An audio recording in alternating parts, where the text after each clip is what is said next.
Legend has it that a hero will always appear in the world, one with immense power. Disregarding their own life, they would risk everything to defeat the Demon King and protect the world. But that was until the 666th Demon King appeared. He possessed a power that surpassed even the gods. He was the strongest Demon King in history. He blocked the hero's attack with just one hand, shattering the legend of the hero, who was said to always be victorious even if a god appeared. He didn't show the slightest bit of fear. All right, no more rambling, let's get started. The story usually begins like this. Once upon a time, on a peaceful day, in the middle of a clear blue sky, a purple portal suddenly appeared. The Demon King arrived with his army. They all had terrifying faces, with eyes that looked like they wanted to eat people alive. Their footsteps thudded on the ground, and then a nameless hero appeared. In his hand, he held a sword that radiated a brilliant aura. He stood on the edge of a cliff, as if he had been waiting there for a very long time. His gaze was sharp, like the look your mom gives you when she catches you red-handed. His nimble feet dashed across the ground. In the final battle, there was the huge Demon King wielding purple energy and the hero, small in comparison, wielding a brilliant golden energy. They clashed, leaving behind only streaks of light. Between the Demon King and the hero sacrificed himself to defeat him. The Demon King and save the world. The Demon King was utterly defeated and fell into a 1,000-year slumber, waiting for the day he would one day return. These stories, with their empty cliché words, are the ones you hear over and over again. The world is at peace, and the hero becomes a legend. It's so boring it makes you want to yawn. I don't know who writes these stories, but these kinds of tales just keep repeating themselves. For an eternity and after a long time. Right now before us is a brown gate. It is opened by a slender hand. Red light shines out from the room. The one who opened the door has curly hair blowing in the wind. Your Majesty, something terrible has happened. That person kneels before an entity several times his size. This entity itself wears a suit of armor and is surrounded by a blazing red aura. What is it? It asks. The person hesitates. Demiurgos. It was as if a switch had been flipped for the curly-haired demon on the ground, and he speaks all in one breath. Demiurgos, the 666th demon, has just awakened and left the underworld. He yells, spit flying everywhere. It's disgusting just thinking about it. He said he doesn't want to be the Demon King anymore. The entity asks in surprise, "What the hell are you talking about?" He stammers in fear, The large entity says irritably, "Spit it out." The person holds up a piece of paper that reads, "I'm so bored of being the Demon King. Don't come looking for me, you morons." It even had a drawing of a tongue sticking out and the signature 666. The curly-haired one says on the verge of tears, he's run away. Even for a demon, you'd have to exclaim, "What the heck?" As the scene changes to another place, someone's footsteps land softly. That person walks while humming a tune. As they stand before a white palace, one of immense grandeur and magnificence, the person exclaims, "So this is the Akoma Palace of the Verde Kingdom." His eyes close as he feels the breeze brush past his face. This is exactly the human world I've been waiting for.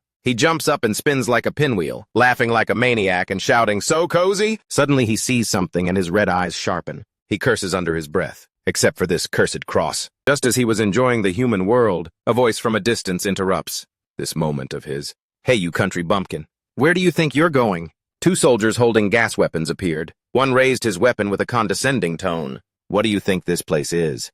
That you can just wander around as you please, huh?" he thought in confusion. "A country bumpkin.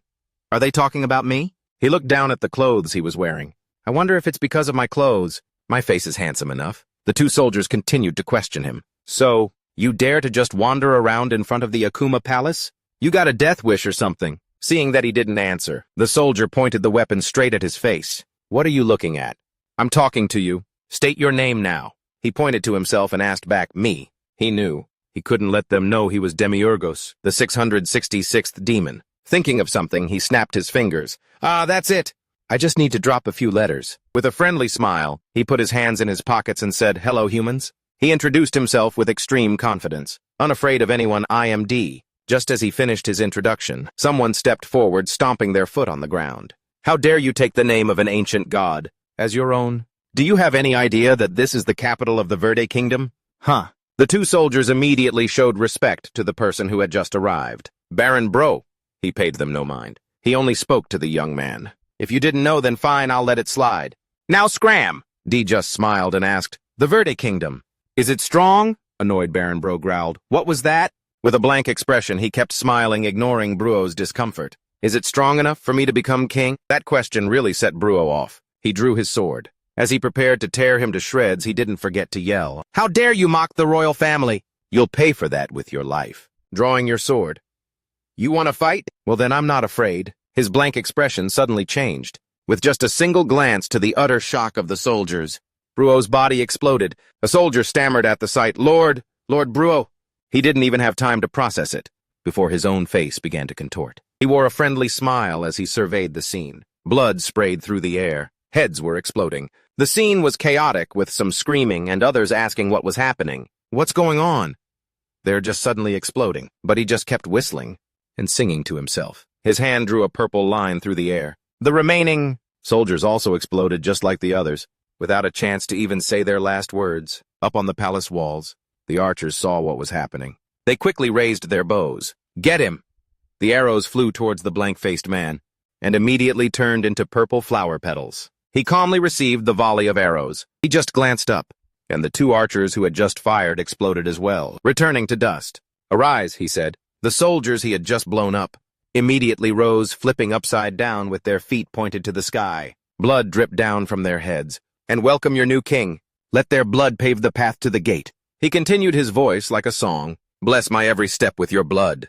Anoint this body with your tears. Inside the palace, the soldiers were marching with thundering steps, all of them ready to engage the approaching enemy. What the war has already broken out. Everyone outside is already dead. Everyone was tense, clutching their weapons tightly, breaking out in a cold sweat. They were making a stand in front of the palace gate. But when Du arrived at the gate, the wall shattered. He was incredibly dangerous at that moment. Use your screams as my trumpet call. The soldiers were utterly terrified by this immense power. They didn't even have a time to gasp before a single wave of purple energy sent the whole crowd to meet their maker. Screams echoed through the sky. It was a chaotic scene. Some cried for help while others screamed for their mothers in fear. One man in utter agony screamed, "Just kill me!" The soldiers were engulfed by the purple energy, and Du just kept smiling cheerfully, as if the sight before him was incredibly beautiful. His smile was like that of a shy child, which was terrifying to see. But his fun was suddenly cut short when he heard a sound like someone reciting scripture. The Almighty, the Creator, the Virtuous One, our Father, the Holy Spirit. A figure appeared radiating some serious main character energy. Amidst the chaos, he continued to chant the name of the Radiant One. In the name of the Almighty, the beginning and the end. He wore a suit of armor, kneeling on one knee, his hand on his sword holding firm in the darkness. Guide us with the light of truth, and bless us with total victory. Repel death and let truth prevail over falsehood. He spoke as he drew his sword. Vanquish the demon before me, and grant me the strength to defeat it. The sword slid from its sheath. He shone as brightly as a bar of 999 gold. The kind that would make a great investment right now. Du watched without a trace of fear, sizing him up. Oh, so you're the shiny one. Is that an aura? Are you the rumored Hiet Bin? The man who shone like a gold bar calmly replied, Model, I don't know who you are, but you use dark magic. It's truly unbelievable that you could just barge into the Akuma Palace like this. Prepare yourself. He was incredibly confident. You cannot defeat me, the one who has been blessed by the gods. He leaped into the air. I may not have a pure bloodline, but I can still defeat you. With great force, he landed on the ground, and earth and stone flew in all directions. His eyes seemed to breathe a sigh of relief until he heard a familiar voice. What's this? I thought you'd be more impressive. He effortlessly blocked the sword with his bare hand. His other hand was still gathering purple energy. Now it's my turn, isn't it? He mimicked the words of the 999 golden boy. Our Father who art in heaven, Holy Spirit, please put this fool to sleep. The young man didn't understand what was happening. Dare let out an extremely dangerous laugh. I know how to pray too, so let's see if the Holy Spirit will answer my prayer, or yours. Before he could even grasp the situation, the young man's heart was ripped from his chest. It lay in Dare's hand, still beating rhythmically. Don't you ever bring up those gods in front of me? He killed the man and still gave him a warning. He looked at Dare in disbelief. Impossible! Dare crushed his heart and replied, and yet it is. Past this line of defense, he advanced deeper. Inside was another group of soldiers. They were even armed with shields. He asked, Have you all been waiting long for me? The soldiers panicked. He got in. Why is it just this one guy? We are the last line of defense. Defend with your lives, move. The old king sitting above asked in a booming voice, Who are you? Du walked through the hall as if it were empty. Looks like you're the king, right? How about we have a little chat? One of them raises his weapon. How dare you show such disrespect to the king? And there's that familiar snap of his fingers. And just like that, the soldiers explode. A blood-curdling scream echoes through the air. He flashes that same old smile and says something that's just asking for a punch. Anyone else want to share their opinion? The remaining soldiers still try to protect their king, even cursing "damn you." Seeing that someone's still itching for a fight, he leaps up and praises them mockingly. Nice! He reveals a pair of crimson demon wings before everyone. Then, like a bird returning to its nest, he flies past the crowd of soldiers, heading straight for the throne up ahead. He lands right next to the king. How about we have a little chat? Terrified by this power, the king stammers, What do you want? Money, fame. I'll give you anything you want, just name it. He just smiles and says, nope. Then, full of confidence, he drops a total bombshell. I want this kingdom. It seems the king hasn't learned his lesson yet, as he still screams, that's impossible. But our guy doesn't care. He nonchalantly picks at his ear and replies, for real. What else do you think I'd want? Can't have it, huh? Then I guess you'll have to die. Once you're dead, I'll just take over the royal family anyway, and this kingdom will be mine. The king stammers, but my family. He screams as if a nerve has been struck. I knew it, you bastard! You're after my daughter, aren't you? He scratches his head as if he's just heard the most ridiculous thing. Your daughter? What daughter? I didn't even know you had one. The king is taken aback. It's not my daughter you're after. April is the pride of our continent, the continent's sensation and the flower of our royal family, but he couldn't care less. He says bluntly, nope, I don't need her. What I need is the royal family. The king's way of talking was rather disgusting. He just kept screaming, spitting all over the place. Why do you always want things that aren't yours? Dew's eyes at that moment looked like he was about to make mincemeat of the man. What, so everything belongs to you, is that it? The king still asserted himself as if he wasn't afraid of being sent to his grave. Of course, the kingdom belongs to the royal family. His crimson eyes asked the king back, who said so? After that, a round of questioning began. Was this world yours when it was first created? You also took something that wasn't yours. The royal family, huh? You've already enjoyed that throne for a good 10 centuries. Now hand it over so I can take your place. The king could only scream no. He asked him, do you think the holy land of Maximus a populi will ever acknowledge you? He laughed as if he just heard the funniest joke. The holy land of Maximus Populi. Who cares, you fool? After this statement, the palace was engulfed in crimson flames. It exploded, causing even the Holy Cross to collapse. The magnificent castle shattered. The heat turned everything around into charcoal. You're just a corpse now. What could you possibly see? Dew stopped and remarked, it seems you don't have any blood soldiers, do you? The golden boy was now completely consumed by the flames. Dew continued to speak as if someone was still around. If you did, you might have lasted a few more seconds. How boring! He took a step forward. He looked up at the sky with a defiant tone. Hey, you gods, I'm bored. These guys weren't prepared at all. There was no reply for him amidst this scene. The light shining through the palace window remained the same. He thought, I guess I'll just walk around and have some fun before the pure blood awakens, huh? He put his hands in his pockets and calculated. 25 more, huh?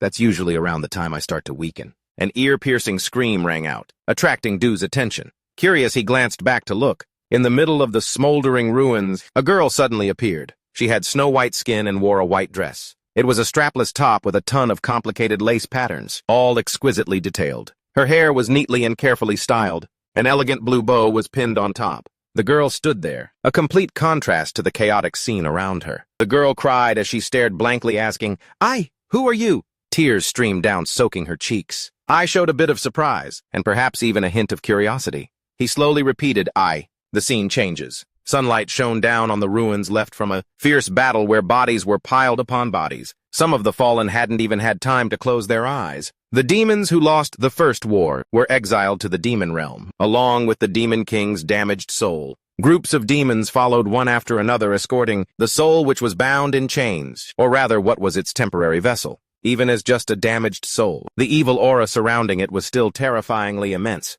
Their goal was to protect the soul and place it into a new body. The legion of demons carried the soul on, journeying down to the deepest part of the demon realm. They poured all kinds of magic and curses into it for 100 years. Then they resurrected him once more as the new demon king. A new era of the demon king began again. He commanded all 10,000 demons. Then the second war broke out. We thought there were no heroes left, so we would rule the land. The new demon king was extremely confident. But life never gives you everything, damn it. Another damn hero showed up. That hero fought tirelessly. Even when pierced by a rain of arrows, he refused to fall. He held his sword and axe firmly, staring intently at the new demon king. His eyes blazed like fire, as if he wanted to advance and burn his enemy to ashes. Her will was overwhelmingly strong, so our army was defeated once again. And just like that, the era of the demon king ended once again in a chaotic pile of corpses. This continued once more. The demon race would resurrect a new demon king in 100 years, using the same methods as before, using magic and curses to nurture its soul. And unsurprisingly, for every great power an equal challenge arises. A new demon king was resurrected, and with him another hero would appear emerging from the light. The demons tirelessly fought on. They would again spend 100 years resurrecting the demon king. A new demon king would appear again, and with him another hero. It was like an endless loop with no end in sight. Neither side was willing to back down. And so, this cycle repeated 665 times, an impressive and enduring number. It lasted for a staggering 66,585 years. That is also the reason why the story of the hero saving the world became such a commonplace tale. They even put on plays about the heroes and how bravely they fought to destroy the Demon King. And so it went. Just when everyone thought that the hero would appear again when the time was right, the demon soldiers deep below thought that this would be the final new Demon King. They continued to relentlessly use magic and curses to resurrect their new very last Demon King. The new Demon King's body was being nurtured within a magic stone, placed upon a high altar. And the new Demon King, of course, was nude. A crowd of demons below looked up, cheering fanatically. "Our new king, come to this world and lead us." They gathered all their strength and resurrected the 666th Demon King. The new Demon King was still fast asleep, looking completely harmless. His name is Demiurgos, the 666th Demon King. Dio suddenly opened his eyes. His gaze was sharp and cold, containing the very aura of hell. And so, the one who would bring despair to all of humanity on Earth opened his eyes. That day he bailed. That's right, you heard me. The new Demon King just ran off. He even politely left a note that said, "I'm not doing this stupid Demon King gig anymore. Don't look for me, you idiots." Goodbye, signed the 666th Demon King. Next to it, he drew a picture of himself sticking his tongue out, which looked pretty punchable. The new 666th Demon King hastily scribbled the note and just took off, leaving behind the demons who could only scream in despair. No. Returning to the opening scene, we saw the girl looking at Deo, who was standing amidst the rubble and angrily asking, "What did you do to my father, you evil sorcerer?" Deo stuck both hands in his pockets and didn't answer. He looked at her like she was a lunatic. What the hell is wrong with her? Deo recalled the scene with the king from earlier. With snot and tears streaming down his face, he screamed, "Don't you touch my daughter? April is the pride of Sixdaya, hot sense, and the flower of the royal family, aha." Thinking about it, he knew who she was. Deo looked at the girl and asked, "So you must be Princess April." His eyes glowed with an unusual red light. "That guy is dead, so now's the time to steal his daughter and take the throne. Perfect.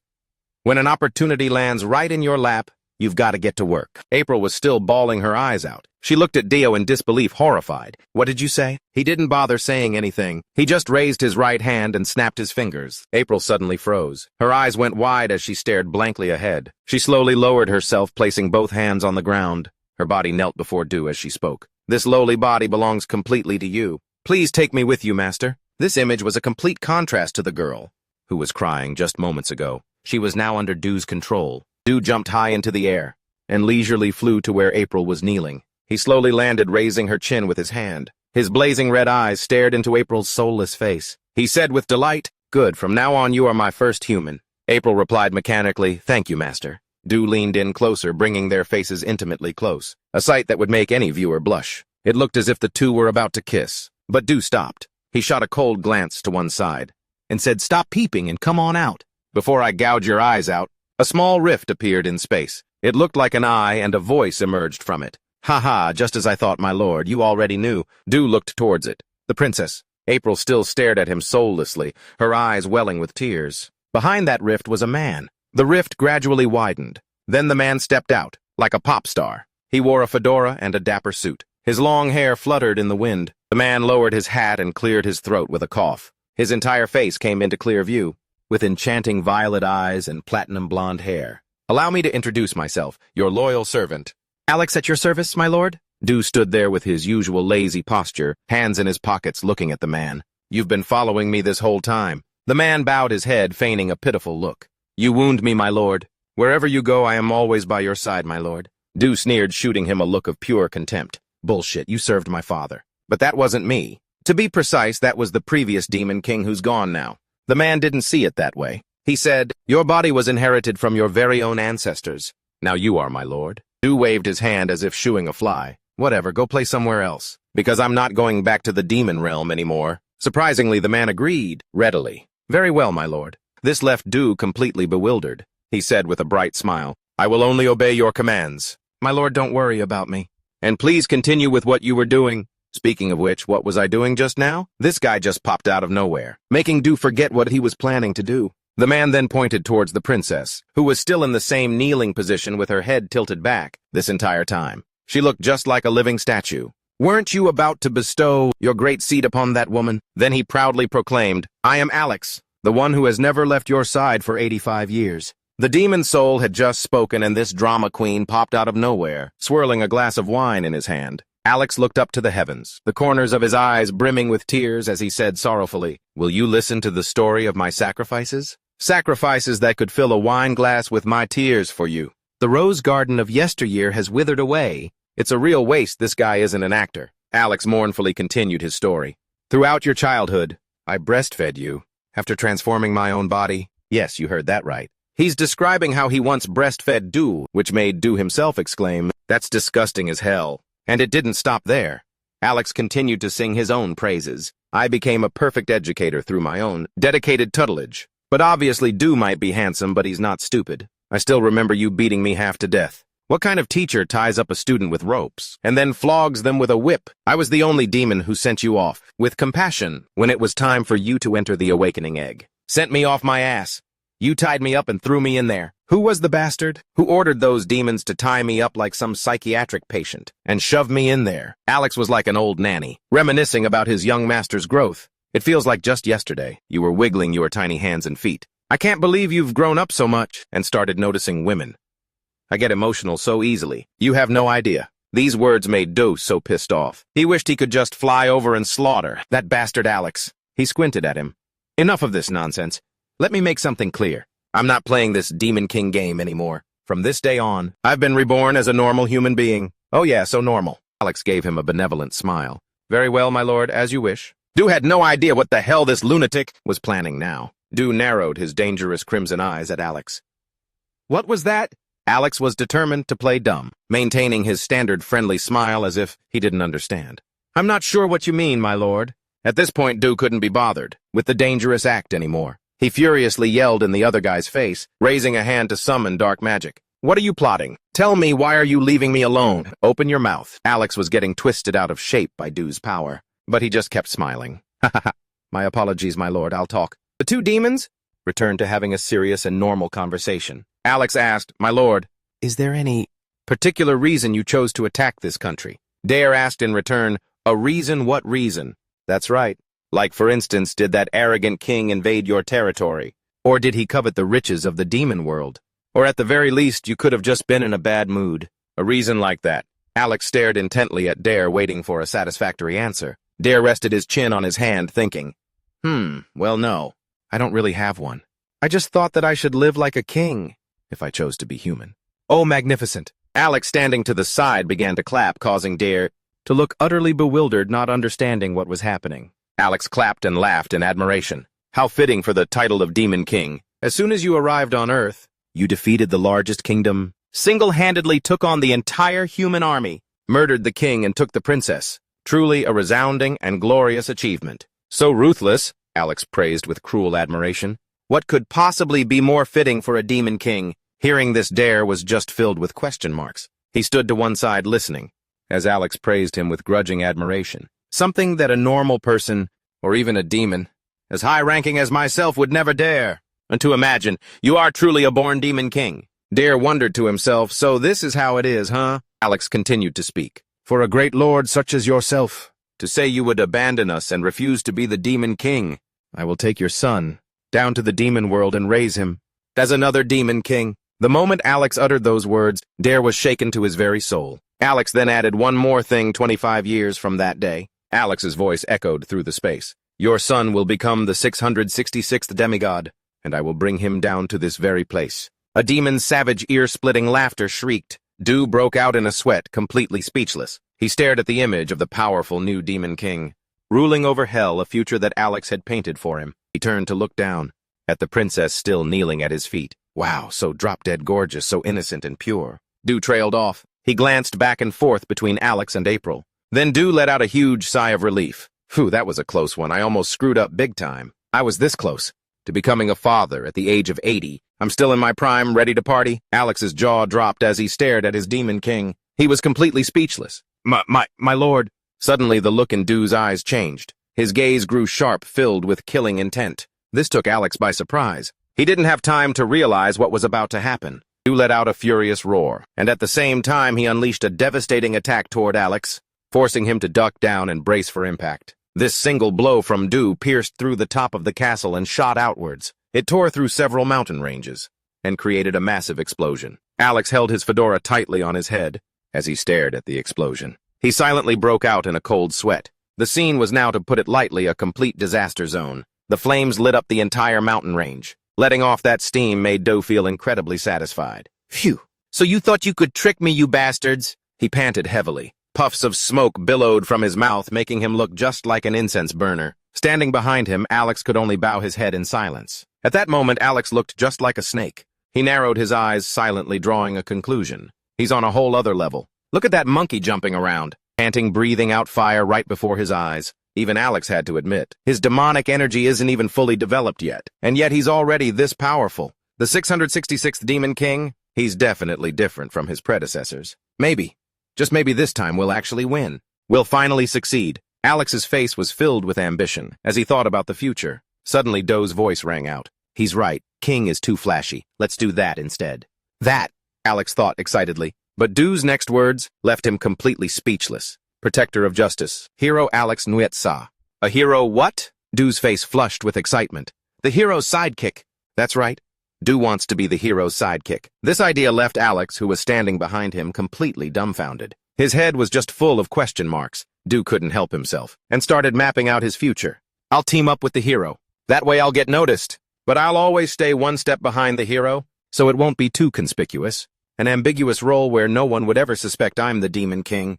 The hero's sidekick. With this idiot hero in front of me, I'll enjoy a sweet, sweet journey. He had a perfectly flawless plan laid out. He couldn't help but place his hands on his hips and burst out laughing.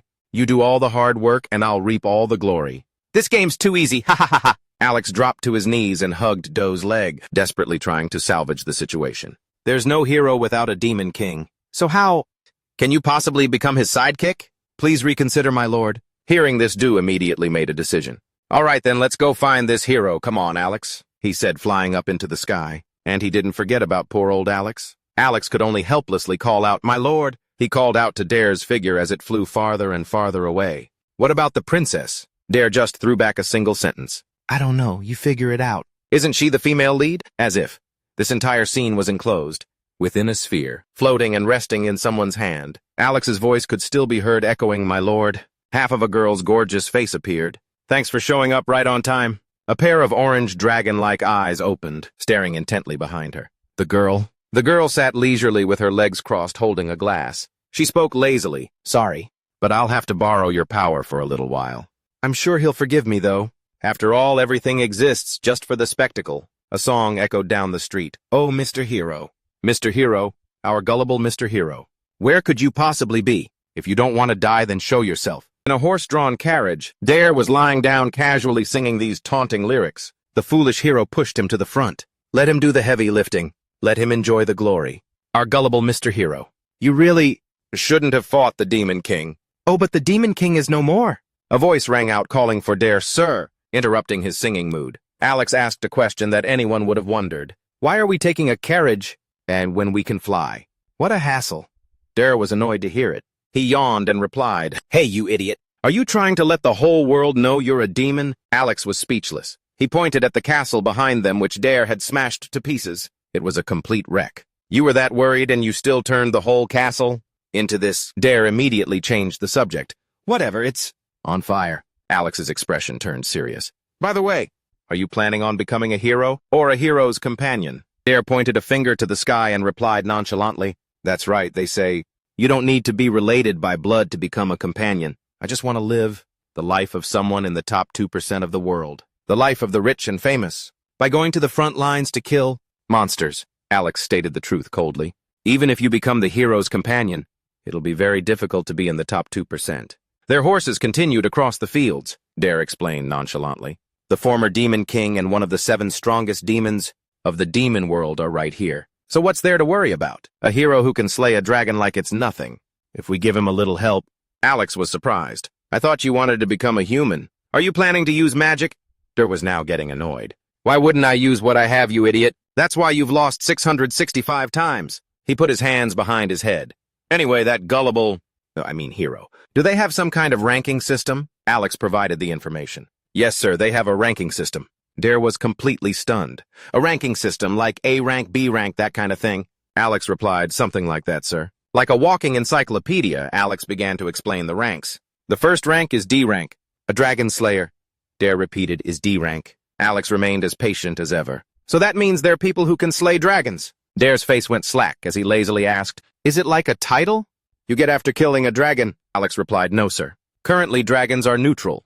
Between humans and demons, dragons only attack villages in old fairy tales. It just means they have enough power to kill one. Next up is G-rank giant slayers. These are people who can fight against a giant. Der wondered what's after G-rank. L-rank lich slayers. Alex continued. They're people who can kill a lich. Der asked impatiently, why are there so many? Are there more? While still driving the carriage, Alex kept talking. After that, it just follows the alphabet, sir. Der commented wearily, they just name them however they want. Why are the rest so bland? Alex replied, I don't know either, sir. The Hero Management Bureau is the one that decides these things. Finally, there's F rank. They're considered defective products. If they were food, they'd be the ones that have gone bad, because they can't be sold. They'll just lie on the ground and rot, like an apple on the ground rotting until it turns to mush. No one needs a defective product, huh? How sad. Der said this with a sarcastic tone. Alex spoke up to remind him. You can receive additional help from nobles of a higher rank than you, or gain status in the country. Failures not only don't receive funding, but they are also people who are wished would just disappear. Like a rotting apple being swarmed by ants and carried away. Der remarked, the human world is pretty cruel, isn't it? Alex turned his head with a dangerous look and continued. However, there is something even more important than a hero's rank, and that is bloodline. Du had an unreadable expression on his face when he heard Alex say the closer to pure blood, the stronger they are. Alex continued to delve back into the timeline, introducing the very first people to save the world. 66,585 years ago, there were two saviors, a hero and a saintess. The hero wielded a sword and the saintess held a holy cross. Their children and their children's children, and so on. Their descendants continued to maintain the bloodline. Alex went on and on like an encyclopedia. Holy blood.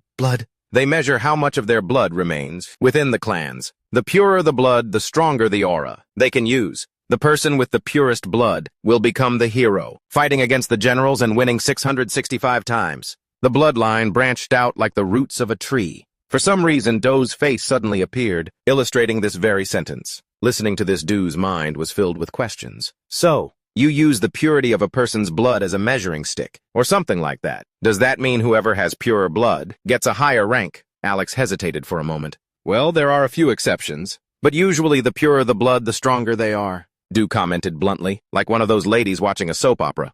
What's all this? Pure blood and impure blood business got to do with anything. Sounds like the blood spoon theory, doesn't it? I was trapped in an egg for 85 years because of that war, you know. The reason Do mentioned the blood spoon is because in Korea people born into rich families are said to be born with a golden spoon, or even a diamond spoon. As for those born into poor families, they're said to be born with a dirt spoon, Alex coldly added in a scornful tone. Everyone takes that very seriously, putting their lives and honor on the line. The more Do heard, the more he writhed in the cart like a fish out of water. Whatever. Because for Do in the end, the hero and the demon king would just fight each other anyway. People have been fighting for 60,000 years, all because of that one promise. Alex's silhouette appeared against the howling wind. Because it is a promise. Do, however, was still the same, still lying comfortably on the carriage, humming to himself. The carriage had traveled a long, winding road. He just didn't get it. Can't they all just live a normal life? Like this carriage, slow and comfortable. He glanced upward. His half-closed eyes suddenly flew wide open. He shot right up. He pointed at something whitish in the air. Alex, what is that thing? There's something fluffy fluttering over there. Alex's hawk-like eyes drifted down to where Do was playing with the object. Just as it was about to touch Do's pitch-black fingernail, Alex slowly answered, "That is a butterfly, sir." Surprised, his eyes went wide as he repeated, "A butterfly." Just then the butterfly landed on his hand. The wind blew harder, bending the grass and flowers. It blew on Do too, as if trying to knock his silly attitude right out of him. After the gust, the butterfly flew up high. Do quickly reached out, trying to catch it. like a pouting child. Du turned away and asked Alex, "What was that?" "The thing that just blew past and messed up my hair." He answered curtly, "The wind." Du mumbled, "The wind," and then tilted his head up to the sky. "Then what's that thing up there?" "The one that's been floating over our heads this whole time." He raised his hand. Rays of light streamed through the gaps between his fingers. His hand covered half his face as he continued to wonder. "That roundish thing? It hurts my eyes to look directly at it." Alex looked up too. It was the sun. He took a deep breath and looked completely dazed, then asked, "What is this sweet scent?" "It makes my heart flutter." Driving the cart across the field didn't slow Alex down. "The answer is that it's the scent of spring." Du repeated, "The scent of spring." Tired of smelling the air, he asked another question. "Alex, you've lived a long time, haven't you?" The handsome Alex was incredibly patient. "Yes, I was born after the First Great War, because all 7 of us dukes were born in the demon world." Suddenly, Do's tone of voice changed completely. "In that case, since the First Great War, you've been coming here once every 100 years, haven't you?" He crossed his arms, leaning against the side of the cart. His gaze was fixed on the sky. "It must be wonderful, this place called Earth." Confused by this, Alex quickly turned his head to look back. It turned out he was just musing to himself. The former Demon King had probably never experienced things like this before. Beside the road they traveled was a peaceful lake, reflecting the sky. Du's monotonous voice rang out. "If everything had gone according to plan, I would have met my end over 2 centuries ago. The moment I set foot on Earth, my destiny was to die at the hands of a hero that I had never even met." Then he let out what sounded like a proud statement. "Good thing I ran away." The light shone on Do's face as he leaned against the cart. "Being the Demon King is a job that should just disappear. Don't you agree?" "Ha ha!" Alex said nothing, only giving him an assessing look. Receiving no answer, Du just lay down in the cart, waving his hand dismissively. "Whatever. I'm going to sleep." Lying on the pile of hay in the cart, Du's laziness level increased, just like us every morning when we have to open our eyes and go to work or school. "Model, wake me up when we get there. I'm just saying as a precaution. But if you take me back to the demon world, we'll both end up dead." Another judgmental glance from Alex. His hand still on the reins, he spoke respectfully. "Yes, my lord." The wheels finally came to a stop. Alex turned around. "My lord, we have arrived." Du sat up from his dream, his head buzzing from being woken up.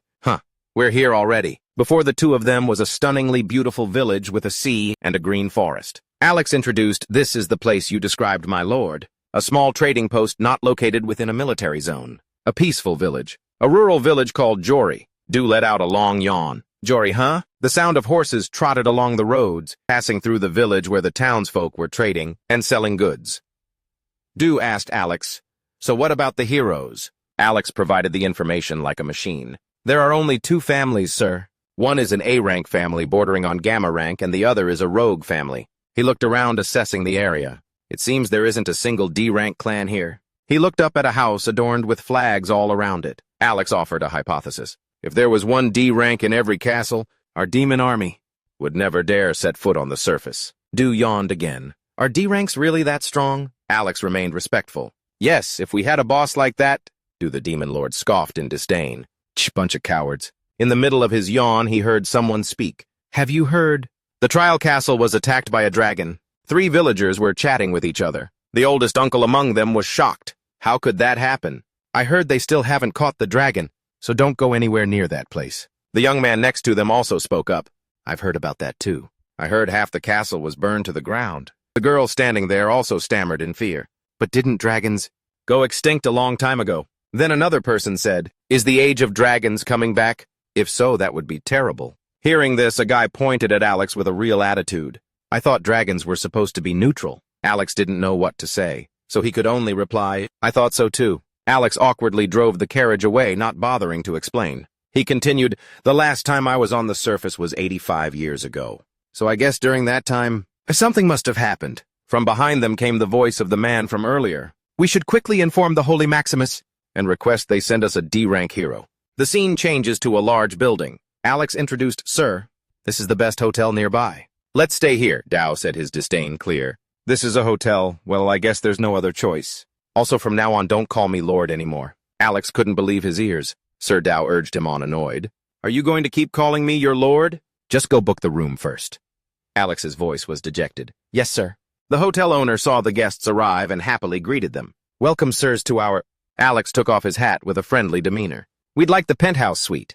Our young master is very picky." Meanwhile, Dao, with his usual attitude, was sizing up the surroundings. The owner was a money lover, but he remained professional. Inwardly, he was extremely annoyed. What's with those clothes? Are they a bunch of country bumpkins? But on the outside, he remained professional, rubbing his hands together. Ah ha ha ha! You must be from out of town, so you might not know. The penthouse is very expensive. His words were cut short when he saw the treasure taken from a coma castle. It sparkled with a golden gleam, making him break out in a cold sweat. With his sharp intuition, honed by years of experience and his own passion, he yelled, "Holy Beach, get over here and escort the guests to their room." A bellboy heard him and immediately ran over. "It's Hollywood, you idiot!" Before he could take 2 steps, he fell flat on his face. My apologies." Alex was speechless at the sight. The owner yelled in a rage, "Shut your mouth and escort our valued guests now." The flustered young man put on his hat and bowed to Alex and Day. "Hello?" he said with a bruised face. His nose was still bleeding, but he wore a radiant smile. The young man introduced himself. "My name is Jack Pan Holy Big. Please just call me Jack. I'll take both of your bags, so please go on ahead." Even while carrying the luggage up the stairs with Alex and Dee, the young man remained friendly. "It's a bit noisy right now because of the news about the Challenge Castle. To think a legendary dragon, it would actually appear." He was drenched in sweat, but still tried to reassure the guests. "However, there's no need to worry. There's a near A-rank clan here. G is very famous in this village." Alex smiled gently. "Well, that's good to hear." When they arrived, Jack opened the door for them. Inside the room was both spacious and clean. It was much better furnished than any small rented studio. Jack cheerfully invited them in. "This is the main attraction of our golden pavilion, the attic suite." The weight of the trunk didn't stop Jack's mouth from running. "To be honest, this is my first time taking care of someone so distinguished. Haha, I don't know if it suits the tastes of you two or not, but I'll do my absolute best to serve you. So if you need anything, just call me." The uninterested spoke up. "Hey." Although tired, Jack replied cheerfully, "Yes." Dee's eyes seemed to see through everything. "You have the blood, don't you?" The question left everyone there completely stunned. Specifically Alex and Jack. Jack was surprised, but he remained polite. "Ah, I see, Du assessed. No wonder you seem so different." There was something extremely dangerous about Du's smile, as if he was plotting something. So he had been sizing up Jack. "For someone with blood, your physical strength is quite weak. And since you work here, you must be from the fallen family. Out of the 2 hero families in Jory, right?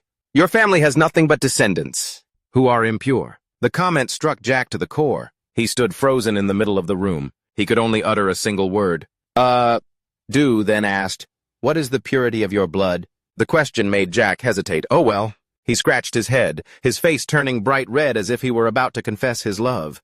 "Unfortunately, I'm an F class, a defective product." Just as he finished speaking from above, a burst of flame erupted, sending Jack flying. The 3 of them looked up at the same time. Before them was a giant dragon, and the roof it had set on fire. The dragon let out a deafening roar. Jack was completely dumbfounded by the sight of the dragon. The people below scattered and ran. "It's a dragon.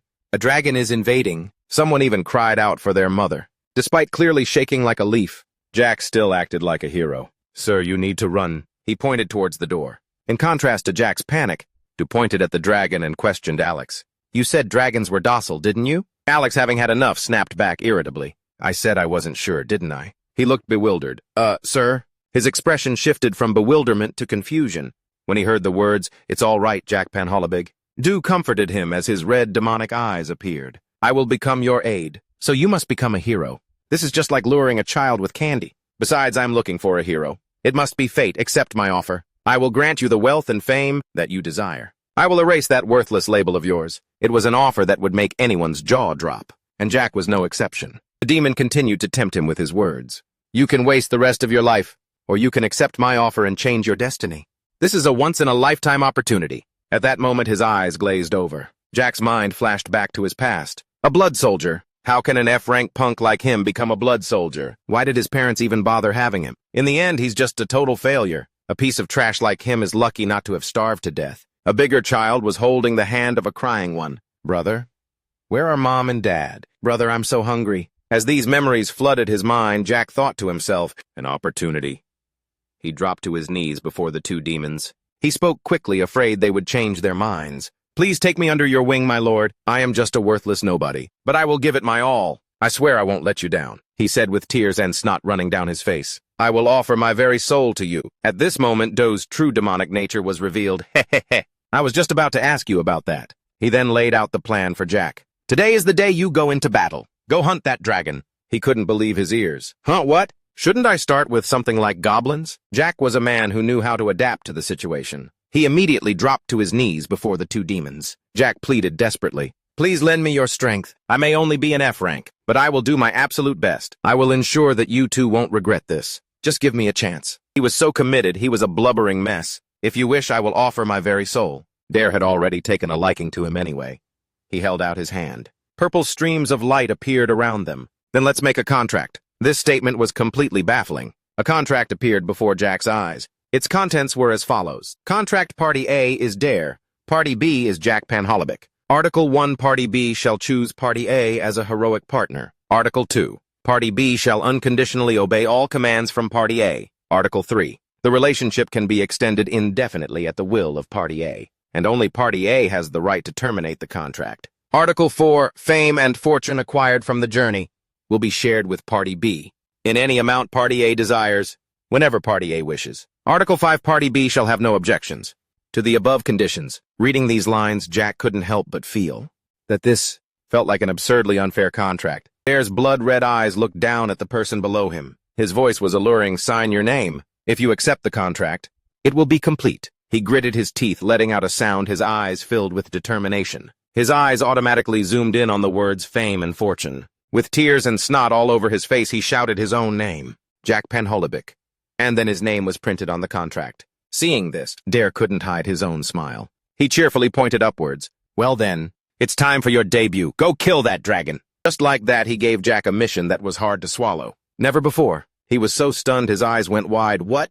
Alex couldn't take it anymore and spoke up to remind his master. Humans don't usually slay dragons, you know. Dare raised his index finger, with a bright grin as if he was planning something fun. I know you two. We just need to pretend that he's the one killing it, and I'll be the one to actually do it. The two of them, Alex and Jack's jaws dropped in disbelief at this. Du explained his idea. First, Alex will go and greet the dragon, then drop it in front of that defect. At that moment, the defect will swing his sword at the falling dragon. Du even imagined the whole scene. Jack standing on the dragon raising his sword. The surrounding townspeople would be cheering that he's a hero.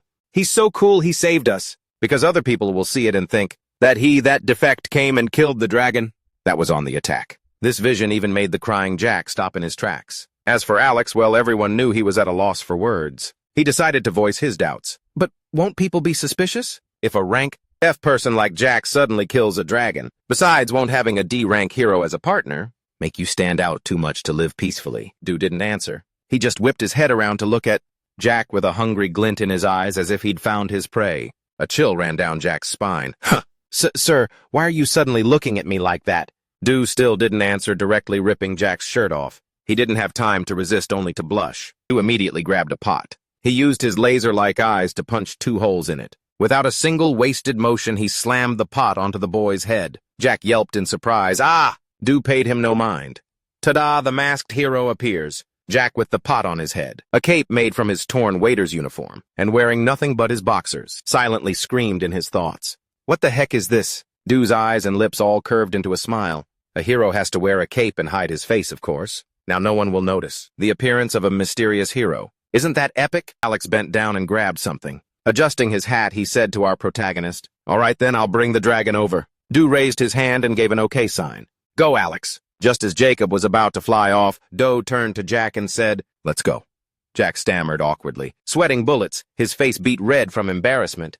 Are we really going out like this? To fight a dragon? Thinking he was unprepared, Jack looked to the side and saw some kind of rod. Being the unceremonious type, he kicked it straight over, yelling, Here, a holy sword! Jack caught the object perfectly, but looking closer, it was clearly a floor mop. Jack's baffled expression seemed to annoy Du, who warned him in a terrifying, demonic voice, Just stand still and hold that mop. Even when the dragon is right in front of you, do that and I will grant you fame and fortune, far beyond anything you could ever use. At these words, Jack started sweating even more profusely. Jack had a feeling that he couldn't possibly comprehend what was happening. Suddenly he clenched his fists, as if he could destroy anything that stood in his way. The very air around him shifted. He let out a roar in extreme desire. Perhaps it came from something deep within Jack's blood, a hero's instinct that had always lain dormant in his veins. The blood of a hero was screaming to tear the demon king before him to shreds. All around, Du emanated the dark aura of a demon with a savage smile on his face.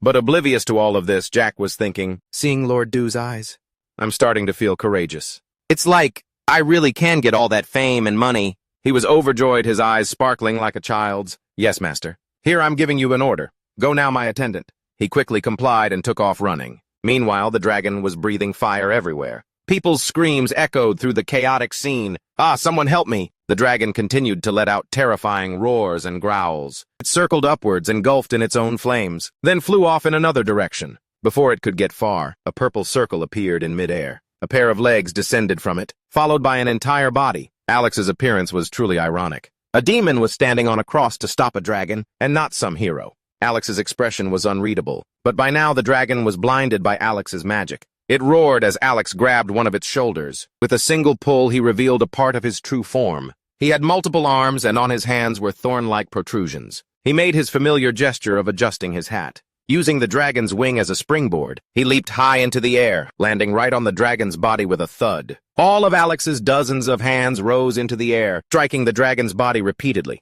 His hands aimed for the dragon's golden heart. The dragon's heart was clutched. Alex's eyes delivered a clear threat. I have a hold of your heart. You will not defy me or my commands. But first I will ask you this. Alex's eyes turned pink. He wanted to know why it had appeared in this place. Didn't dragons and humans have a pact? Suddenly his eyes widened. There on its body, on the dragon, was Alex and his invasive hands. He looked like a monster, because each purple hand also had an eye on it. Alex was completely shocked. What is this? The dragon glitched out, speaking in an incomprehensible language. Upon hearing this language, Alex's expression turned terrifying. How could a dragon, like you, know such a filthy language? What are you? Something's not right. The dragon dove swiftly from the sky. In the distance, Jack was on the ground walking with determined steps. A scrubber in hand and a pot on his head, wearing nothing but a pair of boxer shorts. He trembled amidst the fiery landscape. He glanced to the side when he heard someone ask, "What's that?"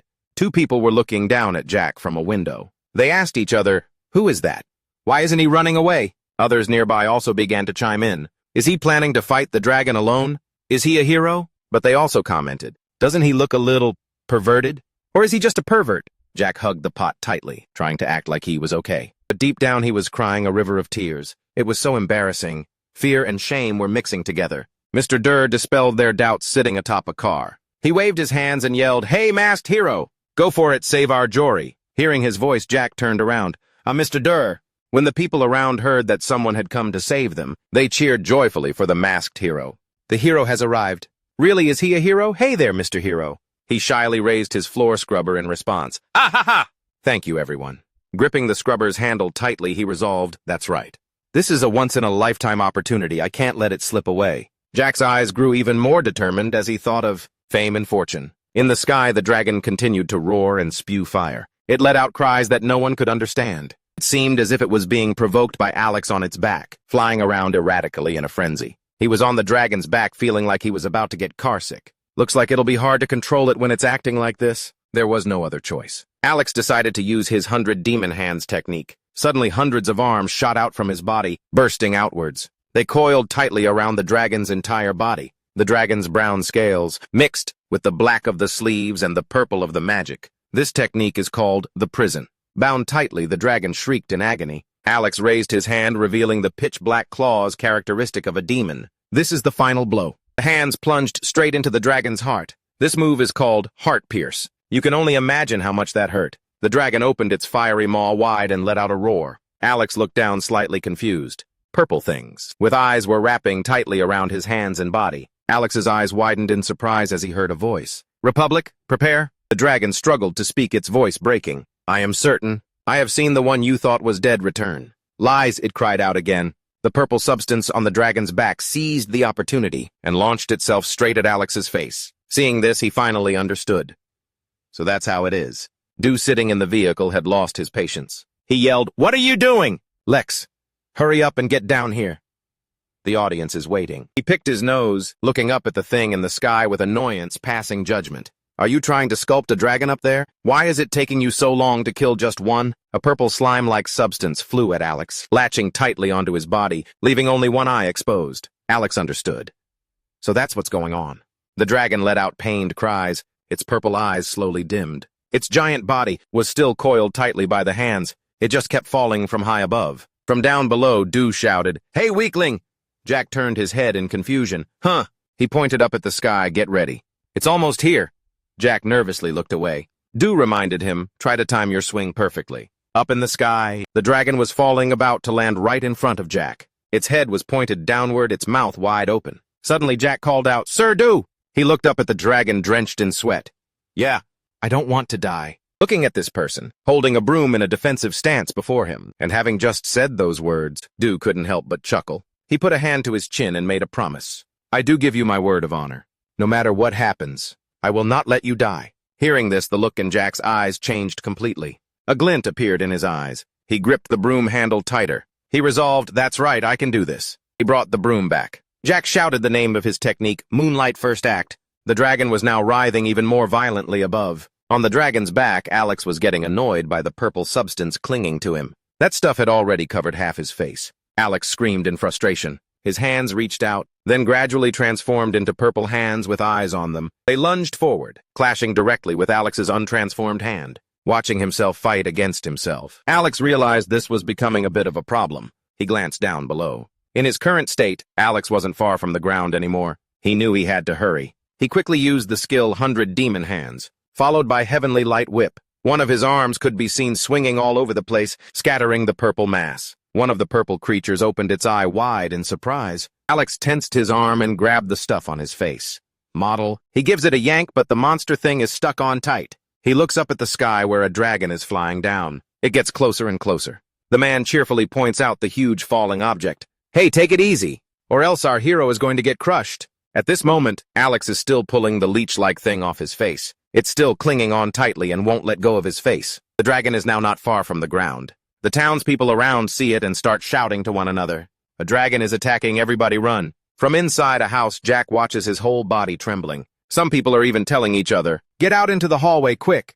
"Oh my God!" they cried out in fear. "It's charging right at us." Jack watches the dragon getting closer and closer to him, trembling with fear. At that moment, Doe jumps down from the cart. He calls out to the person on the dragon's back, "Hey, Alex." He's a little annoyed and yells towards the dragon, "What are you doing?" "Slow down." But then Doe saw the sight of Alex struggling, trying to pull the purple thing off his face. By now, the dragon had swooped down very close to the ground. Jack stood his ground, determined no matter what. "I'm going to stand perfectly still and take it down with a single blow." He remembered something someone told him when he was a child. Jack watched closely. A younger version of him is carrying his sibling a sword in his hand. He asks the man again. His father is carrying another one of his younger siblings on his back. Holding a sword that was chipped in many places, he says to a young Jack, "This sword style is a secret passed down through our family. You must learn it, in case the Demon King's army invades our world." The boy hesitantly tells his father, "I heard the other kids in the village say that I can't go fight demons, and that our family can't either." His father says gently, "That's not true, son." He laughed cheerfully and said, "Let them say what they will. Our holy beach tribe carries the sacred blood of heroes. You will surely become a demon-slaying hero." He coughed a few times, which made young Jack worry. He advised him to just keep training hard. He smiled and said, "Yes, father." Back in the present, Jack gritted his teeth. He swung the broom up high moonlight first movement. At the same time, Alex managed to break free from the purple substance. He crossed his hands. When he moved them away, one of his eyes had turned into a demon's eye. He shouted, "Demon Skulo!" The red energy flew towards the dragon. As Jack swung his broom down, he shouted, "Demon King Slash!" The broom was like a sword. It created a trail of light. Just as the dragon touched the ground, with its massive body, it threw everything around it into chaos. Its blood splattered everywhere. A house crumbled when the dragon's tail hit it. Jack squeezed his eyes shut just before the blood splattered on him. He slowly opened his eyes. Looking down at his blood-soaked body, he screamed, "Ugh!" He looked behind him. The dragon's blood was splattered all over the place. Seeing the dragon defeated, one person shouted out, "A hero." The other people began to chant as well. "He defeated the dragon, he's our savior. Such an incredible hero, the gods must have sent him. Long live the hero, there he is the hero." The praise made him feel euphoric. Alex quickly covered his mouth, "Ahem, ahem, ahem," pulling Jack back to reality. He reminded Jack in a low voice, so that no one else could hear, "Aren't you going to change back and disappear?" "Oh, hidden hero." Jack remembered and quickly replied, "Oh, right." Then he immediately took off running. Alex was now standing on a cross, which had been chipped by the dragon. His gaze followed the direction Jack was running. One half of his face was covered in strange markings. He glanced to the side, looking at the dragon's corpse lying in one spot. The dragon lay motionless just as it had been before, covered in that purple substance. Alex realized that the one he thought was dead had returned. The morning was clear with clouds drifting lazily by. He stretched, enjoying the atmosphere. Ah, I slept so well. Alex placed a cup of coffee on the table. You're awake, sir. Please have some coffee. He was about to yawn again, but froze in confusion. Alex smiled brightly and explained upon seeing his master's dumbfounded expression. They say humans start their morning with a cup of coffee. He was surprised. Oh, they heard Jack's voice as he ran toward them. Nye Party, something's happened. The two of them turned around. Nye Party looked surprised by the name. Huh. Jack's face was full of excitement as he told Nye Party and Alex the news. The whole village is looking for that hidden hero. They're saying that person must be named the hero of the village. Nye Party looked at Jack's grimy appearance and couldn't help but ask, what happened to your clothes? Jack just then seemed to realize. Oh. With a bandaged hand, he scratched his head. Haha, the village was devastated after yesterday's disaster, so I was just helping the villagers clean up. Besides, the pay for manual labor is pretty good. Nye Party raised the coffee cup to his lips. It's fine. Everything is still going according to my plan. Before he could take a sip, a ray of sunlight hit his eye, causing him to squint. He exclaimed as he looked toward the shining sun, waking up under the sun. Drinking aromatic coffee? Nye Party declared, mornings in the mortal world are pretty great, aren't they? The scene cuts to the room he was in completely, wrecked and destroyed by the dragon from the night before. Alex maintained his respectful demeanor. The coffee is made from the dragon's tongue and its left eyeball, sir. I'm so glad it suits your taste. Down below, the villagers were helping each other, pulling each other from the rubble. Hurry up! Anyone get over here and pull? Someone cried out in sorrow. Oh no, my house! Mom, where are you? Meanwhile, others were trying to clean up after the previous night's incident. Ugh, why is this so heavy? Stop complaining and move faster. If you don't want to be here all night, just a little more. A woman brought some bread for the workers. Eat up, then get back to work. They thanked her cheerfully. Someone else yelled, make way, make way! Another person loaded a stone into a basket and told Jack, all right, let's go. He groaned under the weight. A pot-bellied man cheered him on as he loaded another stone. Come on, Jack. There's the whole pile left. It's heavy, but it's fun. Jack replied, yeah, haha. Dare watched Jack cheerfully hauling stones and thought to himself, they're trying to rebuild this shabby village. He rested his chin on his hands like a child. Even that good-for-nothing is working hard. Alex simply agreed, yes. He told Dare what he knew. I talked to him yesterday. Jack said that since he was a kid, he's done all sorts of jobs. His family was poor and raising a hero is an expensive business. And look at the guy we're talking about still smiling brightly. Alex continued, laundry, cleaning, plumbing, even grave robbing. There aren't many jobs he hasn't done. Dare seemed lost in thought as he listened to the story. Just as Alex got to the part where he said, he even used to work in a tavern. Dare suddenly blurted out, then it settled, leaving Alex completely baffled. Dare looked out at the desolate ruins, which contrasted with the sparkling sea in the distance, and at the people working below. Dare said lazily, we found our hero. Traveling is such a pain anyway. Alex couldn't tell if Dare was being critical or complimentary. Let's just start with this village. This place is small and bland, but it has a certain charm. Alex was thrilled realizing this was the start of Dare's journey, but then right in the middle of their heart-to-heart, he did that thing again, making Alex turn his head. Du had stood up. His face was like a happy cat, absolutely beaming. All right, let's head out. The rest is up to Jack. Alex, completely confused, asked, where are you going? Du couldn't hide the joy and happiness on his face. To sell the dragon skin, of course. Isn't dragon skin expensive? Because it's usually used to craft equipment. Our goal is to be in the top 2%. Alex pointed to the sky. I just remembered the Hero Bureau took it all last night. Du roared furiously. What? Alex added. Because the dragon corpses were too heavy. A normal person couldn't carry them. Du's face grew as long as a fiddle. Damn it! Then what did I kill them for? Gloomily, with a trembling hand, he pointed forward. Let's go, Alex. Alex, also trembling, replied, yes, where are we going now? Du's eyes were filled with hatred. To tear those guys at the Hero Bureau to shreds. Alex quickly tried to stop him. Wait, master. His mind was also racing as he thought, oh no. Because the Hero Bureau is the main headquarters for all heroes. No matter how strong the Lord is, fighting them all alone is. And besides, if they found out the Demon King wasn't in the demon world, he'd be screwed. He quickly forced a smile and changed the subject.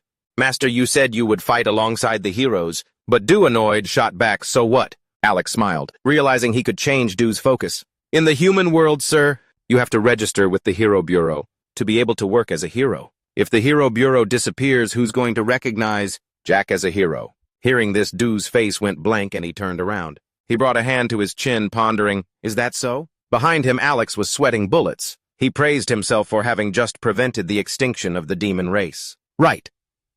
After a moment of thought, something dawned on him. In that case, let's head over there. Alex was shocked. He really thought he had successfully stopped him. Singing the same old tune again? He revealed a demonic face with a long, winding tongue. He would make up for the losses with the neighboring country. Alex couldn't believe his ears. What, I thought you were just going to laze around and not care. He decided right then and there, we'll leave tomorrow. Alex's eyebrow twitched. Can't we just go back to the underworld? Across the flower-filled field, Alex's voice echoed Lord Der, but his silence was no match for Alex's nagging. Lord Der. Still getting no response, Alex got annoyed. Lord Der. Like a child, Der bristled in return. What? He asked irritably. You've wandered the human world long enough. Why don't we go back to the demon world? The entire demon world is waiting for you to return. The fated day will arrive in another 25 years. We don't have time to waste. You must hurry and master the arts of the Demon King to become the ruler of the world. Der lay down on a haystack. This has nothing to do with you, Alex. Do you all really think I have to do whatever you want? Alex replied, it's because the Demon King is supposed to appear and attack the human world. That's an inevitability. The 665 Demon Kings before you were accepted by both the demon world and humanity. That is the natural order of things. He enjoyed the breeze on the field. If everything went according to your wishes, what need would there be for gods? I'm just making a point. Think it over and accept it. There will be no more Demon King. But Alex snapped and came up with an idea. In that case, just get married. At the very least, you have to sire the 666th Demon King. Der recoiled in disgust. Anyone will do. How dare you say such a thing to me? You disgraceful demon, get out of my sight. But Alex was unfazed. Well, unless you provide us with a successor. I'm not going anywhere. You can just lie down comfortably and close your eyes. How about this? You can just stay here and be my attendant forever. Alex didn't give up at all. How about I find a wife for you, my lord? What about a woman who's a good match for you? Der threatened you, yet you're still bringing up marriage. I'll destroy the demon world with my own hands. He knew he couldn't do anything. Alex went back to focusing on driving the carriage. Suddenly, Der asked him, hey, is that thing possible? Alex was completely confused. What are you talking about, my lord? Der's face turned red as he shyly said, that princess from before. Alex still didn't understand which princess. His face was even redder now as he stammered. Alex's mouth formed an O in confusion. This made Der absolutely explode with embarrassment. His hands flapped as if he were about to take off. What I mean to ask is, can humans and demons have children? Alex was surprised. Hearing the answer, of course they can. When Der heard Alex's answer, he was visibly thrilled. Alex was like a walking textbook. The way humans and demons reproduce is exactly the same. Der then had to listen to a ton of information coming from Alex's mouth. A man's testicles produce semen, and when the sperm meets the egg of a woman, it forms an embryo. The baby is then born after 37 to 42 weeks. Der let it all go in one ear and out the other. Der raised a hand to stop Alex from talking. Enough with the sex ed. Knowing he couldn't tease him any further, Alex just replied, ah, yes. His gaze suddenly changed again. He dropped a bombshell on Der. If you wish, my lord, you can pass on your demonic lineage into someone else's body. He gave a dangerous smile. In that case, intercourse will always result in pregnancy. Even a deep kiss has up to a 50% chance of causing pregnancy. A light kiss, 25%. This completely blew Der's mind. What, even a light kiss can cause pregnancy? Alex was spouting information that sounded like complete fake news. To think just holding hands could get someone pregnant. But Du actually believed it and just collapsed. What the hell is wrong with this body? His face was completely stoic. The demon race, this is such a pain. I feel like this body was created just to maintain the species. Damn it, his eyes glazed over from the shocking news. This body's purpose is painfully obvious. To kill and to produce heirs. The more I learn, the more I despise it. Alex glanced back at his master. This body is a blessing, you know. You are the hope and savior of our demon realm, my lord. This perfect vessel was bestowed upon you by the gods. But that couldn't stop Du from trash-talking. A blessing my ass. I'm just one of the demons. Born once every 1,000 years. He was so ticked off he just said bluntly, I don't like it. The clear blue sky and the sunlight before him made Du feel a little less annoyed by the weight of these expectations. But what about what I want? Suddenly a scream cut through the air. Alex and Do both turned toward the sound. A girl was running in their direction. Behind her, a group of men was in hot pursuit. She was wearing a yellow outfit. The group chasing her looked extremely menacing, and they were on horseback. They were laughing their heads off. Ha ha ha, hurry up and catch her! The blonde-haired girl, tears in her eyes, pleaded for help. Help me! I'm being chased by bandits. Alex watched with a blank expression and said to his master, oh, look, a beautiful damsel in distress. We have to help her. Alex wondered why they should. For a demon, you're awfully noble, Alex thought. You never know, something good might come out of it. But despite saying that, Du was suspicious. Don't you think this is a bit suspicious? Alex was confused. Du said nonchalantly. She just happened to run straight to us for help. Alex didn't understand what he was getting at. A classic trope. A beautiful woman. Crying for help is the most classic setup in the fantasy genre. Is there a problem? The girl in that group were closer to them. Don analyzed the situation. There's nowhere to live around here. So where did they come from? Even the forest is very far from here. The atmosphere grew tense as Don spoke. More importantly, the image of the girl and the group of people seemed to become distorted in his eyes. You think they didn't spot us? While they were chasing that girl. Don said the crux of the matter is that neither you nor I saw them. This is strange and should be impossible. If they could get past Don and Alex, then there's only one possibility. Don narrowed his eyes, looking suspiciously at Alex, who was sitting in front of him. You set this whole thing up, didn't you? Alex looked back and asked, What are you talking about? Don pouted. You want to use that girl to trap me? Into producing an air. Alex turned back with a contemptuous laugh. What kind of person do you take me for? I am Alex, the greatest strategist of the demon world. I would never come up with such a terrible plan. The girl in yellow who was being chased earlier had run up to the side of their cart. She gripped the side of the cart, staring at the reclining Don. He raised an eyebrow, looking at her quizzically. The girl put on a tearful act. She looked at Don pitifully and said, Sir Knight, I'm being chased by bandits. Please, you have to save me. The girl's face was weak as she sobbed. Her two hands clutched the side of the cart tightly. It was a sight that would make any man want to protect and shelter her. Don remained lying calmly in the cart with his hands behind his head. He glanced at the girl and replied nonchalantly, I'm no knight. I'm the hero's sidekick. Hearing that, the girl let out an ah. Her face went blank and she even forgot to cry. But immediately after, once her mouth rebooted, she continued to wail, Sir Hero's assistant. Please save me, the mountain bandits want to kidnap me. Du changed his posture, resting his chin on his hand as he looked at her, still not looking the least bit eager to get up and help. But we're a high-level corps that only hunts dragons. We don't do petty jobs like this. The girl lowered her head and cursed under her breath. Ha damn it, why are you so picky? Du wasn't deaf. He jumped up and pointed at her.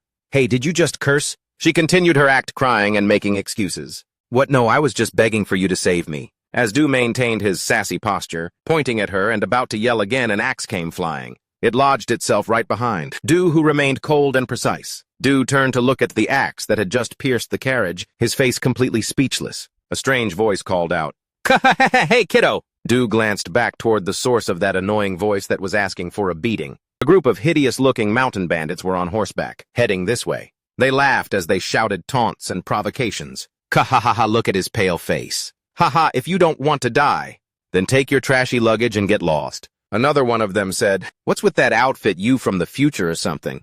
Ha. Du looked at the bandits and sneered, Speaking of luggage, my precious luggage has been damaged, so you, Du's voice dropped, will burn for eternity. Immediately, the bandit leader was engulfed by a purple hellfire. The sight was too horrific, causing the girl to panic. She could only stand frozen, watching him slowly burn. The bandits who were smug and arrogant just moments ago, now they could only stand there stunned, watching their leader writhing and rolling on the ground. He couldn't take it and screamed, Ah! Then he looked over at his comrades, who hadn't even been hit, and cried for help. It's so hot, put out the fire, ugh! The rest of them were about to rush in and put out the flames, when Du's ice-cold voice rang out, You can't put it out. The bandits froze their bodies, breaking out in a cold sweat. Du explained matter-of-factly, a purple flame still flickering on his hand. No matter who you are or what kind of magic you use, this flame will never stop burning. You can't die either. You'll just keep burning like this forever, until the end of the world. He graciously asked the rest of them, Anyone else who wants to be cremated with him? This punishment was truly a fate worse than death. And of course, the mountain bandits had no desire to experience it. They scrambled onto their horses and fled for their lives. I'm sorry. Please spare me. You're a demon. Run for it.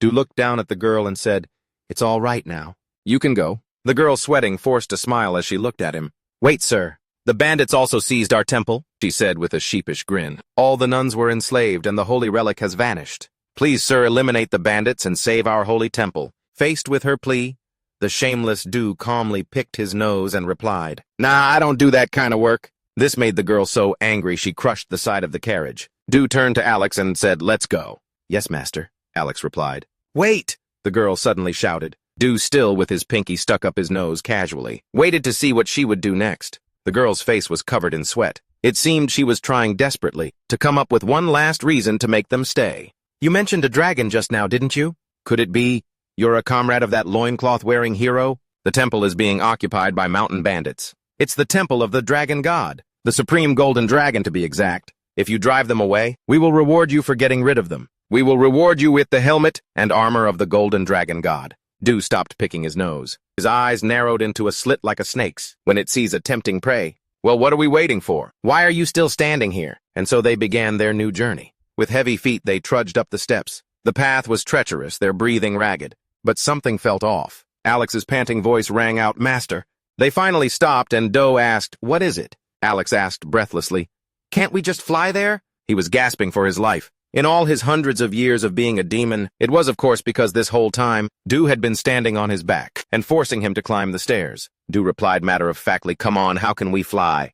"I'm not the Demon King," Alex screamed in despair. "Then, at least let me carry you normally. My legs are about to give out." His wail was so sorrowful that it scared all the birds away. Du said, "Hey, I am the dignity of the demon world." Alex retorted sarcastically, "I thought you said you weren't the Demon King." The two of them argued as they climbed. By now, Alex was sweating buckets. He said, "But come to think of it."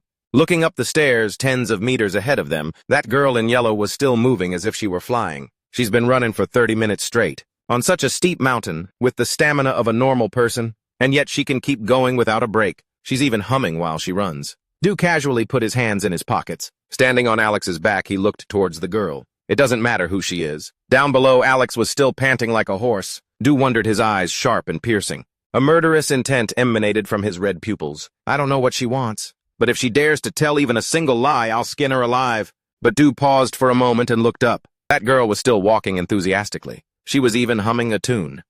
Du voiced his question. "A divine dragon, a true golden dragon. Do dragons also worship gods?" Alex frowned and said, panting, "No, but it's similar. It's similar to how you are revered in the demon world." Pant, pant. "The true golden dragon is the divine dragon that stands above all other dragon species. To be more precise, our demon race, the dragon race, and the human race. All living beings in this world have only one God. That is the God of creation, the one who gave birth to this world." An image showing the three races together appeared, coexisting in one world. Du kept looking up, but he said nothing. The sun shone brightly overhead. Du remarked, "In that case, God must really favor humans, huh?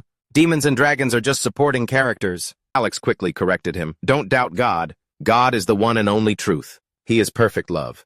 If we can conquer Hausen, the place bathed in God's light, we too will receive his favor." Below the mountain lay a peaceful kingdom, bathed in light, vibrant and full of life under the sun. Du pondered for a moment. Then he came to a conclusion. What a strange way of showing love. Alex didn't falter and continued with his mission, which was to carry Du up the mountain. The moment he reached the summit, Alex exclaimed, "We're here!" After which he completely collapsed. Du nonchalantly stepped on his head and said with contempt, "You're so weak." Poor Alex was trampled under the tip of his shoe. He could only groan. As Alex cried out, Du looked ahead. An ancient temple loomed before them. Above the gate was a dragon's head carved from stone, incredibly detailed. Du calmly walked in, tossing a remark back at Alex, who was still unconscious. "You'll have to carry me on the way down." The two of them pushed the stone door open and called out loudly, "That female priest." Duo's eyes were filled with greed as he looked inside. He couldn't hide his excitement, asking the mountain bandits about the helmet of the true golden dragon. "Hurry up and hand it over to me." Alex still hadn't recovered his strength. He was a complete mess, panting heavily, as he warned his master to be careful. Something feels off. And he was right. The stone door behind them suddenly slammed shut with a loud thud. Everything went pitch black as a voice rang out. A powerful blonde-haired woman was sitting in midair. Her face was hidden by a veil, an incredibly exquisite one. Behind her, a dragon's eye was wide open, staring straight ahead. She smiled and said, "You've had a long journey.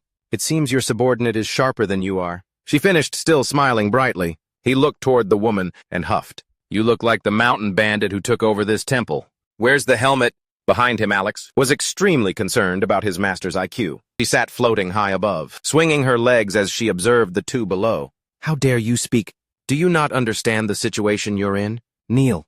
The one before you is—" She paused, for a few seconds as if about to reveal something truly terrifying. Her eyes lit up as she proudly introduced herself. "The divine dragon ruler of the dragon clan, and the mother of all dragons, the one and only golden dragon. A true golden dragon." Hearing this, Du's face froze in shock, his jaw dropping and eyes widening. Alex, standing behind him, also exclaimed in astonishment. "A god dragon, a true golden dragon. Oh no, my lord, we're in big trouble now." Du just scoffed. The woman's laughter grew even more maniacal. "You're surprised, aren't you? because this was beyond the calculations of a pathetic worm like you. Isn't that right, you foolish mortal? Her eyes were filled with excitement. If you know what fear is, then start begging me. I'm not a petty person. Duh raised a hand to his chin, pretending to think. A god dragon, you say, how interesting. Seeing Duh say that she thought she already had the upper hand. So you finally understand. Now to atone for your sins, I order you. Before she could finish, to cut her off. What's with the cringe titles, Dragon Law, Dragon Mother or something? I mean, I want some cool-sounding titles like that, too. Duh raised a hand and picked his nose, with a crude expression not giving a damn about anyone. This made the so-called Dragon Mother furious. Ignoring her completely, he turned to Alex with a cheeky grin. Every time I introduce myself, I feel like something's missing. The Lord of Darkness. Top 2% alpha male. What do you think, Alex? Alex's eyes lit up as he clapped along. Oh, as expected of my master. The Dragon Mother on the side was treated like she was invisible. She was so angry her legs started to cramp. She weakly tried to bring the focus back to herself, but the two of them just gave her a cold glance. The Dragon Mother broke out in a cold sweat. Looking like she was about to cry from rage, she shrieked, "Stop your nonsense and beg for your life! Don't you want to apologize?" Duh put on an innocent face and pondered. "I don't think I did anything to you, did I?" The woman shouted furiously, pointing at them. "Yesterday you killed the dragon. I am the mother of all dragons. You have killed my child." Dee smirked. "Oh, you're making a big deal just because of that." The woman stepped on the air, gently ascending. She rushed forward, closing in on Dee. But Day stood perfectly still, a faint smile playing on his lips. The confident expression of a powerful being. The two of them stood face to face. She looked straight into Dee's eyes and said, "Just because of that, so you have chosen death." Immediately a wall of fire appeared, surrounding them. This place is the Golden Jade Realm, the dragon. Mother's eyes glowed fiercely as she spoke coldly. "Even if you are a demiurgos, you stand no chance against me." Alex clutched his hooded cloak, standing in the flames, and said, "The Golden Jade Realm. Good heavens, this is the territory of the true Golden Dragon. We're in her domain now. Fighting her here is extremely dangerous." The Dragon Mother laughed triumphantly. "Ah ha ha! Your subordinate is quite knowledgeable. Now kneel, number 666. You know who I am, and yet you still do this." Dee's words left her confused. The look in Dee's eyes had changed. His eyes burned red like the flames of hell as he stared intently at her. He said in a deep voice, "If you are the true Golden Dragon, then your face will make a fine mask for me to wear.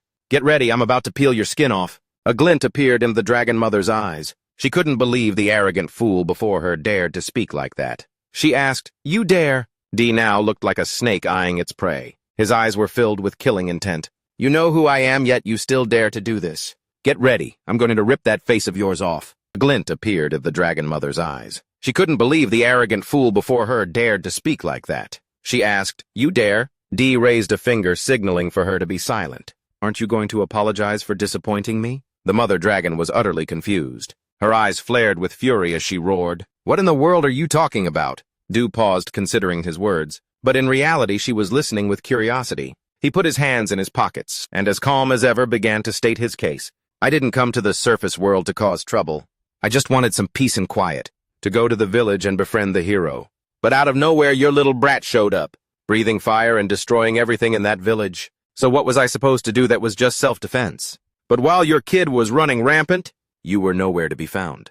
And now you lure us here demanding revenge. How does that make any sense?" Faced with Dew's questioning, the terrible Mother Dragon didn't know how to respond. He calmly continued, "You deceived us by disguising yourself as a group of mages and bandits, and then suddenly revealed yourself, saying, 'I am the Divine Dragon, apologize to me.' Did you think I would just kneel and say, 'Oh, Divine One, oh great Divine Dragon, please forgive us this one time'? Do you think just because you're a Divine Dragon, you can do whatever you please?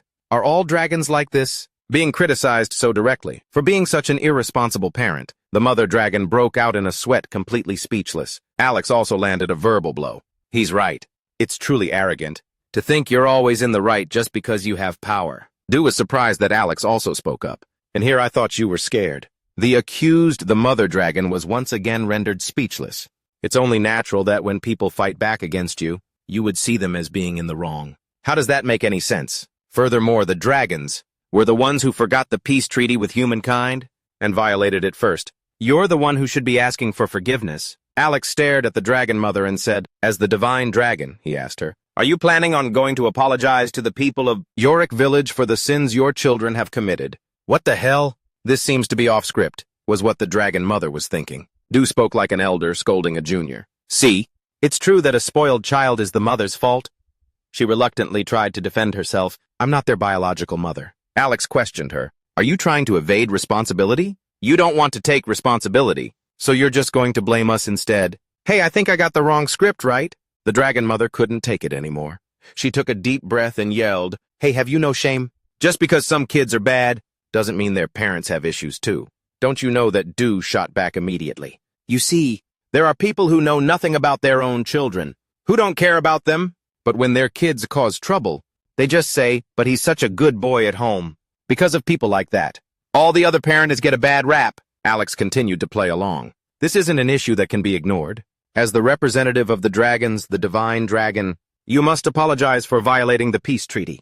Because of one misbehaved dragon, you must take responsibility and step down, shouldn't you? Du and Alex played off each other perfectly. Their back and forth was making her ears bleed. The verbal damage was immense. She no longer had the imposing aura from before. It seemed she was completely intimidated by their powerful arguments. Then, the dragon mother scratched her head and stammered, It's not that serious, is it? Why do I feel like I'm the one who did something wrong? That's right. You are in the wrong, so are you going to let us out of here now? With that said, the two of them turned to leave. The dragon mother panicked and stopped them. Wait. She scratched her head shyly and said, You've already come all this way. Could you please hear my request? Du looked at her. Apologize first. Hearing this, the dragon mother froze, not responding. Du immediately turned to leave. If you don't want to, then forget it. An apology won't cost you anything. She immediately called out, Wait! A glint appeared in Du's eyes. It seemed his plan was working. She hesitated and said, I apologize. It took all her effort to get those 3 short words out. The sound echoed in the vast space. Du suddenly reached out and patted her on the head, leaving her completely confused. He was getting into character again, playing the part of an old man praising his junior. Well, I don't really like it, but since you've apologized, I suppose I'll accept it. His hand was still on the dragon mother's head, patting it. The dragon mother's face twitched, her forehead breaking out in a sweat. This is a bit weird, but I'll let it slide, because I am a generous person after all. Hearing that, Du burst out laughing. Ha ha ha! Du's expression returned to normal as he asked her, So what is it that you want? The dragon god frowned. To put it simply, dragon hunting. Du puckered his lips. So, he looked at her with a questioning and contemptuous expression. The golden dragon, a true dragon god, a being of law, a mother, is asking me, the demon king, to hunt her own dragon children. The dragon mother weakly replied, Yes. Hearing this, Du cackled. Do you think I'm an idiot? This is obviously a trap. You want me to believe that nonsense? You've lost your mind. You stupid dragon! Du was laughing so hard he was crying, tapping the dragon on the head as if to knock some sense into her. The dragon mother raised her hands to cover her head. No, that's not it. Just as Du was about to devour her, Alex spoke up. Is it because of those purple parasites? Du froze mid-bite on her cheek, completely confused. Alex remembered his fight with that other dragon. A purple slimy mass with thousands of eyes had completely covered the dragon's body. It clings to the dragon's bodies, something like a parasite. Perhaps that's what made those dragons go berserk. The mother dragon struggled out of Du's grasp. That's right. Something isn't right here. The Hleiners who reject peace are now making a pact with humans. Du frowned and asked, Hleiners? The mother dragon said, That's right. The dragon from yesterday was also one of the victims. Of the Hleiners. She glanced at Du and continued. The Hleiners are a group who have been hurt by humankind, like losing their wives or children at the hands of humans. The mother dragon explained. She turned away and said slowly, although it was unavoidable. The two of them watched, waiting for her to finish. The mother dragon stared into the distance, reminiscing. They were blinded by their rage. Those purple parasites with bloodshot eyes. They attack villages by infecting the children who are living in peace with a strange and powerful magic, the likes of which I've never seen before. They infect dragons and make them destroy villages to ignite the war between humans and dragons once more. Once again, she turned to look at the two of them. She said seriously, So you must capture them first, so that innocent children will no longer have to die miserably as tools of war. At this moment, the mother dragon looked strangely warm and gentle. Du flashed a cunning smile. I understand what you're saying. He looked at her, his eyes as sharp as hands casually tucked in his pockets. Let's call it a hunt. But the problem is those Hleiners are manipulating the peace-loving dragons, making them go berserk and attack humans with reckless abandon. And you want me to capture them before they're killed by humans. Is that right? Du slowly looked at her and recounted her plan. The dragon mother replied, Yes.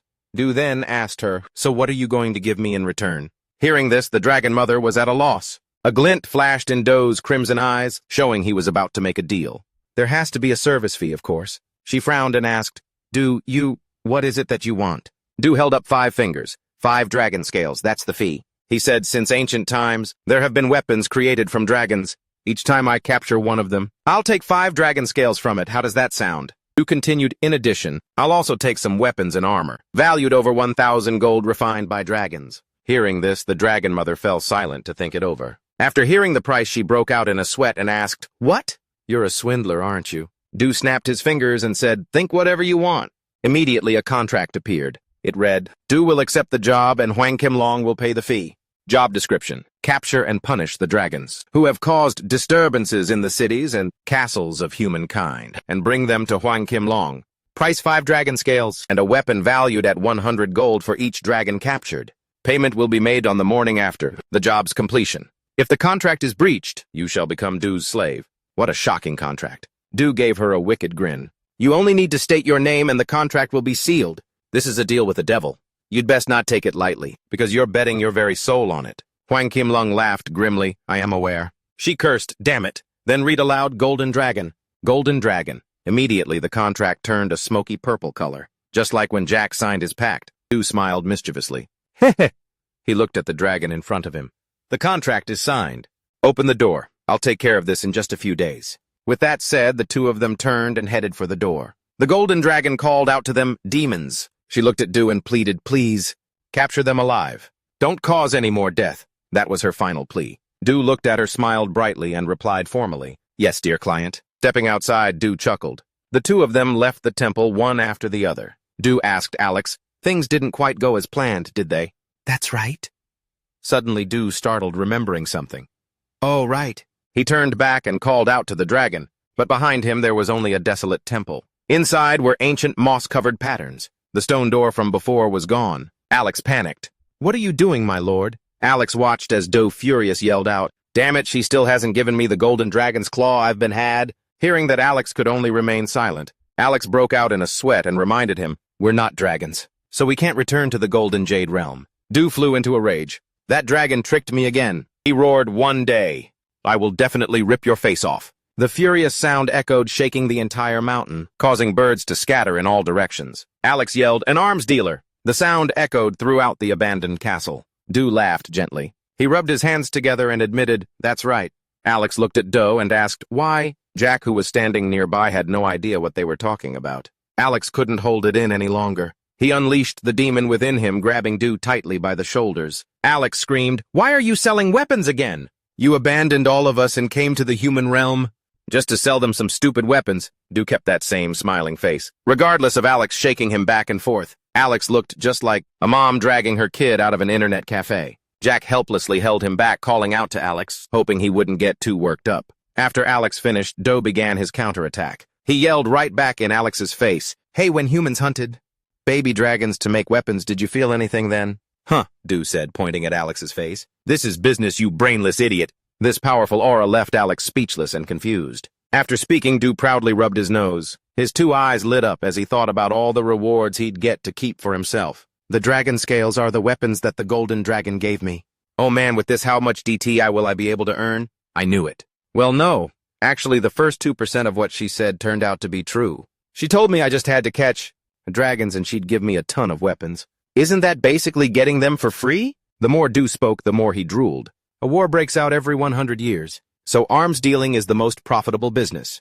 It'll never fail, right? Alex, crying his eyes out, tried to persuade Du. No, without demons, how can there be a war? Hearing this, the mortal Jack could only scratch his head and think to himself, catching dragons is considered for free. Du's eyes snapped back to Alex as he asked, Besides, you idiot, do you still not know who I am? That question completely stunned Alex. A calculating glint appeared in Du's eyes. He said excitedly, Selling weapons is just the funding for my real plan. I don't plan on being a merchant for the rest of my life. Have you forgotten? One who watches from the shadows, and another who possesses all the weapons in this world. Hearing these words, Alex was completely reassured. He stared blankly, thrilled on the inside, just as I predicted. So that's how it is. My lord, you haven't forgotten about hell. Dor immediately gave an order.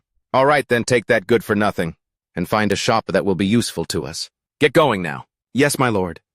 Alex carrying Jack happily flew off like the wind. Alex and Jack jumped down and vanished from the castle. Dor stood there watching the two of them leave. It was then that he revealed his true thoughts. Why do I have to keep this business going anyway? Dor tapped his fingers together, smiling ambitiously. The ultimate goal, of course, is to construct a building. It's thrilling just to think about it. To become the owner of the greatest building in the world. I guess I'm lucky you're such an idiot. Dor happily dangled his feet. At that moment, he was lying on a bed, waiting for the other two to return. The sun had now reached its peak and was incredibly bright. Dor lay on the bed, calmly looking up at the sky with a slight smile. He recalled a few things from when he first met Jack. He was such a shy hotel attendant. The first time they met, Jack had scratched his head shyly and said, "I'm terribly sorry. My rank is only F rank. I'm just a good-for-nothing." Then came the memory of when they fought that dragon. It all played back like a slow-motion film in Dor's mind. He also remembered someone else. Huang Kim-long. He was looking at him, pleading. "You must capture them alive to prevent any more bloodshed, my lord." Dor smiled silently. His eyes were half closed against the sunlight that shone brilliantly on top of the ruined building. The roof had been destroyed, Dor thought to himself with satisfaction. Now I've created a stable source of income and saved that foolish hero. So I guess that's that. All I need to do is sit tight. I could even become rich. But what's with this empty feeling? Blood and slaughter. The image of Jack from before, scratching his head shyly, reappeared. The only difference was that now he was engulfed in a sea of flames. Du thought to himself, feeling empty inside. If I killed everyone in this town, would I feel any better? The image of Jack in Du's mind began to distort. His eyes were crossed out. Jack still wore that smile, but he was crying. A deep, murky voice whispered around Du. "Kill them all." The air filled with a sinister aura. Confused, Du glanced to one side. That voice rang out again, "Destroy the world?" The image of the demon army from all those years ago reappeared in Du's mind. "Make humanity your slaves. Turn the human world into a hell." Scenes of war and slaughter erupted everywhere. Flames lit up the entire sky. Demons flew through the air, destroying everything in their path. It was utterly catastrophic. And so the Demon King will rule once more. Then you will end this cycle of rebirth and death. This cycle that takes place beneath the earth where the sun no longer shines, and repeats every 100 years. Alex. Du stared blankly into the space before him. His eyes flashed fiercely. Then he closed his eyes and said coldly, "Go to sleep and shut your mouth." The sunset painted the entire sky a brilliant red. Alex stopped and said, "Here we are." The two of them stopped in front of a dilapidated building. A new weapons shop. Its previous owner lost his life during the dragon's invasion, and this shop was bought for a low price. Du stretched and yawned. Not bad at all. You found it pretty fast. I haven't even had a chance to sleep yet." Alex covered his face, bashfully explaining himself like a young maiden. "The moment I hear about a genuine plan, I get so excited I can't sit still." He mentioned this. Du felt awkward for forcing a laugh to go along. Yeah, you're right. Let's work hard for this genuine plan." Alex looked at the shop in front of them, calculating. If we have Jack handle it, this place could turn into a pretty good shop. Du wondered, can Jack even do renovations? That's right. He said he used to be a carpenter. Hearing that, Du was full of admiration. He's so young, but he's already amazing. But bloodline levels? Aren't they passed down from one generation to the next? Even if a pureblood human has a child, can that child still be an F rank? Du turned and asked Alex, confused. Yes, he admitted that's right. And vice versa. There have also been some cases of children of F-rank heroes, and a saint becoming the ultimate victor. Du concluded, so it's all just random, huh? Suddenly Du asked, then is there any hope for a failure? Just because a family is all F-rank, should their child also be labeled as F-rank? Alex wasn't sure about that either. It's a rather vague matter. Du looked at him, waiting for an answer. Alex smiled and said, although it's not a skill, assets are inherited. A family that frequently produces high-ranking warriors or saints will have wealth like royalty. With that money, they can raise the hero rank, or the bloodline level of their children, in various ways. Alex squinted, giving a knowing smile as he tilted his head up to look ahead and said, so in other words, even if that child is F rank, they can still become successful. Is that right? Yes? But since Jack himself said he's an F rank, he must have already been ranked as a hero. Hearing that, Deo just fell silent. He asked Alex, do you have any idea what I'm thinking right now? Of course not, sir. Alex, I'm not a mind reader, my lord. Deo transformed into a resentful demon. He grabbed Alex's head, choked him, and roared, you pathetic humans, using money to decide your own hero rank. Why do demons keep losing to people like that, huh? Why, you damn bastards? This chapter should be titled, When the Demon King is Resentful. Poor Alex could only say weakly, I'm sorry. Even though it wasn't his damn fault, Deo let go of Alex. But the anger still made his whole body flush red. Enough of this.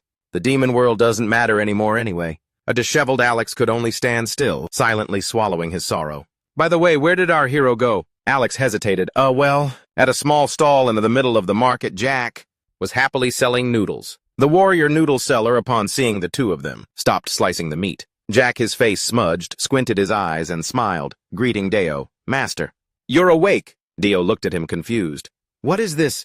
Why are you suddenly selling noodles? Jack scratched his head shyly. I had some free time at night, so I wanted to give it a try. Even so, the income is pretty good, haha. Deo plopped down on a stool in front of the counter, eagerly ordering. Well then, get me a bowl of noodles. Jack replied excitedly. Yes, master. He skillfully went through a series of motions to cook the noodles, chopping scallions, slicing meat, and pouring the broth. And here's a very appetizing bowl of noodles for you, sir. Looking at the steaming food served in a lovely little bowl made Deo's mouth water automatically. So this is ramen, huh? He picked up some noodles and brought them to his mouth. The flavor spread down his throat as he swallowed. Deo was stunned, his face filled with happiness. This is so good, I'm surprised this flavor is absolutely delicious. Hearing that, Alex couldn't resist. Really? In that case, I have to try some too. The moment the flavor hit his mouth, Alex couldn't help but shout, This is amazing, Jack. As if on cue, both Alex and Dare pointed at him. You should just give up on being a hero. You should switch to this line of work. Jack scratched his head shyly. Haha, I'll take that as a compliment from you two. Seeing them enjoy the food so much filled Jack with joy. Dare, who was stuffing his face, stopped when he heard Jack. Master, thank you so much, he said, his voice filled with happiness. Thanks to you, I was finally able to buy uniforms for my younger brothers who are studying at the Warrior Academy. They were the only ones who didn't have uniforms. Because of that, I always felt terrible about it. They pretended not to care, but they were really happy when you gave me the money. As he ate his noodles, Dare asked about the Warrior Academy. Jack replied, yes. This might sound a bit boastful, but I'm sending both of them to a school, a private elementary academy for warriors. I'm not strong myself, but I'm confident that those two can become real warriors. So I'm putting everything I have into their future. Just as they were having this heartfelt conversation, someone shouted, What is this? There's a fly in my noodles. A man threw his bowl of noodles down. Damn it! I didn't want to eat at this dump in the first place, but I was starving, so I figured I'd settle for this. And look what I get. The glamorous woman beside him didn't try to stop him, but instead openly showed her disdain. I told you I didn't want to eat in a filthy place like this. Even with customers like these, Jack remained completely professional. I'm very sorry, but there aren't any flies around here. Sir? Before he could finish his sentence, the bowl of noodles was slammed right into Jack. All he could do was cover his face with his hands. Hey, I'm not done talking yet. Seeing this, the man pressed his advantage. What's that? Are you calling me a liar, you bastard? Do you have any idea who my father is? All I have to do is say the word, and this place will be shut down immediately. The woman next to him even threw in a smile, as if she was afraid people wouldn't know what a jerk she was. Suddenly, the man stopped cursing. He noticed something about the guy covered in an entire bowl of noodles. The man yelled out, Wait a minute! Isn't this guy from the Holy Beach family? The woman was surprised. You mean that powerful family? She exclaimed, Oh, I know them. Is there still someone left from the Holy Beach family? And he burst out laughing. Bah-ha-ha! Ha-ha! The others standing around also started whispering. My God, the Holy Beach family, what is this? Since when did a hero start working as a cook? Jack's eyes filled with sadness as he said softly, It's not bitch. It's beachy, because beachy in Korean means jade, but people twisted it into bitch. The man didn't bother listening, acting all high and mighty. I know the bitch family. Pathetic. Their father came to my house begging for work, and you bastard are out here selling this garbage on the street. Ugh, how disgusting. As if humiliating Jack wasn't enough, he went straight for his family. Like father, like son, and you call yourself a hero, a noodle-selling hero, bwahahaha. This left Jack speechless. Deo had seen enough. He slammed his chopsticks down with a snap, startling the two jerk customers, not forgetting to taunt them. I think I hear a fly buzzing around here somewhere. Jack didn't think he would get involved. Mr. Deo! Still running that big mouth of yours, huh? Did you just call me a fly? Are you asking me to split your head open? Challenge anyone else, but challenging. Do is a big mistake. He raised his hand. The guy still didn't understand what was happening. Do's hand clenched. Might as well swat a few flies then. That guy just popped and returned to dust. All while Rick was stunned and Alex remained indifferent. The woman beside him screamed in terror. She hiked up her dress and ran her earlier look of contempt completely gone. Help me. But Do had no intention of sparing her. He raised his hand again. A black circle appeared in the palm of his hand. So one of you wants to run away, huh? She was slowly sucked into the black hole in his hand. This scene made Rick's jaw drop to the floor. Finally, when only a few strands of her hair were left, fluttering in the air, Do clenched his fist. Do's face showed extreme displeasure. Those who don't respect the heroes, who risk their own lives to fight for them, don't deserve to live in this human world. Alex just watched and said nothing. He ignored the people around them who were still wide-eyed and open-mouthed from what had just happened. He just went back to eating his ramen. This snapped Rick back to his senses. Oh, right. Before he could even take a bite, a piece of paper appeared, slowly floating down to Do. On the paper was a line of text. A dragon has appeared at Lea Castle. You must depart immediately. Bangdo slammed his hand on the table. He looked off into the distance, smiling cheerfully. He told Jack, "Hey, you good-for-nothing, close up the restaurant.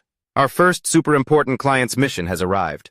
Time to go make some money." Although Jack hadn't fully recovered from the shock, he immediately listened when his boss spoke. "Huh, oh yes, sir." The bright moon shone in the sky. The clatter of horses and a carriage filled the air. On the carriage were 3 people, Do, Jack, and Alex, speeding along as if they were flying. With his owl-like eyes, Alex noticed Jack's trembling hands. He was staring blankly, unsure of what to say. He was shaking like a leaf. Alex noticed and asked him, "Are you nervous, Jack?" He scratched his head and admitted it. "Yeah, haha, I guess so." He was wearing a pot on his head like last time playing the hero. His eyes crinkled with a happy smile. "I never thought that someone like me would be going off to fight orcs or goblins, let alone a dragon. Before I met you and Lord Deals, even in my wildest dreams, I wouldn't have dared to dream that one day I'd get to fight orcs, goblins, and even a dragon." His gaze suddenly shifted. He looked at Duh, who was lying in the back of the cart. He was yawning, drooling a little, and picking his nose. Jack, still full of emotion, said to Alex, "You might not believe me when I say this, but now, whenever I look at Lord Deals," he said with an embarrassed laugh, "I always feel that he's radiating this confidence. Like it's just a dragon. What's there to worry about? But if it were me face to face with it, I'd be so scared I'd freeze on the spot." "Ha ha," Alex said, surprisingly praising him. "It's good to be scared." He called out, "Jack, I don't know what you're thinking, but Lord Duh has already designated you as the hero. Even if you don't, always, I feel like a hero. You are definitely the leader on this adventure, so be more confident." These words made him blush. He replied with a hesitant voice, Yes." Alex looked at him encouragingly. "What kind of leader sounds so timid? Speak up." He got the hint and replied loudly, "Ah, yes." Alex's horse took off like it had a motor speeding away. He quickly said, "All right, we're almost there, just around that corner. We're at Lea Castle, hold on tight." Jack's voice boomed, "Yes." The wheels screeched around the corner at high speed. At this speed, Jack squeezed his eyes shut. When he opened his eyes, a massive castle stood before him, encircled by a giant white dragon. Jack was stunned. It's huge. A purple swarm was clinging to the white dragon. Its face was twisted in a painful scream. "Roar, roar!" Jack leaned forward slightly to look completely surprised. That castle. Did the dragon already destroy it? What about the people inside? Do from the back pointed in one direction. He said indifferently, "Calm down." "Look, they've all gathered over there," Alex surmised. "A castle. That big must have a few G-rank heroes. It's likely they helped the people inside to evacuate safely." Jack was relieved to hear that. Who didn't care? For him, the stage was set, and it seems the audience has arrived in full. "It's showtime. Get ready, you useless trash." Sweating, he replied, "Yes, sir." Someone looking towards the castle coughed, then swore, "Damn it." The townspeople wore thin brown coats, their breath turning to smoke in the cold. Where did that dragon come from? Is this the end of the world?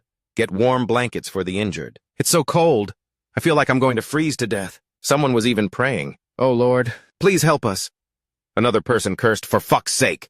Can you stop praying already?" The chubby guy didn't care and continued to pray, "Please, just make this storm stop." "Oh, Lord, have you abandoned us?" The person next to him just clicked his tongue. He then added, "Even the king seems to have abandoned us to our fate." "Then who's to say the gods won't just abandon us?" The person next to him kept their hands clasped in prayer as usual. "Dear Lord." Elsewhere on a throne sat a pot-bellied king. Below him were people from the holy temple, casting golden magic to ward off the cold. And yet he still complained, "Ugh, it's too hot. It's like a sauna in here." He scratched his face. I wonder how much food it took to raise him, to be so plump. Hey, those heroes. Where are the ones who went to find the savior for help? Gosh, it's hot. They need to return to the castle.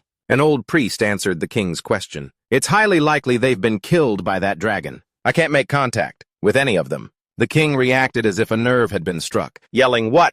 Well, do something about it yourself. If this keeps up, I'll die from the heat." A familiar voice rang out, "Move, out of the way."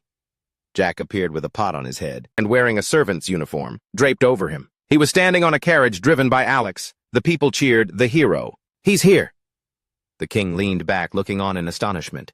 His eyes were shining as brightly as car headlights. The carriage flew over the king's head. The king was so shocked he stammered, "A hero!" He truly couldn't believe his eyes. Damn it, you're just a pervert who wears nothing but underwear and carries a broom. They're getting away. Get them. Jack along with. The carriage Alex was driving flew past the king and his soldiers. He was just striking a cool pose, but deep down he was so embarrassed he could die. Just then, a gap opened in the inner lining, letting in a gust of cold wind. The king snapped. Hey, it's cold. Cast the blessing again, hurry up. The old priest is really just a salaried worker. So he knelt down. Yes, sir. The king was so furious his bald head turned red. How dare he jump over to my authority? I hope that dragon eats every last one of you. A small child among the townspeople was held tightly by his mother to keep warm. The little boy saw something. The boy pointed and called out, Mom, look. The mother looked in the direction her son was pointing. What is it, sweetie? Mom, a carriage is speeding towards the dragon and the castle. The boy asked his mother, is that guy really going to fight the dragon in just his underwear, Mom? Those who heard him looked over startled. They couldn't believe their eyes. Are you kidding me? Don't tell me. He's the hero who's going to defeat the dragon and save us. On the carriage, Alex drove with a serious face. Jack posed and Dare just laid there. After striking his pose, Jack sat down trembling. I'm so cold, so embarrassing. Not only is it embarrassing, it's freezing too. Alex praised him. You did great. He gritted his teeth, looking at the people around who had been frozen solid. Many people didn't manage to escape. They all froze to death. Their faces were frozen in countless expressions of agony. Jack looked up and saw something. That's right, we're almost there. We're just a little bit away from the dragon. Dare finally spoke up. Alex? Weakling, get ready. He lay comfortably on the carriage, dishing out the plan. The plan is the same as always. Weakling, you will stand in a spot where everyone can see you. Alex, you're going to grab that lizard and drop it right in front of the weakling. He continued to give orders lazily. After that, weakling, you'll finish it off with one strike. Got it. Jack was so cold his nose was running. He thought to himself, I knew this was going to be the plan. The laziest worm here is still you. Alex, don't mess around like last time, or I'll have to step in myself. Alex replied, rest assured, my lord. Alex waved his hand, creating a purple spatial rift. He revealed his demonic form and declared from atop the vehicle, this humble one struggled a bit last time because I didn't pay attention to their condition. But I won't make the same mistake again. Petrified, Jack froze and called out to Alex. He stuttered his request to Alex, don't kill it. Capture it alive for me. Alex's expression turned dark as he replied, yes, sir. In that case, I'll just beat it half to death. Then Alex addressed Jack, who was trembling and hugging himself. He took off his hat and reminded him, that dragon is huge, so things are about to get a little crazy. So make sure you stand firm and stay put, you hear? He was so frozen with fear that he replied in his mind, I know. Alex then slipped into the spatial rift he had just created. Well then, goodbye. It was only then that Jack's brain started to process what was happening. He was breathing erratically, trying to stand firm when his lord called out, stop the vehicle, you worthless trash. He lazily waved his hand. I'm going to lie here and take a nap. Go deal with that dragon, quickly now. Jack felt like a bullied, overworked employee. But for his meager pay, he still obediently replied, yes, sir. Just when he thought it was over, Jack called out again. But my lord! The dragon in the distance let out a roar. Terrified, Jack hugged himself and timidly proposed, could you please come with me? I feel like I'm about to pee my pants. Ha ha ha. He was just laughing to hide his embarrassment, because he knew that he too would be scared to death facing it. Meanwhile, purple eye-covered things were clinging to the dragon's body. Hearing this sound, they all turned their eyes toward the source of the sound. Alex appeared in midair, in his demonic form, slowly approaching the dragon and the creatures. They sensed the approaching danger. The purple things, which were soft like slime, suddenly hardened. Rushing towards Alex, he also effortlessly dodged all of them. Whether they tried to touch his face or anywhere else, they were slapped away by his purple power. After a few affectionate exchanges, the dragon let go of the castle and fell. A thick cloud of snow dust billowed up. Jack's hands trembled as he saw the dragon fall. In the midst of the cold wind, he trembled at the sight of the dragon losing to Alex. He screamed internally, awesome! But because of the smoke, Jack couldn't see a thing. He didn't know if it had started yet. He quickly turned around.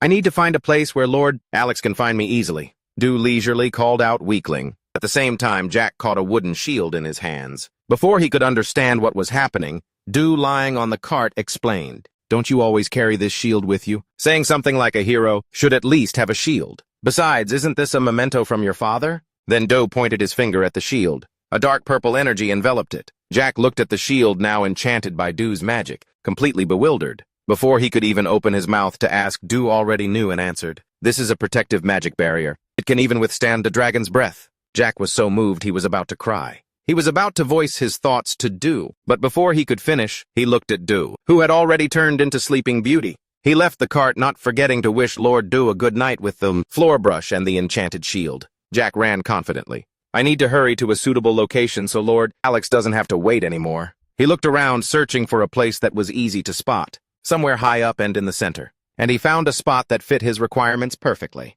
Jack strode quickly to his chosen spot. He was almost there when his leg suddenly buckled. He rolled like a ball the rest of the way. Just then the dragon slowly got to its feet. It roared in agony. The purple blobs were incredibly annoying. Alex mercilessly stomped on the purple mass. Alex's hands were like blades slashing at the purple mass. His eyes were incredibly cold. The eyes of one of the purple creatures suddenly changed. It gave Alex a nasty surprise. The dragon seemed to have shaken off the things on its body. It flew straight into the sky. Snow dust filled the air, obscuring the view. A hand appeared in midair. It immediately clamped down on the flying dragon's snout. Alex appeared unharmed. It was just his handsome face that took a hit. He flew straight toward the dragon. As he was about to get close to it, he used magic. Countless purple arms appeared from behind his back. The demonic look in Alex's eyes became more pronounced. A direct hit. The dragon plummeted straight down from the sky. It created a series of shockwaves. It let out a groan, though it was unclear if it was from pain or frustration. Alex, with one arm in its true demonic form, stepped closer to it. You recover fast? Is it because of your size? It just kept screaming as if trying to answer him. Alex raised his hand. Let's end this here. From a distance, Jack saw the dragon getting completely wrecked. He thought it was incredible. Jack stood on a cliff edge. Watching this, he realized staying here was a little scary. Alex was handling the dragon all by himself. His eyes widened as he assessed the situation. Behind him, voices filled with questions rose up. Is that really a D-rank hunter? He looked behind him where the townspeople were standing. Some of them were happy seeing him as a hero. The hero saved us. What? Is he actually winning?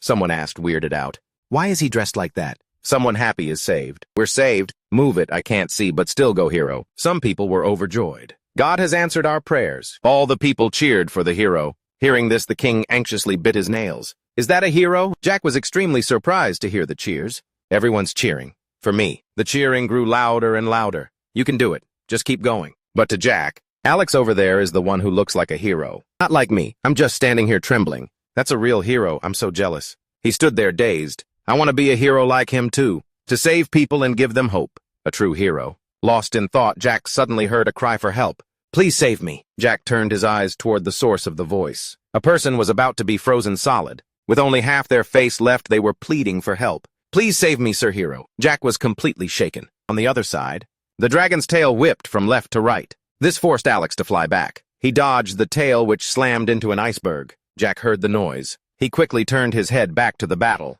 Chunks of ice were falling down on Alex, forcing him to dodge. Alex was not happy at all and let out a tch. The dragon's claws slammed powerfully into the ground. The dragon now seems to have gone mad, roaring wildly. It spoke again in an untranslatable language, and yet Alex understood. So you can regenerate infinitely, as long as the host isn't dead, huh? So it's a parasite. Alex assessed the situation coldly. You're more like a zombie dragon now. As the dragon's feet touched the ground, it changed direction. Its roar was filled with pain, and yet Alex understood it. So they can multiply infinitely. Unless they're removed from the host, it really is a zombie dragon. The dragon was still standing, towering even after all his kicks. Alex was getting a little annoyed. If he couldn't kill it, there was only one other way. He just had to chop off all its limbs. The dragon pushed off with its legs again. It flew up roaring like it had gone mad. With its mouth wide open, it charged straight for the cliff where the people were. Without a second thought, Alex used his 100 hands technique. Countless arms sprouted from Alex's back. The small arms slowly intertwined just before the dragon reached him.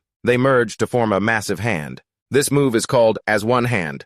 The giant hand clenched into a fist, without mercy. It gave the dragon a loving punch. Smashed by the blow, it lay flat on the ground. This time, Alex used his 100 demon hands hell hammer technique. The giant hands continuously pummeled the downed dragon. It took such a beating that it couldn't even make a sound. The arms then merged into one again. It grabbed the dragon by the neck and lifted it high into the air. A stream of white energy began to gather in the dragon's mouth. Alex paid it no mind and remained focused on his technique. The dragon unleashed a massive, powerful beam of ice energy. Even Jack, who was far away, was caught in the blast and fell. He landed on the pure white snow. He struggled to let out a single breath. Countless arms completely enveloped Alex. Alex had lost his patience. Let's end this here. The giant hand squeezed the dragon's neck harder, making it roar. Alex's eyes widened. Single 100 demon hand. The single hand that had been 3 merged into 1, then split into 3. 2 hands grabbed the dragon's 2 wings. A magnificent scene unfolded before their eyes. There are 30-20 of which are yin and yang. It was held so tightly it couldn't move. The dragon let out a piercing shriek, but Alex didn't care. He slammed it down with a reverse current finger strike, then raised his arm again and mercilessly smashed it to a pulp with the great demon's myriad fists technique. The townspeople watching from a distance could only watch in astonishment as the dragon fell. Jack was also in shock as it all happened so fast. He realized, oh no, this is no time to just stand here and watch. He rushed over to the person who had just called for his help. I have to save them quickly. They're about to freeze to death in this cold wind. Then he remembered. The person had weakly managed to cry out the word help. Seeing this, Jack couldn't bear it. Don't worry, I'll get you two out of there right now. He touched the block of ice. A chill shot through every cell in his body. Damn, it's so cold. He let out a sharp breath. He saw something. A young man frozen solid, already gone. The man's tears had frozen on his face. It was a heartbreaking sight. Jack could tell he was already dead, having died while trying to save the girl. Seeing Jack's stunned expression, the woman quickly called out to him. She held out a child whose face was red from the cold. With tears and snot streaming down her face, she pleaded for her child. Please save my child. Jack heard the baby crying. He quickly took the broom handle and slammed it against the ice. Small pieces of the ice block broke off. He tried to reassure her, just hang on a little longer. I'll get you out of here right away. But in his mind, he thought, damn it, I have to leave the father behind to save the mother and child. Meanwhile, Alex and the dragon were still fighting. He calculated Mr. Alex will be here soon. I need to hurry up, save them, and get back to where I was. A white light appeared from the dragon's location. The townspeople recognized that light. A man with blood streaming from one eye screamed, Get out of the way, Sir Hero. That light is also what destroyed our castle. The light grew stronger. A powerful beam of light shot out like a shockwave. It flew toward where Jack was standing. He quickly raised the shield that Dare had enchanted earlier, but even that couldn't stop its power. He was sent flying as the shield shattered into pieces. From a distance, the townspeople watched as the beam of light approached them. When it reached them, all they could do was let out a few screams. Even the king felt it, crying out in pain. Ugh, it's so cold. Chunks of ice appeared around the dragon. It roared as if it were being slaughtered. Just like last time, Alex was still standing his ground. His body was covered in strange symbols. It's getting hard to maintain this. The skin I've been saving for the battle 25 years from now. How annoying. Jack was now buried in a pile of snow. He slowly opened his eyes. I'm still alive. Is it because of Sir Dur's shield magic? Why is it so cold? Jack's eyes shot open as he remembered the child. He quickly sat up from the pile of snow and looked around. Seeing the baby still crying, he was overjoyed that the child was still alive. He saw the mother completely shattered, still holding her child. He exclaimed, Damn it, mother, hang in there, I'm coming. But as he tried to stand, he collapsed. He looked behind him. Both of his legs had been frozen and shattered. One of his arms, too. The ice on the dragon's body began to move again.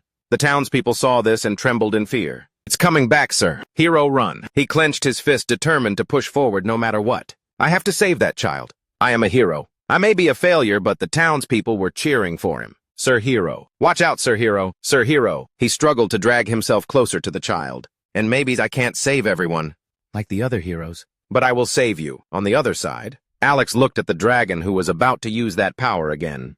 Don't you realize it's useless against me? Alex mocked it. This is why you're always used by humans. You foolish divine dragon. The white light from the dragon continued to shine, ignoring the taunts. Jack held the baby tightly in his arms, but he couldn't avoid being sent flying. His eyes were shut tight. Jack was buried in this cold snow. A fur coat was placed over him, causing him to open his eyes slightly. The person who had just thrown the coat at him sat down and remarked, I really don't understand. The wearing a thin shirt sat looking at Jack, who was lying flat in one spot holding the child. How could they think they could defeat me?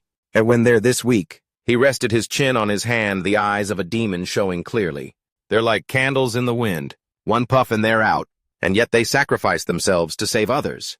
Did we really lose to them 66,500 years ago? I just can't understand this human race. Jack was still smiling at this point. Lord D, I'm sorry I couldn't get there in time. I'll try harder next time. The words next time had barely left his lips when Jack collapsed onto the snow. Jack groggily opened his eyes, then shut them again like it's a Monday morning. Covered in bandages, he shot up. That dragon?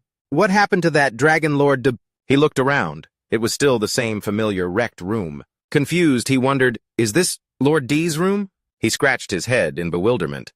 Wait, why am I here? Did I pass out? He remembered his hand had been frozen solid. He raised the hand he had just used to scratch his head and stared in amazement. He threw back the blanket covering his legs. He looked at his legs. The legs he thought were lost were now stitched together with purple marks, and they were completely intact. He couldn't believe his eyes. He thought he was a total wreck, so how could this be? A voice cut through his thoughts. The divine dragon is pretty useful.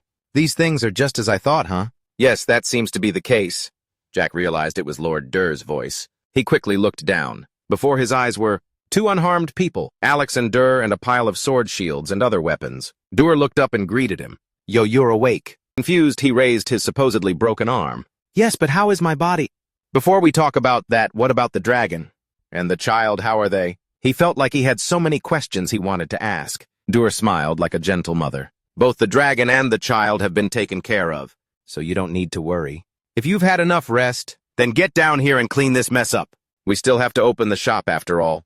Don't we? The useless bum heard this and was completely stunned, frozen solid. But then he smiled happily.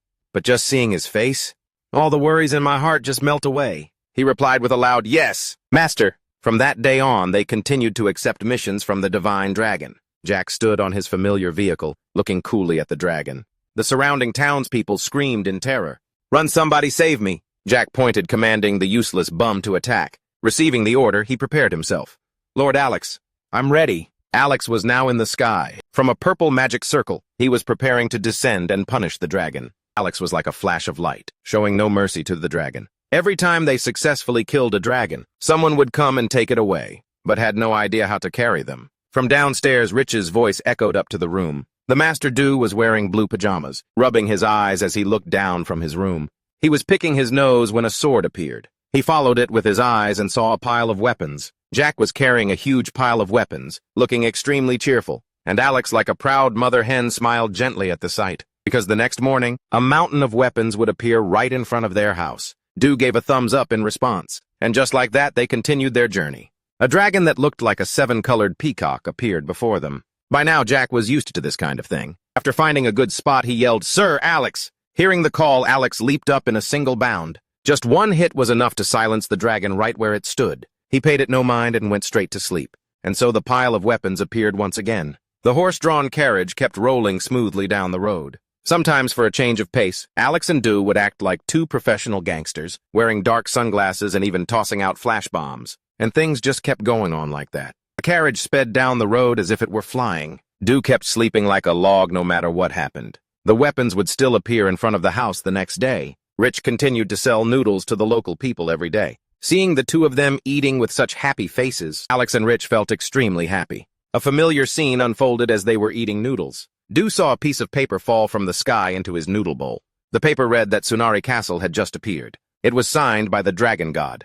With noodles still in his mouth, Do got up to leave and Jack was already prepared. They took the carriage to a place where there was a skeletal-looking dragon. Do, of course, was still asleep. By this point, Jack had gotten much more used to this sort of thing. But the moment Do opened his eyes and gave the command to attack, Jack would charge forward. Yep, even against the blue dragon. Not only that, next up was a fish-like dragon. There was even a fire dragon, too. He got to the point where Jack was extremely familiar with Demon King Slash. Next up to get wrecked is a green dragon. The next leg of the journey is a blue dragon, and after that a gray one. After these battles, Jack collected countless weapons. His legs still wrapped in bandages, he steps off the battlefield. He's covered in blood. Behind him, a dragon has just fallen. Jack turns his gaze toward the source of the noise. It's the townspeople cheering. Thank you, look, it's the dragon hunter. God must have sent him to us. The dragon hunter saved Doria Castle. Our neighbor has come to save our village. Hey, over here! You're so cool, Mr. Hunter. Mr. Hunter in your underwear, look over here. A figure appears before Jack. It's Deo. He praises him, you did good, you piece of trash. Jack high-fives him with a cheerful smile. Yeah! Word of their deeds spread far and wide. Jack's team quickly became the most famous party in all the land. The three of them, Alex, Jack, and Deo, all look in the same direction. Deo asks aloud, Is it finally finished? Alex replies softly, Yes, this is... Alex introduces, the first branch of the Demon's Armory. A beautifully renovated, sparkling building comes into view. Its lights are shining brightly. And just like that, the shop was open for business. The space inside is magnificent. The grand interior is quickly revealed. Thousands of top-tier sparkling weapons line the racks. Jack looks on in awe. Oh my God. This place is crazy luxurious, Sir Deo. The naive Jack had never seen any place so awesome. He gets so excited that he starts flailing his arms around wildly. Deo turns to Alex and praises him. I didn't think that the interior space could turn out this nicely.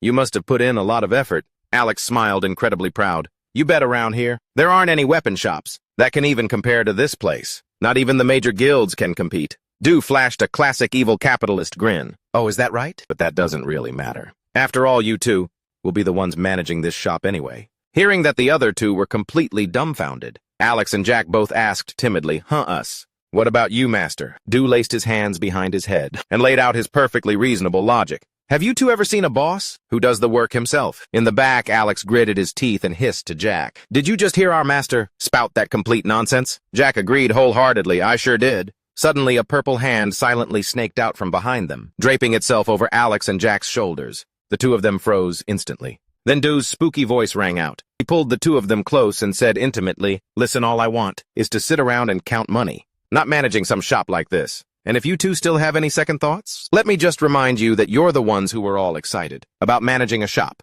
not me, right? Squeezed into submission, Alex and Jack helplessly accepted their fate. We understand, that's right. Seeing that they had reached an agreement, Do let them go and said cheerfully, all right, that settles that then. You two better work hard to grow this shop, you hear? Yes, sir. The shop owner, Rick, suddenly spoke up. Sir Do. Do stopped smiling and turned to look at him. Rick scratched his head and asked him shyly, can I continue working at the counter? After I'm done with my work here, I still need to earn tuition money for my younger twin siblings, you see. Do crossed his arms, looked at him and agreed without hesitation. Whatever, do what you want, Jack said gratefully. Thank you, sir. Then Do turned to the person next to Jack. Also Alex. Yes, sir, Do said mysteriously. Go get the thing I requested. Afternoon at the weapon shop. The sunset dyed the outside red. The three of them huddled together to observe the newly brought item. Jack couldn't help but widen his eyes and let out a whoa. The object lying on the tray continuously emitted a dark purple aura. It looked like a shield, with an eye pattern in the center, and smaller eyes arranged in a circle around it. That looks awesome. Do stepped forward and lifted the shield. The point of contact between him and the shield sparked with purple light. He held it up and turned to Alex. Read. Yes, sir? Alex's steady voice rang out. Its name is Doomslagen. It was crafted from the dragon scales, obtained from a dragon hunting reward. Combined with many emeralds and rubies along with masterful craftsmanship, this is an SS rank shield. Only heroes are worthy of using it. It was specially forged by Hemet, the #1 blacksmith of the underworld. Alex said, this thing can withstand 3 to 4 of the Demon King's attacks. Even Do had to exclaim in awe after hearing that. Jack standing beside them was beyond excited. It can even block the Demon King's attacks, so the rumors are true, dwarves really are master craftsmen. The little guy had no idea the real deal Demon King was standing right next to him. In reality, the underworld that Alex mentioned was referring to the demon world, but Jack misunderstood it as the land of the dwarves. Jack caught the shield door threw at him. You pathetic weakling! Hold on to it tight. Jack had no idea what was going on. Suddenly, a purple light flashed before his eyes, making Jack squint. When his vision returned, Jack was absolutely terrified. Where am I? It was a dark space, with no visible beginning or end. Jack was so scared he broke out in a cold sweat. He spun around frantically searching and calling out for Sir Dor. An eerie voice spoke up, a human, you are the one who summoned me. Bewildered, Jack turned toward the source of the voice. A giant eye appeared behind him. It was bloodshot red, just like the eye on the shield from earlier. Compared to it, Jack looked like a scared little mouse. The eye spoke slowly, my name is Doomslagen. I shall accept you as my master, until the day my flame of life turns to ash. Hearing this, Jack couldn't believe his ears. How could such a divine object accept him as its master? Before he could even compose himself, the eye emitted incredibly blinding bolts of lightning. Jack cried out, shielding his face with his hands. When he opened his eyes, he was back in the weapon shop standing with Dor. In his hand was the shield. Doomslagen. He looked around in a daze. Where did Sir Doomslagen go? Dor didn't answer his question. He simply warned him, it's coming. You'd better block it. Dazed, Jack still didn't understand. Suddenly, Dor gave a light swing of his hand. A massive wave of power shot toward Jack. Terrified, Jack's face went pale as he raised the shield to block. The eye on the shield began to glow. It blocked the attack. But because the attack was so powerful, Jack was still sent flying straight through the wall. Shattered bricks and stones flew everywhere. Watching Dor's handiwork, Alex screamed. What kind of boss in their right mind destroys their own shop? The moment after it's been built, Dor casually put his hands in his pockets. Now! Testing. From inside a pile of rubble, a bony hand emerges. Jack crawls out from inside holding a shield. He waves his hand gleefully. Lord, this shield is seriously amazing. It's so incredible it's not just A-rank heroes. Even G-rank ones would want it. Do looks very satisfied. He looks ahead and remarks, even though it's only 1/100th of the size, I suppose It could still easily block my spear of doom. Do calls Jack a good for nothing. Yet Jack replies cheerfully, "Yep, he's truly the king of optimism." Then Do says, "From now on it's yours." For Jack, who's used to being at the bottom of society, this news is utterly shocking. He hugs the shield in his hands, his eyes wide and cheeks flushed, unable to believe his own ears. Do explains it reasonably. "We want you to use some slightly more powerful gear. You're just way too weak. I'll be adding more one by one. So for now, let's start with this." An emotional Jack asks, "For real?" At the same time, a single tear falls from his eye, onto the shield in his arms, leaving Do and Alex completely stunned and baffled by him. Jack hugs the shield, caressing it. Overcome with emotion, his tears stream down uncontrollably. He asks again shyly, "Giving me an amazing shield like this? Even though I'm just a useless F-rank. And is that really okay?" Do lowers his eyes to look at him. He purses his lips silent for a moment, then softly says, "Yeah." That affirmation makes Jack even more emotional. His tears continue to pour down, and he's so happy he hugs it to his chest as if it were a precious treasure. Snot and tears are all over Jack's face, as he says, "Even if I lived for another 1,000,000 years, I would never dare to dream of this. I never imagined that one day I would be able to hold a shield as amazing as this in my lifetime. This is truly the greatest shield in the world." They looked at him as if he were a monkey. "Are you looking down on this moron? I didn't even hit you, so why are you crying?" Nighttime in the kingdom of Verde. Akuma Castle, a fortress left in ruins riddled with holes. A motley crew, from soldiers to phony aristocrats, were all feasting and reveling, dancing like there was no tomorrow. "Drink up." They were stuffing their faces. The leader raised his hand, admiring the gold that covered all 5 of his fingers. "Man, wearing this much is heavy." He praised, "You've gathered quite a lot, haven't you?" The leader laughed with satisfaction, looking at the pile of jewelry and gems on his body. "Who would have thought you were hoarding so much? It's not like you could take it with you to the grave anyway." That old geezer had no conscience whatsoever. He bent down, looking at the princess who was kneeling motionless on the ground.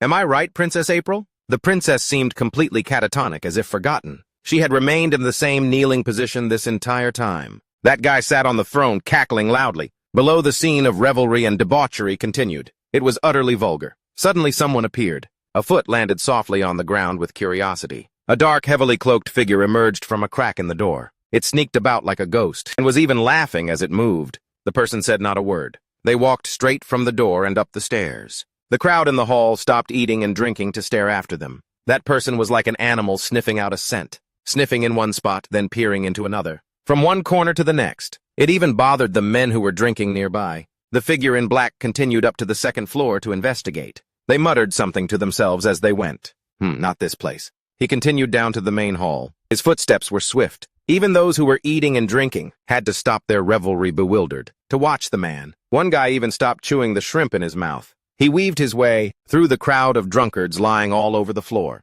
The search was not over yet. Then he stopped right in the middle of the hall. He knelt and bent over, placing one hand on the ground to sense something. Just considering the distance from the city gates to here alone, there wasn't a single trace of a battle. The bandit leader sitting on his throne looked down and shouted arrogantly, "What the hell, who are you?" Only then was his face clearly visible. He had short green hair and a face with a scar cutting across the bridge of his nose. He squinted his eyes and replied with a smile, "Oh, don't mind me. Don't worry about me. Please feel free to continue what you were doing." His legs bent to gather momentum and he suddenly leaped high into the air, a jump of such abnormal height. And after landing, he had already appeared right in front of the leader, scaring him so badly he couldn't even close his mouth. The man bent down again, using his hand to touch the floor beneath him. His hand was adorned with rings on all 5 fingers. A green light flashed in his eyes. He could see that this place was destroyed by a single explosion. Suddenly the man shot up and continued to speak, scaring the soul out of the leader. Mountain ranges. Under the full moon, a mountain was sliced in 2. He wondered if a human could even do something like this. The green pupils radiated a dangerous aura. The leader clenched his teeth, about to say something. The leader used all his strength, mustering every fiber of his being just to scream, "Get this bastard out of here!" The soldiers below all shouted, "Yes, sir!" The mysterious person turned back, waved a hand, and said, Don't move. It's very dangerous. Even though you're all just a bunch of cockroaches swarming around this place, your lives are still precious, aren't they?" The men below charged forward anyway, agitated. "This guy has a death wish. Kill him!" The mysterious person raised his hand, wagging his index finger. "You are all creations of God. You shouldn't be doing that." Instantly, a flash of light as fast as lightning swept through all those who had just moved. It was so fast they didn't even have time to react. He pointed at the other group of people. "The rest of you better stand still if you don't want to end up like him." The entire group writhed on the ground, clutching their wounds in agony. The leader pointed at him and said, "Magic. What's happening? Who are you?" The mysterious person maintained his standard bright smile and said, "The higher-ups are very concerned about the things happening here. For example, the appearance of a terrible Suaz. So I was sent here to investigate. I do hope you'll cooperate." The leader pointed his index finger back at him and asked, "The higher-ups haven't seen them all year." The mysterious person squinted and said with a smile, "That's right." The towering, glittering Akuma castle appeared. The mysterious person slowly said, "The savior." The bandit leader was so frightened, he could only stammer, the most sacred savior." The green-haired man flashed a smile, moving closer to threaten the bandit. "Since you already know, then I don't need to say much more. Why don't you just spit it out? What happened on that day?" A barrage of questions, who, what, and why. It made his eyes fill with fear. The man didn't wait for an answer. He continued praising the destruction of Akuma Castle, one of the largest fortresses. It was destroyed in an instant, and the perpetrator vanished without a trace. So brilliant. The robber gritted his teeth, trembling with fear. "I don't know anything," he recounted to the blue-haired man. "I just overheard some merchants in town saying that he had white hair." The young man was surprised. "White hair?" He replied, "That's right. They said that on that morning, they saw a suspicious white-haired guy going in and out of the city gate. Right after that, they heard screams. A bead of sweat dripped down his forehead. Then the castle suddenly exploded. A blue glint flashed in the young man's eyes. He trembled as if begging for forgiveness. "That's all I know. Only God knows what happened next, because everyone inside the castle was killed." Without replying right away, the blue-haired man gave a cryptic smile. He turned and walked away. "Thanks for the answer. Goodbye." The robber then screamed like a madman, "He's the savior of this place. You wouldn't understand. The tyrannical rule of King Verde has grown far too arrogant." This wasn't just his own sentiment, but the sentiment of all the people. Akuma is the largest fortress in the world. It's a joke. It was built with the flesh and blood of the common people in the city. That white-haired young man is our savior, sent by God to kill that tyrant and help us take back what is rightfully ours. He screamed as if trying to make the young man understand. He is the true Messiah, far more brilliant than that bastard, who uses the divine to live a life of luxury model. The blue-haired man turned to look at him menacingly. "Well said. However, we will determine if he was truly sent by God or is part of some fallen force." He raised his hand, which was covered in rings. Without another word, he snapped his fingers and split the bandit in two. "How dare you insult him, die!" The scene shifts to Jack's group. A familiar pair of legs kicks at the purple mass while cursing. "There you are, you damn microbe." Alex helplessly explained that it's a parasite, not a microbe. Looking at the dragon lying in the ravine, he didn't care. "It's all the same to me. Anyway, report the location and let the golden divine dragon handle the rest." Alex didn't dare to argue and could only reply, "All right." After they were done, the two of them left the area. Walking on the green grass, Dare crossed his hands behind his head and sighed to Alex. "At first I found this kind of work fun, but when there's this much to do, doesn't it become a pretty serious problem for the dragons? Things have gotten to this point. The golden divine dragon should have established her own stance and put an end to all this. She calls herself a divine dragon after all." Alex offered his opinion. "The reason she can't take care of things herself is probably because she's existing in the body of a mortal." Dare heard him but didn't understand at all. "What does that mean?" Alex looked at Dare and replied, "I'm not entirely sure, but I think she must have some connection to the records in the space-time library." Dare repeated in surprise, "The space-time library? It's basically an encyclopedia."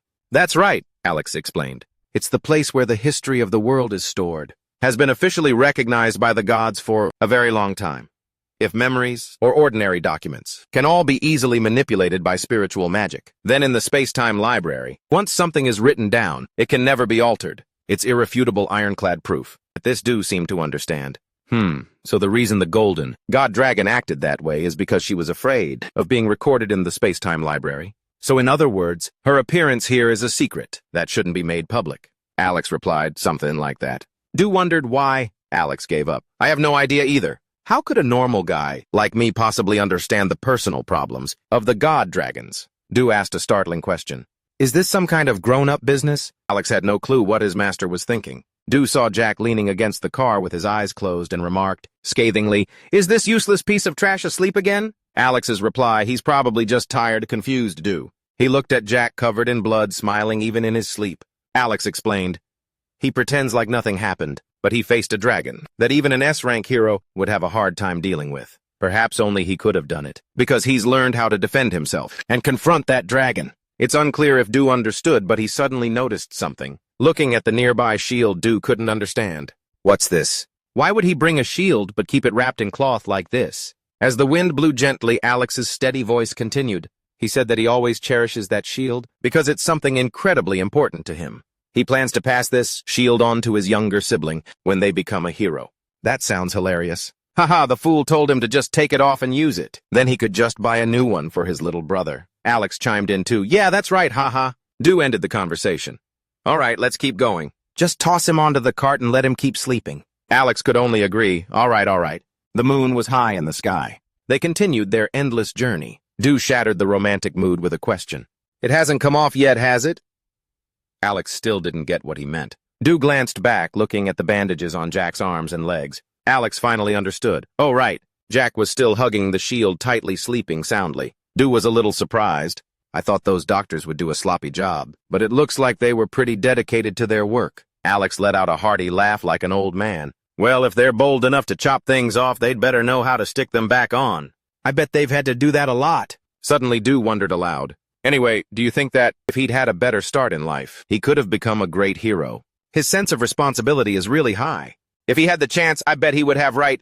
But he didn't understand why Alex was laughing. Haha, my lord, don't say something so ominous. Alex laid out the truth. If that were really the case, then within 25 years, the two of you would instantly become mortal enemies. Du didn't understand. Why would I have to do that to that fool? Alex yelled. Because you, my lord, must walk the path of the Demon King. Du put a hand to his mouth, flashing a brilliant, oblivious smile. Huh, what are you talking about? With just one look, don't I look more like a hero's trusted companion than that of the Demon King? At this point, Alex was so exasperated he just wanted to take a bite out of Du. I'm at a loss for words with you, my lord. Du wondered again. But if things really did turn out that way, would Jack become humanity's hero? Alex replied that it was impossible, because he didn't belong to the baffling Generation O. Generation O. Alex's eyes sharpened. That's right. It's the natural law of this world. The hero must ultimately be born into the 5th generation. Images of children appeared, Alex continued. An ordinary person has a child at the age of 20.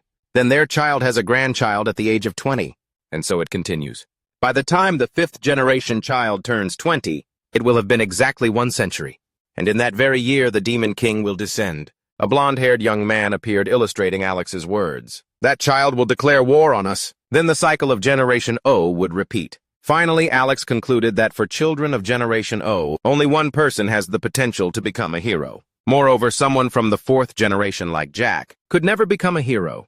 Only his child might have a chance. Hearing this, Du laughed out loud, leaving Alex bewildered. He looked at the darkening sky. Every century, when the Demon King wants to invade humanity, a hero is born. That's the law of the world. The rising moon made Du's voice even clearer. What a ridiculous game this is. He laughed again, leaving Alex speechless. So Alex asked him directly, Sir, can you tell me now why you ran away and refused to become the Demon King? Du avoided Alex's gaze and played innocent. Haven't I told you? This attitude was enough to drive Alex crazy. Du brought a hand near his mouth. Really? I was also wondering why I hadn't. Alex just kept staring. What am I supposed to do? Du glanced away, determined not to look at Alex. Ah, well, it's nothing special. I don't want to be the Demon King because... He couldn't finish his sentence. High above in the sky, something exploded, flying over their heads, lighting up the entire area. Du looked in the direction the explosion was flying past. Isn't that an airship? Alex speculated. From the looks of it, it must belong to the royal family, don't you think? Alex saw a red dragon flying around the ship. He quickly reported, it's being attacked by a dragon. Du sighed wearily. A dragon again in this world. Are dragons really that easy to find? Suddenly, Alex's face turned grim as he saw something. How could it be? That's... The flames were gradually burning away, the symbol printed on the ship. But it couldn't escape Alex's eagle eyes. That symbol is the holy fir tree. The symbol of the pure bloodline. Hearing this, Duo's stunned face lit up with excitement. The purebloods for real. That's right, Alex replied. He found it incredibly strange. That's a clan that has produced hundreds of heroes, possessing the noblest of pure bloodlines. I don't understand why two species that have been allies for thousands of years would suddenly turn on each other. Everything that's been happening lately is so hard to understand. While he was lost in thought, Duo called out, Hey, Alex! He was startled. What is it? Look, the airship has crashed behind the mountain. Du was as excited as a nosy neighbor dying for some drama. He rallied his buddy. Come on, let's go check out the scene. The flaming ship crashed through the mountain. The commander screamed. Hey, be careful, it's catching fire, hurry up. The soldiers were pulling something, wrapped in a white cloth. It was extremely large. Damn, why is this thing so heavy? 1, 2, 1, 2, 3, Two soldiers were pulling with all their might. Out of nowhere, a force sent dirt and rocks flying. The two men closed their eyes and braced for impact. A fat guy standing on a rock ledge holding a weapon roared, "Hey, you idiots! I told you to be careful not to break that thing." The men who had just been scolded only dared to reply, "Yes, sir." The fat guy wore a monocle on one eye. But instead of saying something intelligent, he cursed at the men, calling them idiots while thinking to himself, "Do they have any idea how much this thing costs? If there's even a single scratch on it, I'll have all of your heads." The soldiers continued to try and lift the object onto the cart. They even chanted as they lifted 1, 2, 1, 2, 3. A deafening roar cut through the air. The fat guy trembled like a leaf as he watched the approaching dragon. "We've been spotted." It was a red dragon with a ferocious gaze. Brilliant sparks of fire surrounded it. He quickly screamed, "It's coming!" The dragon charged as if it had gone mad, terrifying him. "It's coming?" The fat guy pointed and gave the order. "That beast is after it. This thing, we must stop it at all costs." Archers, mages, get ready to fire. The men who heard the command replied, "Yes, sir." Bows were drawn. Mages chanted their spells, ready to face the dragon. As soon as the dragon got close, the fat guy ordered, "Fire!" Arrows flew straight towards the dragon. Blue magic forming from ancient runes was also unleashed. A stream of yellow energy also shot forward. The three streams of power combined into one and rushed towards the dragon. But it was no pushover. It opened its mouth, ready to return their warm welcome. As expected, human strength was no match for a dragon's might. With a single blast, it blew away everything below. The fat guy could only scream, "Ah!" He lay flat on the ground like a squashed cockroach. Watching the dragon fly past, the fat guy could only fume with anger. He let out a single word, "Damn it!" He turned back to his subordinates and asked, "Where is the object? Is it still safe?" They answered loudly, "Yes, sir, there's no problem." Ignoring the cries of pain, "Ow, ow, my leg, ow, ow." He only cared about that object. Thank heavens. The fat guy looked up at the sky again. The dragon had now turned around. He shouted worriedly, "It's coming back." Despite its appearance, he could tell. "That thing isn't an adult yet. Make sure you shoot it down this time. Everyone take aim." At this point, the archers and mages were ready. Yes. The dragon kept its huge mouth wide open, ready to roast the place to a crisp. The fat guy mustered all his strength and screamed, "This is my final et." Before he could even finish his sentence, someone appeared yelling at him to get out of the way. He didn't even have time to react, as his head was used as a stepping stone. Stunned, he couldn't believe his eyes. A man with golden hair and piercing eyes had appeared. The man shouted the name of his technique, Camellia Twin Slash. The sword in the man's hand unleashed a golden arc of light. It sliced right through the dragon, sending blood flying. The fat guy's eyes turned into hearts, and he screamed as if he'd just met his idol. "Sir Varius?" The dragon collapsed to the ground after taking the full force of the attack. Planting his sword on the ground, Varius looked absolutely furious. "Are you trying to get yourself killed? You'd be dead if you hadn't dodged that, you moron." A complete change from his earlier vicious demeanor, the fat guy now started sucking up big time. "Ah, Sir Varius, we were about to handle it no problem at all. Even though that dragon was just a juvenile, you still managed to slice it in two. You're simply amazing, sir." Visibly annoyed, Varius tossed his sword to the fat guy. "A dragon is still a dragon. Why'd you have to add that juvenile part?" "Forget it, just hurry up and clean my sword." The man meekly complied. Yes, sir." Varius pointed. "Also clean this mess up and call for backup." Though a bit bewildered, the fat guy still agreed, "Yes, sir." Varius's glare was terrifying as he threatened the fat man. "If that thing gets exposed for any reason whatsoever, your head won't be on your shoulders anymore." The man trembled as he replied, Yes."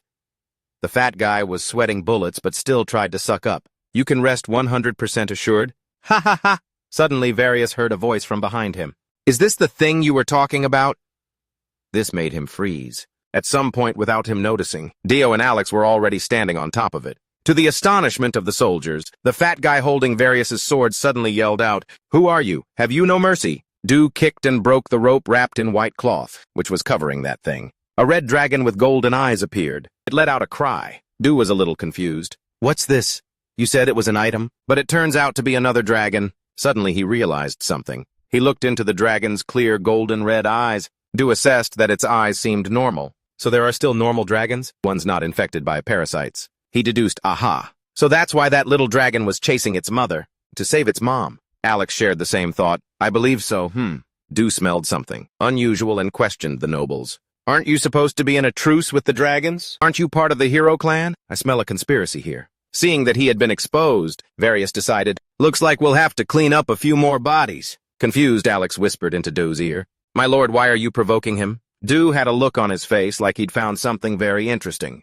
Aren't you curious about the skills of a direct descendant? Various didn't care and ordered them to be dealt with. The fat guy replied confidently, "Yes, sir." He turned to look at Du, his expression completely different from his earlier sycophantic one. "I don't know who you are, but you've seen something you shouldn't have. Men, take them down." The fat guy's subordinates draw their swords and raise their shields, getting ready. Yep, watching that Varys guy dust himself off and walk away. Du wonders, he's just leaving like that. This makes Du fume with anger. I had such high hopes for a hero's descendant like him. How boring. Alex, kill them all. Alex doesn't jump right in saying, "But Sir Du," because Alex has a question. Aren't we supposed to be playing the part of the hero's companions? Du doesn't get what that has to do with anything. Alex explains, wouldn't it be really bad to fight with a hero's descendant while we're his companions? Du finally gets it. Now that you mention it, come to think of it, is he a holy just like Jack? Alex answers, yes. The hero family's name is always holy, plus the name of a tree. It shows that they've been blessed. But to do it just sounds weird.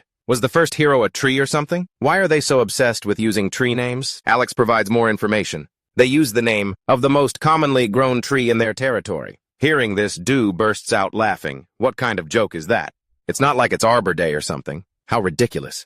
Seeing the two of them ignoring him, the fat guy yells in frustration, "Those bastards are looking down on us. What are you all doing? Hurry up and kill them." Following his command, the mages and soldiers start to act again, unleashing a blast of power right where they were standing. But to their surprise, Alex and Du had somehow already appeared behind them. Du reminds Alex, "They're attacking us, aren't they? Let's finish them off quickly. They might wake Jack up." The fat guy is completely shocked. "Huh, when did they get over there?" Alex asks Du. "Killing them isn't hard, but are you really okay with this?" Du, unhappy. "Why do you keep asking me that?" Alex repeated. "Didn't I already tell you? Aren't you supposed to be the hero's companion?" Dare looked completely stunned and pissed off. "You want to beg them for forgiveness and ask them to let us go?" Alex pointed at the cloth-wrapped object they had just destroyed. "It's probably too late to ask for forgiveness now. We've already seen a huge secret like this." Dare slapped his hands together in frustration. "Then what do you want me to do? You're such a pain," Alex wondered. "Can't we just run away?" Dare yelled, "Are you afraid of them?" Alex stated as if afraid no one would recognize him. Dare mocked, "Yeah, that's right, Alex." The cowardly fat guy was now fuming. "You bastards! How long are you planning to cause trouble?" He waved his hand and ordered, "Kill them immediately." The underlings obeyed, "Yes, sir." Alex looked at the group of people preparing to attack him. "I didn't want to get involved with the hero's clan, but I guess it's unavoidable now." Alex pursed his lips, looking cute. Then he opened his mouth and shot his power straight at the underlings. Meanwhile, in a carriage, Jack was sleeping with his mouth agape, completely oblivious. And Alex calmly watched a horde of soldiers furiously charging right at him. Each and every one of them wore iron armor, carrying swords and spears. They let out a powerful battle cry. A mage got a running start and leaped forward. He rushed towards the two of them. He raised his hand and yelled, "Fire Fist!" Alex just gave the mage a cold glance. He was completely calm. Alex opened his mouth. A blast of power shot out, aimed directly at the mage. He looked just like a dragon breathing fire. As for the mage who was hit, there was no doubt about the outcome. His mouth hung open as he faced that enormous blast of power and returned to dust. A soldier from the other side charged forward with an axe. He let out a powerful roar and lunged at Alex. Alex simply looked on coldly, glaring at him with his blazing red pupils. Without a word, he flashed through the man in an instant, causing the iron axe to shatter into pieces. Seeing this, the soldiers behind him lost their nerve. They never expected that Alex's strike would be so swift and ruthless. Before they could even process what happened, Alex charged straight through the crowd. His demonic claws swung with absolute finality. He killed everything in his path, cold and merciless. The soldiers didn't even have time to act before they were sent to meet their maker. Limbs were torn apart, blood spraying like rain, their weapons still unused. A man from afar took the opportunity, while Alex was on his rampage, to silently raise his bow and arrow. He took aim at him. The soldier leaped up and shouted, "Fierce tiger shot!" With that, a flaming arrow tore through the air, rushing towards him. But Alex didn't even flinch. He looked at the man coldly, raising one hand as if preparing to snap his fingers. His eyes took aim with chilling precision. The next moment, that soldier was hit by the attack and was taken down in midair. He screamed and fell, his blood splattering across the sky. Another mage standing near, Alex summoned a lightning strike, aiming it right at him. Alex calmly raised both hands as if framing a picture. Chanting a command, a purple circle began to appear. The circle expanded, turning into a portal. Alex used it to absorb the incoming lightning bolt. Then another similar portal appeared, firing the lightning back at the mage, sending him flying and screaming in agony. The shot from beneath Alex's feet was incredibly dynamic, like a blockbuster movie. But unfortunately, this is real, and all of those soldiers were blown to bits. Alex brings his hand drenched in blood to his mouth and licks it with relish. The two are surrounded by a mess of corpses. Dare stands behind him and lets out a yawn. Alex licks his fingers and smiles with delight. His eyes are filled with bloodlust, the bloodshot eyes of a hunter. The monstrous Alex exclaims, "Killing people really is the most fun." There's still one fat guy who looks like a noble. Sweating, he grips his sword with trembling hands and asks, "Who are they?" Behind him, a figure is gathering momentum, preparing to jump. That person shows no mercy. Using the noble's head as a springboard, he leaps up. The foolish noble, not understanding a thing, cries out in alarm. The man swung his sword, leaping high and aiming for Alex. He lunged forward, shouting his technique, "Shadowless." Cleave! His downward slash sent dirt and rocks flying everywhere. That slash shattered an entire giant boulder, breaking it into two halves. After that flashy entrance of a move, he lands softly on the ground. He holds his sword, looking at the result of his handiwork, with immense pride. As the dust flew everywhere, Dare's voice rang out from behind. "Take it easy, will you?" Various now looks behind him, his glowing blue eyes staring toward where the sound came from. Dare and Alex are standing on a high cliff looking down at him, looking incredibly badass and eye-catching. Various glances up and asks, "Who are you?" "You easily killed my family's soldiers, and even dodged my sword. Are you a blood soldier from the Dark Kill clan?" Dare looks down and immediately refutes his assumption. "Tisk wrong. You think everyone who's strong has to be a blood soldier? Is that all? Try using your brain." He narrowed his blue eyes, growing even more vigilant. "So he's a dragon. Whatever, it makes no difference. All I have to do is eliminate the witness." Without waiting for the two to reply, Varia pivoted and raised his sword into a fighting stance. Hearing this, Du just smirked silently. "You kill me." That was a completely sarcastic question. Dare's eyes were filled with killing intent. He said with a contemptuous tone, "That's never going to happen, you idiot." The moment he saw the smile on Dare's face, Varius's eyes widened. Something stirred deep inside him, a blindingly bright light. Something had awakened deep within Varius's body. An immense power burst forth. Varius felt it and cried out in pain. The blood flowing through all his veins erupted with power. His eyes glowed so brightly you couldn't see his pupils. He braced himself to receive it and screamed. Alex frowned as he watched the scene below. He thought to himself, so he's awakened. That guy channeled his power, kicking up a cloud of dust and rocks. The fat noble was scared and used his hands to shield himself from the rocks, flying towards him. He tried to call out, "Lord Varius," but the man couldn't hear a thing. His body was completely immersed in power. Varius stopped screaming. He gritted his teeth, stabilized his body, and stared straight ahead. The rocks and dirt around him continued to be churned up. Dare seemed more interested. He was quite surprised and expectant. His red eyes glowed brightly. "Now what else are you going to show me?" Varius bent his knees, building momentum to leap forward. He jumped in front of Alex and Dare. To be more precise, he was just inches from Dare's face. He looked even more villainous than the Demon King. Alex stood still watching him. A beast-like growl rumbled from Varius's throat. Dare looked at him and remarked, "Looks like you've changed a little, huh?" Varius was like a mad dog. He gripped his sword, bared his fangs, and lunged forward to strike. Each slash flashed like a star in the sky. The ground couldn't escape its fate of being slashed again, sending dust flying everywhere and obscuring Dare from view. Meanwhile, Alex was backing away to dodge. Dare landed lightly on the mound of earth outside the fight. He laughed gleefully. "Hey, you idiot, you're still too slow. Hurry up and get over here, the witness is about to fall asleep." Suddenly, Alex's voice rang out beside him. Sir Du." Du looked over curiously. Alex said with a grin, "Shouldn't we get going?" His expression clearly showed he was holding back. Du complained to Alex, "I was just starting to have a little fun." "Why won't you let me play?" "Don't tell me you're scared of those heroes." Alex replied instantly. "That's right." Alex maintained his smile. "It's true, I'm a little afraid of him." Alex's right arm was chopped clean off. It was gushing with a brilliant light of justice. It was enough to startle anyone who saw it. Du frowned at his arm. "What is this? How disgusting." At that moment, Varia charged forward again with his sword. He got right in Du's face and yelled, "Break!" Du didn't dodge, but stood facing him. Du said calmly, "You can't fool me, Alex. You could easily kill this bastard. So why are you hesitating?" A shadowless strike. Varia's splitting attack slashed out again, sending dirt and rocks flying everywhere, splashing onto Du. His blazing red eyes widened as he looked forward. He seemed quite surprised. So surprised that he had to ask out loud, "What is that disgusting thing?" From Alex's severed arm, streaks of blinding light were pouring out. Varia leaped up, swinging his sword toward them. His glowing eyes showed that his bloodline had just awakened. He jumped in front of Du face to face. The two of them were almost pressed together, one gold, one red. Varia gripped his sword tightly slashed upward and yelled the single word, "Break." The Shadow Clone Strike is unleashed. Instantly, it smashes the surrounding earth and rocks, kicking up a cloud of dust. Du casually said, "I already told you so." Various was completely stunned, staring at the sword right beside Do's head. But it couldn't complete its slash. Do's eyes widened with excitement as he looked at the man before him. He said, "That's just impossible."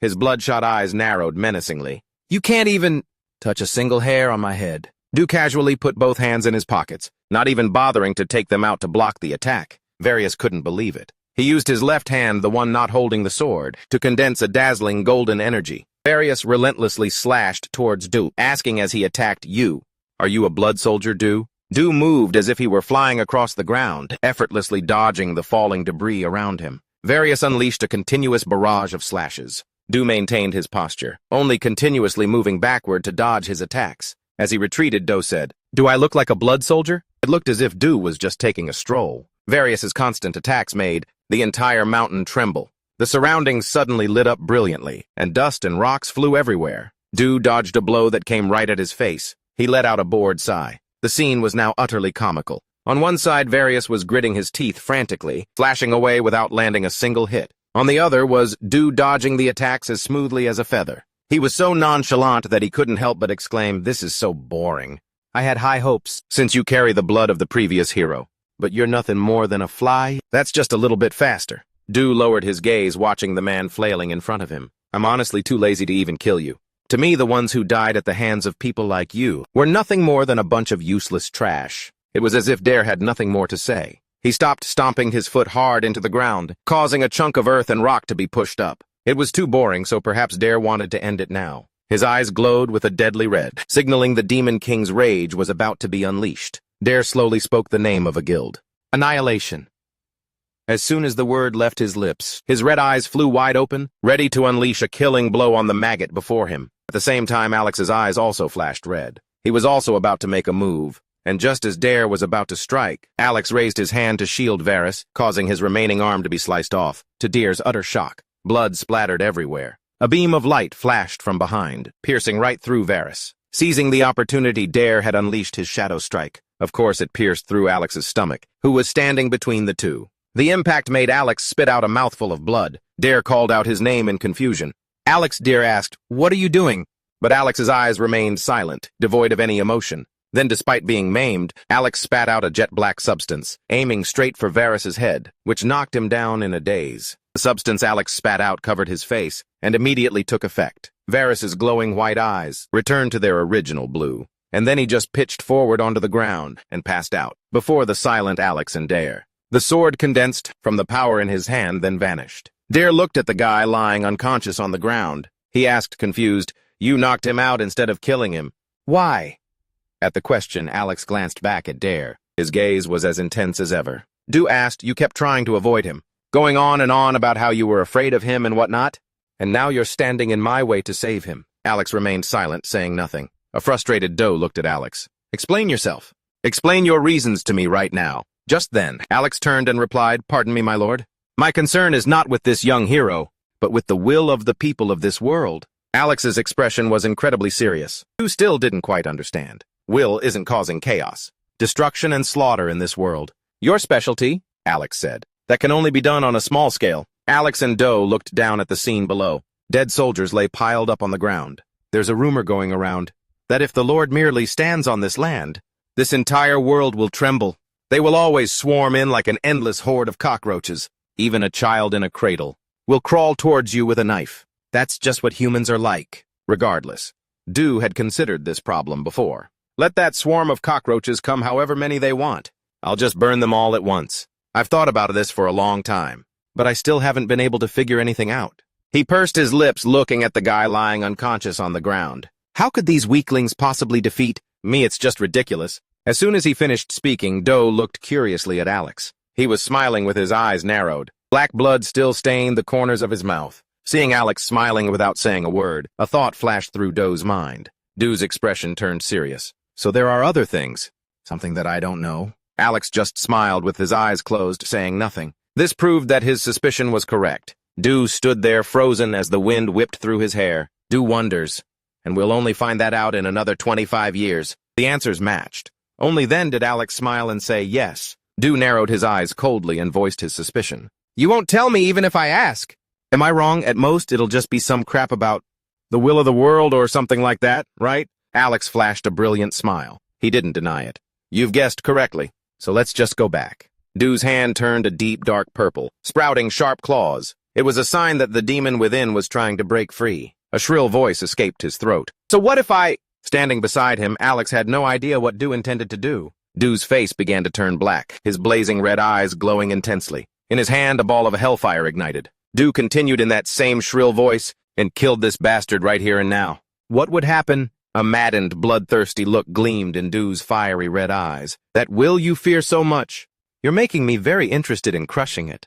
Could it be a god descending to the mortal realm or something? Alex let out a breath. I don't know either, but there is one thing I know for certain. At his words, the demonic flame in Du's hand was snuffed out instantly. He gave Du a wicked look. That your dream of becoming a member of a hero's party, of living the life of the world's top 2%, as will become completely meaningless, because you will have to annihilate every hero in the world, and destroy the world itself to end everything. Forget about being just a demon king. You'll go down as the most exemplary demon king in all of history. Hearing that warning bells screamed in Du's head, Alex continued to rub salt in the wound. Attack humanity before the heroes can rise, huh? You know that might actually be a pretty good idea. Du froze solid. Demon King or whatever was now nothing more than a title. No, that's wrong. I'll deal with him myself. My lord, you can rest now. After saying that, Alex actually intended to raise his foot and kick the butt of the unconscious Varius. Dare frantically stopped him. With a fawning smile, Dare grabbed his shoulder. Alex, can't you take a joke? I was just messing around? All that demon lord and war stuff, it has nothing to do with me anymore. So there's no need for me to get my hands dirty. Alex, still wanting to tease Dare, pretended to say, am I just going to leave him like this? I just need to take care of him and this will all be over. At this point, Dare had to play along. All right, hurry up and open the portal.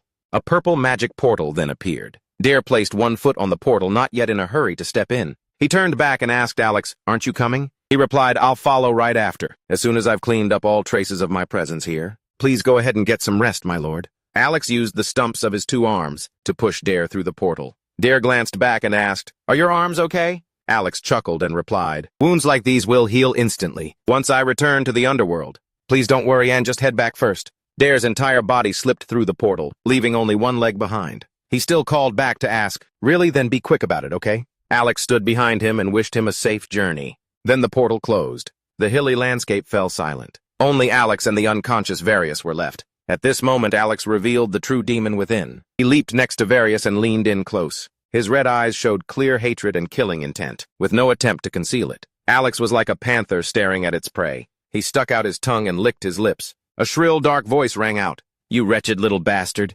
You dared to slice me, one of the 7 earls of the demon world. With that filthy light, from within Alex's crimson pupils, is something about to crawl out. With my own hands, 25 years from now, I will take the lives of your descendants, ending the lineage of your Holistiacha clan. Meanwhile, in another dimension, Jack was hugging his shield, sleeping like a log. Drool was even dripping from the corner of his mouth. A purple light flashed, illuminating his face. Right after that, a figure quietly appeared in front of Jack. However, he remained sound asleep, completely unaware. Du stood there looking at the sleeping Jack with a gentle expression. He must have been really tired to just pass out in the cold like this. The place they were standing was a lush green hill, and Jack was fast asleep on a horse-drawn cart. The scene was incredibly peaceful. Du narrowed his eyes and wondered to himself, what on earth is supposed to happen in 25 years? These kinds of rules are such a pain. Just you wait. That day 25 years from now will never come. For now there was something else that Du was concerned about. But why are those dragons so messy? That foolish dragon. Does she have any idea what's happening? To her children. The foolish dragon you're talking about. It couldn't possibly be me, could it? The golden dragon's scornful voice rang out. At the same time, a pair of dangling feet appeared. Above their heads, she appeared as dramatically as ever. Her long yellow dress swayed in the wind. The golden dragon hovered high above, looking down at Du. He glanced up at her, a little surprised at how he'd spoken her into existence. Du said, yes, I'm talking about you to be precise. Du looked up at the hovering figure as if confirming something. Have you been following me this whole time? The golden dragon elegantly crossed her legs and smiled charmingly. From behind her veil, I attached one of my feathers to you. Oh, you mean this scale? He gestured towards it. If you want to report them, I can be your witness. You, she asked him. The golden dragon let out a cold, mocking laugh. You've got to be kidding me. Having a demon lord like you as a witness. Hello, I'm a demon lord. I stopped a hero who was trying to break the peace treaty by attacking the dragons, as if any human would ever believe you. He was confused by her attitude. Why does everyone think so poorly of demons? The Golden Dragon interrogated him. If you're not so bad, then why do you, every 100 years, try to destroy the world? He played along, feigning thoughtfulness. You're right. Why do we keep trying to destroy the world? Why can't they just live peacefully in the demon world? The Golden Dragon got goosebumps from his feigned, innocent tone. What a stupid question. And for a demon lord to be asking it no less. He continued to act completely clueless. He picked his nose and glanced at her. You shouldn't be talking so much, you simpleton. You're just standing here idly chatting with me, while your descendants are being slaughtered. He stuck both hands in his coat pockets and leaned his whole body against the cart behind him. They even call those children merchandise. This definitely isn't the first time they've done this. Why do you think they hunt dragons? To craft equipment, of course. What else would it be for? Your bodies are very valuable. They even slaughter the innocent ones. He voiced the question that had always been weighing on the Golden Dragon's mind. Isn't this a blatant disregard for the treaty the Golden Dragon proposed? Then can you do me a favor? Dee looked up and asked, what is it? The Golden Dragon replied nonchalantly, revenge. Can you help me take revenge on the mortal race? That is slaughtering my descendants. Dee looked up at her confused. He was silent for a moment as if contemplating. Then he retorted, why should I do that for you? You can do it yourself, the Golden Dragon stated firmly. I can't. Day was confused. She explained, if a dragon leaves its domain and enters the human world, humans have the right to kill it. It's just like that centennial battle of yours. That is the law of the world, she said helplessly. So no matter how many of my descendants die, as long as humankind exists in this world, I can't do a single thing. He turned and shouted in anger. What kind of messed up rule is that? What kind of idiot came up with that?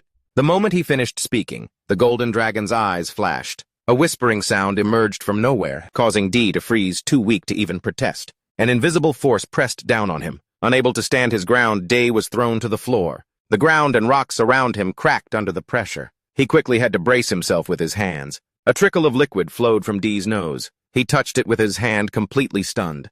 I'm bleeding. What is this terrifying pressure? His red eyes were faintly bloodshot. His attention was drawn to the Golden Dragon's words. That is a law of the world. The Golden Dragon sat perched high above, saying, it is the binding law of the plane where you and I exist. Dee struggled powerfully against the immense gravity that was trying to pin him to the ground. First it sets up these ridiculous laws, and when I call them out it punishes me. The Golden Dragon looked down astonished. Day had managed to stand up completely. He yelled, that's enough, you bastard! If you feel that you're so righteous and superior, then go set your own laws in your own world and live there. Why do you have to set laws in our world and force us to obey them unconditionally? The Golden Dragon was amused. Ha ha ha ha! Impressive. To withstand that punishment with a mere mortal body. You may look a bit dense, but you are a demon king after all. He gave a humorless, threatening smile. Watch your mouth, you simpleton. The Golden Dragon seemed to remember something. Oh, right, why? Oh, why don't you want to be the demon king? He looked utterly confused. The Golden Dragon said excitedly, you know, I'm getting really excited. You're the first person to refuse the title of Demon King in the last 666 years. She laughed as if she'd found something hilarious. I bet the laws of heaven are having a massive headache because you're defying them. He looked at her puzzled. Why do you seem so happy about it? She stopped laughing. He gave her a deep, searching look, stating what he knew in his heart. You've wanted to get rid of these laws for a long time too, haven't you? Surprised and flustered, the Golden Dragon denied it. What are you talking about, you idiot? I'm just curious because you're the first person who's ever dared to do something like this. That's right. Be wary of the heavens. You might be safe for now. But in 25 days, that day will come. They will want to eliminate you. He said nonchalantly, they want to eliminate me. Do you think I'm afraid of their petty tricks? If they come for me, I'll be ready for them anytime. The Golden Dragon returned to the main topic. Anyway, where's my answer? Why don't you want to become the Demon King? As their conversation continued, Jack was still sound asleep in the carriage. She was all hyped up, asking excitedly, what is your reason for wanting to break the cycle that has lasted for 665 centuries? By giving up your title as the Demon King, I'm curious. What is your motive for doing so? Dare slowly pondered, my reason, you ask? Well, it's nothing that grand. Dare slowly gave his answer, as if he were still trying to come up with a plausible excuse. I don't want to be the Demon King because... Just then Alex emerged from a portal. The two of them stopped and looked at him. Alex's appearance cut their conversation short. Let's go, Master. I've finished cleaning up that mess. Alex finally looked up, surprised, and noticed the Golden Dragon above. Have you been with the Great Golden Dragon this whole time? The Golden Dragon said angrily, why didn't you show up sooner?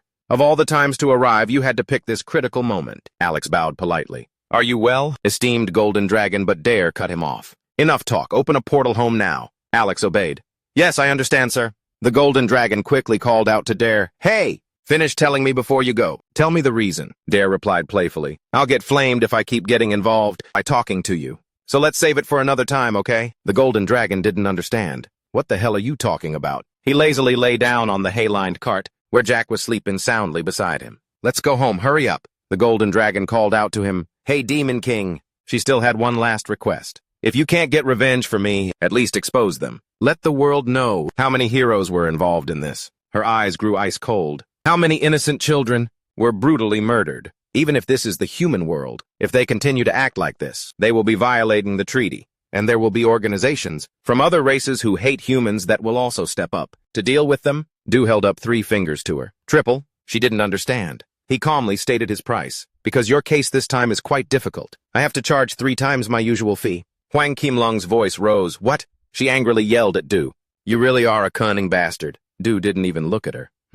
"Well, I am a demon. You can choose not to hire me and just let it be. The children will just have to live in fear of being taken every day, or something like that." Huang Qimlong reluctantly accepted the offer. "Fine, I'll pay 3 times the price. Is that enough?" Du cheerfully said in a loud voice, "Thank you, my dear client." Huang Qimlong pointed her index finger at Du.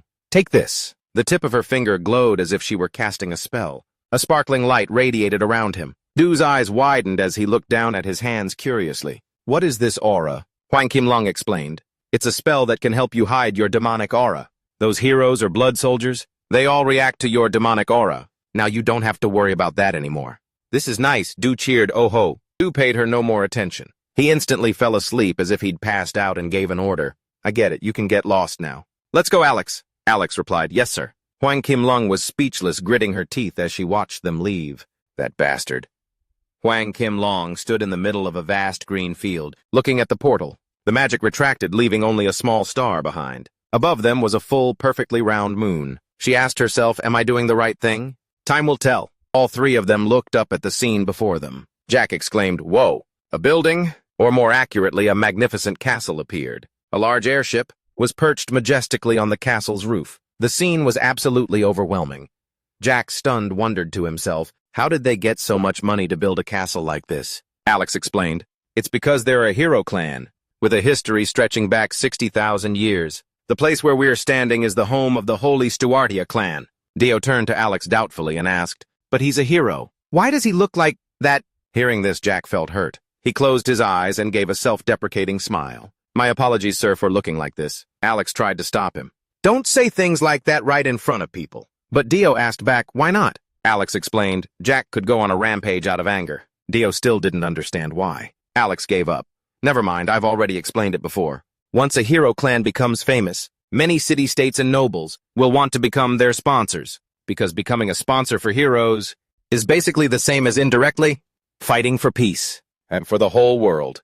What's more," he added, "those dragon hunts, like the one last night, are also a pretty significant source of income. Honestly, everyone knows that, but no one dares to say it out loud. It's a very difficult thing to talk about, but they still consider it the right thing to do." Dio curiously asked, "How come?" Jack looked deflated as he watched the 2 of them talk. He felt as if he didn't even exist. The knowledgeable Alex explained, "Because humans are at war with the nobility. The dragon clan has no choice but to help them. If the human race were to fall, then the next victim will be the dragon clan." Du stroked his chin in agreement. "It's true, a dragon's body is also quite a popular item in the demon world." Alex added, "Extremely popular, actually." The castle of the Holy Stevia family stood majestically before them. Du was starting to understand. "So this is something the dragon clan is forced to do. Support the humans." Alex replied, "That's right. So you're suspecting that the Holy Stevia family and other families are illegally hunting dragons. Is that it? Even though it would affect the treaty between humans and dragons." Du suddenly turned to Jack and asked, "Your family doesn't poach dragons, do they?" Jack looked bewildered, scratching his head with a strained laugh. "Ha ha ha ha. You need to be at least G-rank to even get near a dragon's nest." Du took the chance to jab at him. "That's right, isn't it? If someone like you could hunt dragons, then maybe even a stray dog or cat on the street could do it." Jack fainted on the ground from the emotional damage. Alex worriedly called his name Jack. Alex held the emotionally devastated Jack in his arms, thinking to himself, "Jack, you need to get a grip." Jack helplessly asked Du, "What should we do now, master?" Du crossed his arms and said confidently, "I have something I need to do here," he explained with great enthusiasm. "It's like a secret operation." Du even excitedly gave it a name. The illegal dragon poaching investigation operation. He eagerly set off. Let's go. Alex, still holding Jack, hurriedly reminded him. Wait, master. Alex hesitantly asked. Jack is fine, but haven't our identities already been exposed? Due to the incident where we fought that group of nobles yesterday. Shouldn't we disguise ourselves a little? Du froze as if he hadn't anticipated this issue either. He looked at Alex, waiting for a plan. They had only changed their clothes. Du didn't think this disguise was too shabby. In reality, he had snatched Alex's hat and cloak. The other two could only accept it helplessly. The ever-cool Du announced, "All right, we can go now." A pitiful Alex stood there with his hair tied on both sides, completely stunned, wondering to himself, should I just go home? Du excitedly led the way. All right, let's go. Jack had a hesitant look on his face. He called out, wanting to remind Sir Do again. Jack scratched his head, breaking out in a sweat. He used all the vocabulary he had to explain to Du, this is just a heads up, but it's better if we act normal and proper. It's not that you're unworthy of being a hero, or anything like that, haha. Hearing him, Du stopped what he was doing and listened intently. Then he agreed immediately. Okay, that's not too hard. Jack was overjoyed, really. Du stood before the massive gate. Du shouted a long speech, the hero of heroes, candidate for the position of the ultimate hero, the one who will become #1. Jack Pan Holy Big has arrived. Open the door, you scoundrels. Jack was so depressed he wanted to die. But Alex seemed to be used to this. He even put on a very serious expression. Du turned to his teammates with a friendly smile. I was going to open the door by force, but in the end I resolved it with words. I did a great job, didn't I? Jack observed the room and silently gasped, whoa. The scenery inside was truly overwhelming. Countless precious decorations were on display, sparkling brightly. He sat next to Du, looking left and right like a country bumpkin in the big city. He was cheering internally. This is awesome. Only Du and Alex remained completely calm. They had been since the moment they walked in. Suddenly Jack saw something. He couldn't take his eyes off it. He noticed a magnificent painting hanging on the wall and wondered if that was the person from his textbooks. The last hero of the 52nd generation, who fought the Demon King to the death for 13 whole days and emerged victorious. Hassan Pan Holy Stuartia de Septini. The painting was a 3/4 profile of a man with blonde hair. On his face was a tattoo that represented his clan, similar to the one on Vari's face. Recognizing the man, Jack could only laugh self-deprecatingly. He's on a completely different level than me. It's so embarrassing to call myself a hero, like him. Alex reassured him, telling him not to worry so much. The unexpected words of concern made Jack flustered. His face flushed red with embarrassment again. As always, Alex casually rested his hands behind his head. He turned to look at him and said, "Aren't all heroes equal? Don't be scared." Jack gave a weak laugh and replied, "In theory, yes." But then a deep voice cut their conversation short. Alex and Jack turned around at the same time to see who it was. You're right, all heroes are equal. However, not all heroes possess the same skills. The gods only grant the sacred blood of the firstborn to those who can bear its weight. The gods know who is fit to become a true hero. This man also had blonde hair and an arrow symbol on his forehead. He looked almost identical to the man in the painting Jack had seen. The man introduced himself. Welcome, hero of the Hollywood clan and your companion. I am Solo Span Hollywood. I am currently the 3rd-generation hero of this century. I am retired and currently manage this estate. He glanced at the man, wondering to himself. I thought he would have stepped out then. He must be his father. The last hero, born from the 5th generation of the century, is the very representation of the world's laws. The title they are given is an honor for their lineage. One of the children of the 4th-generation heroes, music and various, born from one of the holy maidens, will be the hero of this transitional era. Jack bowed a full 90 degrees, formally greeting Solus, like an exemplary citizen. Oh, hello, I am Jack Pan Holy Big. It's a great honor to meet you, sir. He gestured to his side to introduce them. These are my 2 friends, Sir Dare and Sir Alex. Solus calmly replied, I know. Jack was stunned. Huh? Solus added, I know about you and your group. These words took Jack completely by surprise. He said calmly, his face showing almost no emotion except for the corners of his mouth, which were slightly turned up. I've arrived a bit late, because I had to confirm with the Hero Management Department. It seems that somehow you've managed to gather your companions. I heard that you had previously given up on the race to become a true hero. Jack scratched his head in embarrassment. It's not surprising that you'd think that, sir. But I haven't given up yet, ha ha ha. Solus looked at the group before him, silently assessing them. He looked at Dare, a wealthy merchant who paid to become a companion, to a hero from a family, a hero from a fallen lineage, a shallow story, and a common one for the fame seekers of this era. Solus asked politely. So what brings you to the Holistiati family? Without hesitation, Du got straight to the point. It's nothing special. It's just that there's a strange rumor going around here. so we wanted to confirm it. Jack, with a trembling voice, tried to remind him, "Sir, do please mind your manners." Solus calmly replied with an intimidating aura, "Your tone doesn't quite suit your station, you know." A light began to stir in his blue eyes. Du continued bluntly, holding nothing back. "I thought we were going to speak as fellow heroes. Or was I mistaken? Is it that you wish to be treated like a high and mighty noble, even though you no longer hold any title?" Jack was so scared he was on the verge of tears. His face turned pale. But all he could do was quietly plead, "Sir, do please stop." Surprisingly, Solus burst out laughing to everyone's astonishment. "Ha ha ha!" He finally cracked a smile. "You're quite blunt. I used to be just like you, unaware of my own place, acting however I pleased without a care for anyone else, as if I could defeat the Demon King all by myself. But you should be careful. It's the same in any era. There's always a taller mountain." Jack, his voice trembling, tried to ease the tension. "Ha ha, of course, sir! Everyone knows of your reputation, Lord Solus, a D-rank hero." Solus sat down in the chair across from them and asked, "So companions of this young hero, what is this rumor you mentioned?"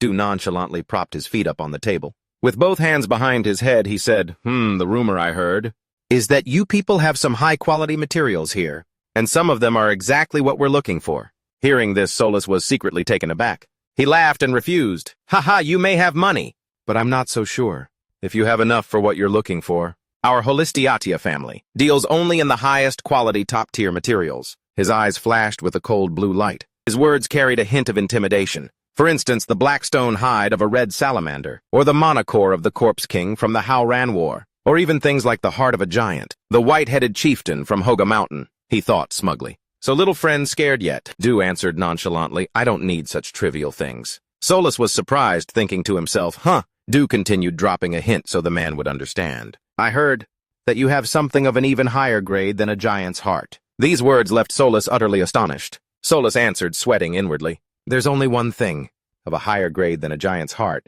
and that would be a dragon." His companion placed a heavy little pouch from his hand onto the table. "That's right. Our hero is still a novice, so he needs an item to strengthen his abilities." What an incredibly generous move right from the start. He opened the small pouch, revealing mysterious red glowing stones. "We're looking to create a suit of armor, made from the parts of a dragon," Solus thought in amazement. "This is Crimson Magma Stone from the Demon Realm. How did he get his hands on an item as rare as this?" Crimson Magma Stone is a common type of rock, found in the volcanic regions of the Demon Realm. Solus's voice trembled as he said, "Don't you know, this is too suspicious." Therefore, Solus didn't dare to make a rash decision. Dragons and humans currently have a peace treaty. Hunting for dragon parts is a violation of the law and that treaty. We of the Holistiatia family do not participate in such illegal activities. Instead, I have other things that are just as rare. How about it? Why don't you make a suit of armor from those materials?" Dare decisively turned to the person beside him.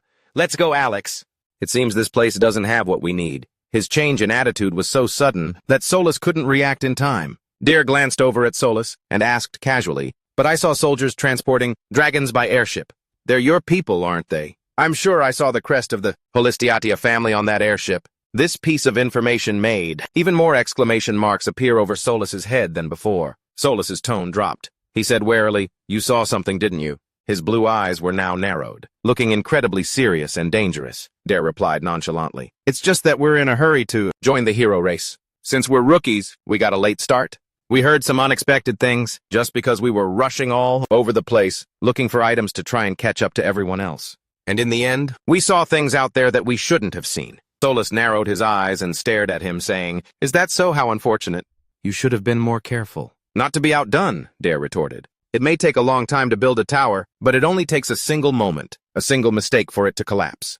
We're new here, so we don't know how everything in this kingdom works yet. Isn't it understandable that we might make a few mistakes? Who knows, maybe when I'm in a bad mood, I might just spread rumors about how the long-standing heroic families are monopolizing and taking all the good stuff for themselves, regardless of the rules.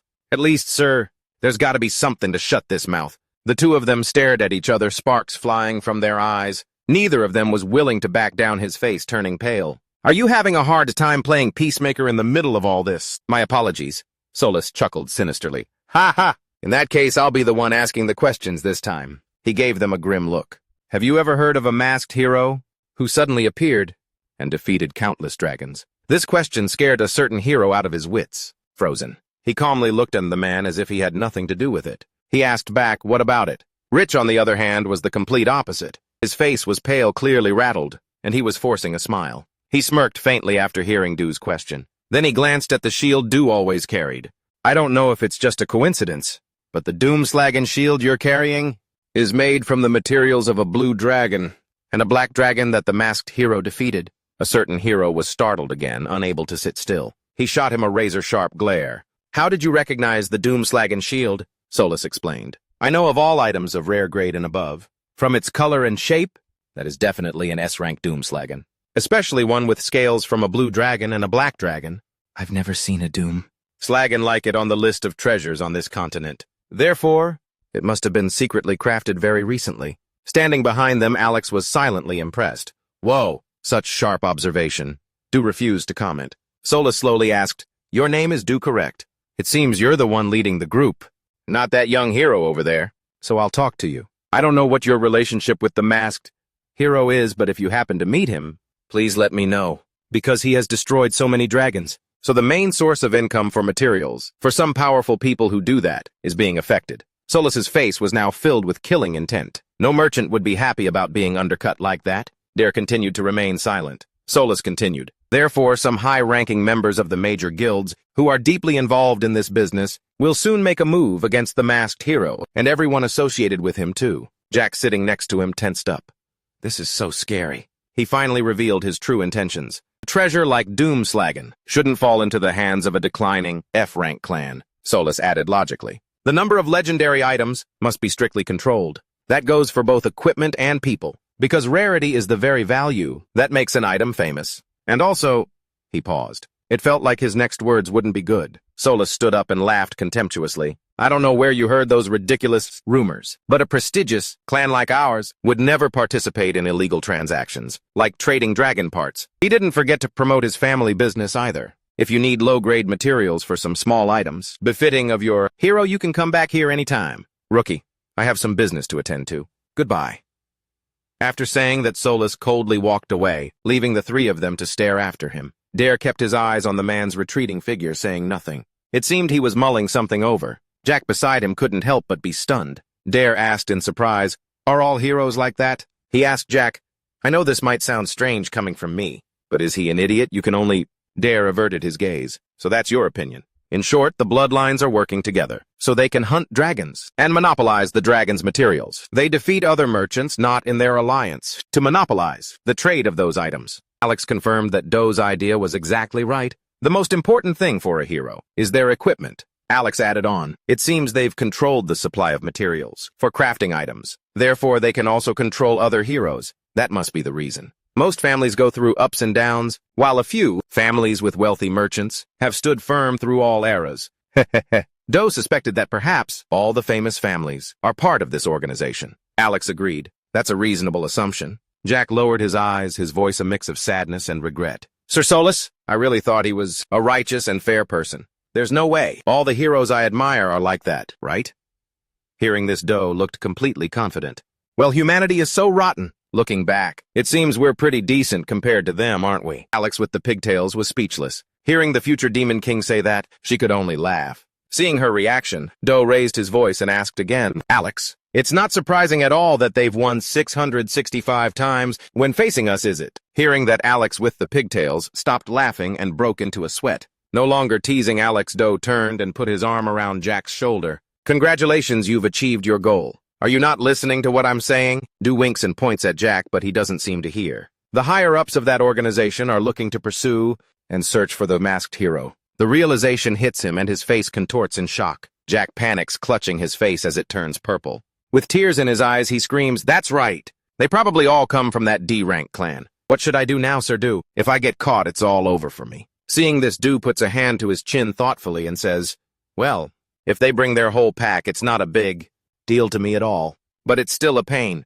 Just focus on the business. Our shop will be overflowing with weapons. Do looks at him and then decides. We'll have the masked hero go into hiding for a while so they can't find him. Jack is just as shocked by this statement. He blurts out, What? Do points to the sky and makes a cryptic remark that confuses Jack. Tonight we finish the last job. Jack shares the same question tonight. Do puts on a dangerous expression with a savage grin. There are a few things we need to put an end to. We will annihilate the corrupt noble family, the Hollywoodius, and the Dragon Hunter gang. We're going to rip them to shreds. Hearing this, Jack wants to stop him, but doesn't dare. The scene shifts to the evening. The moon is high in the sky. Do sees something. His eyes fill with admiration. Oh, Jack transformed into the masked hero is behind him. Do praises him. The Holy Stuartia clan even has a lake inside this castle. I'm so jealous. He shyly raises his hand and calls out, Sir Do. He looks at Do with innocent eyes. I have a small question. What is it? Do wants to get straight to the point. Jack asks Do with a very serious expression. So what exactly are we doing here? Are you planning to secretly infiltrate this place and bring out a dragon's corpse, hidden somewhere in the castle, as evidence of their poaching? It's almost like they're thieves. Der snaps his fingers and praises him. Exactly. Very smart. Hearing that, he happily raises his hand to ask another question, which confuses Der. What now? Turns out the one who's actually confused is Jack.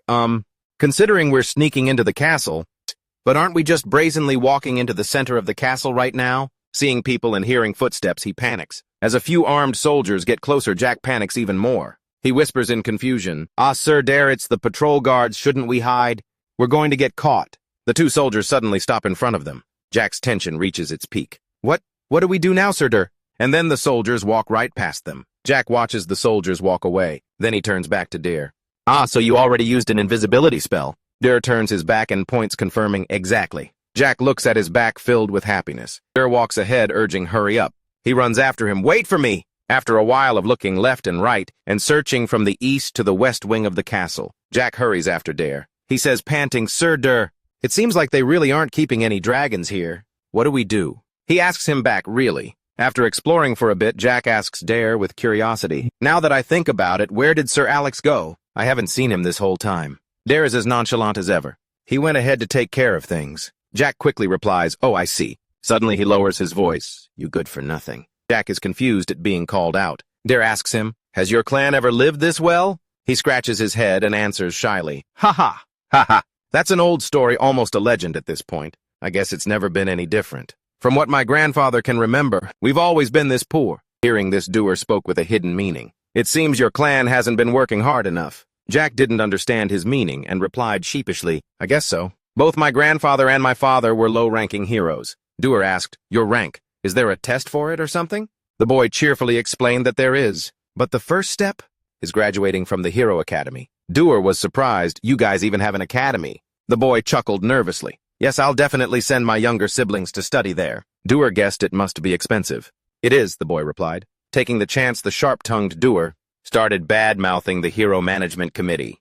They're all just shrewd businessmen, selling people their futures, and making you dependent on them. All Jack could do was let out a laugh. Suddenly, Doer stopped walking and called out to him, Hey, worthless trash! The boy stopped scratching his head and answered, Yes. Doer asked Jack, You realize what we're doing right now, don't you? It's a far cry from what a hero would do, sneaking into a hero's clan, to steal their information and then expose them. Under the moonlight, Doer asked about the boy's feelings. Are you really okay with this? Even though you're a hero just like them, albeit a little different. The wind blew his red cape, making it flutter. Without a hint of hesitation, Jack replied, I know that this is a crime. Doer looked visibly surprised as the boy continued speaking. However, I realized something after meeting Sir Solus, Jack said with great joy. And that is that you, Sir Doer, are truly a man of the Justice Alliance. We may be thieves right now, but in reality, we are hunting down criminals who are trying to monopolize important materials meant for heroes. Right? Your eyes are only for Der. At first I was very surprised by your actions, sir, but now I understand. Sir Der, you already knew Sir Solus's true nature. That's why you deliberately acted that way, to make him reveal his true feelings. Right. Flustered by the compliment, Der awkwardly scratched his face. Ahem. I wasn't thinking that far ahead, but you can think whatever you want. Hearing those words, Der froze and looked at Jack. You look completely different now, sir. Der, do you remember what you told me when we first met? This is an opportunity. Jack held his hand out, palm up. Actually, and even though I couldn't say it, I had pretty much given up on becoming a hero. His blistered and calloused hands were a testament to his efforts. Because he used to think, how could someone like me become a hero? But he was very happy. Even though this isn't the best-case scenario, I always dreamed if I even got to meet a D-rank hero, something I never thought possible. And getting a good shield was all thanks to you, Sir Der. I know perfectly well. I haven't done anything to deserve any of this. He repeated the words, stealing them. Jack's next words revealed his perspective. I just need my younger siblings to grow up well. That's all. I want to make sure at least those kids won't be called failures. His eyes changed completely when he mentioned his siblings. I'll make sure no one inherits this. Damn poverty. Dare listened silently as Jack spoke. I will definitely raise them to be heroes, even though they won't be on the front lines in the 666th battle against the Demon King in 25 years. But at least they'll be able to join the battle and provide support from the rear. Then I'll be able to hang up a picture of my younger siblings fighting valiantly, just like that painting we saw in your room, soulless, and it will be passed down from generation to generation as a family heirloom. The Holubik family participated in the 666th battle against the Demon King in a support role. He looked up at the sky at the distant moon, and so the Holubik family helped defeat the Demon King for the 666th time and lived happily ever after, forever. But Dare asked, "And what about you?" Jack was stunned when he heard this. Dare asked him directly, "Since the day you were born, what have you wanted to do? What have you wanted to become? How have you wanted to live? Have you never had thoughts like that? If you've sacrificed your one and only life for your family and your bloodline, can you really be satisfied with just that?" Jack's outstretched hands suddenly clenched into tight fists. He was a completely different person now. Determination was written clearly on his face. "That's all I want. I will end the Holubik family's poverty with my own two hands." He was so determined that he told Dare to make that happen. "I would even make a deal with the devil." The corner of Dare's mouth curled up slightly. He gave a rare, intrigued smile. "It seems I chose the right person. All right then, let's see what kind of ending is waiting at the very bottom of hell." Dare called out, "Alex!" A pair of legs materialized out of thin air. Alex appeared on a street lamp replying, "Yes, master." Next to the pole, Dare simply stood there looking cool. Seeing him, Jack was overjoyed, exclaiming, "Ah, Sir Alex." He quickly reported, "I found it." An excited smile spread across Alex's face. "Let's go to these scumbags' secret room." Alex was perched atop a streetlight, while Dew stood below, casually tucking his hands into his pockets as always. Alex asked, "Master, shall we go?" A dangerous red light flashed in Dew's eyes, the eyes of a predator before the hunt. "So you found it?" "Yes," Alex replied. He then pulled a stack of yellowed papers from inside his coat. He pulled it out, saying, "And I also managed to get the member list of that organization." The masked hero Jack stood below looking up. Hearing that, he was completely stunned. Alex read out a series of family names. After he finished, Alex folded the papers, his eyes filled with excitement. These 76 families are no small fry. All of them are clans with deep histories and great prestige. Flustered Jack still couldn't seem to believe it. "I've seen so many of these families in the hero textbooks." "Hero textbooks? How can this be possible?" Dew smirked and asked, "So the place where they're hiding the dragons?" Before he could finish, Alex confirmed his speculation. "You guessed correctly, master. It's right under the water." Dew's eyes flashed with a sharp glint. Jack looked incredulous upon hearing the answer. "Under the water, that's right.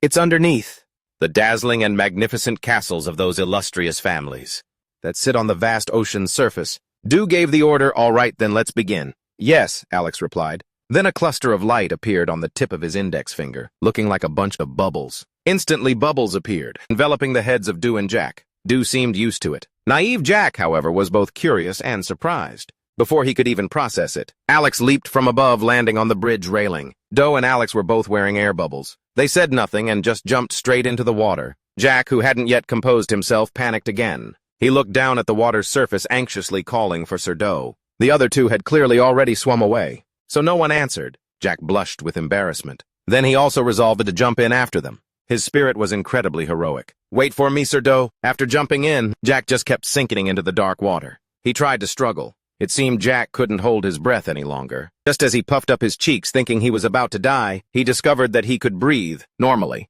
"Can I breathe because of the air bubble?" Just as he was rejoicing over this great discovery, Jack was suddenly startled, his eyes widening as he looked ahead. He saw Alex and Dew there, but the sight that made Jack freeze wasn't because he had found them. It was because there were many dragons there, their entire bodies tightly bound by chains and magical seals. They were pinned firmly to the seabed. Their eyes shone with fury. A glowing red eye opened and looked towards Jack, startling him so much he didn't dare to breathe heavily. Dew and Alex looked at these dragons. Alex pulled out a list in the water, but the stack of paper didn't get wet or damaged. Alex read the report in his hand. According to the report, they have been taking their scales. They heal their wounds and then take their scales again, because someone heals them. This process just keeps repeating over and over. It's like... He paused for a moment to find a fitting name for these dragons. "That's right, a dragon scale factory." Alex glanced in one direction and slowly said, "The oldest one, a dragon, is almost completely covered in thousands of wounds. You can no longer make out its original appearance. and its scales have been peeled off for 235 years. Its eyes flashed with a golden light, the only sign that it was still alive. The ugly dragon, due to its age, grew scales much more slowly. It looked at them and let out a few cries. Hearing what Alex said, Jack panicked. He couldn't believe his ears. How could this be? Dare asked, do you think the golden god dragon knows about this? Alex replied, probably. Even though things have gotten this bad, the golden god dragon still hasn't done anything. Alex stared ahead, showing no emotion. That might explain why the dragon race is being controlled by those strange parasites to fight against humans. I'm starting to get it now.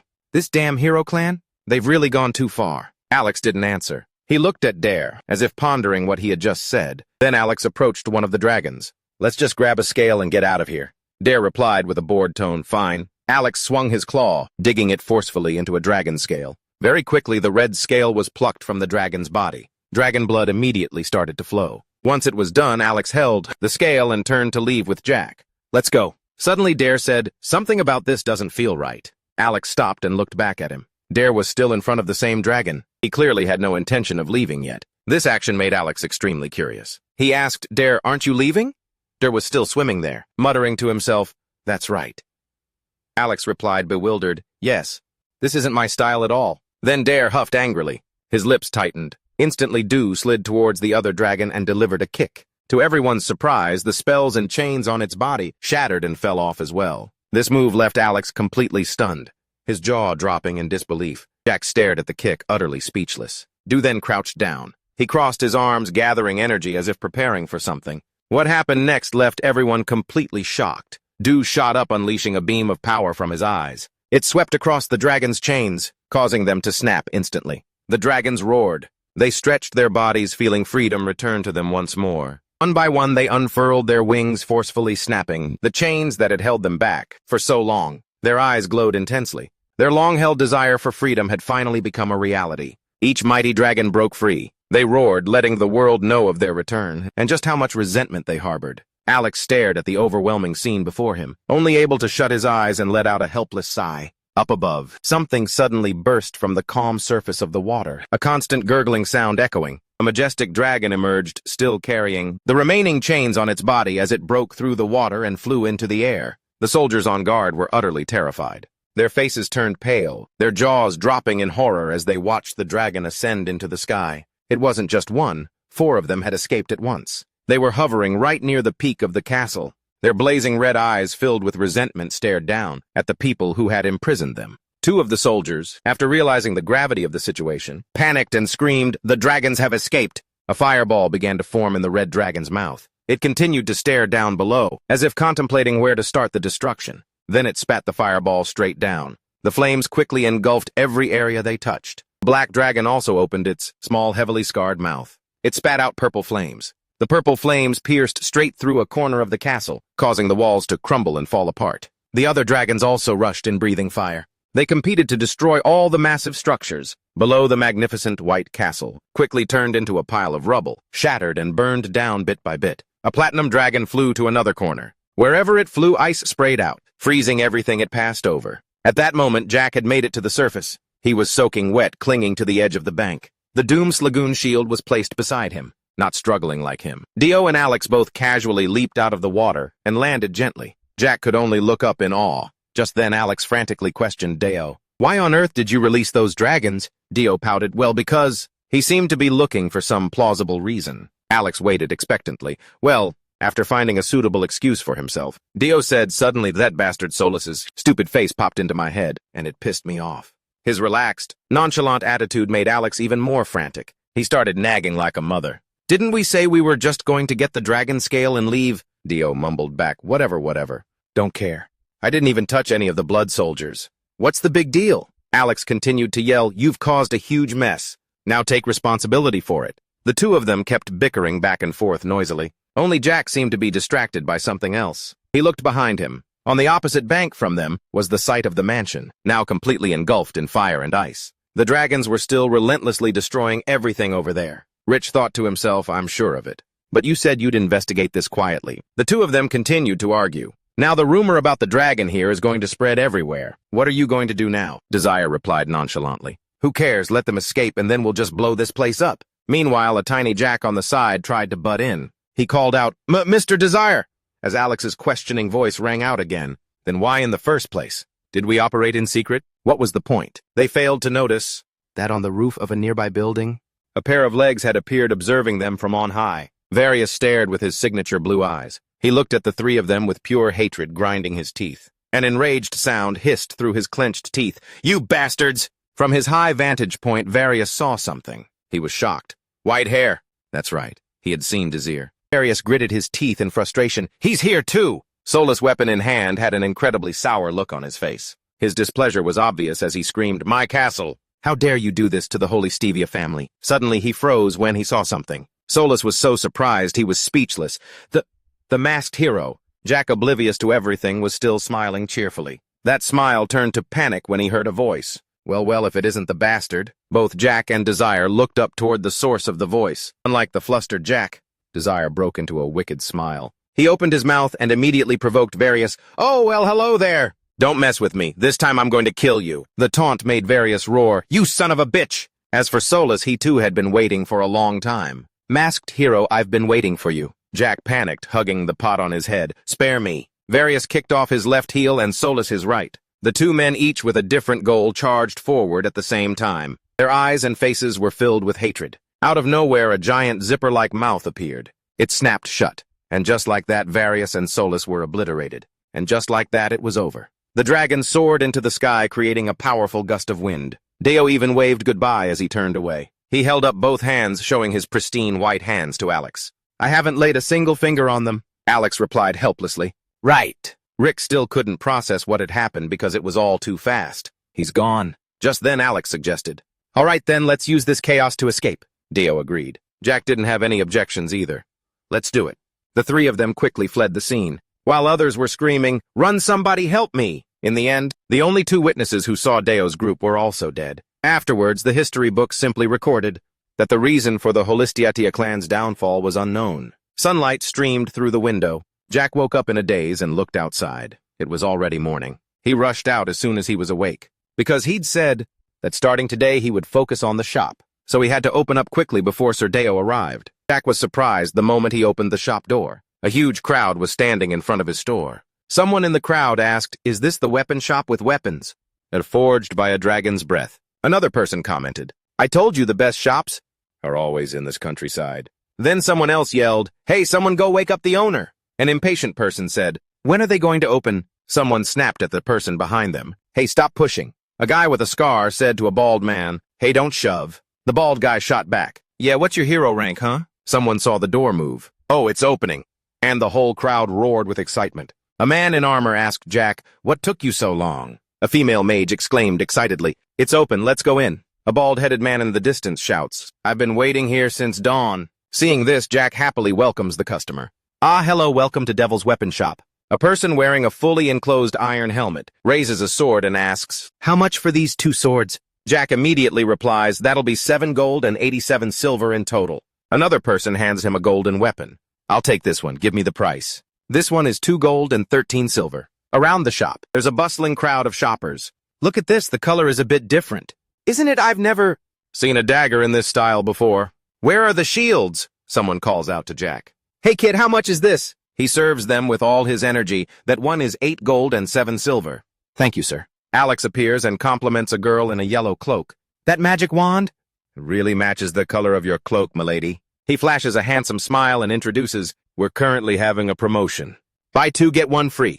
Would you like me to wrap it up for you? Hearing this, the girls immediately agree, Yes, please. Stu looks down from upstairs at the crowd packed inside the shop. He lazily leans against the railing, observing. Well, business seems to be going well. Stu rolls his eyes and scoffs. He looks at the crowd and thinks, I thought I'd be more excited, seeing as how humanity loves to make money. But it turns out to be even less interesting than I expected. Busy with sales, Rick hears the voice from upstairs. He looks over. Stu points to his room, I'm heading up to sleep. Rick obediently replies, all right then. The wooden door to the room swings open. Stu steps into a place that looks like a 5-star hotel. Stu's room on the 2nd floor of the shop is extremely luxurious. Behind the transparent curtain in the living room area, Stu walked towards the bed. He lay down blissfully, like us after getting wrecked by capitalism, finally getting to lie in bed. Ah, so soft. Stu yawned widely and muttered one last thing before sleeping. Getting rich isn't all that special. Sleep is still the best. Just then a voice called out his demon name. Ghost demigod.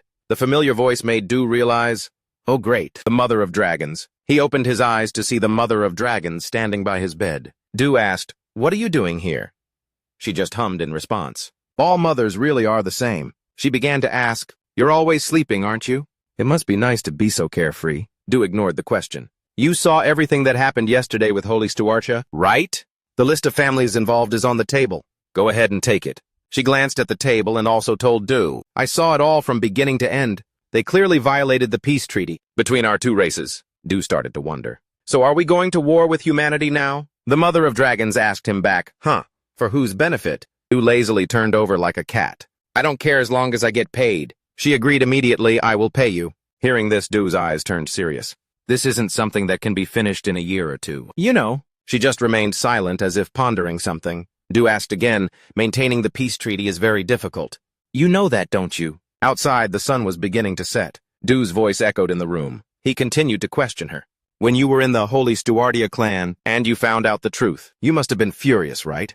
As the goddess of the dragons, but you didn't intervene at all. So that's why you came to us to solve this problem, right? Hearing this indirect answer from the dragon goddess, Du felt confused. She told Du the truth of the matter. The hero. Clans spread a poisonous mycelium to infect the dragons, forcing them to attack humans. That became their excuse to launch an attack. That is the reason why the dragons attacked humans and are now being hunted to extinction. Du wondered how the dragons would fight back. She replied, we have our pride.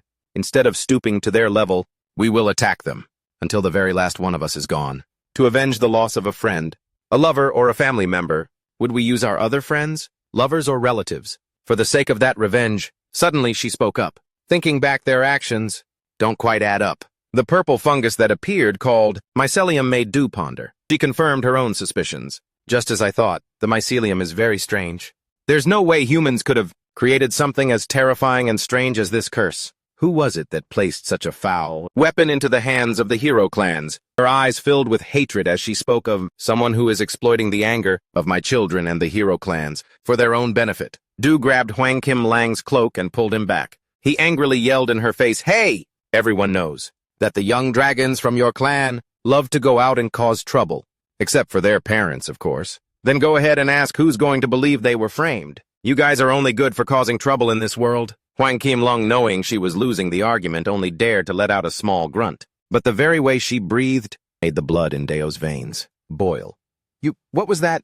Just call them all back here. I'll give each of them a good thrashing and that'll solve everything. Why bother getting others involved? This time, Huang Kim Long obediently kept her mouth shut. He let her go and Huang Kim Long spoke hesitantly. But before she could finish her sentence, she saw Dio helplessly take the nurturing stone shard and place it back over his head. Oh, forget it, I'm crawling right back into my egg. Precepts this commandments that, why do you people have to make everything so complicated? Is being complicated some kind of disease for you? After leaving that space, Dio hugged a pillow and shot a sideways glance at Huang Kim Long. Don't you get a headache from constantly living under all those rules?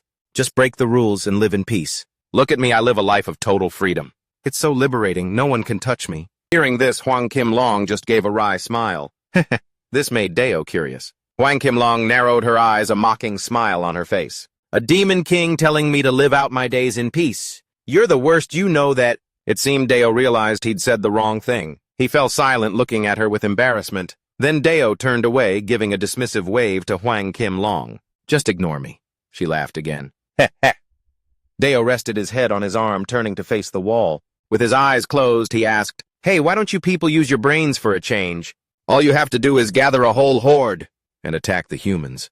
There's no way you'd lose. That's impossible, Huang Kim Long replied. This answer seemed to be beyond Deo's expectations. Startled, he opened his eyes. She explained to Deo with a bitter tone, It's all because of the human bloodline. That's why we can never defeat them. This was another thing that Deo just couldn't comprehend. But why is that? Why do you and Alex both make such a fuss about the bloodline? The golden dragon was still standing by his bed. She said, You have never witnessed that day. Du turned to look at her curiously. The golden dragon looked at Do and spoke a prophecy. Right now they are just a bunch of grunts. But when that day comes, the day you are destined to descend and invade the human world, that brutal image appeared again. A desolate scene filled with nothing but corpses piled high. One falls and another rises to take their place in battle. You will see their true power. The human heroes will appear, tenacious and indomitable, with the radiant aura of a cross on their backs. They will rise up and resist. Their eyes will always hold a firm resolve, a strong will to fight that never fades, no matter how much you try to suppress them. The golden dragon's voice echoed steadily, as if she were telling a bedtime story. At first they fall with smiles on their faces, but they get back up time and time again. Du just listened in silence. Just when you think you've succeeded, a new bloodline will awaken, and the counterattack will begin again. Just like moths drawn to a flame named the Demon King. A perfect analogy. The moths slowly fly towards the center, the source of the light that attracts them. From a few to an entire swarm, they appear continuously filling the bright spaces. The real problem is, there are countless of those moths. You will even feel fear of their courage. Behind her, the golden dragon was bathed in golden light. Humanity's belief in the final hero will be the great enemy that you must face in 25 years. This is exactly what all the previous demon kings have gone through, including Dare himself. The golden dragon blinked. The most terrifying part is yet to come. At that point, you won't be fighting against humans. All of them will focus on surrounding the Demon King. An image of Dare in his armor appeared, struggling to fight amidst the smoke and flames. As he faced off against the golden dragon, she slowly continued. That thing is the endless courage that has helped humanity remain victorious for over 66,585 years. It all converges in the hero's bloodline. After finishing her speech, the golden dragon was met only with a hey from Dare. She looked at him puzzled. Dare looked at the golden dragon and said, "The thought of me fighting Jack is hilarious." He shot up excitedly. "But wait a minute.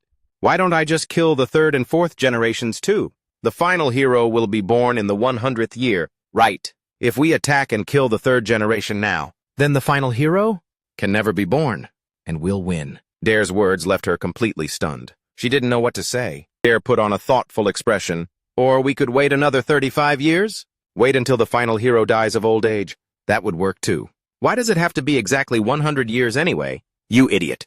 The golden dragon scowled, asking Dare in return, "Why are you asking me? You're the Demon King, aren't you? You're the one who gets to decide."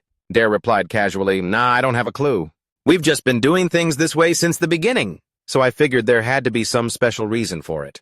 Dare looked at the golden dragon. "Whenever I ask, everyone just says they don't know, that it's just the way things have always been." The golden dragon crossed her arms thoughtfully. "I see, there must be some special reason behind it then." Dare's eyes widened as he asked like a wise philosopher, "Why do we have to fight? What is a demon? What is a hero?" Hwang Kim-long's face scrunched up as she looked at him confused. "What a pointless question," Du said confidently. "Don't you think this world is bizarre? The demon race has been living in the demon world for nearly 70,000 years, and we've been just fine. We could just keep on living there. Why waste our energy invading the human world?" That was an undeniable truth. Despite all the wars that have happened, Hwang Kim-long explained based on her understanding, because the human world is blessed, while the demon world is cursed. Du retorted, "If God only blessed the human world, then why create the demon world at all? If he hadn't done that, then we wouldn't have to be fighting and killing you people." Hearing this, Hwang Kim-long scratched her chin thoughtfully. "You know now that you mention it, but I'm sure he has his own reasons." Duo shrugged. "What kind of reason, and what even is a god?" Hwang Kim-long replied stiffly, "What do you mean? God is the entity with absolute power, who created everything." Du didn't think so. Then why would he let us slaughter each other? Getting bombarded with Duo's questions was making her head spin. Hwang Kim-long finally lost her temper. She grabbed him by the shirt and yelled, "I don't know the reason, okay? Maybe he's having a crisis. A midlife crisis at the age of 80. Or maybe he's just crazy." She let go and Duo fell to his knees. "My head hurts so much. Am I the only one who's realized how weird this is?" Hwang Kim-long looked at him as if he were an idiot. "Because you're a stupid demon king, that's why." Duo turned back inside, waving his hand to dismiss her. I don't know. If you don't want to be defeated by an idiot, then get out of here tomorrow. I want to go to sleep, model." Hwang Kim-long's laughter rang out again. Heh heh. Hwang Kim-long looked at his back and smiled with relief. "I was feeling quite bored, but hearing your meaningless words has cheered me up a bit. You know, just looking at you, I start to wonder what the meaning of it all is." Dua turned away, but his eyes were still wide open. He didn't respond and just continued to usher her out. "Working hours are over. Please leave." Hwang Kim-long smiled as if she was scheming something. The next second she said, "I have one final request before I leave. Please find the one who gave the humans the drugs that poisoned my children." Dua closed his eyes and grumbled, "That's a top secret among the human higher-ups. If you, a divine dragon, can't find them, then how am I supposed to?" Hwang Kim-long offered a suggestion. "Perhaps that demon duke who accompanies you knows." This remark piqued Dua's curiosity. She recounted. During the 540th Great War over 10,000 years ago, dragon corpses lay scattered across the ground. There was nothing but ruins everywhere. One of the demon dukes captured hundreds of dragons, causing a genocide that nearly made the dragon race go extinct in this world. A figure with white hair and a familiar fluttering black hat appeared. He walked right past the dragon corpses. It was none other than the legendary strategist Duke Alex. This news came as a slight shock to Dua, but Dua remained still. He recalled Alex's incredibly proud demeanor. "What do you take me for? I am the best strategist in the demon world," Dua thought to himself, so he was telling the truth. He can easily enter other people's minds. The golden dragon left with one last sentence, waving her hand to create a portal. "I'm leaving now," she said, putting one foot through the portal. She then added, "Perhaps you're right." The golden dragon looked down at Dare and gave an amused smile. "This world is truly strange." She disappeared through the portal. The room once again fell silent, but the silence didn't last for more than a few seconds before someone kicked the door open and burst in. Alex said in a panic, "Master, we're in big trouble." Dur, whose sleep had been disturbed for the nth time that day, shouted irritably, "Damn it! I'm trying to get some sleep." "Sir, look at this." Alex held out a small sealed tube. Dare looked at it curiously. Inside the tube was a bizarre sprout reeking of a dark aura. "This is called the Hell Scarecrow mushroom. After researching the mycelium in the bodies of the dragons, I found this. This thing's mind control effect has been amplified 1,000 times. Still grumpy from being woken up, Dare snapped, "Yeah, so what?" Alex revealed the crucial point. "It's a type of mushroom that only grows in our demon world." Hearing this, Dare was suddenly wide awake. Alex said with a grave expression, "And there's only one person who can freely manipulate these things." One of the 7 dukes. The incarnation of plague and poison. Plague King Daros. In the depths of the demon world, there is a region containing countless bizarre creatures. They emanate the light of plague and death. A man with his face concealed and his purple eyes flash in the darkness. The one who rules and nurtures them is none other than one of the 7 dukes of the demon world, Plague King Daros. Alex looked him straight in the eye and asked, "Should we cover it up?" Dur furiously shouted in Alex's face, "Do you really think you can? It's a 1,000-year-old dragon that caused all that chaos." Alex replied calmly. "To be more precise, it's a dragon over 66,580 years old." Tears of frustration welled up in Deo's eyes. "Ah, damn it. So in the end, we were the culprits all along. There's no evidence proving that we are Heartliners." Alex was at a loss with his cluelessness, reminding him, "You need to understand, sir. The mycelium that drives dragons mad belongs to Daros. He didn't spread it." Reminded of this, Deo corrected himself. Of course it was the demons. Who else would benefit from a war? A civil war between humans and dragons? Deo suddenly realized something, paused and wondered, civil war? At that moment, Deo had caught on to the key point. He angrily poked Alex repeatedly with both hands. "Hey, do you realize that you're the one who started this civil war? I heard you're an expert at causing internal conflicts." Alex raised his hands defensively, his voice rising in protest. "Huh? That's ridiculous." Alex took the chance to explain.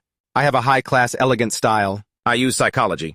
I don't use some sticky, slimy fungus or this damp mycelium stuff. Besides, if it were me, wouldn't I have told you already, sir?" Theo sat on the bed with his legs crossed, resting his chin on his hand. He still looked angry, but he had nothing to refute him with. It made sense. Alex looked at him, not knowing what to say in this situation. Dio suddenly looked up and asked Alex, "But why did you do it?" "Caught off guard," Alex replied in confusion. "Huh?"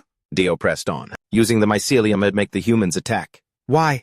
Alex, flustered, tried to explain. "Didn't you just say it, sir? To make the humans and dragons fight each other." Dio noticed a flaw in the logic and argued firmly. "No, if you wanted to make them attack each other, they should have used poison, or a curse that humans often use. A little investigation is all it takes to know this was definitely the work of demons." Dio then questioned Alex. "You also know Derocious, the golden divine dragon that you recognized immediately, the very first time we met, right?" Alex admitted.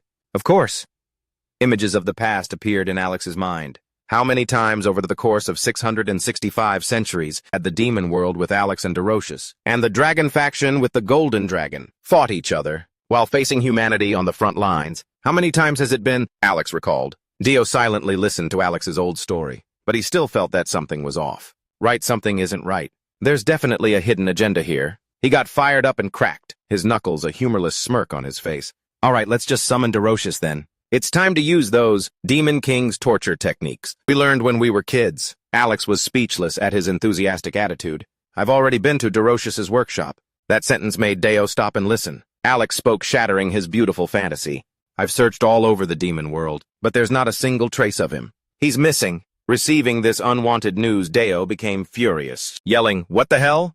I just want to live in peace. I'm trying to hold it together, but all of this is making me lose control." Deo's voice then became as lifeless as a corpse. "This is insane. Why did you have to find that useless thing?" "I'm ruined because of you." Alex tried to reassure him. "No, I only wanted to help you, my lord." "But to think that I caused your ruin." Alex watched him from a distance. He swallowed the words he was about to say. "What about the Grand Duke? The only one who can influence one of the 7 dukes is his lordship." Suddenly, a bold thought flashed through Alex's mind. Could it be that the Lord is the one behind all this? Alex looked over at Do. At that moment, Do was ignoring everything he had just said. He sat on the bed, hugging his knees, looking completely stunned as if his world had just ended. Lolata is ruined. Alex broke out in a cold sweat, deep in thought. Come to think of it, his lordship stirred up the dragon-hunting gangs yesterday and made even the veteran, first-class heroes tremble. He also gave the list of guilds to the Golden Divine Dragon to shatter the peace treaty. After connecting all the dots, Alex understood everything. Surely by presenting her with proof of humans hunting dragons, even if the peace treaty continues, the hardliners won't just sit back and do nothing. And Alex came to a conclusion for all of this. In the end, the relationship between demons, humanity, and dragons will collapse. For the first time in history, a 3-way war between demons, humanity, and dragons will break out. An unprecedented war with an unpredictable outcome. Alex plopped down stunned, marveling to himself. What a grand plan. His eyes widened in fear as he looked towards Do in disbelief. A plan so grand it's overwhelming.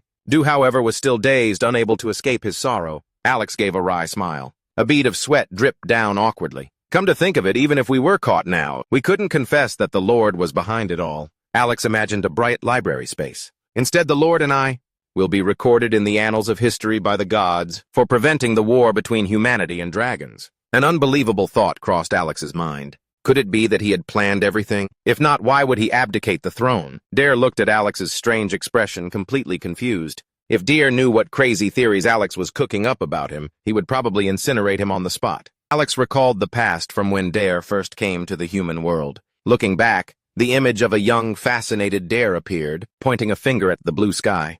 What are those flying flowers? Afterwards, he had idly wondered. The former Demon King, he wouldn't pay attention to things like this, would he? Dare was bathed in the morning sunlight. He bent down and smiled brightly. It's wonderful to be on the surface. Suddenly, that image turned sinister. There was no longer any warm sunlight. Instead, there was an eerie aura. Dare remained in the same pose, his eyes glaring, and repeated the previous sentence in a low, deep voice. It's wonderful to be on the surface. Alex thought in awe. He desires the surface world more than any king before him. He remembered the day he had angrily confronted him, asking, "Why did you abandon us?" He had simply smiled and replied, "Didn't I already tell you?" "Oh, for no reason at all," and then chuckled nonchalantly. But the image of Dare smiling back then now seemed dark, and held a different meaning as he repeated the words, "Oh, for no reason at all." Alex came to a realization. He was always vague about his reasons for leaving the Demon King's throne. And then Alex fell to his knees before Dare, praising him in his mind. "My one true lord." Alex was so foolish. I was being played all along." Alex looked solemnly straight at Dare. "My lord." Dare looked at him confused and asked, "What is it?" He said seriously, "I, Alex, have been truly blind. Only now can I see the beautiful, grand picture that you have painted, my lord. To have such a foolish subordinate under you. That must be why you kept that a secret from me." After saying that, he politely bowed to apologize to Duo. Du stared in astonishment as he acted like a complete lunatic. "Is he on something? Why is he suddenly spouting all this nonsense?" Alex continued. "It might be late, but if you still trust me, I will do my absolute best to cover this up." Du, confused, pretended to point at him, thinking to himself, I have no idea what the hell he's talking about. But whatever, I'll just play along. If he can actually do it, all the better. But he declared powerfully, "That's right, you fool. I'm glad you've finally figured it out." I was so angry I nearly coughed up blood. Du then ordered as if for real, "Go and cover it up now." Alex obediently replied, "Yes, my lord."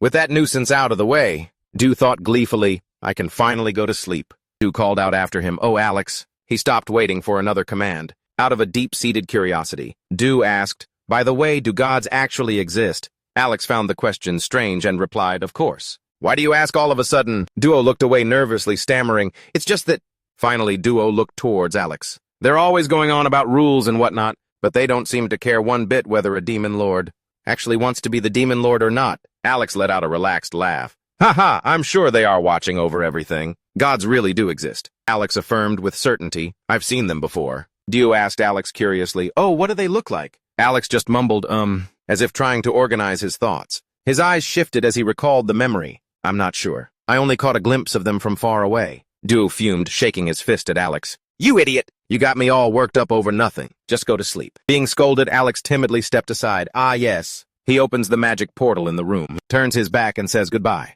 Well then, have a good night. After Alex left, the room became quiet again. Dio flops down onto his pillow. He stared up at the ceiling, remaining silent. His thoughtful eyes seemed to be looking at something far away. It seems he was pondering the earlier question. In short, images of the dragons appeared in his mind again, the ones infected by parasites. A voice from deep within Deo spoke up first. The most plausible theory is that Hubliner has joined forces with Daros to incite a war against humans.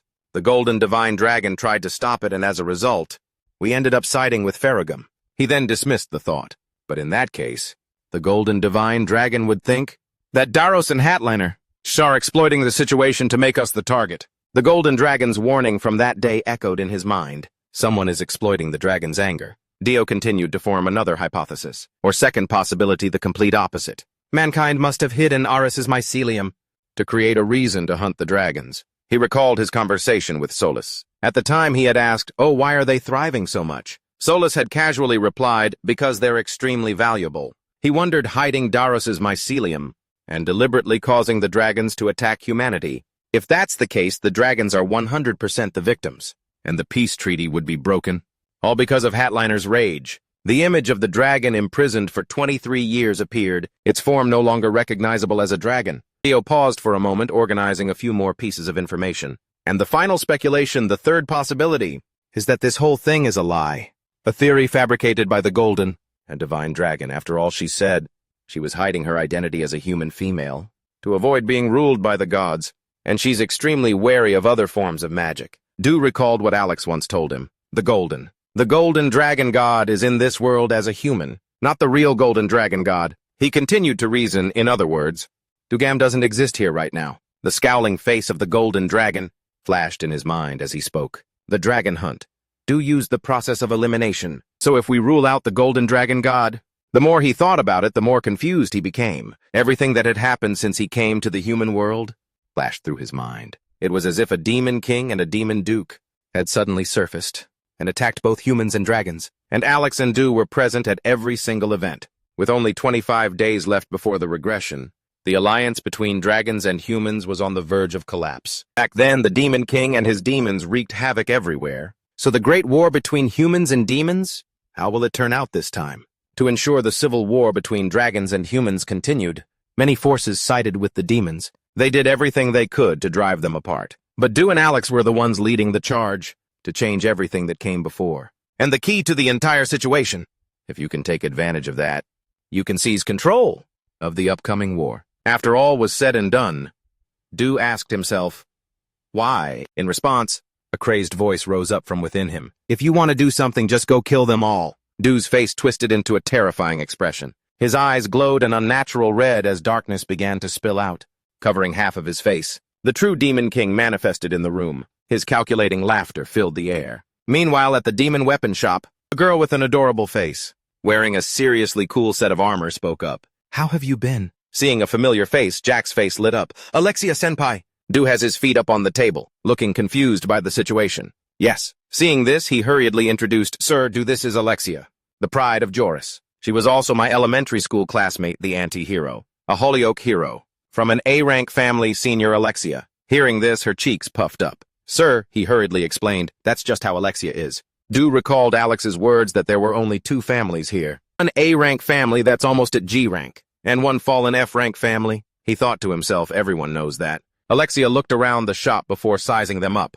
I heard you found yourself a patron. Not bad, huh? Jack shyly scratched his head. Haha, thank you, Senior. She then looked over at Du, who was lounging like a lazy cat, and had been watching her the whole time. She asked him, why do you keep staring at me? First time seeing an A-rank hero. In response, Du made a sarcastic remark. If you're an A-rank hero, then when the dragon attacked, how come you were nowhere to be seen? Alexia was visibly pissed off. Though she was angry, she still explained to Du in a fairly pleasant tone. How rude, my family participated as G-rank heroes in the 665th Great War. You must still be unfamiliar with this world. Dragons are just for D-rank heroes. Everyone has their own role to play. Jack quickly agreed. Of course, if anyone could capture a dragon, Then everyone would just become a D-rank hero. So why did you come here? She crossed her arms, which confused Du. She gave Du an annoyed look and answered his question. I heard you can find an incredible holy relic in the magnificent castles around here. So it was you, huh, Jack?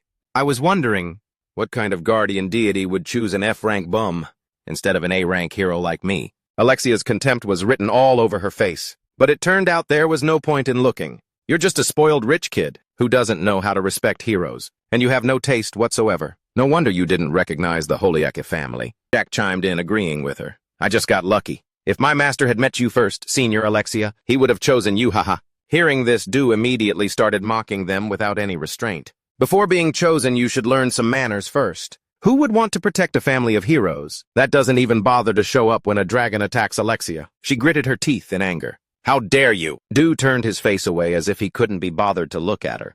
In fact, a rank or F rank. The Demon King probably sees you people as nothing more than flies, but it seems like there's something going on between you two. Stop bothering me and get lost. By this point, Alexia had been provoked to her limit. Her bloodlust flared as her sword was about to be unsheathed. Let me show you the difference between A rank and F rank. Jack quickly stopped her to prevent a conflict from breaking out. Haha, Alexia, calm down. She turned and stormed off in anger. I'm glad I didn't end up with this weirdo guardian. I'm leaving, Jack. He quickly tried to calm her down. My apologies, Senior. Du continued to mock her until the very end. Goodbye. If you're not buying anything next time, don't bother coming. But before leaving, she stopped and called out to Jack, reminding him that now that he had a guardian, he should at least take the rank placement test. The bloodline one. You still don't have a rank after all. But her gaze was fixed on Du, full of challenge. Hearing this, he quickly shot up. Huh? Du asked in surprise. Didn't you say you were F rank? You haven't even taken that test yet. He scratched his head and explained awkwardly. It's just too expensive, but I'm obviously F rank, haha, Alexia advised him. You should try it anyway. Who knows, you might get lucky. Du was as gloomy as a ghost. Does just getting a checkup cost money? What kind of damn place is this? He asked, scratching his head. Basic hero classes are free, Alexia added, but that alone isn't enough to keep up. So everyone joins hero academies and takes private tutoring lessons. Chich confirmed, that's right. Surprisingly, Alexia said it was just an excuse. She revealed the truth. Geniuses pass all their subjects and succeed without needing any extra lessons. Those are the ones who become heroes. A rank first class or higher. Du asked with interest, You mean it's natural selection? Alexia replied, Equal opportunity only dulls talent. Only the top 5% of heroes protect this world. As for the low-rank heroes, they have to give up everything. Du rested his chin on his hand. From what you're saying, it seems that's what the hero ranking is for. Even a bloodline test costs money. Alexia gave a polite smile, sir. There's no way that outstanding heroes don't make money. Are heroes needed everywhere? Du asked her. So what about the ones who can't make money? She raised her index finger. That never happens. The hero support division will help them. Du looked at Jack and Alexia followed his gaze. Despite Jack's shyness, she crossed her arms and explained, knowing full well. He doesn't want to try, and even if he wanted to, he just makes his brothers do it. He can just verify it himself. If all three of them are like that, just graduate at the top of your class. Du wondered, if you keep avoiding failure like that, you'll eventually run out of money. And if you get an F rank, does poverty get passed down through generations? She answered, that's right. Du's stone-faced expression truly showed his disdain. It solves nothing. She crossed her arms. I've already told you. If you have talent, you'll naturally become famous. You can't hide that gift. Du, looking down dejectedly, asked, How old are you two? Jack replied 17. Alexia replied 18. Hearing that, Du said, You two must have had it tough, huh? He waved his hand dismissively at them. That's enough. Go home and announce that the shop is closed. Jack, let's go. He asked curiously, Go where? Du, like a mother hen, replied, Where else? We're going for a bloodline test, of course. Let's go. Alex heard his name. Alex appeared out of thin air. Yes, sir. Alexia and Jack were startled by the person who had appeared behind them. She screamed, You scared me. At a building for hero-level testing, the three of them, Jack, Du, and Alex, appeared. Du spoke up. We're here to register for a level test. The bloodline test for heroes. The person there was stamping papers, not paying them any attention. Take a number and wait. Du, impatient, said, Do it now. The person just pointed. The three looked in the direction he pointed. On the desk was a small sign that read, Someone is always watching over us. Don't act like a loser. Please follow the staff's instructions. Du raised his fist ready to punch the guy, forcing Jack and Alex to quickly hold him back. In the end, they received number 45. Du looked at Jack's happy face while Alex stood by. Suddenly, someone walked by and Du followed them with his eyes. It was a burly man, with bulging muscles carrying a sword and an axe on his back. He said to the receptionist, Go ahead and process my registration. The receptionist's tone immediately became fawning. Ah, welcome, we'll get started right away, haha. Du wondered, how did he get to cut in line? Jack explained to Dare that it was Manhwa, the strongest warrior near Joris. He wasn't just a hero. His power was close to reaching G rank. He's quite famous for his talent. Dare asked, but I thought you said she was A rank. Rick then explained. Theoretically, Alexia's father is an A-rank hero, so she's supposed to inherit that title upon graduation. Dare asked again, so she's not actually A-rank either. He replied, but everyone expects that Alexia will surpass even her own father. She could potentially reach a rank higher than A. She's not the most graceful, but her skills are exceptional. Yes? The receptionist called out. Now serving number 45. Startled, Jack replied, that's me. The three of them entered a room and met a man wearing glasses. The man began to read from a file, Jack Van Hollickbick. Yes, Jack replied. The man flipped through the file, reading it carefully. Then he read information from one of the pages aloud. 17 years old, graduated from elementary school. Jack scratched his head in embarrassment. Yes, the man read on. Never had an ability assessment. Bloodline purity, unknown. Next, from the Hollickbick family. Hearing that, Jack chuckled nervously. Oh, that's right, ha-ha. Just like that, the man raised a stamp, preparing to press it down. All right, that settles it. Frank it is. Jack simply replied, yes. But Dare exploded in anger. Hey, stop right there! He demanded, don't you people determine the rank based on a blood sample and an ability assessment? This ranking is going to determine that kid's entire life. What's the big rush? The man spoke as if he were being considerate of Jack. His family has always been F rank and seems to be struggling, so I was just trying to save you two the expense. But if you have the money, by all means proceed with the test. Dare got straight to the point. How much? The man replied, 5 gold coins. Hearing the price, he slammed 5 gold coins down on the table. To Dare, it was a trivial amount. Now do the test. The man didn't answer right away. He looked at them for a moment, then stood up. In that case, I'll bring the device. Jack chuckled as he looked at Du. You don't need to do that, master. Ha-ha. Du looked annoyed. You'd give up your only chance to change your life for 5 gold coins? Oh, the more I learn about this world, the more it pisses me off. A bizarre object was placed on the table. It was made up of all sorts of parts, like a red eye, a hand, a mouth, and a tongue. There was hair attached to a talisman, and a ruby was embedded on the very top. Everyone exclaimed in surprise, what is this thing? The ability examiner, a mysterious hero, spoke about the strange device before them. This is a tool for measuring blood purity. It may look strange, but it's the pinnacle of magical science. Du, Alex, and Jack were all amazed by the man's introduction. It's simple. You just need to place your hand on this orb, and that's it. He turned to Jack and asked slowly, are you ready, son? Go on, Jack, place your hand on it. Jack was a little nervous. Sweat trickled down his cheek and he bit his lip slightly. Jack reached his hand toward the ruby and it began to glow. Everyone stared intently, their eyes fixed on the strange device waiting. The tip of his finger touched the top of the ruby. A loud noise erupted. Startled, Jack tried to pull his hand back. Du and Alex couldn't take their eyes off the red light. From the grotesque mouth, the 2 tightly clenched rows of teeth suddenly opened. A drooling tongue stuck out carrying a small piece of paper. On it were the small words, blood purity 10.825%. The result was shown in a closer shot, precise to every decimal point. Blood purity 10.825%. The man seemed a bit surprised when he saw the text. Jack looked embarrassed. Du said, what, 10.825? That's crazy low. It seemed the man had realized something. Du urged the man to explain. With 10%, so what's his rank? Is it E rank, F rank? What is it? Hurry up and tell me the result. The ability assessor hesitated. Confused, Du stared at the man. The old man looked towards the 3 young men, his face beaded with sweat. It seems we've run into a bit of a problem, because this tool seems to be malfunctioning somehow. So if you want to test again, please pay me another 5 gold coins. Jack awkwardly scratched his head and refused. We should probably just stop here, sir. I don't think spending 10 gold coins on this is worth it. Ha ha! The old man assessed them hesitantly. I think he's F rank.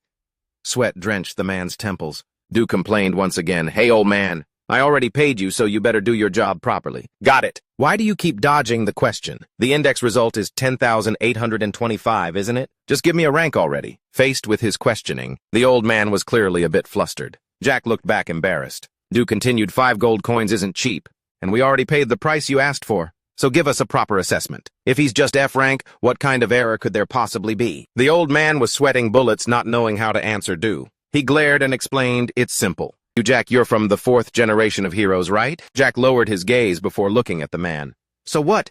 The man continued explaining. Even the 5th generation has only reached a purity level of 9%. A purity level of 10% has never been recorded in history. It's like a number that only exists in dreams. Do and Jack were both stunned. This information was too shocking. The old man continued speaking. The highest rank, D rank, is often said to be on par with a dragon. The index for that level is 6%. This tool must be broken. It happens from time to time. So either you guys pay an additional 5 gold coins, or we'll just settle on F rank as the result. Du insisted on a B rank. This made the examiner stare wide-eyed in confusion. He gave the order to record him as a B rank or a D rank. The old man hesitated, saying a B rank was quite high. That's not a rank you can get just by asking. This thing must be broken. That 10% figure is absurd. Du's eyes widened as he slammed the table and yelled, "Is that so? Then let's test it one more time. But if the result is still 10%, then you'll have to pay us 5 gold coins." Jack, standing beside him, was also stunned by Du's actions. "Mr. Du, what do you think?" As Du proposed the bet, the old man replied slowly, "Young man, I'm quite aware of the relationship between you two." He stated firmly, his voice tinged with reproach. "You seem to be the type who enjoys scouting for heroes in some backwater villages who are clueless about their own rank and treating them like lottery tickets. And if you don't get the result you want..." Du was only slightly surprised, but Jack was already blushing with embarrassment. He never thought the man would say something like that. "You'll just kick them to the curb and find someone new.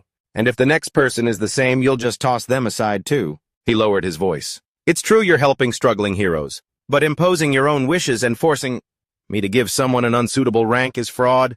After all, rank determines the missions you can take." The examiner spoke cautiously, assessing the situation much to Jack's astonishment. Sunlight streamed through the window into the office. Du still had his hands planted on the table, staring daggers at the assessor. The atmosphere was incredibly tense. Du cut him off. "Are you done talking? Let's be real, you're just scared. Why the hell are you running your mouth so much?" "So," he said, "do you want to run the test again and make that 5 gold coin bet with me? Or will you just give him the B rank?" Du negotiated the deal with incredible skill, a defiant look in his eyes. Dio said, his eyes wide and intense, "Honestly, I'd hate to have to give him a D rank, so you'd better think this through." The old man calculated carefully, his mind a battlefield of conflict. Those evaluation machines often malfunction. This whole thing smells like a scam. What if he gets another 10%? No, that's impossible. A 10% is too rare. But what if it's 1%? The evaluator broke out in a sweat thinking about the bet. Dio's scheming face kept flashing in his mind. 5 gold might be nothing to you, but that's 3 months' salary for me, you little punk. He's just a useless brat. Once he's away from his rich parents, he's nothing. In the end, he decided to refuse the bet. Just get these guys out of here and be done with it. He confidently announced his choice for the middle rank, C rank. He grimaced and said loudly, "Let's lock in C rank. I know you guys want a higher rank, but this is no joke. I'm only doing this because I'm genuinely worried about that hero." Dio put his hand on his chin, pondering the old man's words. An F-rank hero fighting a B-rank monster would be too dangerous. He could die instantly. Dio suddenly yelled, making them jump. "Lock in C rank before you change your mind. Stamp it now." The old man took out his seal. He decisively stamped the paper. Thump! He held up the certificate without a single wasted motion. "Jack Panhalibik," he announced solemnly, "you are now officially recognized as a C-rank hero by the Hero Management Council." The old man held the paper out in front of them so they could see. It seemed that even Jack himself couldn't believe the result before him. His eyes widened as he stared at the paper in front of him. The evening sun cast its glow over the city, turning everything a brilliant red. Dio strolled leisurely with both hands behind his head. He walked and laughed with Alex. "That old geezer dared to gouge a whole 10 gold from me last year, but when I tried to get 5 gold back, he showed his true colors and refused immediately. What a spineless, petty man." Swinging his legs, he gestured wildly to Alex about his latest victory. "How dare he try to swindle me, Deo, ha ha ha!" Jack walked behind the other two. Jack was overjoyed. He looked emotionally at the certificate, held in his hand on which was written, "You are now recognized as a C-rank hero." Jack remembered the old taunts aimed at him. "So your blood is F-rank, huh? Instead of wasting your time on this, why don't you just drop out of school? I'm only saying this because I'm worried about you." Voices from the past echoed, "Aren't you ashamed? If I were you, I'd hide it. Hide it completely and pretend nothing ever happened. Blood like that is completely useless. So the entire Hollywood family are just commoners, no different from commoners' blood." Heh heh. An image of a young Jack appeared carrying a younger sibling on his back and leading another by the hand. Faced with those words, he could only scratch his head and ask with a bright smile, "Excuse me, my siblings are very hungry. Sir, do you have any work I could do?" He closed his eyes, remembering those images. But when he opened his eyes and returned to the present, he was no longer the Jack from back then. Jack watched Doe talking and laughing happily and thought to himself, "Sir Doe, you know, you were the first person to ever reach out and help me." Jack thanked him silently. He watched the radiant figures of Doe and Alex in the light of the setting sun. The brilliant evening light seemed to embrace Jack's feelings. This was also the first time I've ever felt this kind of warmth. Jack's gaze was fixed forward, filled with determination. He was no longer insecure, he was beginning to find his purpose. Jack clenched the paper in his hand, making a resolution. I've made my decision. I will dedicate my entire life to you, sir. He realized it was fate. Now I understand.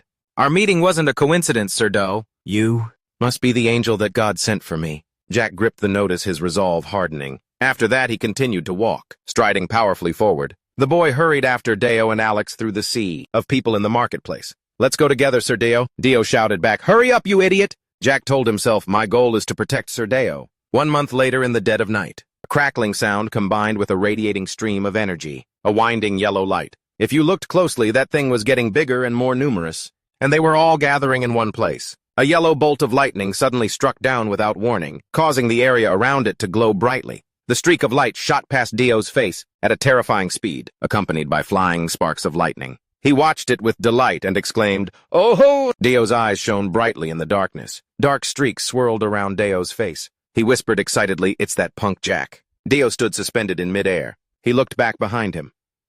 Now what should I do? A massive flaming phoenix spread its wings, its long tail feathers fanning out in all directions. Dio looked at it and said, My attack didn't even leave a single scratch. That thing is none other than one of the 4 guardian deities that destroyed the old world, the Red Phoenix. A pair of eyes in its center suddenly flashed. You came here to burn this world to ashes, and not the Demon King. Back in the present, under the bright sun, a large crowd of people was gathering, looking at the same spot. Even Alex and Jack. It turned out that in front of them was a gold-rimmed board. At the very top, the title read Quest Board. Countless slips of paper were pinned to it, each detailing different quests, fastened with gold seals and red ribbons. Jack looked over at his master, puzzled. Why are we looking at the quest board? Do looked back. The sunlight made Do's white hair shine brightly. He answered excitedly, Because now you're officially a hero, so you have to take on official quests too. Jack understood.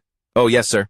A warrior in iron armor had a mohawk hairstyle. His face was fierce, with a pattern tattooed around his left eye. This guy was holding a quest sheet in his hand. He shouted, Take care of the Lich and his followers, the ones trying to awaken him in the cemetery. In the southeast section, an A-rank quest.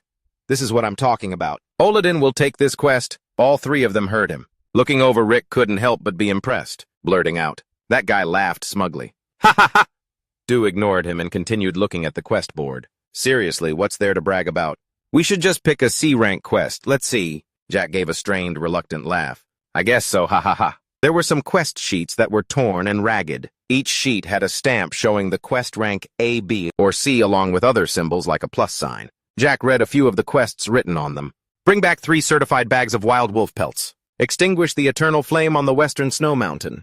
Exorcise the 7 child spirits that appear every night behind the mountain. He noticed a piece of paper stamped with a C rank that said, Quest. Defeat the merman who has been haunting and harming the villagers. Merman Do showed his curiosity. He spoke up and asked, What's a merman? Alex turned and answered, It's a ferocious tribe of half-human, half-fish creatures standing 2 meters tall. They usually appear on the coast, on days when the sun isn't too strong, and prey on small fishing villages. Do quickly reached out his hand and forcefully tore the paper that was pinned to the board. He excitedly clenched his fist. D was holding a quest slip up to the sky, shouting, All right, get your goggles ready. We're going to play in the water. Jack watched him, smiling a bit nervously. A floral beach shirt, swim trunks, a floaty goggles, and a snorkel. He had put it all on and even brought a pair of flip-flops. He laughed loudly. Come on out, you fish, let's play. Beside him, Jack gave a smile at a loss for words. Alex's face was completely emotionless, not at all surprised by this getup. Suddenly, D noticed something in the distance and directed his gaze towards it. A town at the foot of the hills, right next to the sea, was burning fiercely. D was surprised. I thought it was a sea of water. A sea of fire. If there are fish, there has to be water, right? Alex suddenly spoke up. That's a good idea. This made both D and Jack glance over curiously. In the village, a young man with a terrified expression was holding a burning torch. He thrust it into the pile of wood in front of him, causing the flames to roar to life. Then he held the torch up before him and backed away continuously. It wasn't just him. The girls were doing the same thing. The children screamed and ran away. Chaos reigned as the area was engulfed in a sea of fire. Another person also lit a fire, standing before the giant raging flames. He groaned, Ah! Ah!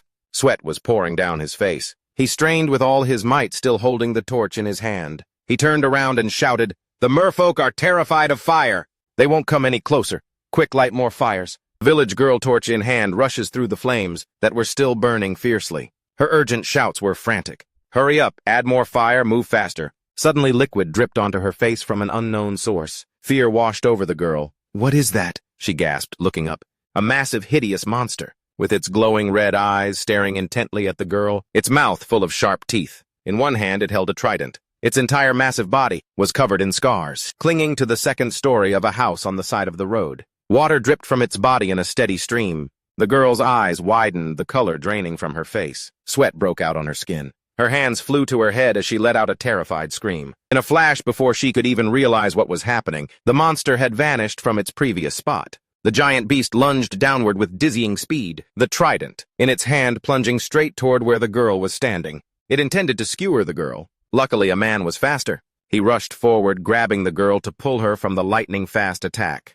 The ground shattered from the impact of the trident, sending debris flying up. After their narrow escape, the two of them tumbled hard to the ground. Small fragments of rock scattered everywhere. The two were frantic, unable to get up immediately, and the beast was slowly approaching. Its footsteps were heavy and squelching. It wasn't just one. It was a whole army of large, ferocious beasts, making strange noises. No matter how large the fire behind them blazed, they had arrived. Seeing their prey, the fishmen's eyes glinted. The two humans remained frozen in place from when they fell. The man gritted his teeth, drenched in sweat. His eyes were wide with vigilance, but all he could do was let out helpless groans. A desperate scream rang out amidst the embers and ash flying everywhere. When is a hero going to get here? Alex explained. Contrary to what everyone thinks, the fishmen don't get weaker when they encounter fire. That's why the people who fight against them often die in the flames. Den asked, just how strong are they? Alex answered, I'm not sure either.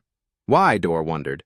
I don't have enough data to make a calculation, Alex added. Dor looked towards the town, which was engulfed in a sea of fire, and remarked, this is a C-rank mission. This is way too tough. Dor assessed. I doubt Jack can handle this alone, can he? This statement caught Jack a little off guard. Alex asked, should we go down and take a look? Dor turned to Jack and replied, no, you go, Jack. Jack was completely stunned by his master's words. Sweat rolled down his cheek. He was flustered, unable to believe it. He held up both hands towards Dor and asked again for clarity. Me fight them all by myself, Dor explained nonchalantly. Of course, you're the only hero here after all. Alex also looked over at Jack. As for Jack, he still seemed to be in a state of shock. Jack added, you must have forgotten, but I'm just a merchant and Alex is just a butler. Jack hesitated, full of doubt, and forced a smile. But I mean, can I possibly handle them, Jack? Didn't I already apologize for saying I was sorry you were an F rank on the first day we met? Dor said assertively. Jack seemed moved and could only agree. Ah, yes, Dor continued.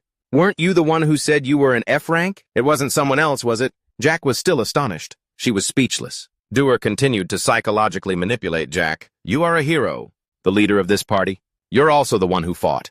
And at that time, even though Alex took all the credit, you haven't forgotten that you're a hero, have you? This question calmed Jack down. By this point, he seemed to have regained a bit of his confidence. He pointed his finger at Jack and said, from this day forward, you are officially a C-rank hero, recognized by the nation. The master's words seemed to awaken something in Jack. And now before you are ordinary helpless people, on the verge of death, waiting for a hero to appear. Dor continued as Jack slowly realized what he had to do. Dor looked down at him. This is your mission. They're waiting for you. Go save them, hero Jack Panholibik. Jack intently swallowed, every one of Dor's words turning them into his own resolve. Just then, the sound finally escaped from his gaping mouth. Yes, that was it, confidence. The spirit of righteousness had returned under the setting sun. Jack spoke, the fire of his will burning within him. You're right, sir. I was a fool, a failure, and a defective product. I used to be a coward, but you reminded me. His face flushed with excitement. He yelled, the me, a Jack Panholibik. I died yesterday, and I was reborn as a C-rank hero. I swear on my family's honor that I will defeat them and save everyone. A flame of justice erupted around Jack. He dashed towards the small town. Dor waved his arms, cheering enthusiastically. All right, go get him, hero. Jack cheered joyfully as he ran. Dor pointed at Jack, relentlessly shouting words of encouragement. You were a foolish idiot before, but now things are different. Go and fight. Alex seemed to be thinking about something. Alex noticed Dor's sinister grin. It was as if he was about to do something evil. Dor thought to himself, I've been waiting for this. I'll get to see so many happy kids playing in the water. But this sea of fire is quite a hassle. I wonder if this trick will even work. Unfortunately, Jack is an idiot. Dor's intentions were completely seen through by Alex. As expected of the Demon King, His habits haven't changed at all. Amazing. Both of them pressed their lips together tightly, holding back their gleeful smiles. Hurried footsteps ran through the embers of the sea of fire. Flames were flying everywhere. A little boy wearing a beret, his face smudged with grime, was drenched in sweat. He panted heavily, running while looking back over his shoulder. Unfortunately, he tripped on a small rock on the path. He fell with a thud face first into the ground and his hat flew off. The two people running with him were terrified when they saw him fall. They turned back to look. The girl asked him if he was okay. The little boy clutched his foot, letting out painful cries. The man urged him, "Get up, hurry!" A trident suddenly flew out of nowhere and pierced straight through the man. With a thud, he collapsed. Blood splattered onto the girl and the little boy beside him. They were horrified by the gruesome scene. The trident in front of them was embedded in his right chest. His back slammed against the ground. It was followed by a pain-filled scream. The man lay there, looking at his bleeding wound in horror. He let out agonizing groans. The girl turned her head back. The flames of despair flickered in her eyes. Sweat was pouring down her face. Her mouth hung open, but no sound came out. The merman was right in front of her. It bared its fangs and raised a sharp dagger about to strike. It looked like a massacre was about to happen. Suddenly the beast stopped. It snarled, grinding its teeth. Its glowing eyes darted behind it. Suddenly Jack appeared out of nowhere. He raised the Doomslagan shield high in front of him and shouted loudly. Amidst a sea of fire that had engulfed the entire town, Jack managed to shield the girl and the little boy who were clinging to each other, huddled on the ground. Purple lightning bolts shot out from his shield, radiating in all directions, sending the merman flying high into the air, slamming him into the roof of a nearby house. Debris and rubble flew everywhere. Jack leaped out of nowhere. He shouted and held up the Doomslagan shield in front of him. The eye in the center of the shield flashed with a purple magical light. The shield unleashed its power, blasting the monster straight onto the roof of the house across the street. Its huge body left a gaping hole in the roof, and in return, Jack had successfully protected the girl and the boy. Behind him, Noah and the girl who had narrowly escaped death both stared forward with wide eyes, their mouths still agape. Before them stood Jack's small but resolute back. He had made a super cool entrance, and now he had to, all by himself, face 3 bloodthirsty sea monsters. They stared intently at Jack as if ready to eat him alive. From behind Jack, a voice called out, "Sir, Mr. Hero?" Jack glanced back. It was then that everyone could see the look shining brightly in his eyes, the kind of look that only a true hero possesses. The word hero calmed Jack down. He gritted his teeth and cleared his throat. "I am Jack Pan Hollywood. I'm from the Hero Management Office, here to save you. So please rest assured." Jack officially introduced himself, no longer the shy boy he used to be. The surrounding townspeople smiled with excitement upon hearing this. A spark of hope ignited within them, and they cheered. "A hero has arrived. Thank God." Suddenly, an old woman cautiously interrupted their celebration. She wrung her hands together and hesitantly said, but her eyes were still filled with worry. She looked at Jack and asked, "You look so young. Where are the rest of your comrades? Isn't there a more senior hero? Or maybe a mage?" A short man with glasses also stepped forward. Pointing at Jack, he demanded, "Hey, you don't even have a sword or armor." Bombarded by their questions, Jack started sweating, unsure of how to respond. The short man with the glasses wasn't the least bit grateful for his help. In fact, he wouldn't stop criticizing him. "We waited for a hero to save us, and this is all we get. The hero who came to save us is just a kid." Suddenly, he stopped talking and just let out a gasp. His eyes, red and stinging from the smoke, went wide as he stared past Jack. The innocent teenager Jack was still scratching his head, awkwardly embarrassed about being called too young and unskilled. "Sorry, I just got here, haha." He had no idea that a merman was right behind him, slowly closing in. It stared intently at Jack, baring its sharp teeth. The short man's face twisted in fear as he screamed, "Hey, behind you!" Only then did Jack turn around in confusion. What? Everyone else was just as horrified as the short man.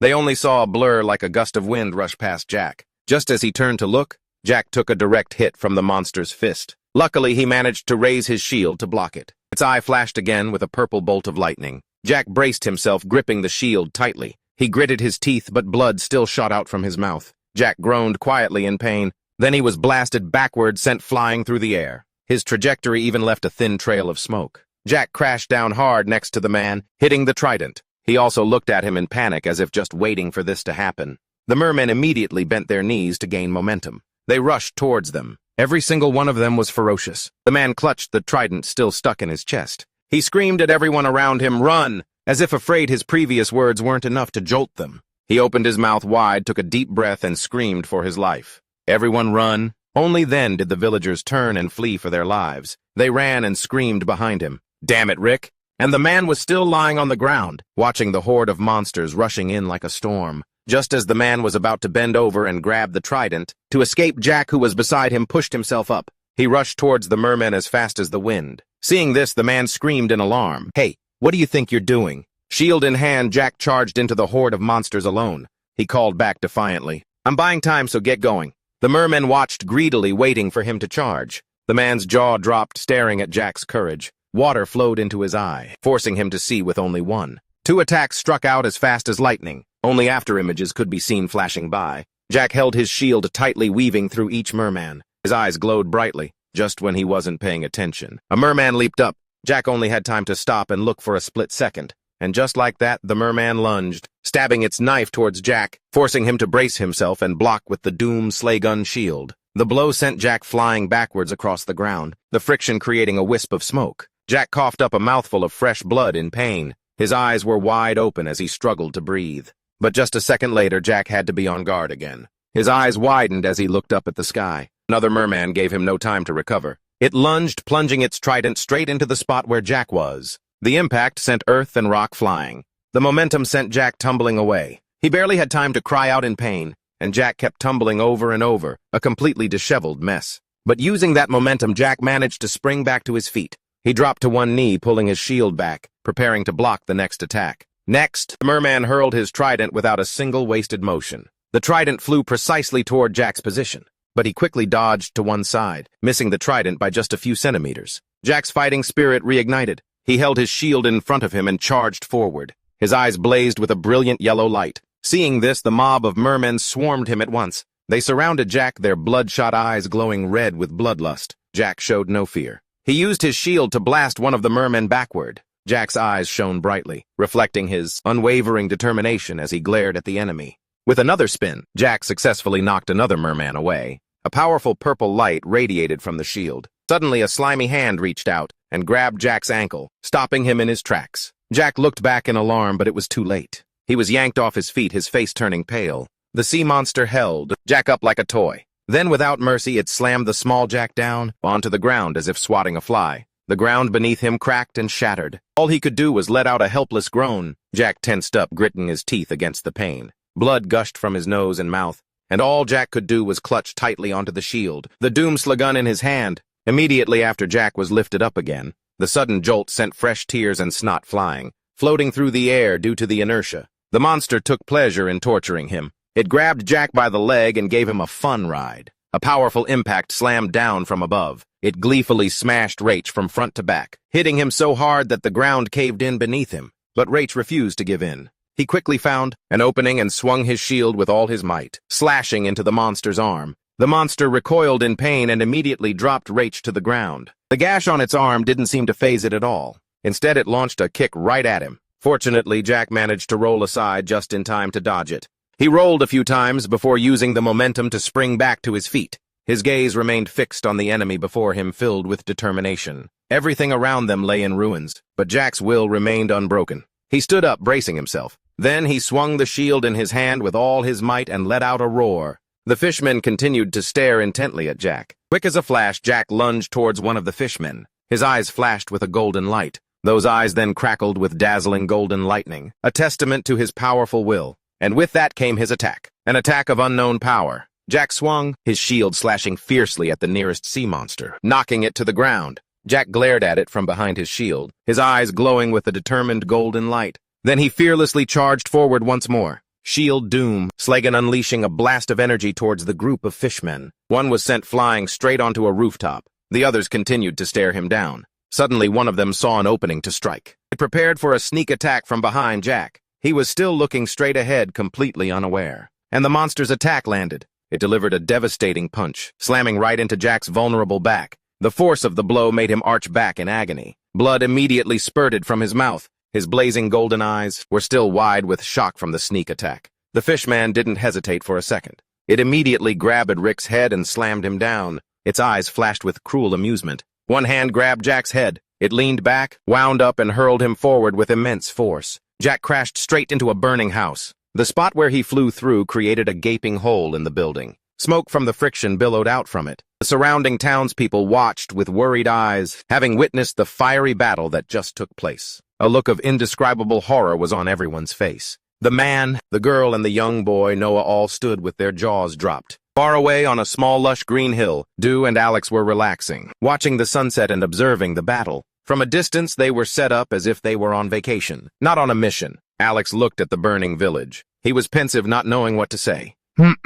Dew had his hands behind his head, shaking his leg like a rich guy. His dark sunglasses showed no interest in the world's affairs. Alex hesitated for a moment before asking about Jack. You don't think he can handle this much, do you? I mean, he has matured a little, hasn't he? Dew lay there silently, saying nothing. His sunglasses hid the expression in his eyes. After a long moment, Dew nonchalantly said, Is that so? In the middle of the wall was a large hole. Plumes of smoke billowed out from it. In front, shattered pieces of wood burned intensely. The light from the flames seemed to illuminate the entire neighborhood. Deep within the hole, thick smoke and dust swirled everywhere. Jack yelled with all his might. Suddenly, a gust of wind shot out from the hole, moving so fast that it whipped the smoke into the shape of a tornado. Jack, his face covered in blood and holding the Dunslagan, flew out from it. The shield was designed with a large open purple eye in the center. It was surrounded by small green scales. He held it in front of him as he angrily charged out. His eyes flashed with a golden light. Jack shouted the unfinished phrase, Hero. The moment he appeared, 3 fish-like monsters holding weapons charged straight at him. The eye on the shield emitted a purple vortex, shooting straight towards the monsters in front of him, causing one of them to fall right into a fire pit. The others looked at him aggressively. From his side, a powerful one rushed in and threw a punch at Jack. He quickly raised his shield to block the punch. The punch was so strong it made him unsteady on his feet. He almost slipped and fell to the ground. The ground around Jack's feet cracked into small pieces. He closed his eyes, gritted his teeth, and let out a groan. The blood from his forehead wouldn't stop flowing. Seeing him standing still, the monster became even more aggressive. It widened its eyes and bared its teeth, raising its hand to prepare for the next blow. Less than 3 seconds later, the next powerful punch came crashing down. The shield made a loud noise and dust and smoke filled the air. This time he had to use both hands to block it. Jack screamed in pain. Ah! Jack felt the monster stop its attack. He gritted his teeth and uttered, Hero. As he said it, he used all his strength to shove the shield upwards, sending the monster flying into the air as well. Just as he took this one down from a distance, 3 or 4 other monsters, each one as ferocious as the last, holding weapons, all raced towards him. He gritted his teeth and turned to look at them. 2 of them got a running start and leaped into the air, then swung its trident, stabbing towards him. It roared loudly. The entire village was engulfed in a sea of flames. Jack arched his back and leaped high to dodge its stab. Just as he landed safely on his hands, another one holding a weapon rushed in to attack him. It raised its weapon as if to skewer him to death, but Jack nimbly dodged to the side, narrowly escaping death. He grimaced, gritted his teeth, and let out a pained grunt. His eyes still glowed with a brilliant golden light. The dodge threw him off balance and he fell backward. Rick slammed his shield into the ground to steady himself. Dirt flew everywhere. Not long after, he quickly braced himself, getting up and attacking the merman monster in front of him, with a slash right across its stomach. Just as he finished one off, another one appeared right behind him. It leaped up holding a trident, intending to stab Rick. The flames burned even more intensely. He was bleeding so much he had to squeeze one eye shut. Rick watched it as it flew towards him. At that moment, he tucked in and rolled backward, quickly returning to a half-crouching position, ready to fight at any moment. Staring ahead made him lose focus. By the time he realized it, there was a monster behind him. It grabbed him. He panicked, screaming and struggling to break free. The monster's bloodshot red eyes stared him down. The veins on its face bulged. A growl rumbled in its throat. It planned to kill him by crushing his body. Its huge arms with veins bulging all over squeezed tightly on both Rick and his shield. He found it hard to breathe. Rick gritted his teeth and groaned, straining to push its hands away. There was a little space. He crossed his arms, got a firm grip, and quickly spun, the shield like a blade, severing both of the monster's arms. Rick successfully escaped, finally breaking free. He tensed up, scanning his surroundings, because there were monsters in front of him and behind him. They didn't let him rest for long. It began to attack. He quickly jumped behind it and managed to escape. That punch. The moment his feet hit the ground, he was already gathering his strength to jump again. Rick put all his strength into a punch to its back, causing it immense pain. It let out a loud roar. Without a moment's rest, he rushed in to attack the remaining ones. They were sent flying by his attacks. Jack's small figure moved continuously. Suddenly, he dropped to his knees, making a loud thud. Jack placed both hands on the ground, breathing heavily. Ha! Ha! Ha! It seems that last barrage of attacks completely drained his strength. The villagers watched the fight from a distance filled with fear. Although terrified, they didn't dare let their guard down, their hands always clutching their weapons. A middle-aged brown-haired man stuttered, He did it. Sweat poured down his body as he kept his head down, panting, Ha! Ha!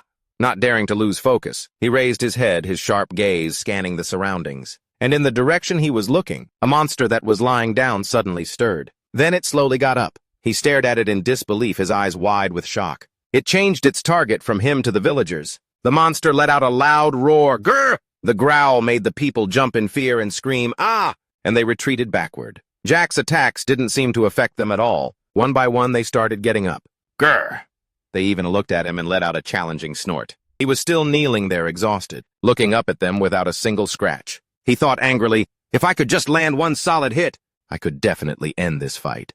But damn it, I don't have enough strength left. The sun was setting over the sea. Fires still blazed, engulfing the entire town in a sea of flames. It's hard to tell if it's the light of a fire or the setting sun that's illuminating the village. Somewhere on a mountaintop not far from the village, Doe is wearing a floral shirt and shorts, casually resting his leg on a wooden chair, resting with his eyes closed. He looks like he's on a camping trip. Next to him is his assistant, Alex. He gazes coldly toward the town. He looks at Doe with concern and asks, The two of us will just quietly step in to help. Doe rested his head on his hand and calmly said, Just leave it for now. It's not like he's dead yet or anything. Alex was quite surprised to hear his reply. Suddenly he opened his eyes and said in a deep voice, After all, the kid's only preoccupied because he's fighting a dragon. That's why he's forgotten the most important thing, which is that someone is trying to kill him. After hearing Doe say that, Alex looked at him silently, lost in thought for a moment. Then, showing that he agreed with him, Alex replied, You've got a point. Meanwhile, in the town, the fierce battle was still raging on. A trident shot forward. It knocked Jack hard to the ground, sending him rolling several times.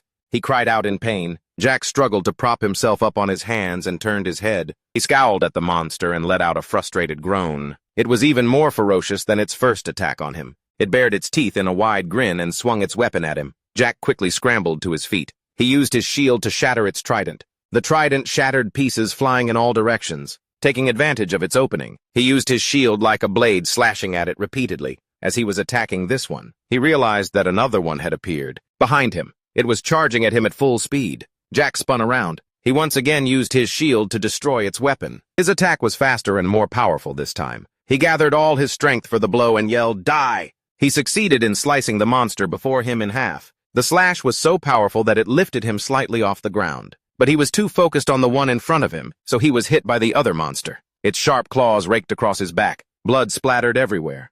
He let out a sudden piercing scream. He was sent flying a fair distance before crashing to the ground. His back scraped hard against the ground. In agony, he reached for his back, his legs curling up as he yelled, Ah! Ah! After screaming, he panted heavily, his eyes barely cracking open to look. In front of him are three monsters, ferocious fishmen baring their fangs as they charge at him. A terrified Jack struggles to get up, but it's too late. They all throw a punch at him at once. At this point, all he can do is cower and defend himself with his shield. Even though he took the punch from the three monsters, the purple eye on his shield remains completely unscathed. Jack is utterly exhausted. Hiding under his shield, he desperately thinks, Please, someone save me. He's surrounded by countless fishmen monsters. They attack him brutally. He curls up as tightly as possible, crying out in pain. Not far away, the villagers tremble as they witness the scene. Everyone is frozen in place. Their faces are masks of pure terror. A terrified woman with short auburn hair widens her eyes and gasps. Suddenly, the little boy she was holding breaks free from her arms and runs toward Jack. Startled, she stares at him. When she realizes the boy is running into danger, she reaches out her hand anxiously, crying out, No, Noah, where are you going? The man whose hand was pierced by a nail, the boy's father also says in a panic, It's dangerous. Stop, little boy, stop. He stomps his foot firmly on the ground. Witnessing the sight of Jack, fighting the horde of fishmen all by himself, Noah can't just stand by and watch anymore. He rushes forward shouting, The hero is in danger. We have to help him. He's trying to save strangers like us. And he's fighting to the point where he's risking his own life like that. He was so moved that tears started to well up. He said to the villagers behind him, I can't just stand by and watch him keep fighting like this. We have to save the hero. The little boy immediately rushed forward, without a moment of hesitation, to the utter astonishment of the adults. In that moment, something deep within their subconscious was stirred. No one could have expected it, that the timid kid would be so brave. He ran for his life while shouting, Everyone help the hero. The village chief, along with the young and old, followed behind him. They all cheered together, "Whoa, hero! Hero, we're coming. Just hang on a little longer." Deus observed the event from a distance. Witnessing this scene, he was left somewhat speechless. The simple farmers rushed forward. Some grabbed the arms, others choked them, causing the fishmen to panic. The smaller ones grabbed onto the monster's legs. Perhaps they were using up all the courage they had saved up their entire lives. The fishmen were temporarily restrained. Everyone shouted, "Hero! Hurry and get up. Get off the hero, hold on tight. Don't you dare let it go." The restrained monsters struggled relentlessly, trying to break free. However, they couldn't hold them for long. The man tried to call out to Jack, "Hero, we've got them. Hurry up and finish them off." A battered Jack struggled to open his eyes and look around. He never expected that everyone would dare come to save him at a time like this. "Ah!" Jack shouted in response. "All right, I'm counting on all of you." He wouldn't let their efforts be in vain. Jack quickly sprang to his feet. He pushed off with his hands, launching himself into the air. The doom-slugging shield flashed brightly in his hand. A devastating blow from the heavens sent the monster flying into the sky. The terrified girl dropped to the ground. The monster flew past the roof of a nearby house, causing tiles and stones to clatter down again. "It's not over yet." Rick held his shield firmly.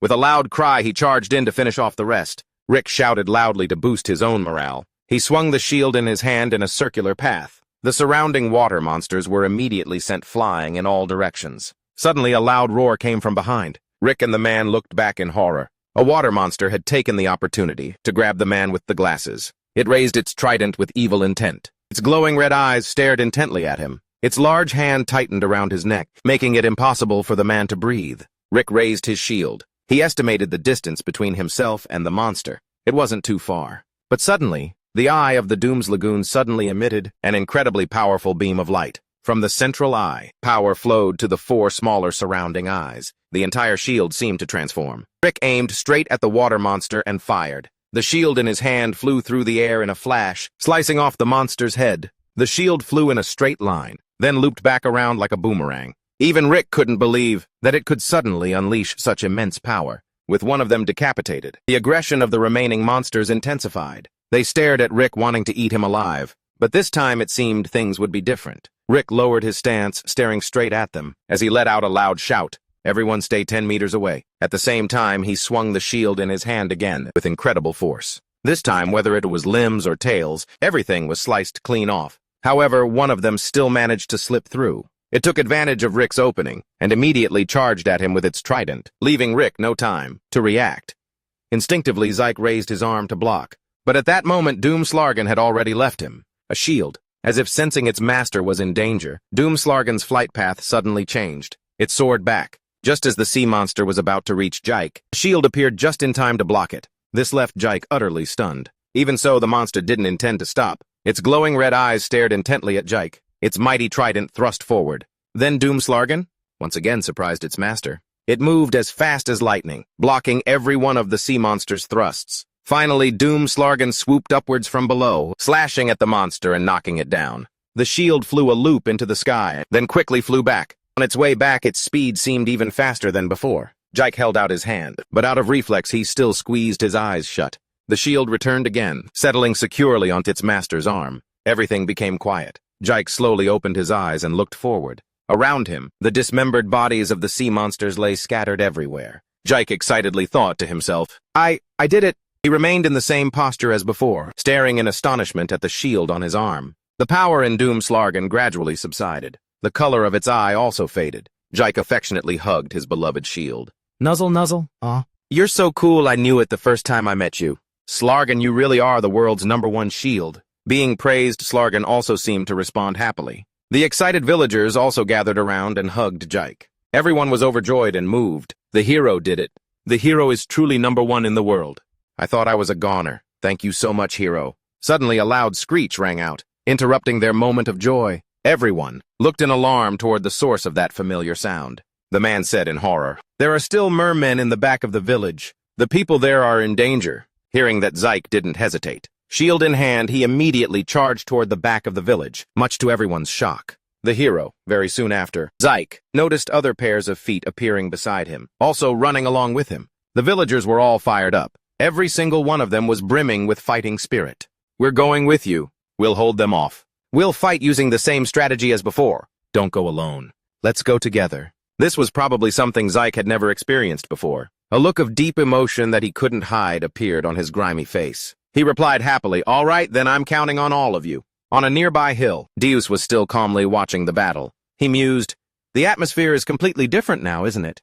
Deus's tone held a hint of mockery. "Those humans who were scared witless and ran away are now trying to hunt mermen, huh?" Unknowingly, the humans had gathered around Zyke, a being who gave them hope. The hope that if they just fight, they can win. Looking at those faces full of passion, energetically charging forward, Deus wondered to himself, so this is what a hero is. Zeus turned to Alex beside him and suddenly spoke. "This really is a sight I didn't want to see." Alex's expression became twisted and distorted, as if he were possessed. Zeus glanced at the mad dog growling and drooling next to him. "I really don't want to look, but I feel like something's a bit off." Hearing this, Alex perked up his ears to listen in. Zeus looked toward this burning village in the distance. "That kid Rick fights better than I thought he would. I don't know when he became so mature. Compared to when I saw him at his weakest, this feels pretty good." Alex was surprised.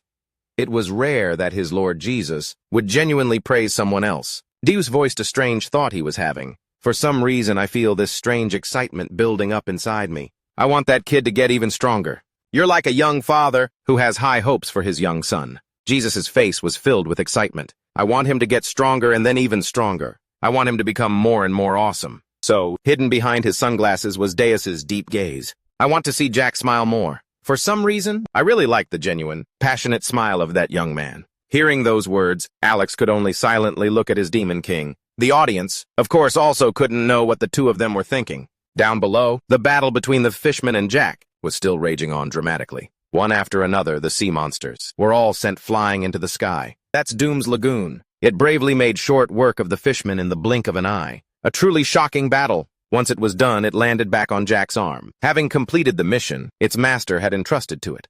The bodies of the sea monsters lay scattered everywhere. They had all been eliminated. The villagers burst out in cheers and embraced their hero. "Wow, you did it, hero. We won." After the monsters were defeated, the villagers were incredibly moved. The fishmen have been beaten. Everyone had a smile on their face. Some burst into tears, because what had happened a few hours ago seemed impossible. "Hero, you really did it. From now on, the fishmen won't be able to get in here anymore." Thank you. Thank you so much. You're the hero who saved us." Rick, his face covered in grime, was surrounded by everyone. He gave the villagers a sincere smile in return. Amidst the joyful cheers, a trembling voice called out, "I'm sorry." Rick looked to his side. It was the man in glasses who had looked down on him. He was crying, apologizing for not trusting him. "We never thought that you would risk your life to fight, to save us like this. Hero, you are our village's savior." The moment he said that, the people around him also broke out in apologies to Rick. "I'm sorry for not believing you at first, too. Actually, me too. At first I'm sorry, hero." "We're sorry, hero. I'm sorry." Rick became flustered. His face froze. About that." But the voices around him drowned out what Rick was trying to say. "Hero, please forgive us." Finally, Rick replied with a smile as bright as the dawn. "It's all right." The fiery red sunset slowly sank below the sea. Peace had finally returned to this area. Small, grimy feet stepped in front of Zeus and Alex. He smiled and greeted the little hero before him. Happy ending, wouldn't you say?" Rick looked at him gently and said, "I've returned." His body was covered in injuries and his clothes were in tatters. "So you're back?" Zeus asked. He smiled at Jick from behind his sunglasses and asked, "How does it feel to fight with your own strength from beginning to end?" The sun still hung in the sky as if it didn't want to set. Jick answered hesitantly, "Well, about that. At first I honestly thought that I had to save the villagers. But when those guys pulled out their shields, I just wanted to fight with everything I had. You probably won't believe me, sir, but I really did send those guys flying." Zeke poured his heart out. "If it were you, Zeus, you'd probably think, oh, that was easier than I thought. But they got up again. They really weren't hurt at all, while I was completely drained." Alex raised an eyebrow looking at the kid. "In the end, I was getting hammered by the fishmen. And just when I thought, is this it? The villagers suddenly rushed the fishmen. At that moment, Zeke felt like he'd been pulled from the depths of despair. He clenched his fists tightly. It seemed he still got excited just thinking about it. Zeke excitedly recounted the situation. "They charged at them to save me. They were even shouting, 'Hero, destroy them.' You should have seen it. At that moment, I was suddenly filled with strength. Then right at that moment, the Doom's lair gun arrived like a god, and I automatically gained more power. From that point on, it was like a painting. A painting that even in a dream, you could probably never imagine. That's right, the Doom's lair gun flew around me and blocked all the fishmen. And whenever there was an attack, it would automatically block it for me. It was so fast." Zeke looked up at the sky. "That was really It seemed like he was searching for the most fitting word. A white butterfly gently fluttered by. Zeke said excitedly, "It was so damn cool." Diaz managed to smile. He looked at the boy in front of him. The expression in his eyes was hidden by his dark glasses. Diaz casually asked Zeke, "You're pretty happy, huh?" The delicate white butterfly was still fluttering about, but it was still hard for light to pass through its wings. Zeke squinted and replied with a smile, "Yeah." His smile was still as genuine and simple as ever. Diaz shot up from his chair and turned to leave. He said impatiently, "Fine." Then everything ended well. "I'm hungry. Go make us some noodles," Jick replied blankly. "Oh, yes, sir." The boy frantically ran after him, calling out, "Lord Zeus, please wait a moment." Zeus looked at him confused. Jick fumbled and pulled out a crumpled piece of paper that was covered in monster blood from inside his shirt. Although the paper was torn in a few corners, the content was still clear. "This is a certificate of completion. A commission certificate. The hero has successfully completed the commission task." Jick gave a forced smile. "They said if I submit this to the management office, I'll receive the commission fee of 3 silver. Zeus was silent for a few seconds, looking at the paper in the boy's hand. Then he turned around again and kept walking. "So why are you giving it to me?" Jick quickly replied. "Of course it's because you are my master, Lord Zeus." Without bothering to turn his head, Zeus said nonchalantly, "I didn't lift a finger. You completed this job by yourself, so the commission fee is naturally yours to keep." "You idiot! Stop dawdling and go make me some noodles." Ignoring the two behind him, Zeus walked off impatiently. Jick stared blankly and let out a small, "Huh." Alex patted the boy on the shoulder, startling him. "Let's go, Jick." "Yes," he asked him. "Do you remember what you told the master on our way to check on the hero yesterday?" Jick looked at Alex blankly and asked, "Huh? Yesterday, what about it?" Alex replied. "And yesterday he mentioned he's preparing for a school trip, but doesn't have the money for them, so he's in a tough spot, not knowing what to say." Hearing this, Jick finally let out an ah of realization. Alex's deep, steady voice spoke up again. 3 silver coins is nothing to Lord Zeus, but he wants you to pay for your siblings' trip with money that you earned yourself. He wants to build up your self-respect." Hearing this, Rick's eyes shot open in shock, as if he couldn't believe what was happening. "It turns out it was because of me." Zeus's voice came from up ahead. "It's because you're our hero." Alex and Jackie stared intently at Zeus. A wave of emotion washed over Jackie. He silently declared that this was his angel. The young boy shouted, "Thank you, master." Zeus didn't turn around. He just raised his hand to show he'd heard. The moon was so full tonight. Countless stars twinkled around it. The marketplace was as bustling as ever. The noodle shop was still packed with customers. Zeus puckered his sauce-stained lips and eagerly slurped up a huge mouthful of noodles. The moment he swallowed, his face was filled with pure, blissful satisfaction. "Yep, this is the flavor." Zeus pointed at Rick with his chopsticks and said, "Kid, you should really be doing this. Stop being a hero and switch to cooking." Rick scratched his head shyly and replied, "Ha ha, are you actually complimenting me? Give me a bowl, let's see." A familiar voice rang out, interrupting their conversation. Golden had just appeared, instantly drawing everyone's attention. "What's up, look at her." But she paid them no mind, saying nonchalantly, "Let's see what's so good that it's causing all this fuss." Zeus picked up some noodles with his chopsticks and asked the dragon girl who had just sat down next to him, "What are you here for?" Golden replied, "Party A is always responsible for monitoring Party B, to see if they're doing their job properly. But where's that long-haired dude who's always sticking to you? I don't see him today." Hearing that, Zeus also stopped his chopsticks and looked at her. He gave a mischievous smile and replied, "Are you crazy? Party B has a private life too, you know." Rick recalled something that happened not long ago. Alex said, "Master, in that case, I'll be taking my leave to finish my work." Zeus watched the white-haired guy as he prepared to slip away through the portal. "Unfinished business, huh?" Alex replied, "I have to find Jaros and find out about that matter before Golden Low discovers it. Who knows? It might be something that affects the 666th Great War." "Ah," Zeus exclaimed as if he just remembered. Alex turned his head away and mumbled under his breath, "As if I wasn't already swamped with work. Now you bring back these ridiculous hero quests." "Of course." Zeus heard him and shot a piercing glare in his direction.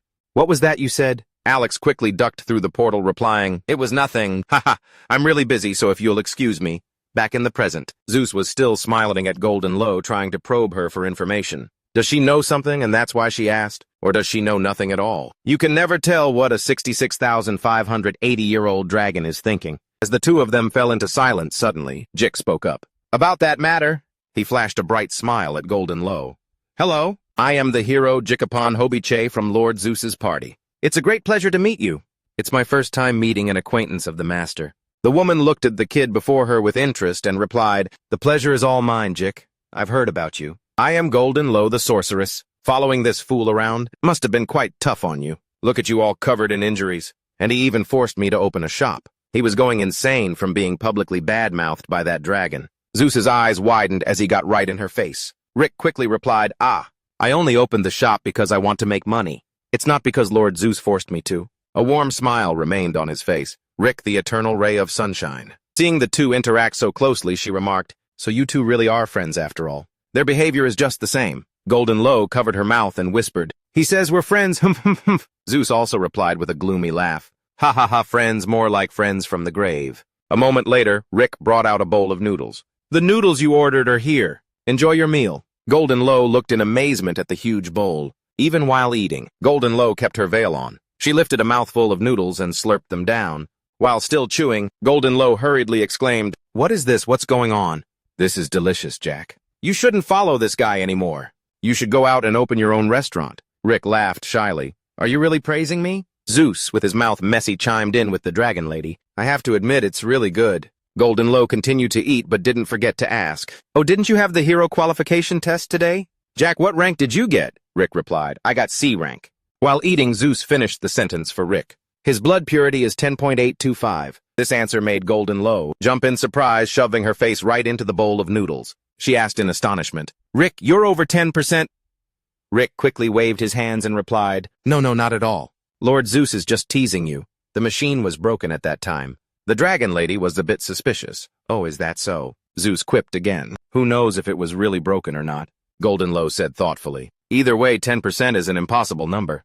But if it's true, then Rick will become the final hero. The one who can end the war with the demon world. The sworn enemy of all generations of the Demon King. Hearing about Rick's result, she said pensively, either way, 10% is an impossible number.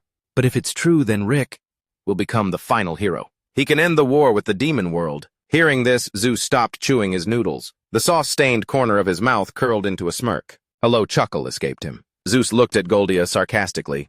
Are you stupid?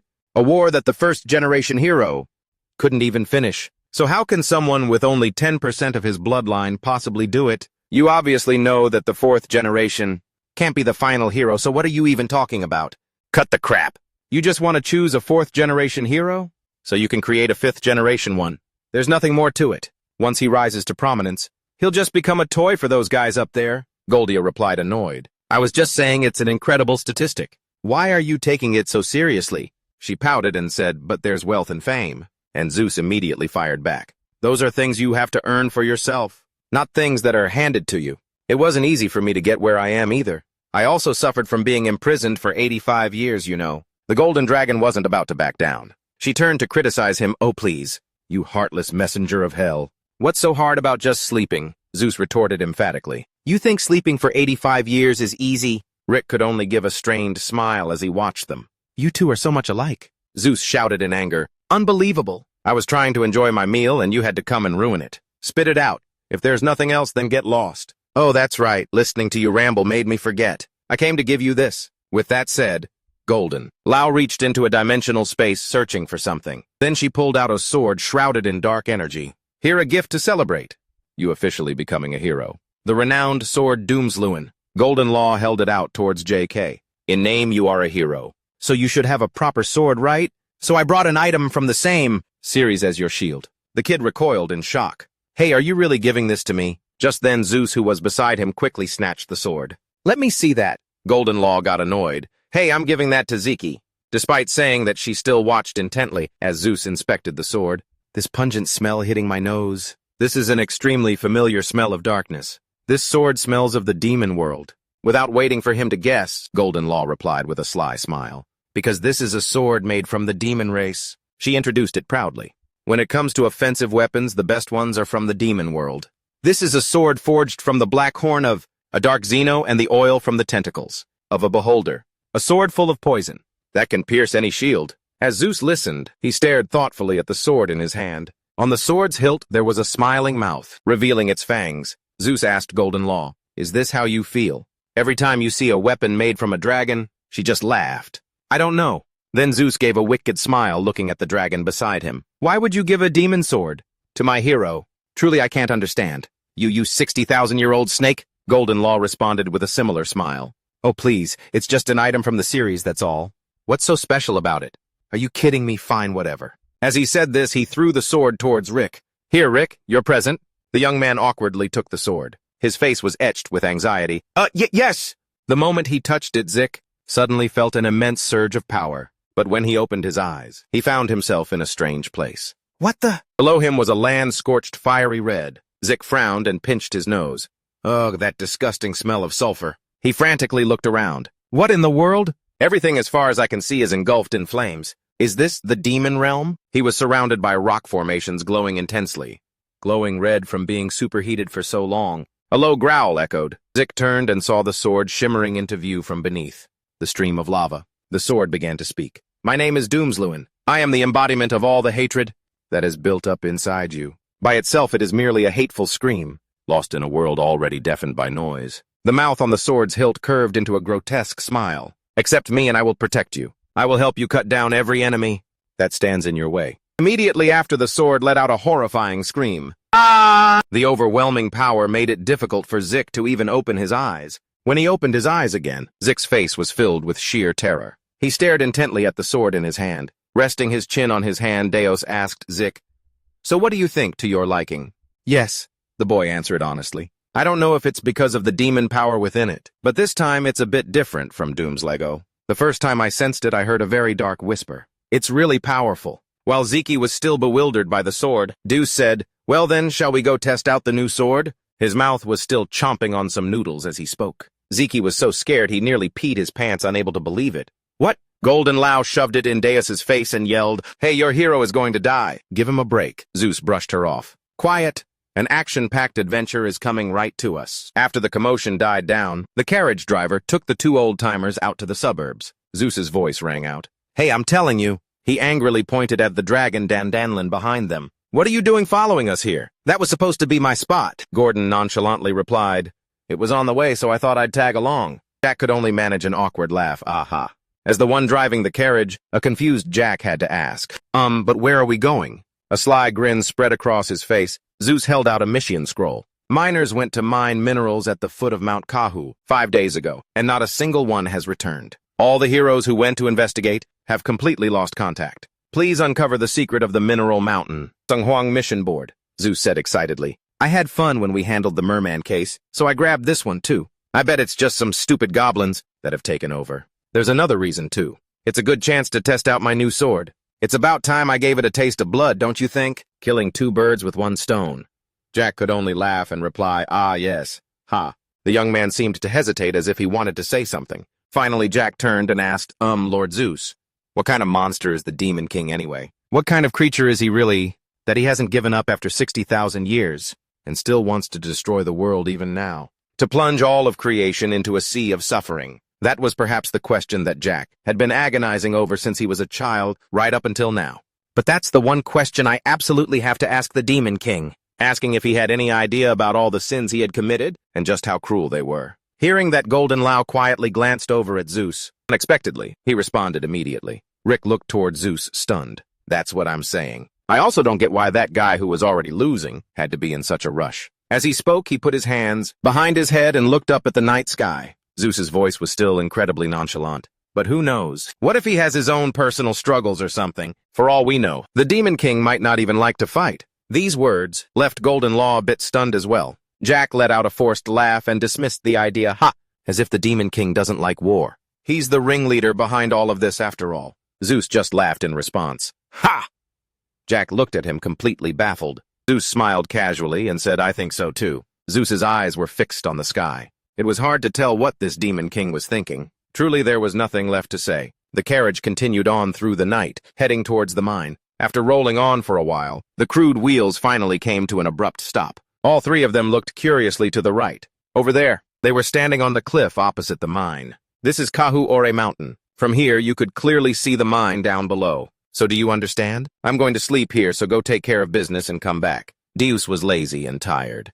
Jik replied immediately without a second thought. Yes, I'll go and come right back. Goldenla panicked and stopped him. Hey, wait. She couldn't help but scold him. Oh my God, what an idiot. At the same time, Goldenla raised her hand and on her fingertip, a speck of light appeared. After that snap of her fingers, Jik suddenly felt something surge within his body. His eyes widened as he stared at his hands. Power? It's overflowing with power? Goldenla said with contempt. You're such an idiot. Even if this is a slave contract, sending you into battle 2 times in 1 day is going too far. You know, I've given you a little boost. So since you're a hero, you have to protect yourself at all costs, got it? Jik gave a grateful smile as he looked at the golden dragon. Thank you. Jik's small feet pattered quickly along the road. I've got the weapons and the power, time to charge into battle. After running for a while, Jik stopped, his gaze fixed straight ahead. An old dilapidated mine appeared. This is it. But there weren't any people or monsters here at all. Jik frantically looked around. He wondered to himself, where are the goblins? Why is there nothing here? It's too quiet. Then he noticed a helmet and iron armor lying scattered nearby. Is that armor and a sword over there? Looking at the brand new marks on them. It looked like the gear of the heroes who had come here before. There were no signs of it ever being used. The expression on Jik's face changed again. It seemed he had discovered something else. Jik bent down. He picked something up off the ground, in a spot near the set of armor. Jik picked up a feather. Its appearance here was a little strange. Then the boy heard another strange sound. It was coming from his right. It seemed to be coming from deep within the dark forest. Model, it was as if the sound had a mind of its own. It crept into every nook and cranny, forcing Zyke to pay attention. It was someone's singing voice. After determining it was coming from inside the forest, Zyke immediately ran after it. It's a girl's voice. Not too far, it's close, he thought as he ran. Who knows? This singing might lure the goblins here. This is too dangerous, I have to hurry. The surrounding scenery flew past on both sides. A thought popped into Zeke's head. But why in the middle of the night?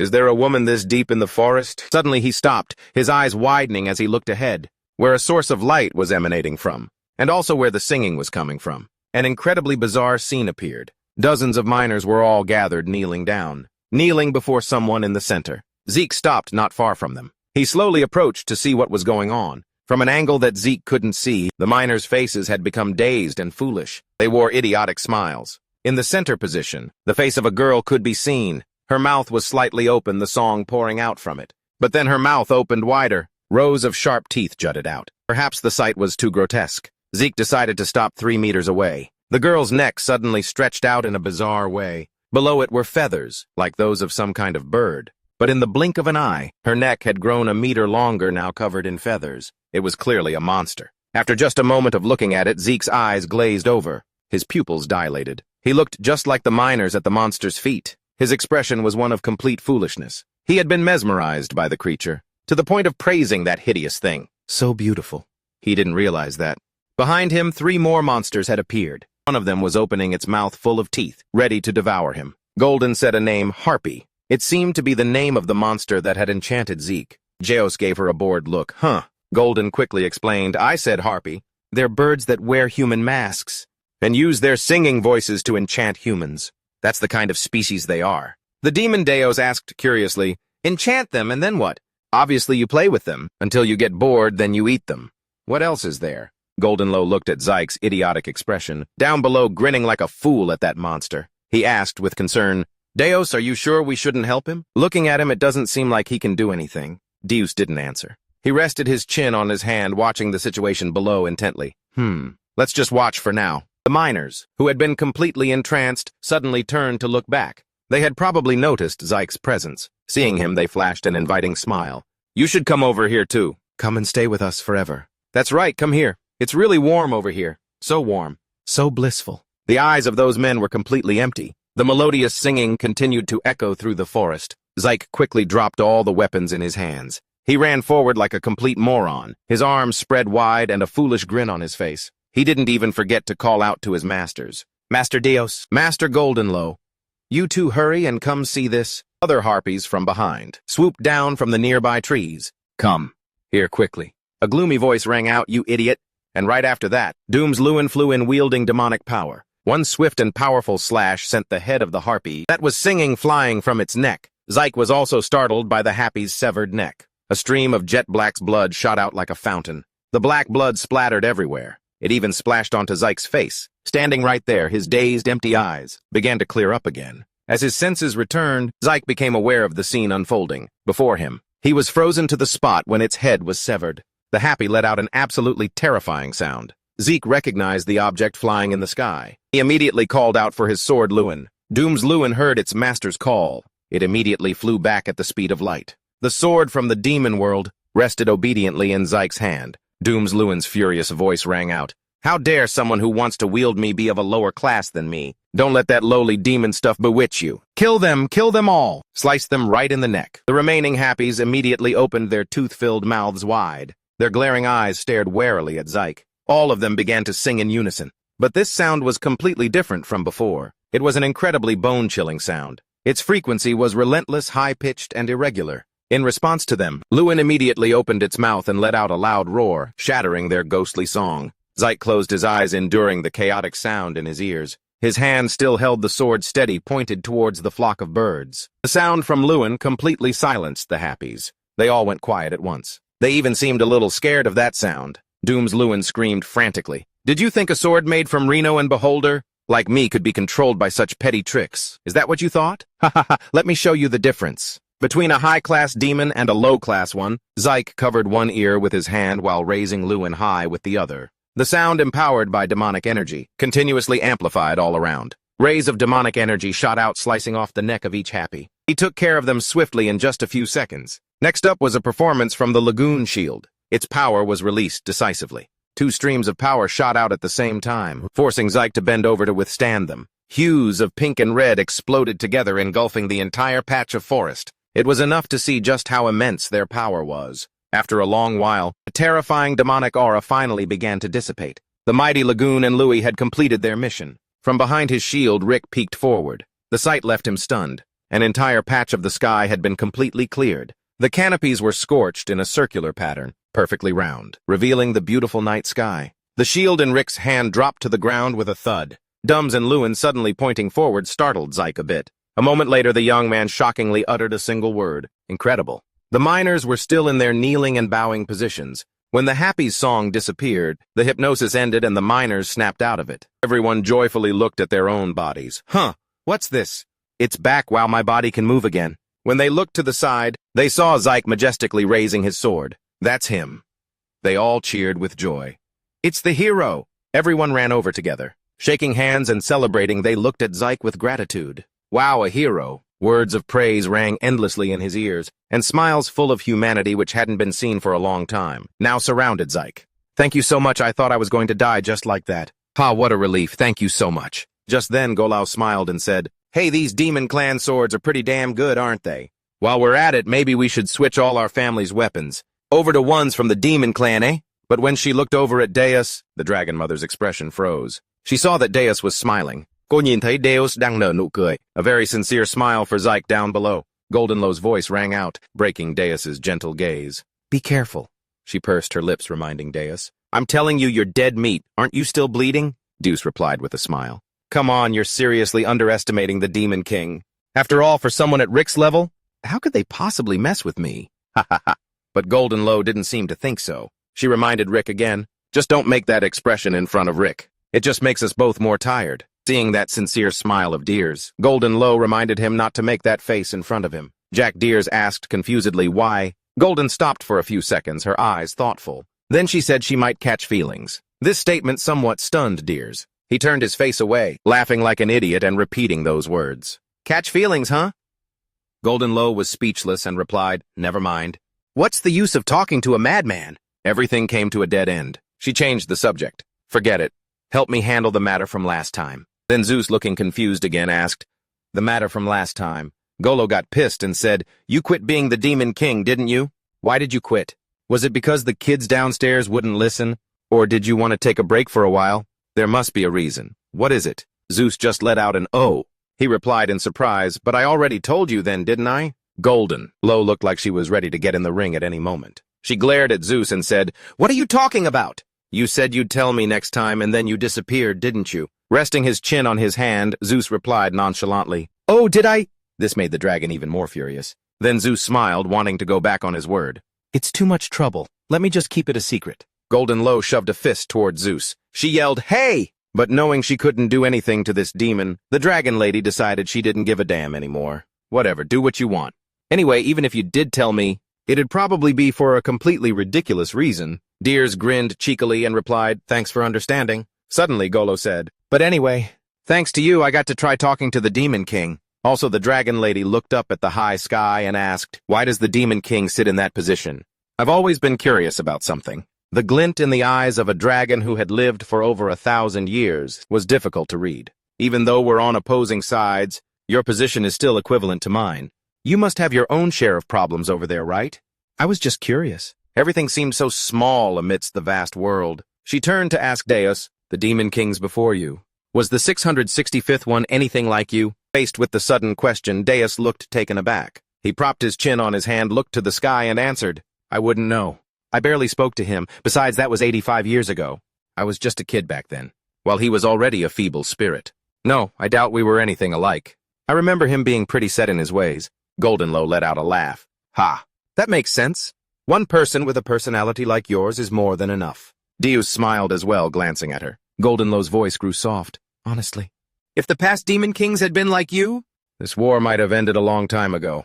I'm so tired of all this. The dragon smiled, but she looked incredibly sad and lonely. Suddenly, Deus started clapping for her. He laughed and said, Ha ha ha, congratulations. Deus slammed his foot onto his seat. It seemed he stood right on top of it. Deus spread his arms wide and declared grandly, because from now on there is no more demon king. It's completely a relic of the old era. Now it only exists in fairy tales. From now on it's goodbye to those tedious wars. The era of peace that everyone has longed for is finally here. Goldenlow looked at him a bit pensive. Deus's voice still rang clearly in her ear. So embrace this atmosphere and stand up. Now come over here. The corners of the dragon girl's mouth slowly curled up. Deus looked at her excitedly. Let's enjoy life by dancing and singing just like this body, both the demon king in war. I will no longer appear in this world. And finally Goldenlow let out a snort, bursting into laughter at Deus's ridiculous display. Goldenlow asked him, Is this also within your allowed scope? Deus asked, slightly confused, allowed scope. The mother dragon smiled at him. You really don't know. Why do you think you're able to be here? This is either setting up a scenario, or it's some kind of scheme. But Deus still had a clueless look on his face, not understanding a thing. Scenario scheme. What on earth are you talking about? Goldenlow replied, I don't know. It seems all my thoughts have been infected by that stupid virus of yours. I'm starting to get curious about silly things now. I'm leaving. Deus got annoyed. What do you mean? Answer me first before you go. Goldenlow gave him a taste of his own medicine, ignoring him. It goes both ways. You didn't tell me anything either, did you? This left Deus with no comeback. Oh, come on. Suddenly she called out, Hey, you lunatic! Deus dropped his annoyed expression and looked toward Goldenlow. The dragoness said, I don't know how far your allowed scope extends. But I'll be honest about this. You probably don't remember, but for the past 66,585 years, we've really fought each other until we were absolutely sick of it. We were sick and tired of it. This is the first time we've ever talked like this. Talking with you is actually pretty fun. This unexpected compliment left Deus unsure how to react. You'll be gone in another 25 years. As for me, I'll probably keep living in this world until it perishes. But right now, today, at this very moment, I think this might be the day. It makes me reminisce from time to time. The carriage was still stopped at a remote cliff. Suddenly, Deus planted his foot on the side of the carriage with a thud. Goldenlow looked at Deus confused. He declared boldly to her, You fool! When did I ever say I was going to die? I will absolutely not die. Even if the gods drown this world in a sea of fire, I will not disappear. Just you wait and see. I will not become the Demon King. And you won't die either. I will continue to show you this face until you're sick to death of it. Goldenlow also smiled back in response. All right, you idiot, you better keep your word. In that case, I'll stick around a little longer. Through both this eternity and this boring scenario. Just as she finished speaking, Jike's voice called out from behind. Lord Deus. The young boy carrying his weapon waved to the two of them from a distance. The mission is complete, Goldenlow said wittily. Your second tail has returned. I'm really leaving now. With that, she conjured a dimensional gate. Before leaving, Goldenlow tossed a piece of red cloth to Deus. Also wear this. Deus stared blankly at the cloth in his hand. What is this? Goldenlow turned back to look at him and replied, A scarf. That thing on your neck looks very unlucky, so cover it up. Deus pointed at the ring on his neck, which looked no different from a dog collar. This thing, he asked the dragon lady, confused. How is this unlucky? But her figure had already vanished into the portal. Hey, now only Rick is left. Scampering back to the carriage and Reus, the kid frantically pulled a piece of paper from his chest. Sir, look, this mission's reward is 7 silver coins. That's equal to 5 months of selling noodles. Then Zeus noticed someone was missing from the carriage. Huh, where'd Shenlong go? Zeus pursed his lips, looking at him for a moment, as if choosing from a pile of excuses that he could make up on the spot. Finally, he nonchalantly replied, They've been dealt with. Jike was startled. What? But Zeus immediately cut him off. I don't know. It's late. Let's hurry back and get some sleep. Jike could only shut his trap. Ah, yes, sir. The carriage continued its journey through the night. A full moon shone brightly in the sky. Zeus lay with his hands behind his head, gazing thoughtfully up at it. Suddenly, the corners of his mouth curled up as if in a smile. But Zeus said nothing. Suddenly appearing in the sky, a few shooting stars streaked past. The two of them traveled in silence under the starry sky. Arriving back at the shop, Zeus waved his hand, dismissing Jike to go rest, while he went inside alone. He walked up the silent dark stairs. The room was exactly as it was when Zeus had left. Nothing had changed at all. Finally, Zeus contentedly laid down on his soft and beloved bed. Ah, there's truly nothing better than your own bed. But the smile only lasted for a few short seconds. Zeus became lost in thought again. He held up the scarf that Gold had given him, observing it intently. At that moment, opposite the bed, a familiar portal suddenly appeared. Zeus didn't even need to look to know who it was. He held up the scarf and said dismissively, "I'm about to go to sleep. Come back tomorrow." Alex stepped out and called Lord Zeus. Zeus didn't even bother to glance at him, repeating, "I said come back tomorrow." Alex walked resolutely to the bedside. His pupils glowed as he stared intently at Zeus and said, "Jaros is dead." Only then did Zeus's eyes shift towards Alex. This was shocking news. Alex's pupils blazed. You could see the fury in his eyes. Alex said, "He told me not to reveal the truth. I just feel so uneasy for putting pressure on my lord, and then took poison and killed himself right in front of me. Now we are down to 6 dukes." Alex stared intently at Zeus and questioned him. "Even though we've had our quarrels for the past 665 centuries, we have always fought together, with all our hearts for the demon world. So please tell me, what did you and Jaros do together without telling me? Did it cause Jaros to die?" Alex's eyes were so filled with rage they looked like they would burst. If that's not it, then what in this world could possibly make one of the 7 dukes commit suicide? The only one with the power to do such a thing. Besides the monarch, there is only one other person. The god of the golden dragons, the divine dragon. It's that gaudy golden dragon Golden Lao, the one who was just sitting and chatting with Zeus a moment ago. Because of this, Zeus immediately refuted the idea. It wasn't her. She was with me until just now. But Alex retorted with another question. "I heard the divine dragon can have up to 10,000 clones. That's how she, unlike the monarch, can live for 66,585 years. Sir, are you certain the one with you was her real body?" Hearing this, Zeus's hand immediately clenched the shawl in his grasp. He shot up to his feet. Zeus asked, "What about the funeral for Jaros?" Alex replied, "Preparations are underway." Zeus coldly stepped into the spatial gate and gave an order. "Prepare the black robes, a color darker than night and deeper than the abyss." Alex bowed his head, took off his hat respectfully, and answered, "Yes, sir." Only then did Zeus look like a true demon king. At the end of the world, in the city of Madoidos of the 10,000 Darkstones, where a tall castle stands and lava flows everywhere. Footsteps echoed along with a song, "My friend from the shadows. Don't be afraid, you're just returning to the place you were born. Death is our home and our friend. Ourselves." The lantern sways in the gloomy wind with a song, "Overcoming your loss. We will reclaim the Holy Land Earth." The people of the demon world are seeing Jaros off together. In Zeus's hands is a framed picture of him. Zeus's gaze was sharp. "Watch us win from the shadows." Together they crossed the mountains of lava. When the sorrow passes, and we too must accept the hand of death. They had reached the edge of the hottest lava. Taking a sliver of light like a medal, "I will take you home." The song echoes as the coffin is lowered down. The coffin slowly sinks into the lava until it is 2/3 submerged, and finally it sinks completely. At that moment, the darkness underground will slowly fade away, and all of them will become immortal under the daylight. A figure quickly rushed out of the demon world. A hand touched the doorframe as if to stop them. The demon in the room put his feet up on the table. "You're planning on leaving already, sir?" The person replied, "Yeah." The demon complained, leaving without saying a word. How ruthless. "They are in the demon world Duko's domain." The fire demon Ifrit was confused. "That guy Alex, what did he do to make him go out and investigate? I mean, there's a limit to hiding things from your subordinates. What should I do?" And near the doorframe was the soul demon serpent. "It seems Vukan isn't pleased with the 666th generation, huh?" Ifrit couldn't help but feel annoyed. Is that even a question? The little demon king goes to the surface every day and we have no idea what he's up to. One of the dukes is too busy chasing that lamb Kui. So much so that he doesn't even contact us. With only 25 days left until the great war with the human race, the situation is a complete mess. At this rate, we're not just going to lose, but the demon world will also be in danger. From the other side, laughter erupted. "Ha ha ha ha, look at the 2 identical demons playing off each other like that. Should Vukan usurp the Demon King's throne and lead the Great War? Seems like that's what you want, doesn't it? Ho ho ho, how impudent." That's the Nightmare King, the color of desire nurtured by human lust cha.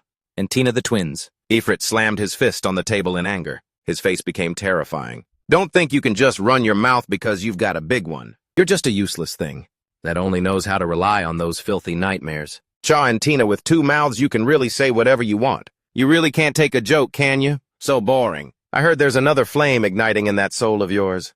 The one so full of desire. Right. Or should I just blow it out for you? The fire demon was getting pissed. It's so annoying to see two of you in one body. And just rambling on. Choose. I'll take this chance to kill one of you. Let me explain it to you. Oh, great.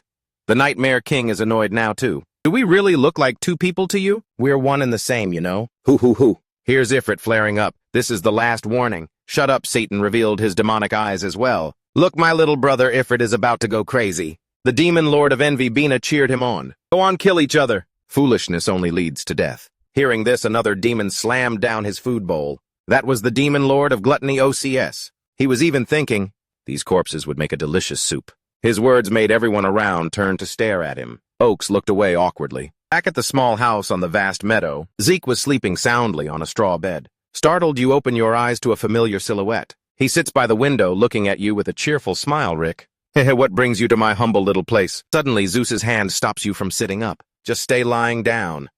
Rick, feeling bashful, doesn't resist. Okay. You look at the part of his arm with the yellow band. You can't help but wonder, is something wrong? I just need to get something off my chest. He was always in a corner, playing with plants, confiding in them in a strange way. He didn't talk much, so it was hard for us to talk to each other, but he was still reliable. There were millions of people who wanted to kill him, but no one ever could. He wasn't an easy person to defeat. But today, he died so easily. Rick, realizing he'd touched a nerve, says, I'm sorry. Zeus's gaze instantly shifts from gentle to sharp as a blade. Maybe there is someone who could have killed him. But for him to be driven into a corner and take his own life, no matter how I think about it, I can only think of one person. He thinks of Than Long. He's furious because all the evidence points to that bastard. I should have realized. When she suddenly appeared and gave me that bunch of crap. Rick seems to want to advise talking instead of being suspicious. My father always used to say that. Zeus just lets out a small laugh hearing that. But we're past that stage now. There is no more death. I didn't realize it. But it seems I do have a bit of love for my family. Zeus's eyes are filled with killing intent. That damned insect dares to touch my family. He calls out to a very confused Rick. Yes. Zeus gives him a task. I'll be gone for a few days. So you will look after the shop. During that time, Rick naturally agrees to this. Yes, sir. Suddenly, Zeus says something else that jolts him wide awake. If I don't come back, the shop is yours. Rick quickly gets out of bed and runs after him. Hey, what do you mean by that? You called out wanting to stop Deus, but he just waved back much to your confusion. He had just left Zyke's house. As Zyke called out to Deus, he flew as fast as the wind, so fast that he was just a red dot against the black sky. Zeus's eyes were filled with determination. He remembered the dragon god's words. The innocent children, so they wouldn't be used as tools of war and die a tragic death. That is the rule. The rule of the world we live in. When she was happy, do you know that I was actually looking forward to it? You're the first one. In all of the past 665 centuries, you are the very first person to renounce the title of Demon King. When she was melancholic, that scarf. Because the thing around your neck doesn't look good at all, so cover it up. Then the coffin of his friend fell. Lava Deus pensively watched it sink behind him. Alex analyzed. A clone will surely have no power. If my lord takes action himself, the golden dragon will also be forced to reveal its true form. Lord Alex truly wishes for you to display your power before the enemy. He remembered the dragon god's smile then. That's right, you idiot. You better remember to do that. Zeus cursed, faster, you damn golden dragon! A figure in armor suddenly realized something. What is that? That immense energy. Next, the archer also noticed the red streak in the sky. What is that? Even the mage noticed it. At that moment, countless blood soldiers had detected the anomaly, and among them, in the only holy land in the world, the Imperial City Palace. What just happened was unbelievable. Someone unexpected was also surprised, the Holy Emperor. This is an immense filthiness that I have never felt before. That is the one blessed by the gods. The Holy Emperor. The day Zeus returned to the place where he first met the divine dragon, he opened the door and stepped into the domain. Deus realized, as expected, it's here. You dragon heads really put a lot of thought into this, huh? At a glance you can't tell, but his hands touched a point in space, then tore it wide open. In any case, it's just a petty reptile trick. Before him were all sorts of dragons in their full forms. Zeus, with a dangerous look on his face, said, "Found you, little lizards." The dragons were shaken. Who are you? How could a human break the sacred barrier and get in here? Deus said only one thing, go call your mother out here. This is a conversation for the adults. An annoyed white dragon snapped. Who are you to be giving orders? It opened its mouth and breathed out a blast of icy power. Die. After the cold mist faded, only the terrified eyes of the dragons remained. But half of Zeus's body was frozen solid, as I thought. This human body is completely useless. But if it's here, I suppose I can reveal it. Because this is a dimension, separate from the world on the surface. He clutched his own body. I'll show you what true power is. Zeus's entire body emitted a red light. The surge of power threatened to engulf the entire space. The dragons grew anxious. What is that? It feels like my eyes are on fire. It's so hot. What in the world is this light? The white dragon suddenly froze. Meanwhile, Zeus had finished transforming. He had completely returned to his demon form. Go on, bow before me. He introduces himself as the King of Death. Any who gaze upon this form will not survive. The white dragon was so shocked it couldn't even make a sound. Ugh. Another dragon quickly unleashed a deadly blast, but it was swiftly blocked by the Demon King's wing. He simply snapped his fingers. You useless things become flesh. With that snap of his fingers, all the dragons were split in two. Become bone. He snapped his fingers again. They split into 6. Become spirit. The dragon corpses then split into 12, with a final snap. Become nothingness. The corpses shattered into countless pieces. He let out a vicious laugh. The dragons could be heard screaming, "Quick, stop the intruder!" One cried out in panic, "He's the intruder." "Stop the intruder," another one roared. "That's the one who killed our brethren." The swarm urged each other on, "Charge, kill him. We must protect our border.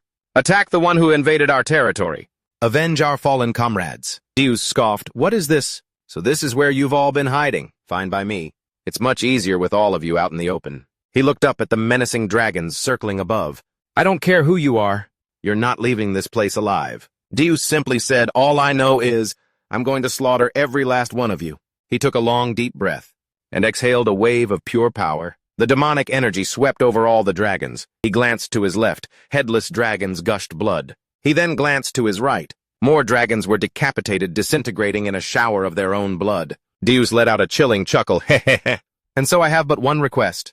Bring me your mother, now." Dragon corpses rained down from the sky. A dragon flew everywhere to make an announcement. Right now, an intruder of unknown identity has appeared. He was destroying the entire border of the territory. They knelt before a giant dragon, calling it the noble dragon. "Elder, defeat the enemy for your glory. For the pride of our clan." It flapped its wings. Our border was ravaged just because of someone like that. With a flick of its feet, the wings of the green jade crystal then flew forward. "Don't turn your backs. Fight to protect the border." The red dragon sped past the mountain ranges of gemstones. Seeing it, the gray-footed dragon panicked and froze. The red dragon roared, "Most noble of the noble, the border of our territory is protected by sword warriors, the warriors of the black jade crystal. Our territory has been defiled. I ask all of you, show the enemy the fury of the dragons." The dragon's claws reached out. "How dare you set your filthy feet upon my land?" He grasped the red power. That thing appeared radiant yet utterly filthy. "Restore its purity with your death." The gray dragon. Elsewhere, a white dragon was running, clutching an egg and begging, "Sages of the white jade crystal, please help us." A lazy one spoke up. "An intruder in our territory, you say?" It stretched out its claws and called to its comrades. "Comrades, dragonfly up, go and unlock your mana." All the while, Zeus held his wings wide open. He was annoyed by those words. How disrespectful. The massive dragon Edward appeared. "How dare you trespass upon our sacred land?" The dragons, who were once hailed as divine protectors, couldn't believe he dared bring blood and death here. Zeus scoffed contemptuously. "That is the very nature of my existence. Hehehe. Why did you call your big brother over for this? I told you to bring your mom, so why did Elder get all feisty? How dare you call our supreme dignity in such a manner?" It charged forward. "Shut that filthy mouth of yours right now." A swift bite sent it crashing to the ground. It was smug thinking it had gotten the better of him. "Looks like you're a high-ranking demon. You just broke through the barrier and you're already acting so smug, you filthy creature of darkness. This is a place that you who were abandoned by the gods, have no right to trespass." Ha ha ha, Deus laughed with glee. He spread his legs 180 degrees to pry open the dragon's mouth. "Time to say goodbye, my kind neighbor." His eyes flashed red. The dragon's mouth was enveloped by his power. It quickly blew up the rocks, the ground, and Elder himself. The minion dragons were stunned. Zeus flew out of the dragon's corpse like a demon. Oh right, he is the Demon King. He quickly flew in front of another black dragon. To its utter bewilderment, he raised his hand. With a light flick, the dragon split in two. Its corpse fell before it could even let out a gasp. The brown dragons then summoned red arrows. They flew towards Deus yelling, "Stop defiling our territory!" But they were all blocked by the dragon corpse from before. The dragon, bewildered to find itself still alive, just stared blankly. Deus flicked his hand at the thing on the ground. The corpse of the elder dragon from before slowly sat up, then flew up like a terrifying living corpse. While it was still confused, its neck dangling, he again gestured at it with his hand. The dragon's corpse split into piece after piece like slabs of meat being carved. The green dragon was so scared it could only scream, "Ah!" It shrieked, "You're a demon!" Deus wiped the blood from his face. "No, I'm the Demon King." He snapped his fingers, making a heart shape. "Hey, corpses!" All the dragons were split into pieces, flying up like choice cuts of meat. His hands opened up, then suddenly, clenched shut. And just like that, the pile of dragon corpses merged together. The surviving dragons stared in a daze, looking at the horrific scene. When they looked down, they saw the corpses of other dragons. Some of them didn't even have heads. The severed head of the elder was clearly visible. Zeus then addressed their kind sarcastically. "So what do you all think? The world's strongest dragon is now complete. And I was the one who created it. So does that make me your god now?" The dragons were so shocked they stammered like toddlers learning to speak. They quickly shrieked at each other to escape. "Run, he's a demon, run for your lives." Deus sneered at the dragons. What a bunch of foolish lizards. Edward was still conscious enough to let out a groan. Annoyed, he corrected them, "I am the Demon King." From the mouths of the mightiest dragons, power began to radiate. Their multicolored energies shone in all directions. A ribbon of golden light flew through the air, shielding the dragons who were about to be annihilated and returned to Mother Earth. Zeus recognized the newcomer. A figure draped in gold and silk floated in the wind. The dragon god had appeared. She spoke a greeting. "You're so vexing you forced me to leave my sanctuary." The dragons rejoiced. "It's Lady Golden Dragon." He smirked as if he had just seen his one true love. Well, your mother has arrived." Seeing that the golden dragon had appeared, Deus immediately recognized her. "Oh!" The dragon god scoffed, "You truly are a nuisance. Therefore I shall eliminate you." The lesser dragons all cheered. "Lord Golden Dragon?" The dragon god warned, "Don't humiliate my children any further." Zeus scoffed when he heard this. He replied, "Fine by me. I only need to humiliate you." The dragon god taunted back, "You spend all your days chasing after some fungus? So I bet that fungus has crawled right into your brain by now. And on top of that, you've turned this place into this." Seeing that the dragon corpses seemed to have something to say, and Zeus waved his hand, forcing tears to stream from their eyes. Mother, what did you do out there to reduce us to this state?" But in reality, it was Zeus who was speaking those words. "It's all your fault, Mother. I hate you. Please, Mother, just die quickly for Lord Zeus." The dragon god said nothing. She simply used her power. The dragon corpses vanished into thin air. Deus dodged. "Oh ho! So you know how to handle death, do you?" The dragon god remained silent, her head bowed low. She sadly thought of her children. "My children, you fought against the Demon King and sacrificed yourselves heroically. I pray that you may find peace." Deus scoffed disdainfully. Heh! Who are you praying to, that god from some faraway place?" The dragon god was furious. "How dare you slander my children?" "You have crossed the line." Deus repeated, "What's with you? You're the one who finished off Stygiad after all." She didn't understand what he was talking about. Deus paid no attention to her expression. "Anyway, if you already know how to handle death, then I suppose I'll have to take action the proper way. An eye for an eye, a tooth for a tooth, blood for blood." With that, he launched an attack toward the dragon god. Luckily, the dragon god dodged the attack just in time. She really had to give credit to the hole in the barrier. If I had been hit by that, would I even be all right? He's ridiculously strong. An idea flashed through the dragon god's mind. In that case, a light gleamed in her eyes. "Come here. We're changing locations." Zeus was teleported to a place with planets orbiting around. "Where is this place?" She answered, "Inside my mind. The damage outside is far too severe. In here, you're free to do whatever you want. So don't cause any more trouble. Only one of us will be able to leave here alive." Zeus found this to be quite amazing. She added more information. "Never before has a demon lord ever charged into this domain alone." The dragon god looked incredibly resplendent. "I admit I have been far too careless. I thought we had grown a little closer." The dragon god suddenly admitted, "I thought I had lived long enough, but perhaps I'm still too naive. I am not worthy of being a god." "Nonsense!" Zeus scoffed, resting a hand on his hip with a contemptuous look. "Don't play the victim with that phony look on your face." "Who's next, Alexa?" The dragon god was confused. "What are you even talking about?" "This whole time." He was tired of explaining and prepared to launch his attack. "Heh, I knew you wouldn't admit it. You can't fool me with that old trick anymore." Pitch black power shot out from Zeus's hand. The dark vortex. The dragon god remained calm. That's right. After all, the demon and dragon clans have been enemies for a long time. She was also ready to fight back. Let's see just what the power of the 666th generation is like. Golden ribbons flew toward Zeus. He just casually swung his hand and cut the ribbons in two. The severed ribbons seemed to have a life of their own, returning to Zeus and binding him tightly as if afraid to miss a single spot. The dragon god gently touched the air. Golden jade breaker. The fabric strips wrapping around Zeus began to glow, as if threatening to burn him to a crisp. But no, he still managed to shatter this technique of the dragon god. Damn it, this is so frustrating. She couldn't help but curse the madman under her breath. To think he could actually break that technique of hers. It seemed Zeus was finally getting serious. What a pain.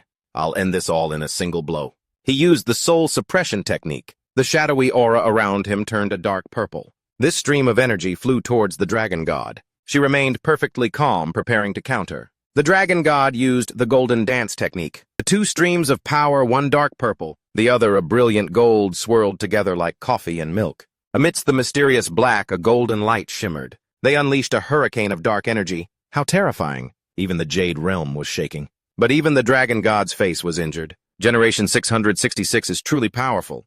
But we are gradually getting closer. The dragon god drew nearer to Zeus, empowered by her golden energy. Remember this well, light is always stronger than darkness. Light appeared from her hand.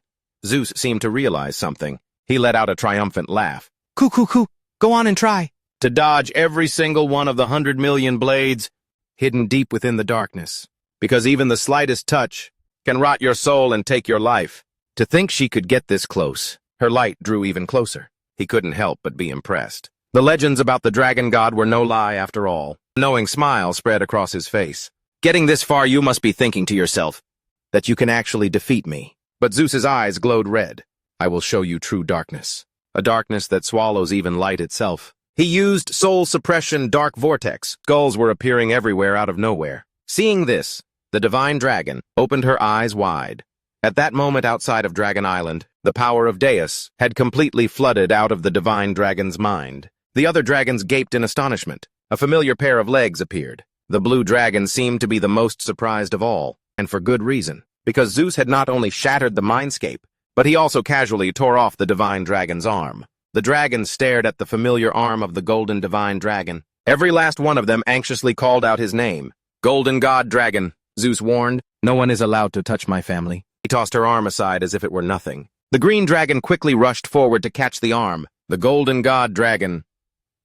Zeus paid it no mind. He swung his arm. The barrier was torn asunder, revealing the ruined temple. The green dragon from earlier called out to him again. The Demon King is not some cursed entity. He then made a declaration. We of the Dragon Clan will never forget this day. Be it 10,000 years or a billion years, even unto the day the Creator reclaims this world. Through words, scriptures, and incantations, using every means possible, we will pass down the humiliation of this day to all our descendants. We will curse you for all of eternity. But this meant nothing to Deus. He simply told them to go ahead. The dragon screamed in anguish as he walked away.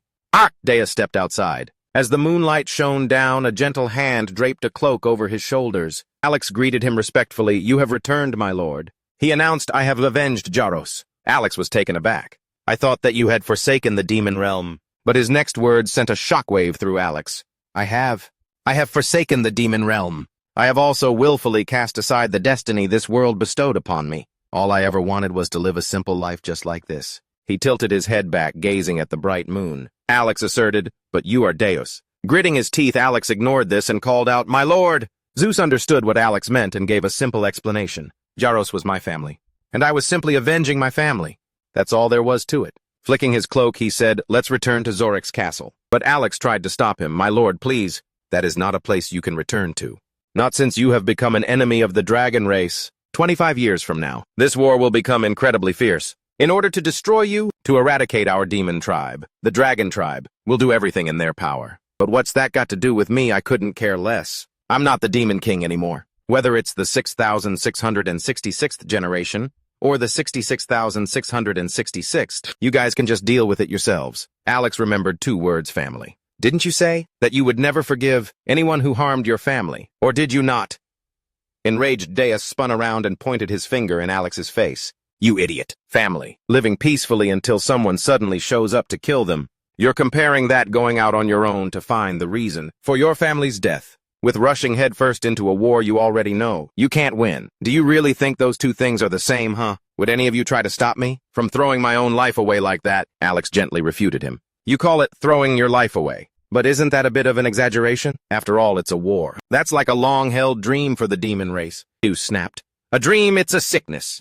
It's a sickness, I tell you. It's like being possessed. Every 100 years it flares up again, causing millions of people to die meaningless deaths. Alex, however, believes that you can't live forever on that land of deceit. The demon world has become a distorted world, where animals and plants have had to mutate to be able to live in the darkness underground. Even though they're deformed, after more than 616 centuries, they have adapted and see those things as the truth. Obviously, Alex retorts by sarcastically praising Deus. You've achieved the greatest accomplishment in history. The previous demon lords, that you invaded the dragon's territory and brutally killed the golden dragon. It is you who is the savior.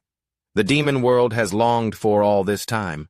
Ah, Zeus turned away shyly. I wouldn't go that far. Even our VIP customer is dead now. So where are we supposed to make our money? Alex was confused. My lord, do you care more about that than the demon world? Zeus thought, who doesn't like money? Of course I do. No one wants to just give away freebies. Alex realized he couldn't convince him. He asked seriously, then what should we do about Zaros's successor? We can't just leave the position of Plague Duke empty. He delegated the task to them. You 6 dukes can just figure it out amongst yourselves. But Alex knew all too well that it wouldn't be that simple with them. They're all so full of themselves. The main character is too lazy to think. What a pain. In that case, just give the position to Zaros's kid. Are we done here? I'm leaving. Hearing Alex call out, my lord, again, Zeus seemed to lose his patience.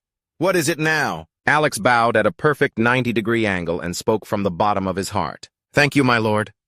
With that, he bid Alex farewell. All right, then. Get lost. He quickly stomped on the ground and shot up into the air. He flew swiftly over lush green forests, over towering mountain ranges, and Zeus quickly arrived at his shop. He flopped onto his bed, looking deep in thought. He silently noticed something and spoke out. Can't you just do things in moderation? A faint light glowed in the room along with a familiar voice. So you found me out, huh? Divine Dragon. Her full form stepped out from the light. I really thought it was the perfect plan. But I guess a demon lord will always be a demon lord. Zeus suddenly moved with incredible speed, closing the distance to the Divine Dragon in an instant. He grabbed one of her arms. The dragon god warns him, hey, don't push your luck here. Otherwise, immediately, all the heroes in this world, along with the executioners, will know that the Demon King is present here. Alex is very unhappy with the dragon god's trick. Playing the pretender again. Explain why you suddenly did that. At first, it was clearly your real body. But why at the very end? Did you switch to a clone? You're deliberately creating a situation where you get killed by me. Aren't you? Instead of getting angry, she praises him. You're quite the actor yourself. Thank you for putting on a show in front of my children. I thought you would realize it. He is confused by the dragon god's statement, especially the part about it seems we've fallen into a trap. The dragon god voices her previous suspicions. I knew from the beginning that the poisonous mushrooms on the dragons were from Jaros, and I also thought the one behind Jaros was you. I guessed you intended to use the poisonous mushrooms to sow discord between dragons and humans. He questions, what you said is in the past tense, isn't it? She emphasizes again. That's right. You were all blinded by the name of revenge. Unless you truly invade our reflected world, and kill everyone first. Otherwise, everything is still fine. One question that arises is who? So who was it that orchestrated everything? Who pitted the Demon King? King of the demon race and the golden dragon, god of the dragon race against each other? Who set up a trap on such a massive scale? Who dared to turn us into enemies at the same time? And that was what Zeus was wondering. So why on earth did you have to fake your death? She explained her ruse was due to an unforeseen variable. Although I don't know who orchestrated all of this, I'm certain that this isn't the situation they wanted. The Demon King kills the Golden Dragon. This whole thing has gotten way out of hand. They must be really confused right now. You realize it too. If that person was targeting me, she smiled knowingly. Because the result wouldn't change. If their goal from the very beginning was my death, then by now, they would start to act in earnest. Because it must be a plan that can only be executed once I'm gone. Let's wait and see who benefits the most from my death. I still have my suspicions. You still suspect the belligerent dragon faction? Don't tell me they've joined forces with the demon realm without letting you or me know about it. The dragon god's eyes lit up as he understood, including that possibility. Everything. Zeus finally let his hand fall. You son of a bitch. My head is seriously about to explode. To be honest, I don't want to get involved. But if I back out on my own, it looks like you'll have to take all the responsibility. The dragon god seemed more relaxed. Of course, we're in the same boat now. Among the three races that govern the world, you, the ruler of the demon realm's axis, have shattered the other axis by killing me. The dragon god proposed to her. The two of us don't get along, yet we're forced to be in the same boat.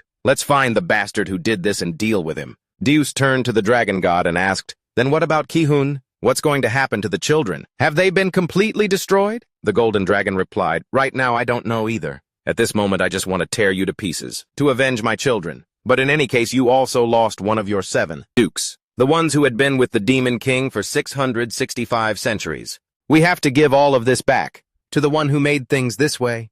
We can't let that person achieve their goal. Even if it was 665 centuries ago, I don't remember any of it. From my perspective, they were just a bunch of foolish losers. The dragon god's eyes flashed with a brilliant golden light. But I remember everything. You were the ones who created that hellscape? She pointed at Zeus and spoke. In any case, starting tomorrow, I will be joining your party. As a mage, hearing this, Zeus immediately screamed, what? She looked at him and smiled. For the time being, I'll live completely as a human. If we want to investigate doing it together, wouldn't that be more convenient? And another purpose is to conveniently keep an eye on you. Suspect number 1. Alex immediately yelled, you idiot! Do you really think no one will find out you faked your death? After just one day, the dragon god replied scornfully, oh please, who do you take me for? That person's magic and power are nothing compared to my own. No one will notice. No one in this world will be able to tell. Of course, Zeus saw right through that dragon's intentions. His eyes filled with killing intent, wanting to tear that dragon to pieces. So you want to monitor me 24 hours a day. You treacherous snakehead. But don't you dare think you can stop me just by doing that. Fine. In your eyes, I'm the prime suspect anyway. Having understood the situation, Zeus replied, very well. The divine dragon's gaze remained fixed on him. Go on, give it a try. At this party from hell. In the face of that challenge, the divine dragon casually replied, thanks. Night fell upon the ruined castle. The moonlight only made it seem more desolate. A woman! The noble lady clutched the robe, sobbing quietly. Sobbing sounds. Suddenly someone called out, Duchess. The fat old geezer Patrick walked over and said, don't be sad anymore. You must stay strong. Duchess Emily. Emily sobbed, looking at the 2 shattered swords in front of her. I have lost my husband and my son on the same day. She looked up at the ruins left behind by the war. The castle has also come to this. Workers came and went, busily carrying away the rubble. Move faster. You bastards. We need more people here and over there too. No more breaks. Get a move on. Looking at the scene of her ruined home, a place that remained while its people were gone, Duchess Emily cried even harder. How am I supposed to live now? This woman is... Crude greed was written all over his pudgy face. The old man said with feigned sincerity, since things have come to this, Patrick will do my best to rebuild the family. The Halis-Teotia family by any means necessary. My lady, please leave all the work to me. And go somewhere with fresh air, to rest. During that time, all the troublesome matters will be handled by me, Patrick. These words to a woman who was at her lowest were exactly what she needed to hear. Duchess Emily looked at Patrick, moved. Overcome with emotion, she rushed forward and hugged the old man tightly. As I thought, only you, Lord Patrick, worry about me. Thank you so much. Patrick smiled smugly. I understand. As they were treating each other so warmly, a voice suddenly called out. Hey, someone's yelling from behind the wooden table, Ayaya, putting on a show of chivalry. Patrick held the woman in his arms tightly and shouted, who's over there? The person stood up from behind the table. Model, in a nonchalant tone, aha, so I've been discovered. I must have interrupted your pleasant conversation, haven't I? He walked toward the 2 of them and greeted them warmly. A pleasure to meet you. I am Cadence, investigator for the Holy Court. Patrick was terrified, stammering uncontrollably. If you're an investigator from the Holy Court, could you be one of the so-called 12 sacred weapons of the Holy Emperor? Only 12 people in this world are granted the title of Plus.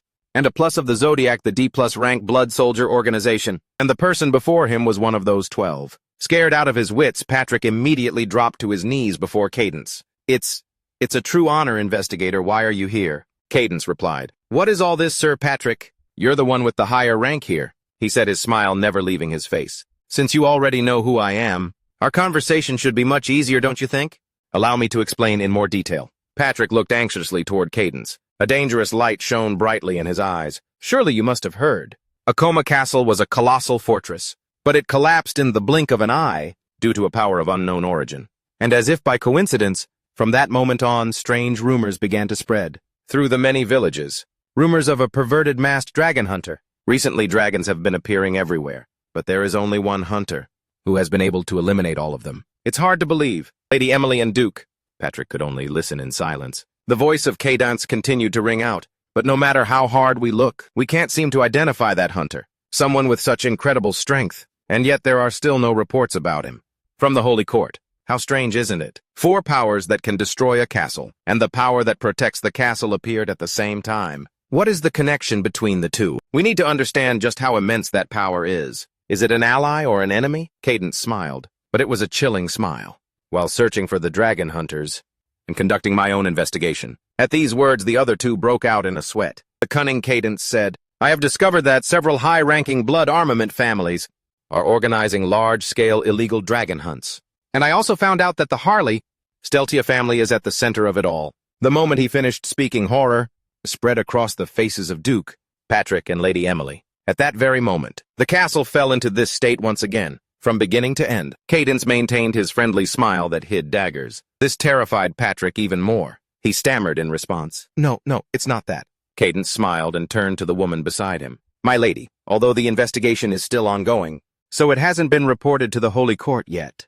But illegal dragon hunting is a major crime, especially for a prestigious blood armament family like Harley Steltia. That crime is all the more greater, Cadence reminded her in a friendly tone. Not only will you be exiled from the ranks of the blood armaments, but you will also be stripped of all your titles. Furthermore, your assets, including this very castle, will all be confiscated. The more he spoke, the wider Emily's eyes grew, and her tears began to flow more violently. Cadence said with polite sympathy, If that's the case, my lady, you've lived your entire life in this beautiful castle. This must put you in a very difficult position. It's a cold world out there. Isn't that just perfect for beggars? Accustomed to a life of violence like myself, Lady Emily trembled as she replied, Please just don't report this to the Holy Court. To the astonishment of the other 2, Cadence raised a single finger. He smiled and suggested, I heard that. The Harley Steltia family still has a youngest son? Try your best to raise the boy to become an outstanding warrior. I will come for him on his 20th birthday. That was the condition Cadence presented. Our Holy Court always needs trustworthy people who are willing to offer their entire bodies. For God and this world, the other 2 couldn't hide the expressions of terror on their faces, especially for families of blood soldiers who have risen to the ruling class like the Harley by Steltia, because people like them would never volunteer. If it's not done this way, it's impossible to recruit them. Oh, and one more thing. I'm sure your father's notebook is somewhere around here. The book that lists all the families involved in illegal hunting. I will come to get it in 5 days, so be ready. The children of those families, they must be quite the talented individuals, huh? After saying those intimidating words, Cadence flicked his cloak and turned away. Well then, always live a comfortable and happy life, okay? I've heard that a parent's happiness is very important for their children's mental well-being. What a humane and profound message. But God only knows he was hiding a whole blade in there. The sound of his shoes echoed in the silence. Cadence finally left. Lady Emily and Count Patrick looked as if they had just gone through a horrific ordeal. Each of their faces was covered in sweat and horror. The scene shifts to Deus's weapon shop. The Divine Dragon's warm voice rang out, Hello? The Divine Dragon wore a smile brighter than the sun as she greeted them. It's a pleasure to meet you. I'm the newest member of the party, and also the new employee at the weapon shop. I am the mage Xanium. Alex also greeted her back courteously, though it seemed he didn't recognize who she was. I never would have thought someone this beautiful had such a close relationship with the master. I had no idea at all. It is an honor to serve you. I am Alex, servant of Lord Deus. The Divine Dragon laughed in response. Oh ho ho, I look forward to working with you. Meanwhile, Deus curiously watched the 2 of them interact. The young boy Jack also stepped forward to greet her. Deus stared intently at Jack's face, as if to see whether or not he recognized that phony dragon. But it seemed he didn't, Jack said shyly. Hello, I'm the warrior of the party. I also handle various chores like cleaning, laundry, accounting, inventory management, cooking, and running errands. I'm Jack Van Hollybeach. The Divine Dragon immediately praised him. Oh, so Jack is the party's warrior. That's so cool. Aha, thank you. Xanum then asked him, What's your combat rank? Jack replied, I'm C rank. You're already C rank even though you're not an adult yet. That's amazing, isn't it? Ah ha ha. Deus just watched the 2 of them trade insincere compliments, without seeing any slip-ups at all. Can they really not recognize her? What a detestable dragon. He thought to himself, well, that's good. There probably won't be any trouble. Since there was nothing else, Deus couldn't be bothered to stay either. He turned and said, All right then, teach the new recruit the store's business. I'm off to bed. Geek respectfully replied, Yes, have a good night, sir. But of course the golden dragon wouldn't let him go. She called Deus back. Hey teammate, could you show me the way around the village? For me, it'll also give us a chance to talk and get closer. The meaning of this was clear to both of them. But for the two eavesdroppers it was a different story. Rit's eyes lit up as he looked over, thinking to himself, getting closer? A date? Alex also had an idea about Generation 667. Blue sky, white clouds, golden sun. A beautiful day. Deus pressed his lips together, looking down below in thought. The divine dragon sat with her hand on her chin. With a proud expression, she asked him, "What do you think? This must be your first time seeing one, right? This is a young dragon." Where they were standing there was a massive hole. Inside a young dragon was curled up, sleeping soundly. Confused, he asked her, "So, a young dragon was born, so why did you bring me here?" The divine dragon excitedly asked him back. "Aren't you curious?" Deus replied boredly, "Nothing special." The dragon god pouted and replied, "Is that so? What a shame. So this is who you were talking about, Deus?" He angrily swung his fist, questioning her. "This damn horny dragon in front of me. You crazy bitch, are you that bored?" The dragon god also yelled back, "So what?" Deus said, "I just need to use your power to gather the warriors and extremists. Then take care of all of them, clean up, and it's done. So why did you have to drag me to a useless place like this, huh?" The dragon god irritably reminded him, "Have you forgotten? The peace treaty. If the divine dragon were to act personally, wouldn't that be a declaration of war against humanity?" "You idiot!" Despite that, Deus's frustration erupted. "No, just stay in your current form. As a human, it'll be fine. If even Alex can't recognize you, then no one can." "You idiot!" The divine dragon roared back, "I can't." Deus immediately asked why. She said, "Because I can't become a singularity of this world." Of this world. This answer left Deus a bit confused. "A singularity." The divine dragon explained, "Yes, just as you said. Right now I'm human, no matter how strong I am. For a lone mage, to wipe out the D-rank and G-rank blood clans is impossible. Otherwise it would attract the attention of the Transcendents." Deus raised an eyebrow and asked, "The Transcendents? You mean angels or gods?" The little dragon curled up within the barrier. Her eyes were wide open. Looking utterly clueless, the divine dragon replied, "That's right. Even if there's a sudden downpour or a flood, that's not a singularity. But if rain falls, and then suddenly flies back up to become clouds again, that could become a singularity. If I do something like that recklessly, even it will be discovered by the Transcendents." Hearing this, Deus finally grasped the core of the problem. He asked, "So you're saying you can't break the principles of this world? Is that it?" The other person nodded. "That's right," Deus grumbled. "It's about principles again, huh?" The divine dragon replied impatiently, "Yes, what else would it be?" And so, the divine dragon looked curiously at Deus, waiting to see what he would say. Cunning red glint appeared in Deus's eyes. "I wonder, have I already been found out? As a human, I arbitrarily destroyed cities and killed dragons everywhere. That was naturally something the dragon god wanted to know as well. I've been dying of curiosity for a long time." Sploosh! A stream of water suddenly shot up from the pit below. Startled, the dragon god cried out, "Ah, you scared me!" The baby dragon below had finally broken out of its sack. It looked like it wanted to fly up. The dragon god hurriedly said, "It's been born, quick, let's hide." They hid behind a bush not far away, and watched the newborn baby dragon. The dragon god asked the demon king, "What do you think?" The giant baby dragon was trying to struggle, thrashing around in its pit. It flapped its soaking wet wings. It let out immature roars. The dragon god proudly boasted, "That's the greatness of nature." But Deus looked at the baby dragon and replied, "It's so defenseless. If we attacked right now, one hit would be enough to finish it right. That's why I came here." The dragon god's expression turned serious, causing Deus to be momentarily stunned. Immediately after, an adult black dragon with a red sheen flew swiftly over their heads. Its size was immense. The dragon god looked up knowingly and said, "She's here. The extremist black jade dragon Juno. They are the dragon god's opposition." The giant black dragon transformed. Its body gradually shifted into a human form and landed on the ground. It was a woman with black hair and a black dress. Her expression was so sharp no one dared to cross her. The moment Zeus saw her, he exclaimed, "Oh, she has the perfect face for a villain." The divine dragon next to him glared. "Who?" "That woman." She walked over to the newborn dragon and infused her dark power into it, causing the little one to writhe in agony. Of course, the divine dragon and Zeus saw everything. He asked, "So they aren't divine beings? That's why they have to target it at its weakest moment. So you infect them with poison right as they're born. I heard that people like you, if they're from the combat faction, are from the moment of their birth, immediately, gathered to be raised into a large formation. And you choose such strong individuals to infect with poison." Suddenly Zeus let out a chuckle, "Coo, coo, coo. You people are really no different from humans at all. So cruel it's unbelievable." It's not the underworld.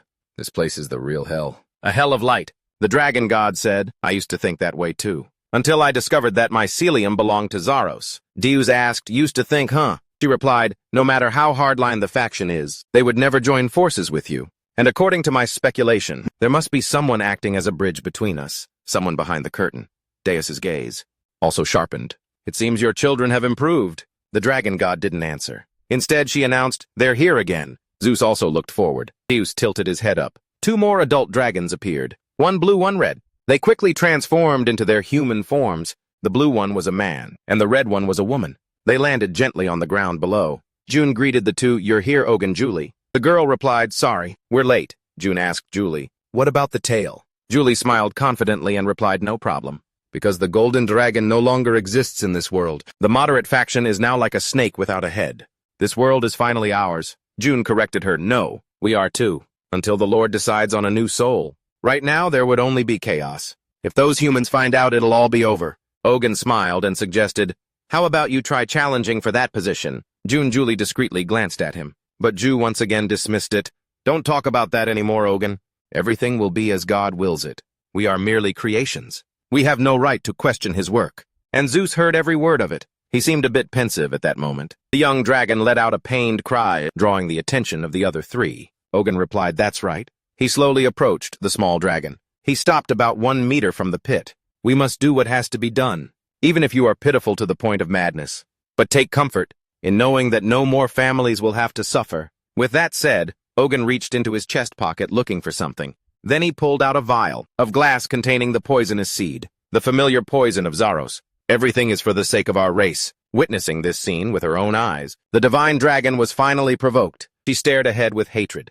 Why would they go this far? And Zeus beside her revealed a devilish expression and said, apprehend them on sight. This startled the divine dragon a little. Zeus was about to stand up from the bushes. He gave her a mischievous wink and asked, should I just kill all 3 of them? Huang Qimlong quickly stopped him. Wait, it seems Lord Dragon God wants to let fate handle this. She said we must consider karma. Why did the children have to resort to this method? And what will be the outcome? And if we put an end to this right now, how will the future be restored? All of these things must be considered. Zeus smirked and replied, ha! But what does any of that have to do with me? You're a real coward. Stop thinking. Just act. The golden dragon's gaze grew profound. We are all part of a greater order. Sometimes within that flow, there are sacrifices and losses. But what is this tragedy trying to tell us? Hearing this, Deus pouted and grumbled, ugh, what a pain.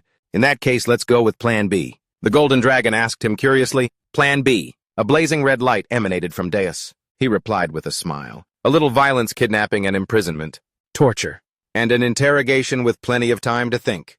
That's all it takes, right? The golden dragon looked at him and fell silent for a moment, seemingly considering this plan. Finally, she replied, just be gentle. The young dragon let out another painful cry. It looked incredibly pathetic. Ogun opened the tube in his hand and said, all right, let's begin. The dragon continued to whimper and growl. Then it looked up in shock at the man before it, who was pouring out the contents of the vial. Ogun said, just bear with it for a bit, it'll be over soon. But as quick as a flash, something zipped past, and Ogun's hand was suddenly severed right before the small dragon's eyes. He barely even had time to gasp. He looked at the smiling young man, holding his severed hand, suppressing the pain. Ogun gritted his teeth and asked, Who are you? Zeus shook the vial of poison in his hand, and replied with a radiant smile, I am Zeus.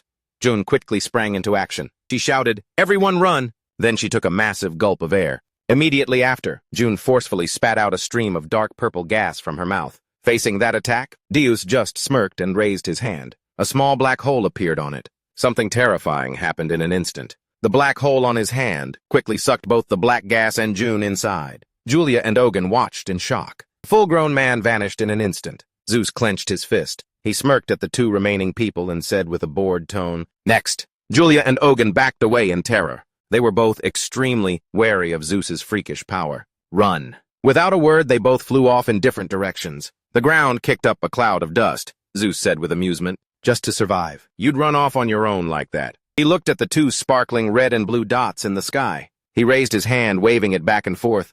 Let's see. Which one should I catch? Eeny, meeny, miny, mo. On the last beat, his finger pointed toward Ogun's sea blue color. Zeus smiled brightly. Congratulations to the blue head, you've won the prize. As soon as he finished speaking, he shot straight up into the sky. He was so fast that only a flashing red afterimage could be seen. Huang Qimlong still didn't reveal herself. She silently watched Zeus's silhouette from behind the bushes. Ogun, in his dragon form, was using every ounce of his strength to flee. As he flew, he cursed, "Damn it, you piece of crap!" He never expected his movements to be discovered. And on top of that, it was Zeus, the very demon who killed the golden dragon. How could he have known about this place? Could there be a traitor among us? Ogun noticed a red dot suddenly flash behind him. Someone was coming. In the blink of an eye, that flash of light shot past Ogun. Zeus casually blocked Ogun's path, leaving him stunned. He narrowed his eyes, looking at the dragon before him. "Congratulations, you've hit the jackpot." Ogun immediately began to gather a stream of power in his mouth. Slash. Before the rage could even manifest, Deus had already raised his hand and slashed across Ogun's neck, causing green blood to splatter everywhere. Deus said impatiently, "I'm busy, so don't say anything." Once that was done, Deus said to Ogun's severed body, "See you in a bit," and then quickly disappeared. He cheerfully flew a few loops in the air, even excitedly yelling "Yo-ho" a few times. But in another direction, the red dragon, Julia, was flying with her mouth agape, looking absolutely terrified. Julia kept telling herself, "Ogun, I'm sorry, but at least I have to live.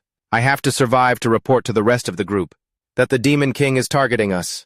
When it comes to speed, I'm second to none." But just a second later, Julia felt something appear behind her. It was a tiny red dot, but it sent Julia into a complete panic. Deus flew over with a smile. He raised a hand stained with dragon blood to his forehead and said, "Hello there." The moment she saw him, Julia's pupils instantly constricted. She quickly noticed the suspicious green stain on Deus's hand. Ogun's blood. Julia silently cursed that psycho. She turned around, gathering a fireball in her mouth, about to breathe fire. Instantly, a fierce pillar of fire erupted. It twisted and stretched across a large part of the sky. But Deus couldn't care less. He leisurely and skillfully weaved past the flames. Deus did a somersault in the air, humming a cheerful tune, as if he were just out for a stroll. Julia looked at Deus in horror. Her attack hadn't even touched him. Deus tilted his head back, his eyes glowing with a dark red hue. He opened his mouth and whispered, a voice that seemed to come from hell itself, "Void chain." Instantly, several small portals appeared in the sky. Iron chains swarmed out from within them. The black chains wrapped tightly around the giant dragon. Julia's entire body was immobilized. She roared in anger, but Zeus simply ignored her. Because her wings were bound, Julia plummeted in a freefall below. Her mouth continuously spewed fire. Julie's eyes were shut tight. It seemed she had passed out. A moment later, her eyelids slowly opened as Julia groaned. As if remembering something, her gray pupils immediately shot wide open. Julia had come back to her senses. When Julia woke up, she discovered that she had been tightly bound by Zeus's void chains. She struggled in a panic. What is this?" A coughing sound came from beside her. Julie looked over in horror and called out, "Ogun!" Like her, he was also tied up. He even had a deep gash on his neck that was trickling blood. A lazy voice rang out, "Now what do we have here?" Startled, Julie looked over. Zeus walked over and said with a smile, "From now on there will be violence and pain, and it's also the moment the truth is revealed." Enraged, Julia wanted to lunge at Zeus, but the chains held her back. "You demon! I will curse you," Zeus replied mockingly. "Curses are my specialty. The general education courses on curses. Back then I got straight A+ in them." Then he gave a benevolent smile and said, "Now, let's start with this first question, shall we?" Deus held up the vial containing the pathogen and asked, "Where did you get this?" Julia angrily yelled, "Why are you stealing other people's things?" "Just like a common thief." Deus squinted, chuckled, and asked her in return, "Stealing other people's things? Weren't you the ones who stole it in the first place? You were planning to use this to harm humans, weren't you? The extremists. That's what people call you, right? You'd better tell me everything. Who's behind this? And how you got your hands on this demonic thing?" Hearing this, Julia's face immediately turned pale. But a second later, she immediately composed herself. She said defiantly, "Do whatever you want.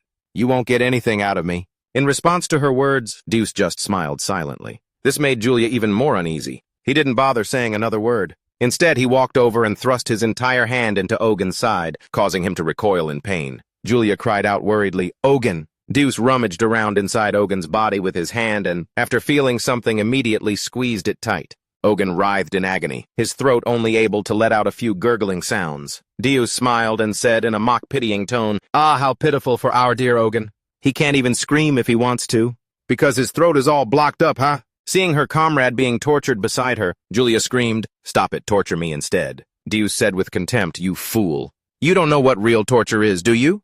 I'm not going to lay a single finger on you." Julia was stunned. Instead, Zeus replied with a sinister look on his face, "Until you decide to talk, Ogun will continue to suffer greatly. From June to the very last dragon in this world, I will make you watch, as they all die in agony right before your eyes. With that, the hand inside Ogun's stomach dug in again, causing him to let out a muffled groan of excruciating pain. Ogun's hand gripping Zeus's arm squeezed even tighter. This time the pain was many times worse, and Ogun couldn't hold it in anymore, throwing his head back and letting out a piercing scream. I can't watch anymore. Julia squeezed her eyes shut and said, "There's no one behind this. We're doing this on our own." Zeus squinted at her. "Looking at your intelligence and your meticulous preparations, it's impossible that you don't have a leader. So who is the leader? You must have a leader, right?" Julia, trembling, lowered her gaze and answered, It's June." Zeus feigned surprise. Is that the black sword that I just absorbed? Well then, capturing the leader just got a whole lot easier. Now all I have to do is catch the rest of the extremists and finish them all off. That should wrap things up, shouldn't it? Hearing this, Julia frantically explained, We're different from the regular members of the extremist faction. Within the extremist faction, those with the greatest grievances secretly formed their own separate group. The other members of the extremist faction are innocent. They aren't truly extremists. They're just cowards. Zeus stared intently at Julia with his blazing red eyes. "So which type are you?" Julia fell silent for a moment, then uttered a name. "The Four Seasons Association." Zeus didn't let up, because he knew she was hiding something. The Four Seasons, is this the group of leaders? Among the extremists. In any case, matters like this. That's not how normal dragons do things. "So what about the others?" Julie let out a frustrated scream. Grab! In the end, she closed her eyes and took the risk. She read out a few more names. "It's Jen, Pep, Mark, Eric, May, Jun, Mi, and Ogun." Deus quickly guessed September, October, November. And December right. Hearing this, Julie was stunned. She replied, trembling, Something like that. "The boss of Octa. Note F. Dios. How did you know that order was top secret?" Dios looked at Julie like she was an idiot. "Are you an idiot? Four of a kind is from January to December. Isn't it? Are those your code names based on the group's name? Or did you all just happen to get together because you have similar names? Like it was all prearranged?" Julie answered no. "They're all our real names. It's just a coincidence that they sound alike. And we thought it was fun, so we named our group Four of a Kind." Zeus narrowed his eyes and asked again, Who was the first one to suggest the name Four of a Kind? "It was your leader, June, wasn't it?" Julie's voice started to stammer. "It wasn't I don't know who it was. It's just that at some point, we all just started calling ourselves that." Sweat quietly trickled down her temples, and Zeus pieced together her testimony. "So among a bunch of extremists, the ones with the strongest ideals gathered together and formed a group. All the members of the group have similar names, from January to December, completely by coincidence. Does that make any sense?" A barrage of rapid-fire questions was thrown at her.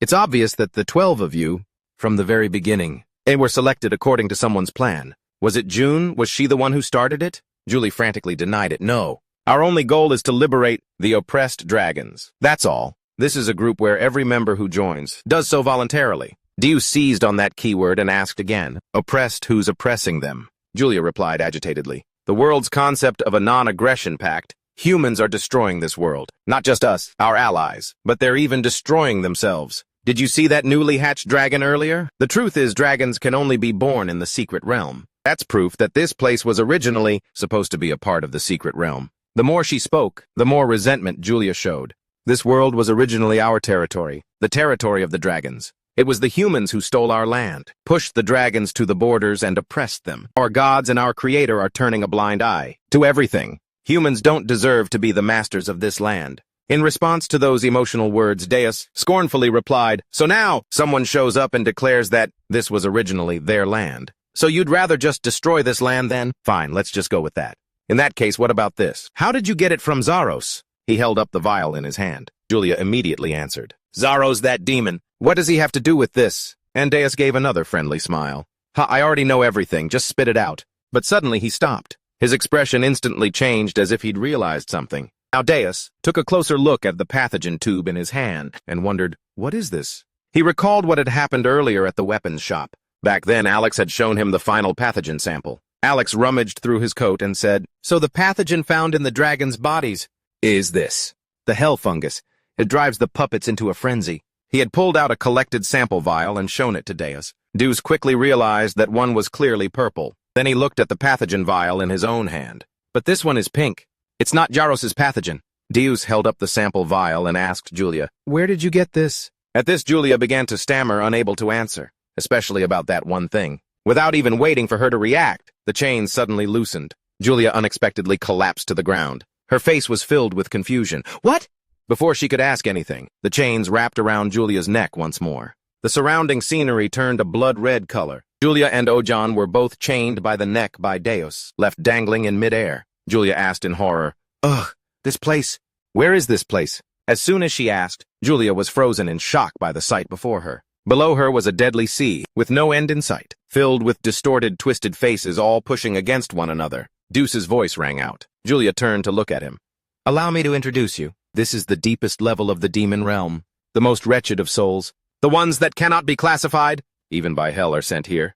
They are waiting for only one thing, a living being to fall down to them, which happens once every few hundred years." Down below, countless starving arms vied to reach upwards. The sound of constant moaning rang in her ears. "Grab, so hungry. Please, kill me. Ugh." Deus continued speaking like a dedicated tour guide. "Even if a dragon dies, it will be reborn as another dragon." "Right, but if you fall in there will never be any salvation. I guarantee it." A horrifying scream rang out. "Arr! This is a place that even gods find unsettling and turn away." Hearing this, Julia's face also turned pale with terror. Now Deus asked her, "Do you still remember your promise?" A sinister smiling face, or perhaps a terrifying one, appeared on Zeus. A deathly voice rang out. "Not a single hair on your head will be harmed. The one who will suffer is this guy." To prove his point, Zeus loosened the chain wrapped around Ogun. With nothing to hold him up, Ogun fell freely into the deadly swamp below. Julie screamed, "Ogun!" This time she didn't hesitate and immediately said, "I bought it." From the dwarves of the Buri tribe in the south. Her eyes were shut tight, tears streaming down her face in fear. As soon as she finished speaking, Zeus immediately teleported them back to where they were. The chains also vanished, causing both of them to fall unexpectedly from midair. As the only one who could still use her voice, Julie cried out, "Ah!"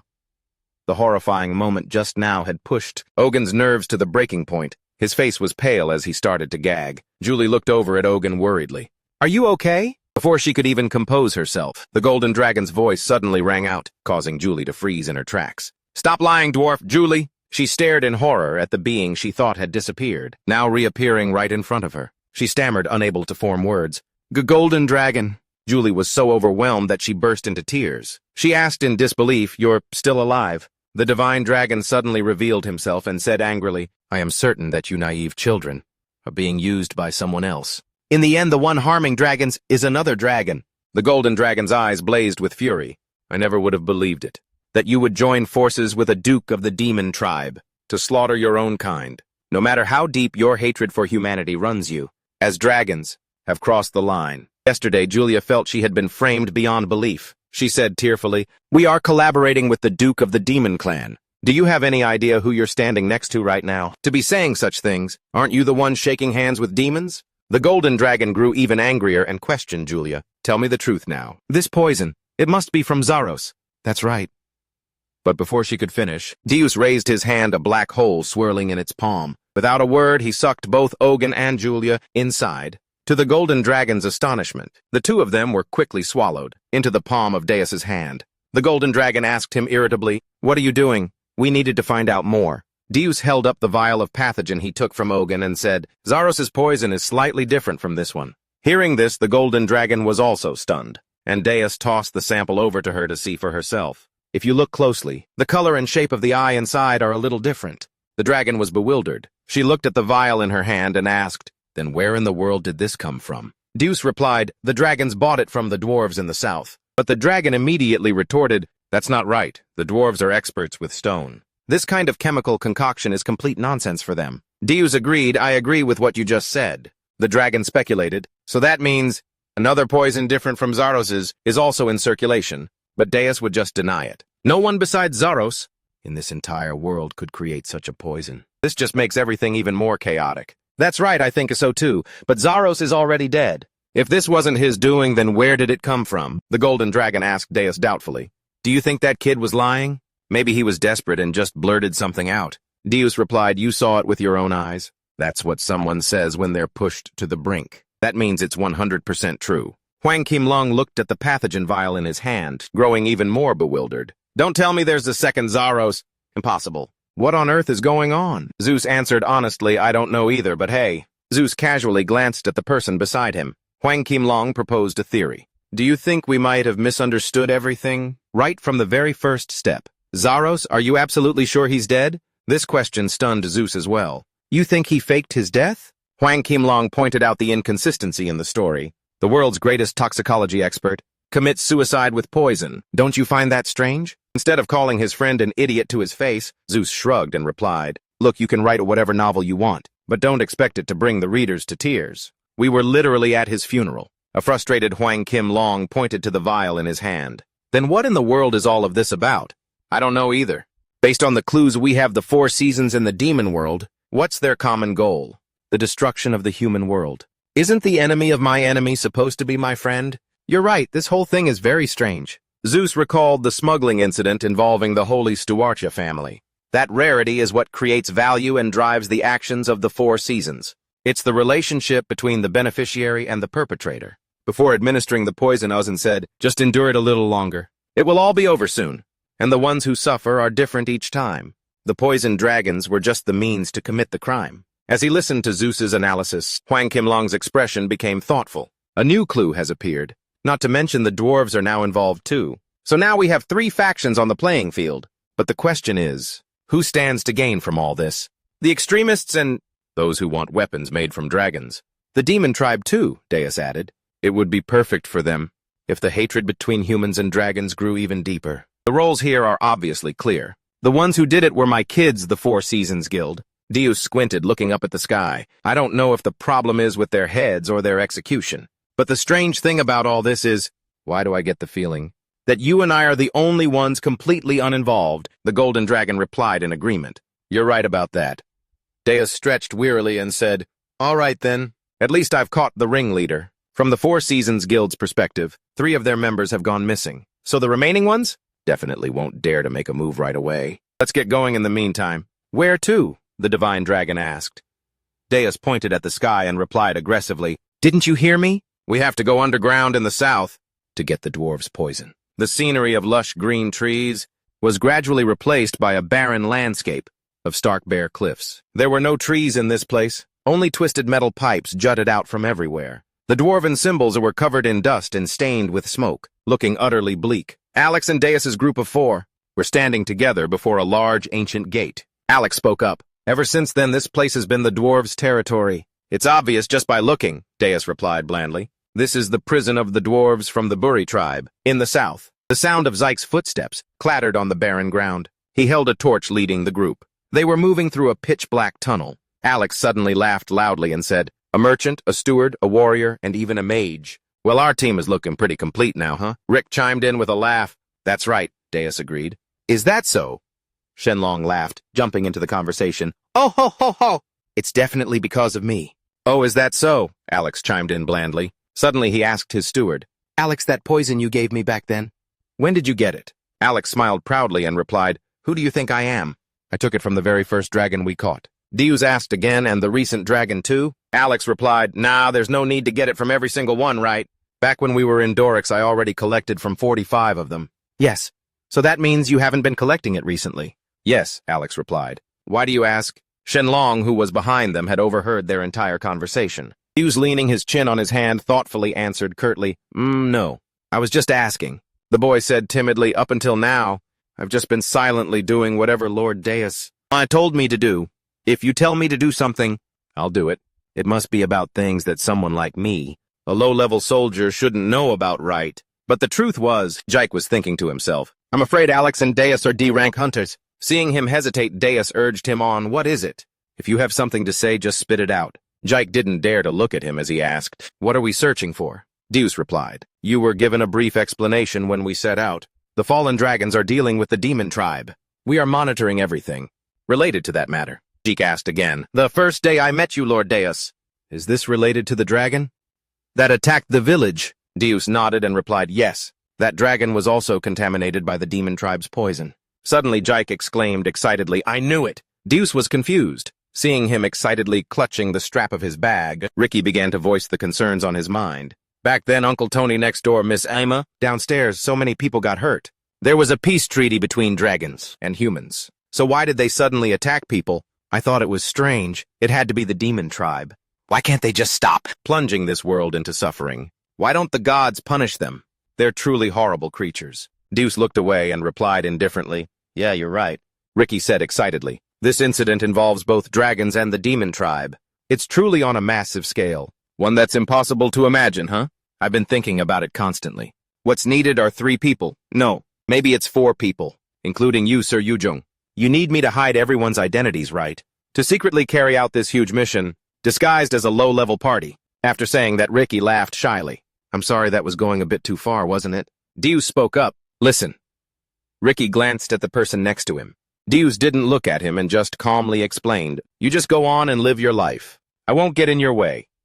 Ricky was a little confused. "Huh? Get in your way, me?" Before Ricky could ask anything more, Deus spoke again. "Because one day, perhaps in the near future, even if you feel like you've been deceived, just ignore it and live your life. Just like always." Perhaps these were the words Jike would remember forever. Jike laughed awkwardly and replied, "Of course. How would I dare? Just for what Lord Zeus has done for me so far. I think I could never repay your kindness in this lifetime. So what I mean is," but Deus's expression didn't change at all.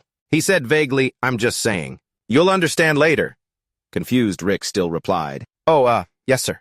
Hearing this, the golden dragon just silently turned away. A droning sound echoed continuously from the metal pipes that snaked crookedly along the rock face. The 4 of them continued making their way through the tunnel. Rick was huffing and puffing, lugging a pile of gear. After walking for a while, their formation hadn't changed. It was just that Zick's breathing had become more labored. The terrain shifted to a gentle incline. Zick continued to lead the way, climbing onward. Behind him was Alex, also panting heavily, while carrying Deus on his back. And at the very back was the divine dragon, floating behind them, its feet never touching the ground. After a while longer, their formation remained the same. Rick and Alex were exhausted and panting like dogs, while Deus and the divine dragon followed leisurely behind. Finally unable to stand it any longer, a frustrated Rick dropped the torch and collapsed onto the ground looking completely gassed. Deus snapped irritably at the gasping Alex. "Hey, how much longer do we have to walk? We've been walking for hours and haven't seen a single living creature." Alex, his face drenched in sweat, answered, "I don't know either. Since they spend all day digging underground, even the dwarves themselves can easily get lost in their own kingdom. Plus, some people say it's 1,000 times more complex than the labyrinth of the Minotaur." Hearing that, Deus raised his fist ready to deck Alex. "Then why are you only telling me this now?" Alex replied innocently. "If I'd told you sooner, you would have definitely gotten pissed and just wanted to burn the whole place down." Deus jumped up. "You've got some nerve, I'll burn you alive." While the other 2 were pouting and bickering, the golden dragon slowly observed its surroundings. How strange. Although the dwarves' caves are inherently complex, why isn't there a single dwarf in sight? They had already traveled a long, deep passage. Zeus was so angry he breathed fire. "Ah! If I find those dwarves, I'll pluck every single hair from their bodies." Alex went over to support the poor Jike. "Jike, it seems you've been walking for too long, huh? Come on, snap out of it." But the young boy remained delirious. His face was even abnormally pale. His forehead was covered in sweat, and he was constantly gasping for air. Alex frantically called his name, Rick. Alex's eyes flashed as he looked ahead in horror. They had finally found the dwarves, but they were all dead, lying in a pile inside. Green smoke was swirling around the cave. "This is poison." Zeus, startled, asked him, "What? Aren't dwarves supposed to be immune to poison?" The golden dragon calmly replied, "It's a different story if it's Zaros's poison." Hearing this, Alex discreetly glanced over at her. The sight of the dwarves' mass poisoning was too horrifying. Deus mumbled, "What in the world is happening?" The golden dragon spoke up to remind them, "First we have to save Jike." She pointed her finger towards Jike to cast a spell. A second later, the young boy snapped awake. Rick exclaimed in amazement, "Whoa!" The golden dragon gave him a friendly smile. "It'll be fine in a moment," Rick quickly replied. "Thank you." Alex looked meaningfully at the golden dragon and said, "With magic that makes you immune to toxins like this, even Jaros knows. You're no ordinary mage." The golden dragon played dumb and replied, "Oh my, you're exaggerating." Suddenly the tunnel wall was blown apart by something. Right beside them, a group of dwarves wearing gas masks approached wielding large hammers. "So it's you." Jicker raised his sword and shield, asking, "Who are you people?" The lead dwarf asked angrily, "You're the demons who have been curing the poison all over the southern Buri tribe. Aren't you?" Deus put his hands behind his head and replied with a bored tone, "Yeah, that's right." "And what if I say we are?" That dwarf immediately replied, "We'll kill you." Deus then asked a different question. "So what if I say no?" The dwarf, still thinking clearly, replied, "If that's the case, then what are you doing here? Unless you're a complete moron, you'd obviously pick the second option." Reese said, "In that case, we didn't do it." Another dwarf beside him whispered into the leader's ear, See, I told you it wasn't them. It was Hour 24. Hearing this, the leader's tone faltered. So then, what are you doing in a place like this? But Zeus didn't answer him. Instead, he asked a question of his own. What is this Hour 24? And if I told you we didn't do it, would you believe me? The dwarf next to him continued to whisper in the leader's ear. I kept telling you the poison was from Hour 24. But the leader was only focused on what Zeus had just said. So you were lying. Zeus shot back at him. And what if I was... Then he turned to ask the dwarf beside the leader. So what is Hour 24 anyway? The leader roared, If you're lying, I'll kill you! But the dwarf beside him answered in that same whispering voice. There's a divine gate called Hour 24. And what if I was telling the truth? That gate. What does a gate have to do with poison? Both dwarves shouted at the same time, each with a different response. Then what are you doing here? The people of the tribe. The southern Buri. They touched that gate. Watching this exchange, this idiotic conversation, finally made the golden dragon lose all patience. He punched all three of them away. Talk one at a time, you crazy idiots. The leader calmly sat down and explained the situation again. We are the Buri tribe from the west. When we heard that something had happened to the southern Buri tribe, we hastily sent people here to see what was going on. When we arrived, the entire place was filled with poison. Everyone died while we were investigating the cause. That's when we ran into you all. That sounds reasonable.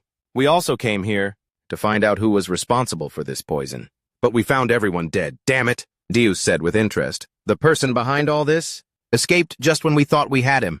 The trail went cold. He asked everyone, Where do we go from here? Zeke spoke up asking, What's this gate you just mentioned? Does it have anything to do with the poison? The dwarf with the X-shaped eyes replied, In the 24th hour sector of the southern Bori tribe's tunnel, there is an ancient gate. It was discovered 30 centuries ago. This gate is made from a strange mineral, one that's never been seen before, and it's a mysterious gate that cannot be opened by any known method. No one knows what's inside. It could be a god residing there, or a sealed demon. However, I recently heard the Southerners had started using a lot of explosives, recklessly, to try and break down that door. Even though the other tribes tried to stop them, they did it anyway. For that, they were cursed. A curse from the sacred door. The dwarf became more agitated. In fact, the workers in Zone 24 have been dying one after another, but they just wouldn't stop. So the sacred gate became enraged. The sacred gate wiped out that foolish tribe, the Buri of the south, with a poison that could even kill dwarves. The person next to him immediately spoke up to correct him. What are you talking about? You actually believe that superstitious nonsense? It was the one in black wearing the jade ornament who released this poison. We have to catch that guy. But the other dwarf stubbornly insisted a human could never create a poison like this. This is the curse of the sacred gate. Catching on to the key point, the golden dragon was stunned. The one in black wearing jade, you say? Zeus also realized they were talking about June. She quickly asked, Tell me more about this person in detail. The dwarf in the hat replied, Recently a rumor started, spreading about someone in black wearing a jade ornament, appearing in the Sector 24 area. That place is a sacred space. Not just anyone can enter. For a human to sneak into a place like that, he must be the one who spread the poison. Now with a clue, Zeus stomped his foot and gave an order. Let's go. He told the dwarves, Take us to Sector 24. All the clues point there. The leader replied, The poison is strongest there. Even our gas masks can't hold up against it. I'll give you a map instead. A long dark tunnel stretched before them. Greenish-blue poison gas floated everywhere. This time the golden dragon took the lead, while Jicky, out of breath, dragged himself along at the back. The dragon god raised a glowing orb, in her hand illuminating a part of the tunnel. But the path ahead was still pitch black, and the concentration of the poison gas was getting stronger. She thought to herself, the closer we get to Sector 24, the stronger the poison gets. At this rate, even a poison dragon, they couldn't endure it. It's truly a terrifying poison. As if something was meant to be hidden, never to be revealed. Jake suddenly collapsed to the ground, his knees hitting the floor with a thud. It seems he couldn't hold on any longer. Jake could only gasp for air, supporting himself with his hands on the ground. The golden dragon turned back to check on him. Jake, just rest easy back there. She thought to herself, so this is Jaros's poison work as expected. It seems even my magic can't overcome it, let alone a human body. She smiled and said to Jake, You've worked hard. We'll handle it from here. Jake, go back to where those dwarves were earlier, okay? Stay out of danger. You can't go on. Jake's face was pale and covered in sweat, but he still forced a smile and replied, Ha! Sorry I couldn't be of more help. Man, these Tier 2 missions, they're no joke even with a group. Hadios asked Jake, You know the way back? He replied, Yes. And so the three of them continued forward, while Jake rested for the time being. But with this dense, poisonous gas, one has to wonder if he'll be weakened by it. Finally, they arrived at the place where the dwarves had died. The golden dragon raised a ball of light and said, "This is the place." In Zone 24, the bodies of dwarves were scattered everywhere. Deus looked ahead with a stiff expression and asked, "What is that?" In front of them was some kind of gate or machine. It was absolutely massive. Its design was incredibly detailed and complex. The golden dragon looked at the object before them and exclaimed in awe, "To think the dwarves were hiding something like this. It couldn't have been easy to keep it hidden, could it?" Deus curiously asked her what that thing was. The divine dragon replied, "I don't know either." Deus was even more confused. "But why did you say they were in trouble?" "Because they don't know." The conversation fell into silence. Deus looked at the dragon before him in shock. "Wait a minute. She doesn't know about that door. That door was only discovered 30 centuries ago. And yet someone who has lived for over 665 centuries doesn't know about it." Suddenly he saw a figure flash by at the mouth of a cave on the cliff face. That person seemed to realize they'd been spotted and immediately turned to flee. Deus shouted, "He's getting away." He ordered the person next to him, Alex, to catch him. Alex immediately replied, "Understood." He dropped his luggage and instantly leaped up toward the cave. Deus wondered, is that the guy behind everything? Finally, the clues were starting to come together. But he suddenly stopped and looked toward the golden dragon. The divine dragon gently placed her hand, touching the surface of the metal block. A light gleamed in her eyes, as if she was recalling something. Standing beneath this metal block, they seemed so ordinary and small. Deus spoke up. "If someone who has lived for over 665 centuries, like you, doesn't even know, then is this an artifact from a previous era?" He ventured a guess, then immediately dismissed it. "Could it be from the Silver Age? I learned about it as a child. Before this world began, there was another world." The golden dragon smiled and replied, "Even before that world." This answer left Deus a bit stunned. His eyes widened in disbelief as he asked, "Don't tell me it's from the Golden Age." The golden dragon replied, "Yes, an era before vampires or the demon race even existed. Only humans were the rulers of this world. They used a giant flame to cross the sky and journey through the sea of stars. They explored places that seemed impossible to set foot in. However, it didn't last for long. In the end, that was the first world to challenge the gods, but somehow it was annihilated. That was the Golden Age. To tell the story of the Golden Age, we must start from once upon a time. In the first world, God created the heavens and the earth. Then he created humans to live there. He was very pleased, and they were made the masters of the world. Mankind the rulers and the top of the food chain. Just like any other species, mankind had males and females to maintain and develop their race. The most prosperous era they ever achieved was the Golden Age.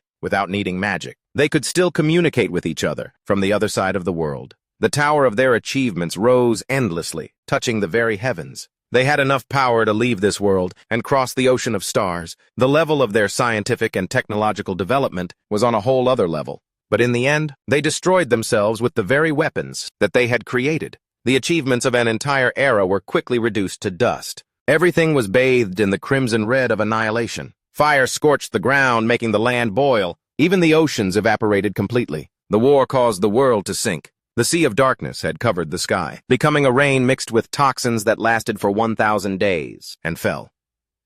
Because of that, all life came to an end. For that reason, God was deeply saddened. The era that God loved the most, just like that, perished in ignorance. The golden dragon looked at him with the calm eyes of someone experienced. But Zeus seemed quite surprised by this, a whole new world of knowledge. But out of great love, God created humanity once again. And then he took away the technology, the science that had destroyed humanity. And in its place, he granted humanity magic. Similar to the Golden Age, humans possessed magic and quickly built a civilization, a brilliant magical one. That was the second world, the Silver Age. It was truly powerful, when with just a small staff, one could control water, fire and earth at will, create countless objects that flew in the sky, turn silver into gold, create rain and wind, and resurrect the dead. However, that beautiful civilization also did not last long. Conflicts arose between many factions. A war of the elements was inevitable. Fire and ice opposing forces clashed, and the third faction wielded deadly dark magic. The balance of power was shattered over the ownership of the magic stone, the source of all magic.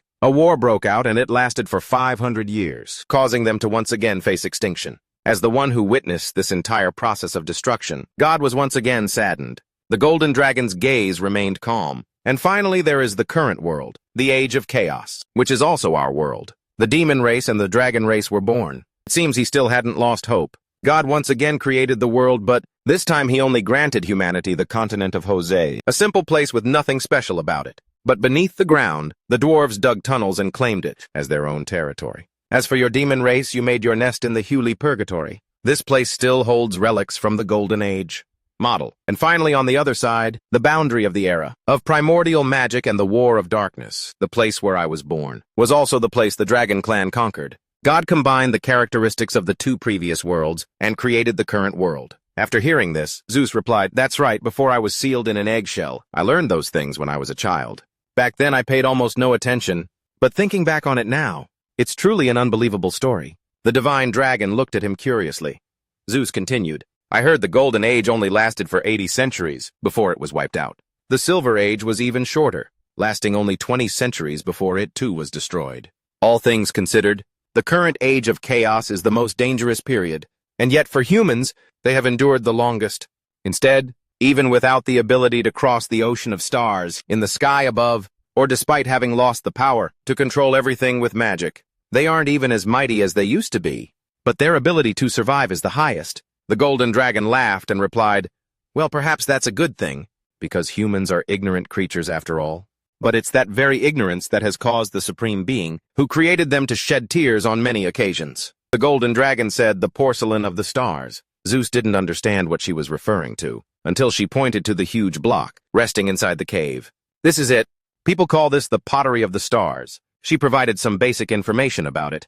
"The hardness of this fine metal coating is 3 times the hardness of a diamond. Just a layer a few millimeters thick can prevent all physical and chemical damage. With this colossal ship, humanity left its world and crossed the ocean of the stars to conquer other stars." Hwang Kim-long gazed at it as if peering into the past. "This is a relic, the absolute pinnacle of technology, that humanity created during the most glorious period of the Golden Age. Now only God and the angels can handle this thing. As for creatures like us, we can't touch it because it's a forbidden zone." The moment she finished speaking, Zeus immediately reeled back and threw a punch. The force was so strong that Hwang Kim-long, who was standing next to him, was also sent flying. The blow was so sudden that it sent her tumbling like a tumbleweed in the desert.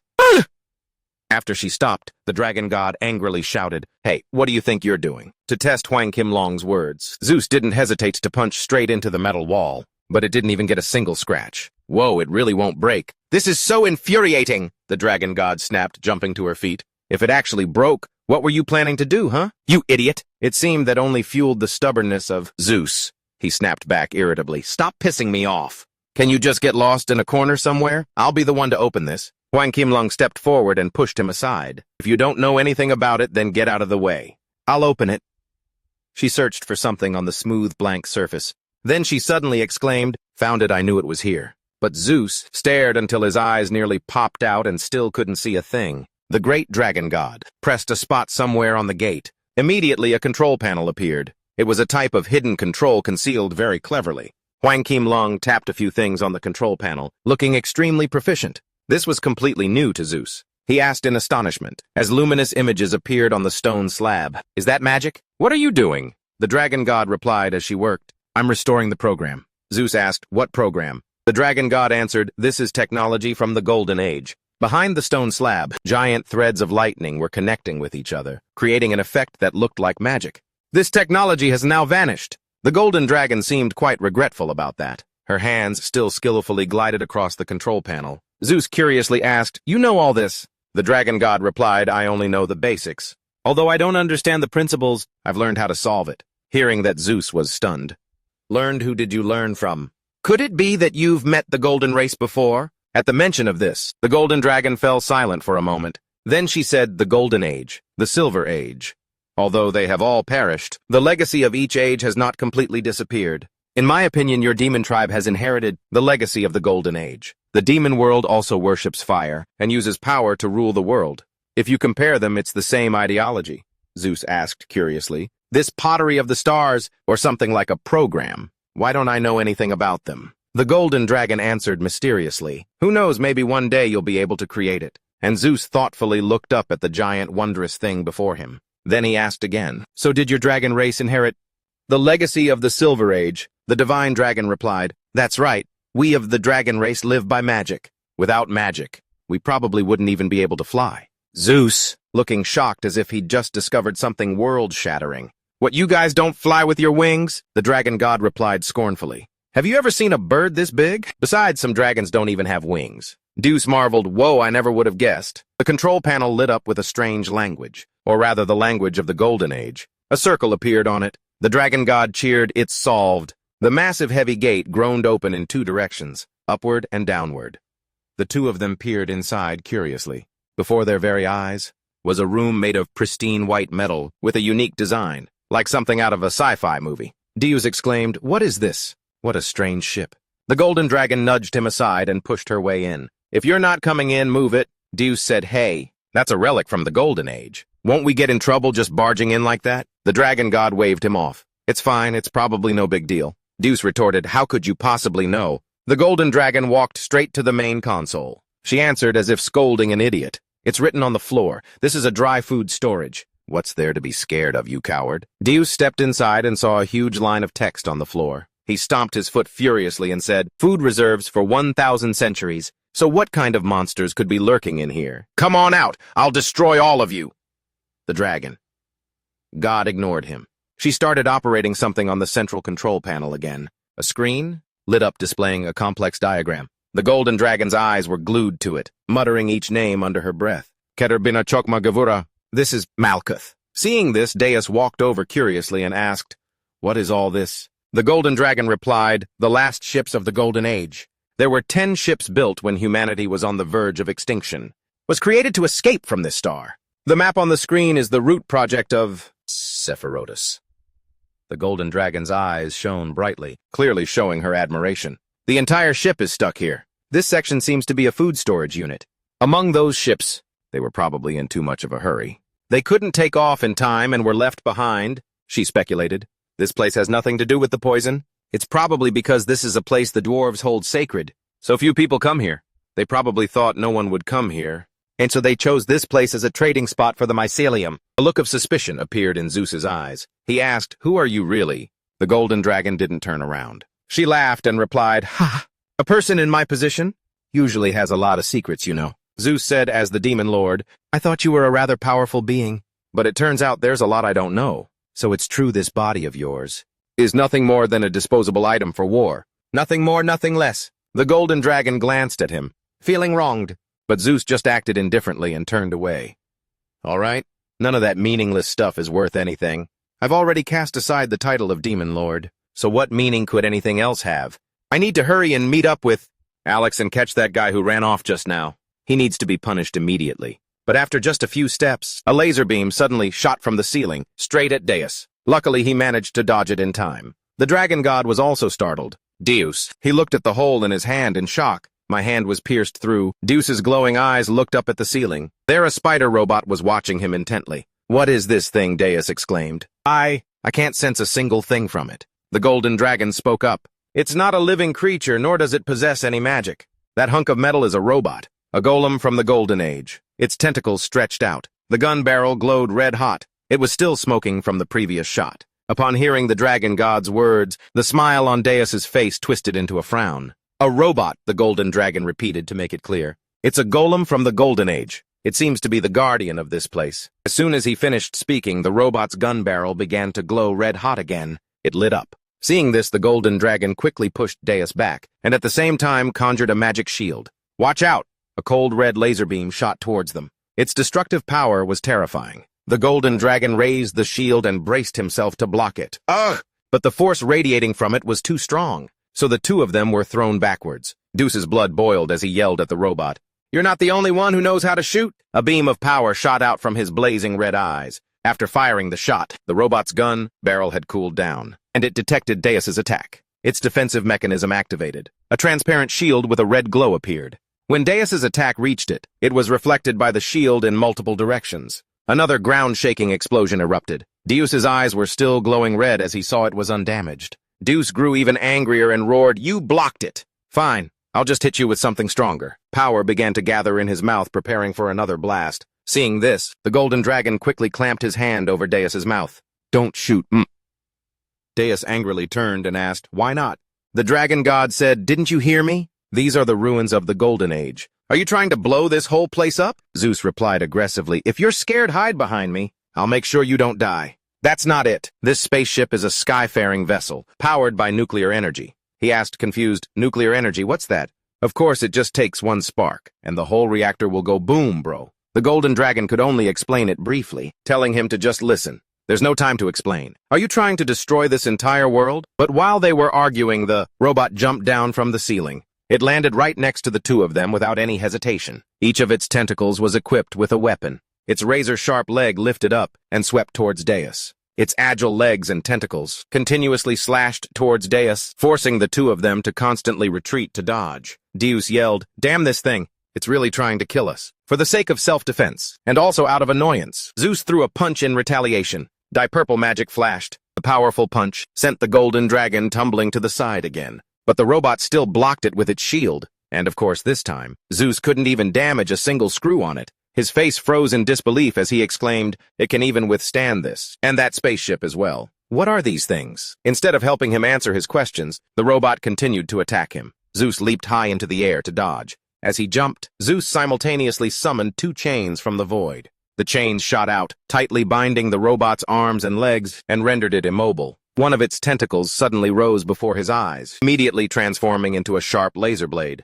The robot skillfully brandished the sword with the grace of a dancer, reducing the pile of chains to nothing but a heap of scrap metal. From hell. Deus roared in frustration, "This doesn't work either!" The robot continued to raise its other arms. Flat gun barrels opened up. The infrared beams looked like the final light from hell. Deus turned and ran, shouting, "What am I supposed to do? This is so damn frustrating, I can't take this anymore." He used all his strength to inhale, filling his lungs with air. His cheeks were forced to puff out. "Just die already!" When Deus opened his mouth to exhale, a source of power came with it, a terrifying force just waiting to be unleashed. But a strand of golden silk suddenly shot forward. It wrapped tightly around Deus's mouth, sealing it shut completely. The blast was at his lips, but he couldn't fire it. The Golden Dragon below panicked and yelled, "Hey, hey, hey! Are you insane? If you misfire, you'll blow this whole place up." Deus stubbornly replied, "So what, who cares if it all blows up? As long as this guy dies, that's all that matters." The Divine Dragon jumped up. "Are you crazy somewhere?" "In this cave there are still Rick and the others." "Are you trying to kill everyone?" Josh replied without even thinking. "Yeah, that's right. Those weaklings are completely useless anyway," the Divine Dragon said helplessly. "Oh, look at that personality of yours." Deus leaped to another spot. The spot where he had just been standing exploded from the robot's blast. "It's not me, it's this thing that's going to destroy everything." The attack had a wide range, so the Golden Dragon also had to leap away to dodge. "We have to do something to make this thing stop." Deus asked helplessly, "So what the hell are we supposed to do?" "I don't know, I'm still thinking." The robot didn't even give them a moment to breathe. Its chest continuously launched something. That's right, they were guided warheads. They had a long, slender shape. They flew chaotically around the room. Each one was equipped with a laser cannon on its tip. As they flew, they frantically fired away, putting on quite a show. Zeus thought, "You're really just making a scene." He agilely jumped up, tilting his body to dodge the relentless barrage of shots. The Golden Dragon suddenly clutched its head and screamed, "Arr! It's too chaotic." Zeus became enraged, his eyes glowing red as he lost his composure. Suddenly, an image from that day flashed in his mind. The fight against the dragons and the Divine Dragon. There was something yellow that had blocked all of his attacks. Those silk-like ribbons absorbed all of Zeus's magic and secretly devoured it. Zeus's pupils contracted as he realized something. "That's right.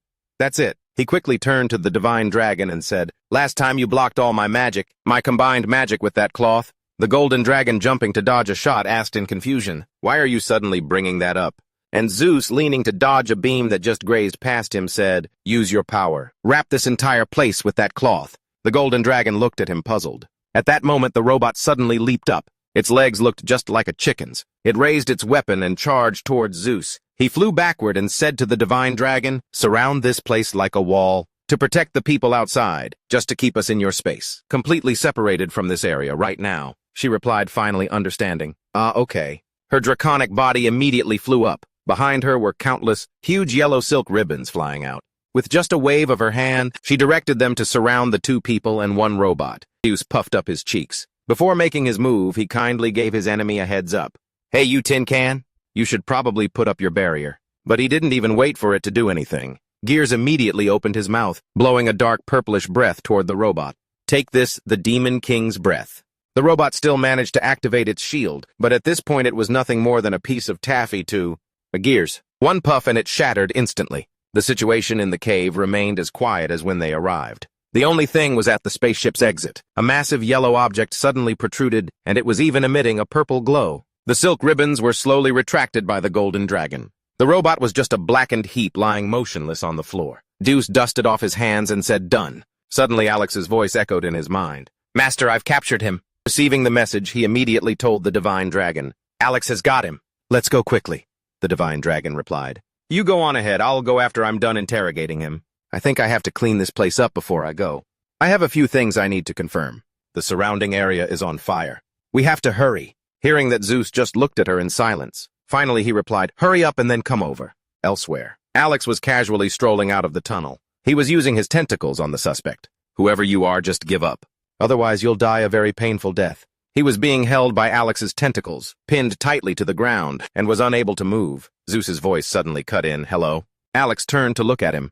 "You're here, sir." "Whoa, Zeus!" Squeezed past Alex's tentacles to get closer. He walked up to the guy with a smile and said, "Finally, I'm about to find out the true identity of the one behind all this. Dun dun dun." The other guy seemed so anxious that he kept coughing dryly. Cough, cough. Now Deus reached out to remove the other guy's cloak, making him clench his teeth in tension. When the cloak was pulled back, the moment he saw Deus, the man immediately said, "I apologize, Your Majesty." Upon seeing his face, Deus was also stunned. "Shape-shifting sorcerer Viscount Kim Hong, you're not supposed to be in the demon world. What are you doing here?" He frantically bowed his head and replied, My lord, I was just following the orders of the Grand Duke Tamtu." "That's all. The Grand Duke Tamtu gave an order for me to keep it a secret from everyone," Deus asked in a raised voice, his crimson pupils beginning to emit a demonic aura. "An order? What was it? Tell me everything or I won't spare you." Viscount Kim Hong immediately replied, "To make the heroes fall, to make the dragons rebel and break the alliance between the two sides in the 666th war. This is a grand plan. So while I was carrying out my mission there, I transformed into a dwarf to trade Lord Zaros's mycelium threads with some extremist dragons. Because I was discovered by the dwarves, I was forced to detonate the poison and then hide while awaiting further orders." This answer left Zeus and Alex speechless. He asked, "Did I give an order like that? Could it be that Jaros planned all of this himself?" Viscount Kim Hong kept his head bowed. Sweat poured down like rain. "Because the Demon King had already left the demon world. And you said that I must do everything you wanted no matter what. But for some reason, no matter how many telegrams I sent, he didn't answer either. I'm still waiting here indefinitely, because Zaros died. He suddenly committed suicide." Upon hearing that, Viscount Kim Hong looked up at him agitated. He hurriedly tried to explain. "How could that be? Lord Zaros would never be that kind of person. Your Majesty must have been deceived by someone." Zeus pursed his lips and replied, "That's why we came here. We also want to know the truth. I thought you would have the answer, but it turns out you know even less than we do." Viscount Kim Hong lowered his head again and muttered, "If that's the case, it can only be him. Actually, besides Lord Zaros, there was one other person involved in this plan. I've always been suspicious of that guy." Then he looked up, so agitated that spit flew from his mouth as he spoke. The one who first proposed this plan was the only dragon who had met directly with Lord Zaros. "The leader of the extremist faction can only be him. He must have done something shady," Zeus replied. "If you're talking about the leader of the extremist faction, you mean June, right? That guy has already been captured." But Kim Hong's answer was even more shocking. He denied it, saying June wasn't the one. "Your Majesty, the true leader of the hardline faction has always lived in the shadows. So even they didn't know it was the White Dragon." This answer once again left Zeus completely floored. Another hidden figure was revealed. Kim Hong answered firmly at that moment. That person definitely said so. He recalled his meeting with the White Dragon. She approached and asked, "Are you Viscount Kim Hong?" Kim Hong angrily replied, "A dragon dares to come and see me. What do you want? What on earth are you scheming?" The White Dragon wore a cloak that covered her face. Only the calm corners of her mouth were visible. That sudden smile of hers, huh? Bok Long approached, leaned close to Kim Hong's ear and said, "Listen carefully. I have a great idea. To destroy those despicable humans. The dragons of the demon world. Let's cooperate in this 666th war and wipe the human race from this world. So let me meet Jaros." When Bok Long came to find Kim Hong, she leaned into his ear and said, "Listen carefully." Every hair-raising word was transmitted into Kim Hong's ear. "I have an idea. A great one to annihilate all of that human trash. The dragons and the demon world will join forces in this 666th war to wipe out humanity. So let me meet Jaros." After hearing Kim Hong's explanation, Deus asked again, "And then what?" Kim Hong answered earnestly, "I reported that to Lord Jaros, and not long after, he secretly went to meet Bok Long alone. I don't know what they talked about either. After he returned, Lord Jaros ordered me to disguise myself as a dwarf and deliver the mycelium poison to the members of the Four Seasons Guild. He instructed that aside from Bok Long, not even they were to know that the demon world was involved in this plan. Dios asked menacingly, "So what about the other mycelium poisons?" And Zeus told a partial truth to test the waters. "I recently captured a member of the Four-of-a-Kind Guild, and their mycelium poison is slightly different from Zaros. Where did that come from?" Hearing this, Kim Hong was stunned. He pleaded innocence, saying, "That's impossible. Although I'm sure they haven't come to get any mycelium poison recently. But a different kind of mycelium poison is impossible. Mycelium is the pinnacle of the demon world's pharmacology. No one can replicate it." Suddenly, the golden dragon appeared and asked, "So you don't really know either, do you?" And in the end, the one behind the Four Seasons Guild is their hidden leader of their group. Even the extremist factions have trouble finding them. So what about the other members of the Four Seasons Guild? How are we supposed to find them? Jaos was also stunned and turned to look at her. The appearance of the fourth person. It seemed to surprise Kim Hong. Who is this?" Deus casually replied, "Don't worry about it. This is one of my party members." Hearing this, he quickly said, "A member of your majesty's party, my apologies." Getting back to the main topic, Kim Hong said, "I know their hideout." This was truly an unexpected gain. In the beginning, they had trouble controlling the poison. "Mycelium. I've been to their hideout to help them. Agayasta Canyon. That's their base of operations." There was no trace of a lie on Kim Hong's face, and he probably wouldn't dare to lie anyway. Deus asked, "Agayasta Canyon, where is that?" The divine dragon next to him calmly replied, "The tomb of the early dragon clan. To dragonkind, this place is very sacred. Not just anyone is allowed to enter. Damn it, we fell for their trap. It's on the other side." There was a clue after passing through Zorix, but Deus just turned away and replied, "Well then, let's go home now." The divine dragon asked, "What about Agayasta Canyon?" "It's in the same direction anyway. Let's go home and get some rest. We'll prepare properly and then set out. When we get home, I'm going to have a bowl of ramen before bed." This made the divine dragon a bit annoyed. "Rest? What do you mean, rest? Let's just go now." Dios turned back and said, "Don't you remember? We came here not even knowing this place was poisonous and JK nearly died. Their base is bound to be much more dangerous. From now on, definitely. There will be no more adventures as dangerous as what JK went through. We have to let Jack rest." The dragon was a little surprised that Zeus was concerned about someone else. "What's this? Did Zyke become your mother or something?" Deus shot back, "Are you looking to die?" Suddenly Alex called out, "Master." He pointed to the man pinned to the wall and asked, "What about Count Kim Hong here?" Deus said kindly, "You've been through enough. You can go back now. Go on, live your own life. From this day forward, you are a free man." And so the matter was settled. 7 hours later, in the village of Dorix, night had now fallen. The moon was high in the sky. The golden dragon heartily slammed her beer mug on the table. She said to the bartender, "Rick, it's been a long day, Rick. Give me another one." Seeing her slurring, Rick replied, "That's enough, you're too drunk already. If you drink any more, it'll be bad for your health." The dragon waved him off. "It's fine.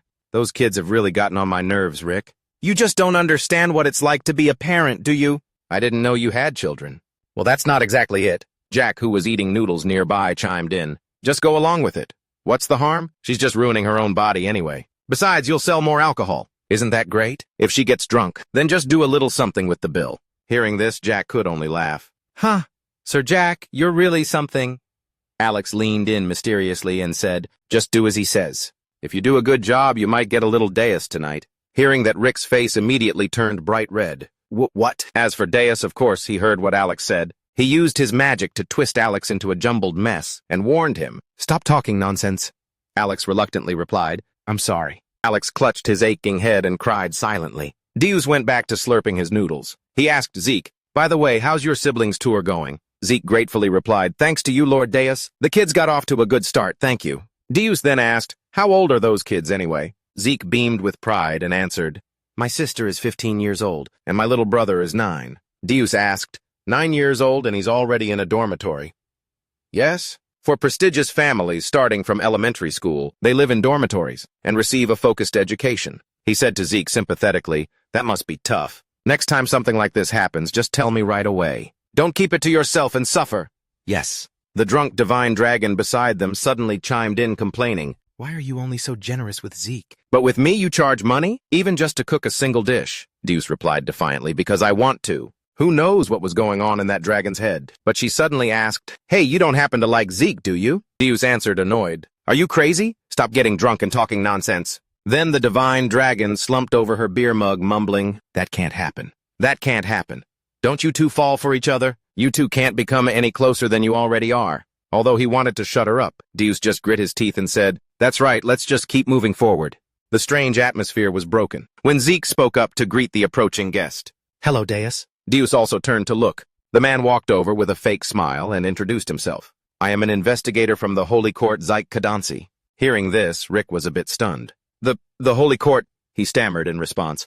"Hello." Before he could finish saying, "I am," Kadansi cut him off. "I know you're Rick Pan Holy Beach. I came here to see you." He asked, "You recently reached Class C, correct?" "I came here because there are a few things I need to look into regarding that matter." Rick, confused, replied, "Huh, what about it?"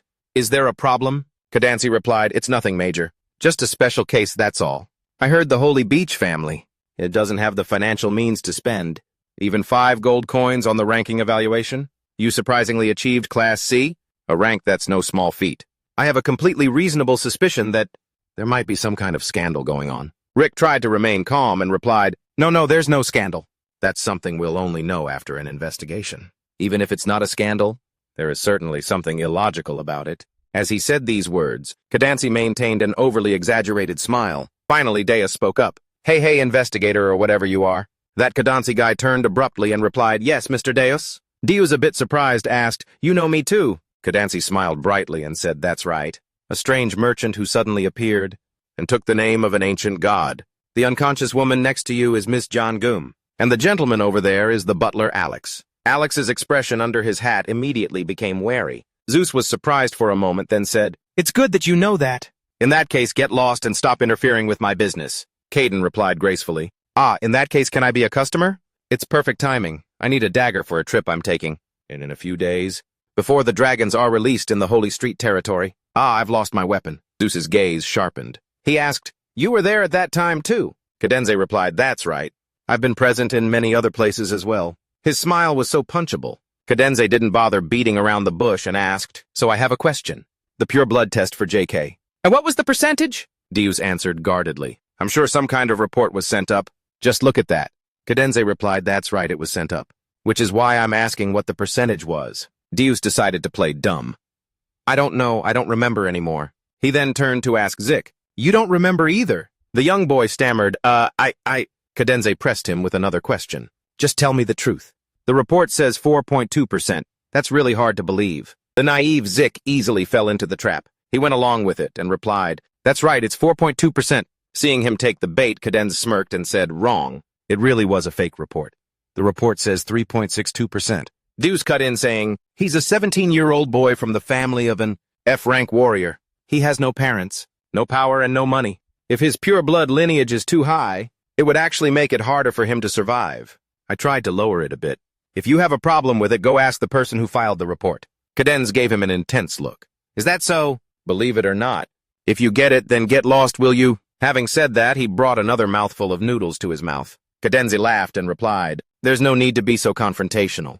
I came here to help Zik," Deus said sarcastically. "People who say things like that, I haven't seen anyone really help him. If you truly want to help, then do it secretly. If you sent about 10 gold coins a month through an anonymous letter, maybe Zik's life would change, don't you think?" Thanlong placed a hand on Zeus's shoulder and reminded him, "That's enough. As an investigator from the Holy Court, you are a person of high authority. You could immediately strip Zik of his warrior status. Here, not even the general of Zorik's village can be treated so dismissively." Caden spoke again. "Even so, I only came here today to ensure that Zik receives the treatment he deserves. According to investigations through various channels, Zik appears to be at least a G-rank warrior, or possibly even D-rank. A case like this is quite rare, especially since he's only 17 years old, and is still in his developmental phase. It truly is a rare thing." Zeus glanced at him, muttering, "What a pain.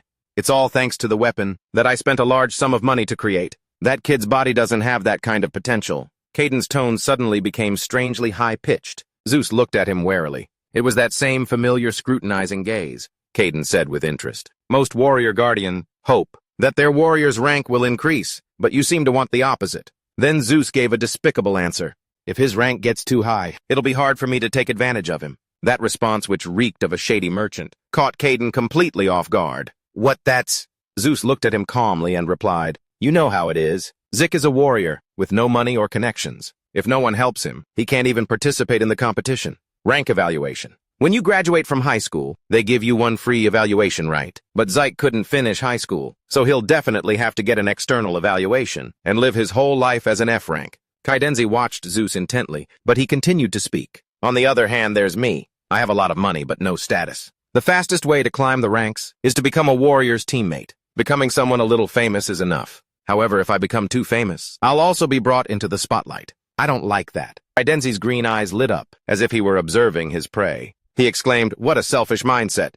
Zeus went with the flow and continued, "Zyke needs money, and I need the status of a warrior's teammate. It's logical, it's a win-win, isn't it? So don't get in the way anymore." The smile on Kaidenzi's face changed. He began to speak rapidly. "This is only a disadvantage for Zyke. If he were a D-rank warrior, he'd have a position equivalent to a high-ranking noble. The support from the royal palace would also be huge, and he'd also have this chance to do great and noble deeds for the world and the gods. You're just using Zyke." Suddenly, Zeus asked, "If Zyke's rank doesn't meet expectations, what will you do?" Zeus questioned him when he's finally taken for his evaluation, and the result is still C rank like he is now, or what if the result is even lower? Even D rank, what would you do then? But the corner of Kaidenzi's mouth curled up even higher. He said confidently, "That won't happen." Zeus found his tone puzzling. Kaidenzi smiled, playing his trump card. "According to my investigation, Zeke is the masked warrior." But just as he finished speaking, Zeke's face immediately turned pale. Caden smiled confidently, showing his personality, and replied, "That can't be possible. According to my investigation, you, Zeke, are the masked hero." That shocking statement made Zeke's face turn deathly pale. He clutched his face in horror, letting out a silent scream. Zeus asked again, "According to your investigation, you say, it seems he won't let this guy easily get what he wants. Without proof, there is no certainty. It's just your speculation, right? What if we take him to get tested and he's not C rank or even D rank?" These few words completely shut Caden down. Zeus then added a few more points.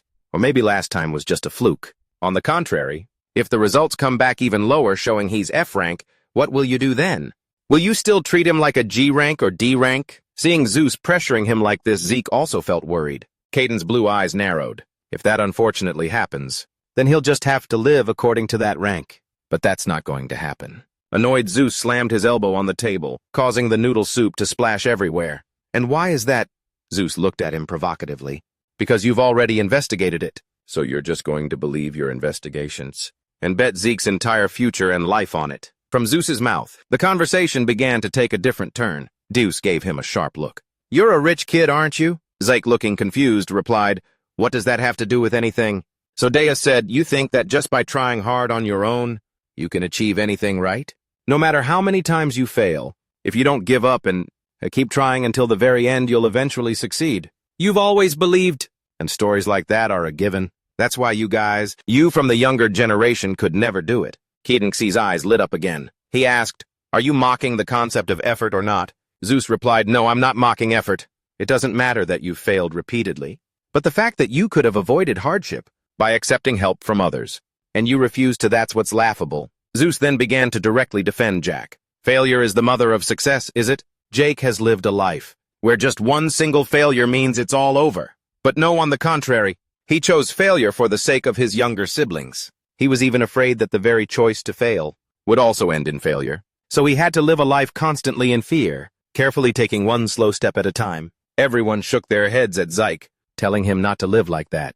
But every single time, Jack could only apologize and keep on living, ignoring those who didn't understand a thing. So are you. Trying to say that all of this is because Jack didn't make an effort and refused to challenge himself, and that's why he lives this way. You look down on the life he lives now. But how do you think Zyke achieved this failure? This is a failure that he had to trade for. What do you think he traded for it? You're telling him to take on a challenge just to prove your grand research. And what if it doesn't work out? Having said his piece, the guy seemed a bit hungry, so Zyke went back to slurping down another delicious mouthful of noodles. While chewing, Zeus said, "I'll take care of Zyke.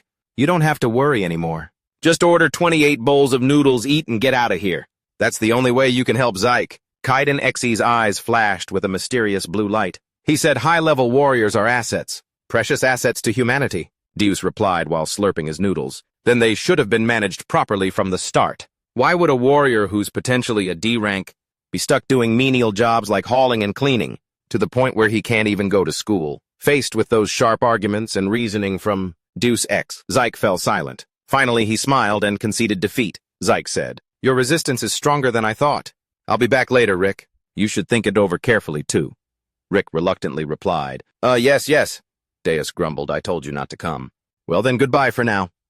With that, Zyke turned to leave. Suddenly, Deus called out to stop him, "Hey, He raised a finger and said, "You should take care of this before you go." Rick looked at Deus, completely oblivious to what he was talking about. A blue light appeared on Zyke's body. He silently glanced behind him. On Deus's index finger, a thin thread gradually appeared. That thread extended, wrapping around Deus's body and even his neck. Rick was also covered in them, but he didn't seem to be able to see them. Rick asked in bewilderment, "What are you talking about, sir?" "It's nothing." Alex was also tightly bound by those threads in his weak spots. He chewed on a mouthful of noodles and said, "They've been working non-stop until now." Alex's words seemed hard to understand, until the paths of those threads were revealed. They were clearly draped over the laughing and talking guests in this market. They continued to eat, drink, and chat cheerfully with each other, completely unaware of the knife held to their throats. And at the center of this web of threads was Kaiden Zia. It was he who had surrounded the entire market with that weapon. Everything was controlled by Kaiden Zia through the exquisite glove on his right hand. It looked like a simple piece of jewelry. He gave a fake smile and raised his right hand. "My apologies, but I seem to have forgotten somehow." The threads silently released from Deus's neck, and from the others around him as well. The intricate threads quickly retracted towards the man, as silently as they had been released. They were all collected into the glove on his right hand. Only then did he bow politely and say, "Well then, if you'll excuse me." The kind Jake replied, "Thank you for coming. I wish you a safe journey." With that, the man finally turned to leave. A blue light flashed in his eyes. As he walked, the man thought to himself, even ordinary D-rank hunters normally wouldn't have been able to see it. Yet that man noticed my obi-swep. I'll have to investigate these people thoroughly. Meanwhile, Zeus was focused on slurping his noodles when Jake suddenly called out to him, "Sir Zeus." The boy beamed with a heartfelt smile and said, "Thank you so much." Zeus, with his cheeks puffed, looked at his bowl of noodles and replied, "You idiot. I'm just using you, you know." A magnificent night sky appeared. The moon was bright in the center, and around it was adorned by the stars. Zeus's weapon shop went through another night, but this night seemed a bit turbulent. Zeus kicked the door open, carrying the drunk dragon. He grumbled, "Oh, for God's sake. I told you to drink, and you actually drank until you completely passed out." The other two played dumb and looked away. "I have something to do, so I'll be leaving first. I still have to clean up the shop." Zeus roared in anger. "Damn it. I'm going to kill them all tomorrow." Zeus growled as he carried the divine dragon into his pitch-black bedroom. Ugh. After tossing her onto the bed like a sandbag, Zeus finally let out a sigh. "Damn it. You're so heavy, model." Even so, Huang Kim Long still showed no signs of waking up. Zeus panted heavily, staring at the once peacefully sleeping face. In Zeus's mind, the smiling face of the divine dragon appeared, as she said, "You know, I'm actually really looking forward to this. The one who dares to give up the title of Demon King? You're the first." Or her disappointed expression when they argued. "Honestly, it's because I was careless. I thought we had gotten a little closer." "Don't waste your energy here. Instantly, all the hunters in the world, and of course the executors, will know that the Demon King is here." That dragon even dared to threaten him. But there was still something about that dragon that made her worth befriending. That day under the night sky, the divine dragon had said, "You fool, just go ahead and do it. That way you'll feel a little better." That lively, expressive image was a stark contrast to her sleeping state, so defenseless-like now. Zeus stood by the bed looking at her. In a flash, he suddenly transformed into a demon and raised his claws, aiming for the divine dragon's temple. But when he was just a short distance away, Zeus's claws suddenly stopped. He turned away in frustration. "You fool! In front of the Demon King? How could you be so utterly defenseless?" Thanlong was still sound asleep, completely oblivious. Zeus headed out to the living room. It was pitch black and silent, just like the bedroom. He flopped down onto the sofa. "Just for tonight, I'll sleep here." Zeus stared blankly at the ceiling. Above him was the sparkling crystal chandelier lit by a few rays of light seeping in from the window. And Deus closed his eyes, looking away as he cursed, "Damn it! So what are the two of you trying to do?" Answering Zeus were two piercing voices from the demon realm. "That's right. What are your true intentions, my lord?" Zeus opened his eyes and looked not too far away. He saw two pairs of long legs sitting there. The Nightmare King's twin daughters spoke in unison. "Even during the funeral, you left without saying a word. We were so sad. When we were little, you always came to us. Have you forgotten all about that now?" Zeus's eyes lit up. He leaned back in his chair and asked, "Why are you two here?" One of the twins asked him, "How long do you plan on doing this sort of thing?" And Zeus nonchalantly asked back, "This sort of thing?" The two of them replied, "This hero game only has 25 days left." Zeus grew impatient, closed his eyes, and said, "Enough with the lecture. Get to the point. I'm getting sleepy." One of them answered, "Please don't interfere with Zaros's affairs anymore." Zeus frowned, looking at her. "Don't interfere." The two of them spoke in unison. "Ha wouldn't dare say it like this. She just asked us to say it for her." Zeus's dark gaze looked forward. "What's this all about? Persuade me." The moment he finished speaking, the twins stood up in unison and walked towards him. The two of them said in unison, "Persuasion is our specialty." She took off her wide-brimmed hat, revealing a strip of gauze covering her forehead and eyes. One of them went behind Zeus and wrapped her arms around his neck. The one in front reached her slender hand towards the hem of Zeus's robe. The two of them coordinated to block Zeus from the front and back. They put themselves in an extremely suggestive, intimate position that children under 18 shouldn't see. It's been a while since we've had some fun, hasn't it, Master? Deuce's blazing red eyes glared dangerously at the figures before him. "What game are you two playing?" The mischievous phantom replied, "We're just trying to persuade you." Before things could get any more out of hand, Deuce thrashed his arms and legs, kicking the two of them off him. "God, I'm such an idiot for trying to have a serious conversation with you two. How is it that among all the dukes, there isn't a single competent one in the bunch? No wonder they always lose to those cheap blood soldiers." The two women just cackled, clearly amused. Deuce snapped, "Stop beating around the bush and spit it out." "What happened to Jaros?" Santina replied in that same chilling voice from before. "You already know everything, don't you? So why are you pretending?" Alex was the one who killed Jaros. The moment he heard that, Deuce froze, his eyes widening in utter disbelief. "What?" The answer that Santina gave was something Deus had never even considered. He asked again, "Alex killed Jaros. Is that just speculation, or do you have proof?" "It's mostly speculation," Santina replied. "But all the other dukes believe it to be true." Deus frowned. "What's their reason?" Santina turned the question back on Deus. "What we really want to ask, my lord, is why you stopped Jaros." Deus scoffed in disbelief. "Stop him! Why should I do that?" Santina behind him said, "We already know everything. The dragons that were driven mad by Darius's poison were dealt with by you and Alex." Both of them simultaneously questioned Deus. "Why did you stop Jaros from using the dragons to attack the humans? Why did you order Alex to kill Jaros? Wasn't it enough that you left the demon world, and now you choose to side with the humans?" Deus thought to himself, This situation is a real mess. He was so flustered, turning this way and that, trying to explain himself to both of them. "First of all, the matter of me catching a dragon is too complicated for you to understand, so let's just drop it. On what grounds are you claiming that I ordered Alex to kill Zaros?" Santina replied, "Based on the facts. The last person to see Zaros was Alex. To be precise, the moment Zaros met Alex was also when he was killed. The claim that Zaros committed suicide is just Alex's word for it. As for how he actually died, no one knows." The one on the left had just finished speaking, when the one on the right continued. "And right now, Alex is the Lord's closest attendant." Zeus glanced at her and replied, "Who's an attendant? He just decided to stick to me on his own." The Santina on the right asked, "So that means it wasn't an order from you, my lord. Is that correct?" Zeus nodded. "Of course." "Well, now this is a problem." Alex asked Santina, "So does that mean you two have been spying on me and Zeus this whole time?" She replied, "That's right. But to be honest, from what I've observed since then, it seems our Lord lives without any particular thoughts at all." Though it was a bit humiliating, Zeus had to admit it himself.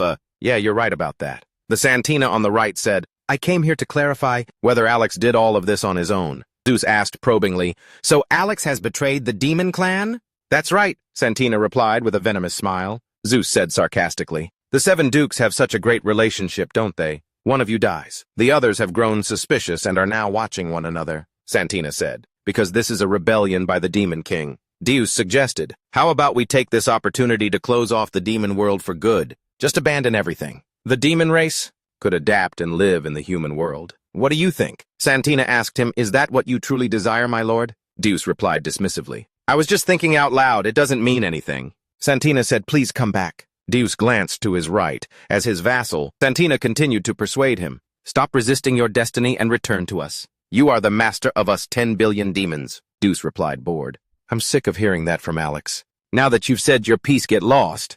Go investigate or fight or whatever. Do whatever you want." Santina didn't bother to reply. She silently picked up her wide-brimmed hat and put it back on. Her feet stepped back and phased through the wall behind her. Or rather, both of them slowly backed into the rear wall, and said in unison, "Then we will return to see you later, my lord." Their bodies slowly faded away, followed by their smiling faces. Finally, the pair of Nightmare Kings completely vanished behind the wall. The living room returned to its original silence, leaving only Deus behind. "Well, so much for getting any sleep." Deuce's footsteps rang out, damn it, in the quiet of the night. The Demon King silently took flight and flew away. His destination was the Demon Realm. An insanely beautiful building appeared. Around it was nothing but the red glow of lava, and Deus placed his hand on the iron ring on the door. When he pushed the door open and walked in, a startled Alex looked up. He hastily stood up from his desk. "My lord, what brings you to my office?" Zeus walked in with his hands in his pockets. He spoke abruptly. I have thought this through very carefully. Alex was stunned by his words. It was you who killed Jaros, wasn't it? He frowned and replied, "What are you talking about, my lord?" How could I possibly have killed Jaros? Zeus gave Alex a piercing look.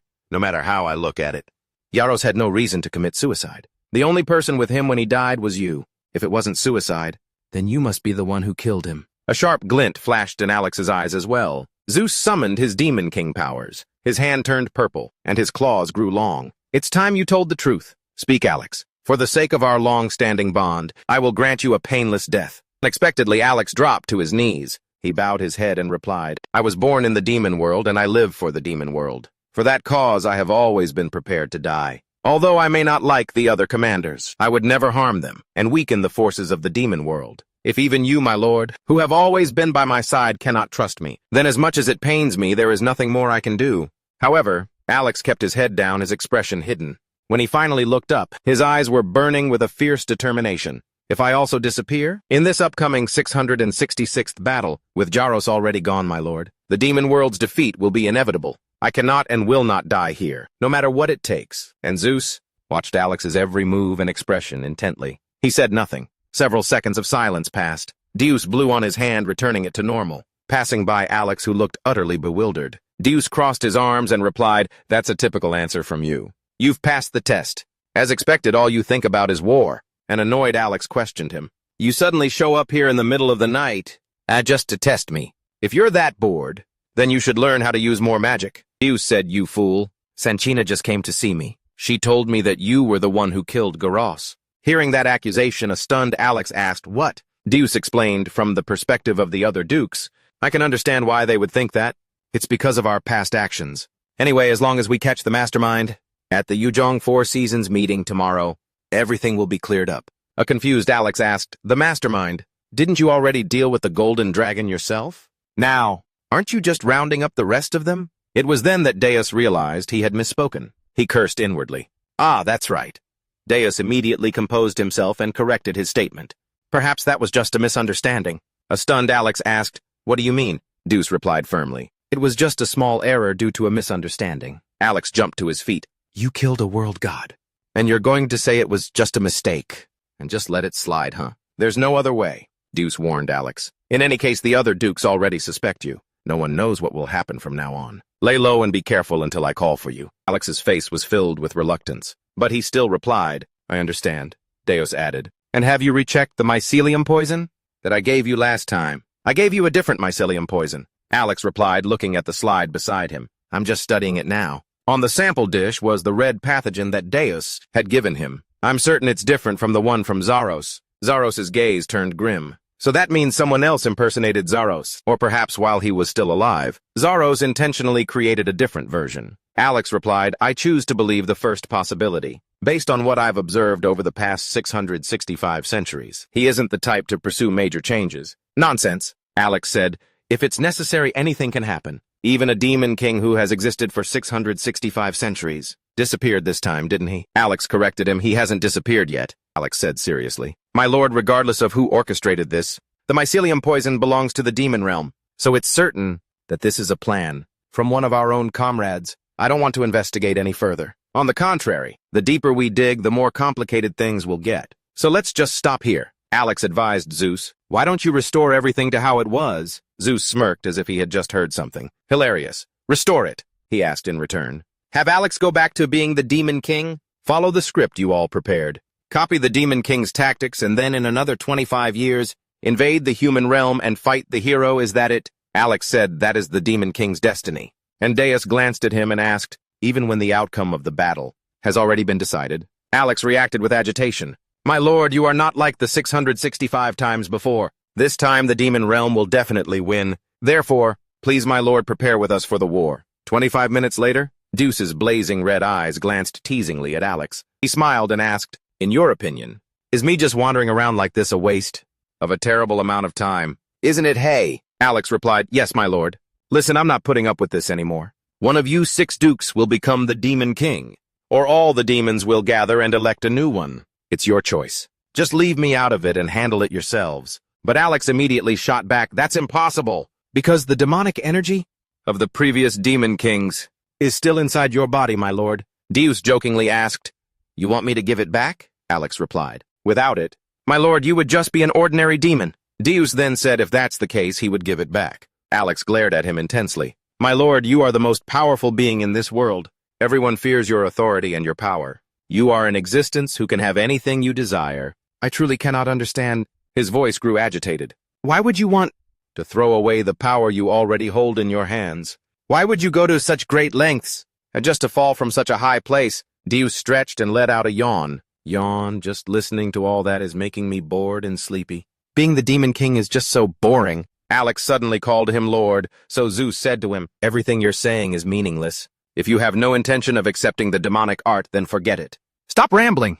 Compared to the story of the 7-time defeated Demon King, that hasn't changed at all in 100 years. This investigation story is at least more interesting. Alex's face scrunched up, like an old man's, helplessly looking at his rebellious son, but Alex didn't dare to talk back. Deus turned and left. In any case, tomorrow when I catch the entire Four Seasons Society, everything will become clear.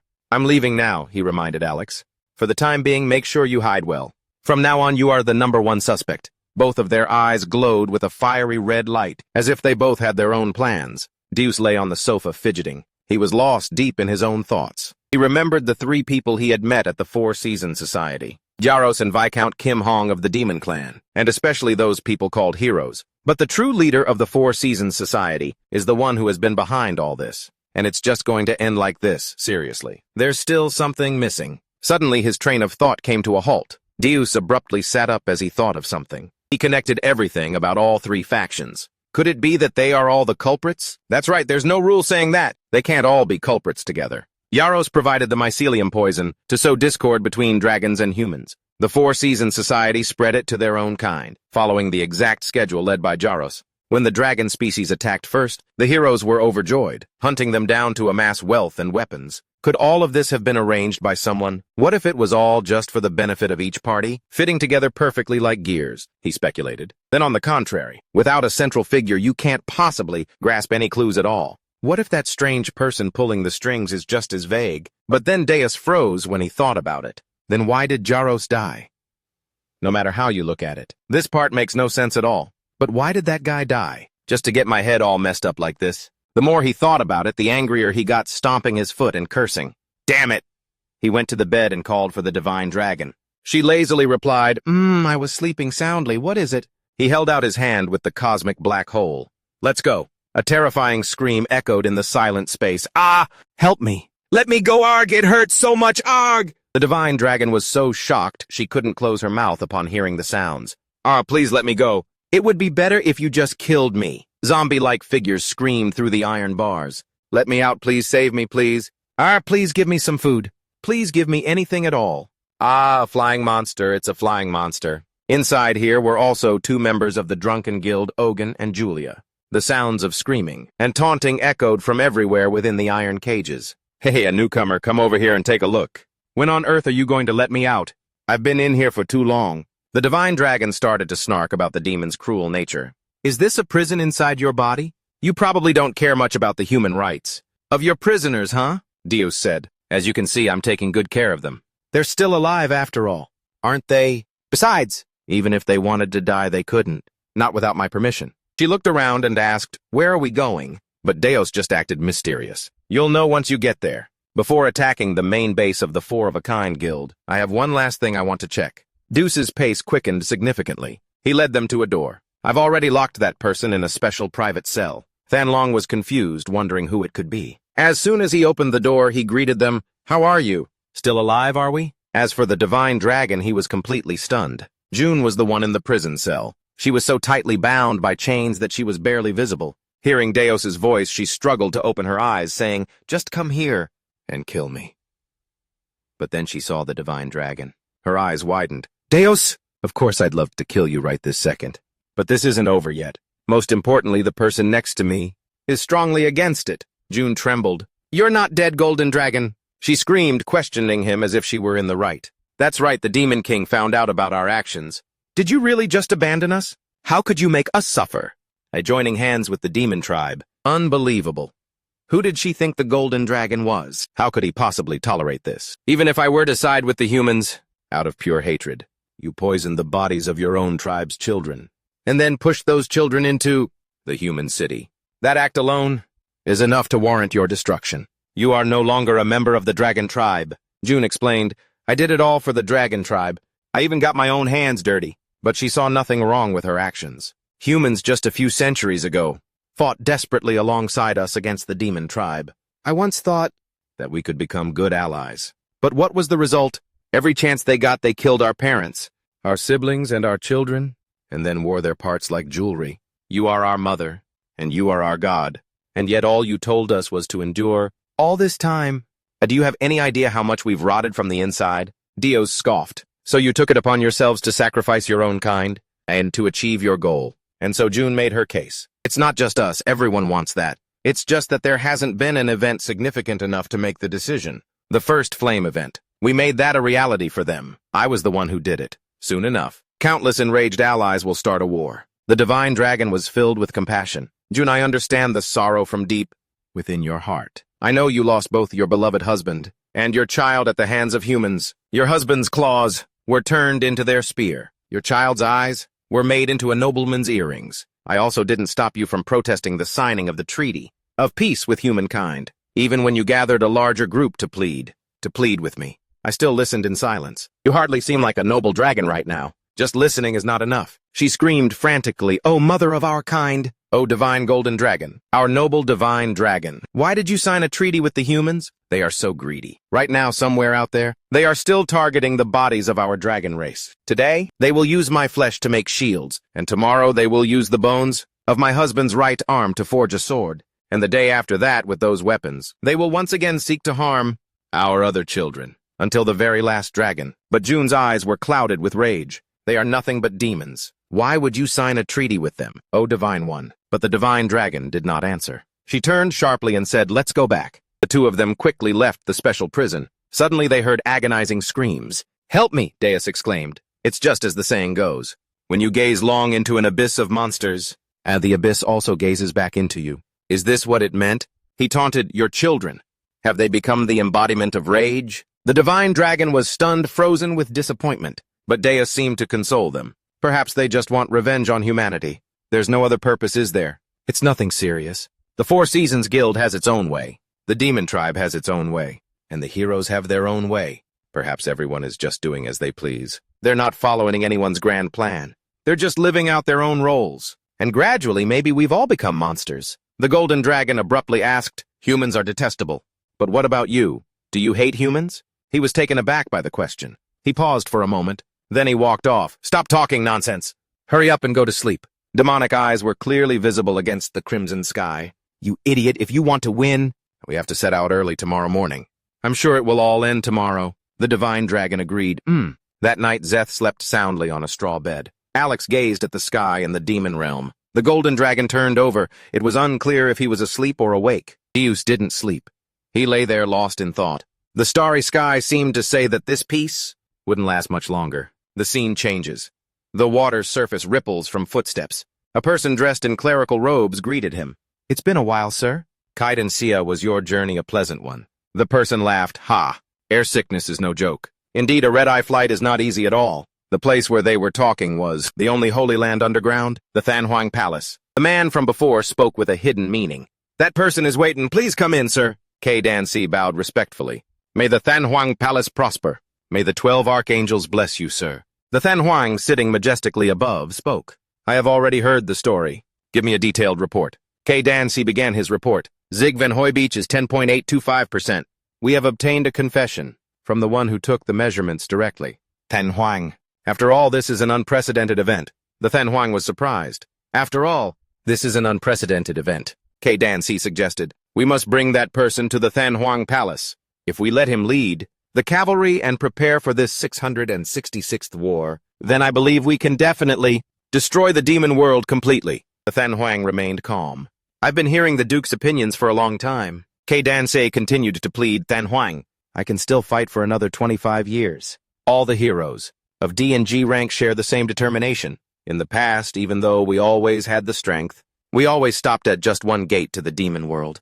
We cannot let this history repeat itself." This seemed to strike a chord with the Thanhuang, because in history it's always the hero who ultimately dies in the battle against the Demon King. No, this time will be different. If I can have him lead the cavalry in battle, then achieving a different outcome than before is entirely possible. Caden Xe even pictured the whole scenario. If over the next 25 years, I teach him all our tactics, combat and magic, he will become a prodigy, nearly on par with the last hero, together with him 25 years from now. When combined with the last hero of the 5th generation, we will be able to destroy the demon world, thanks to the 2 last heroes. Flattering voices echoed down the hallway. No matter how busy you are, I always feel humbled by your efforts. For the world and for justice, Caden replied. Haha, you praise me too much since I'm not very sharp, so I at least have to try and make up for it with my body. The other person didn't see it that way. You've completed all of your subjects, with outstanding results. So why are you being so modest? Suddenly, the 2 of them stopped when they saw a group of people. The man with him introduced them. This is a group of warriors and the saintess, the future of the next generation here for a tour. For these children, being able to see a place as sacred as this firsthand will be very good for awakening their faith, pride, and loyalty. They are the 5th generation. Who knows what will happen among the children here? The last hero might emerge. The nun saw them and exclaimed, "Oh my, it's Lord Caden of Jackness." "Hello," she said, turning to the children. "Come on, everyone, say hello. This is Lord Caden of Roy Acnes, who possesses the most powerful bloodline in the world, and is the sword of the Holy Emperor." The children immediately started buzzing. Whoa! They surrounded Caden. "It's a great honor to meet you, sir." "Hello, sir." "Ah ha ha ha, whoa, he's so cool." One of the older-looking children introduced himself. "Hello, sir. I am Caius von Holleros from the Holleros family. My grandfather was also a member of the Zodiac, so I've heard many stories about you, sir." "Senior."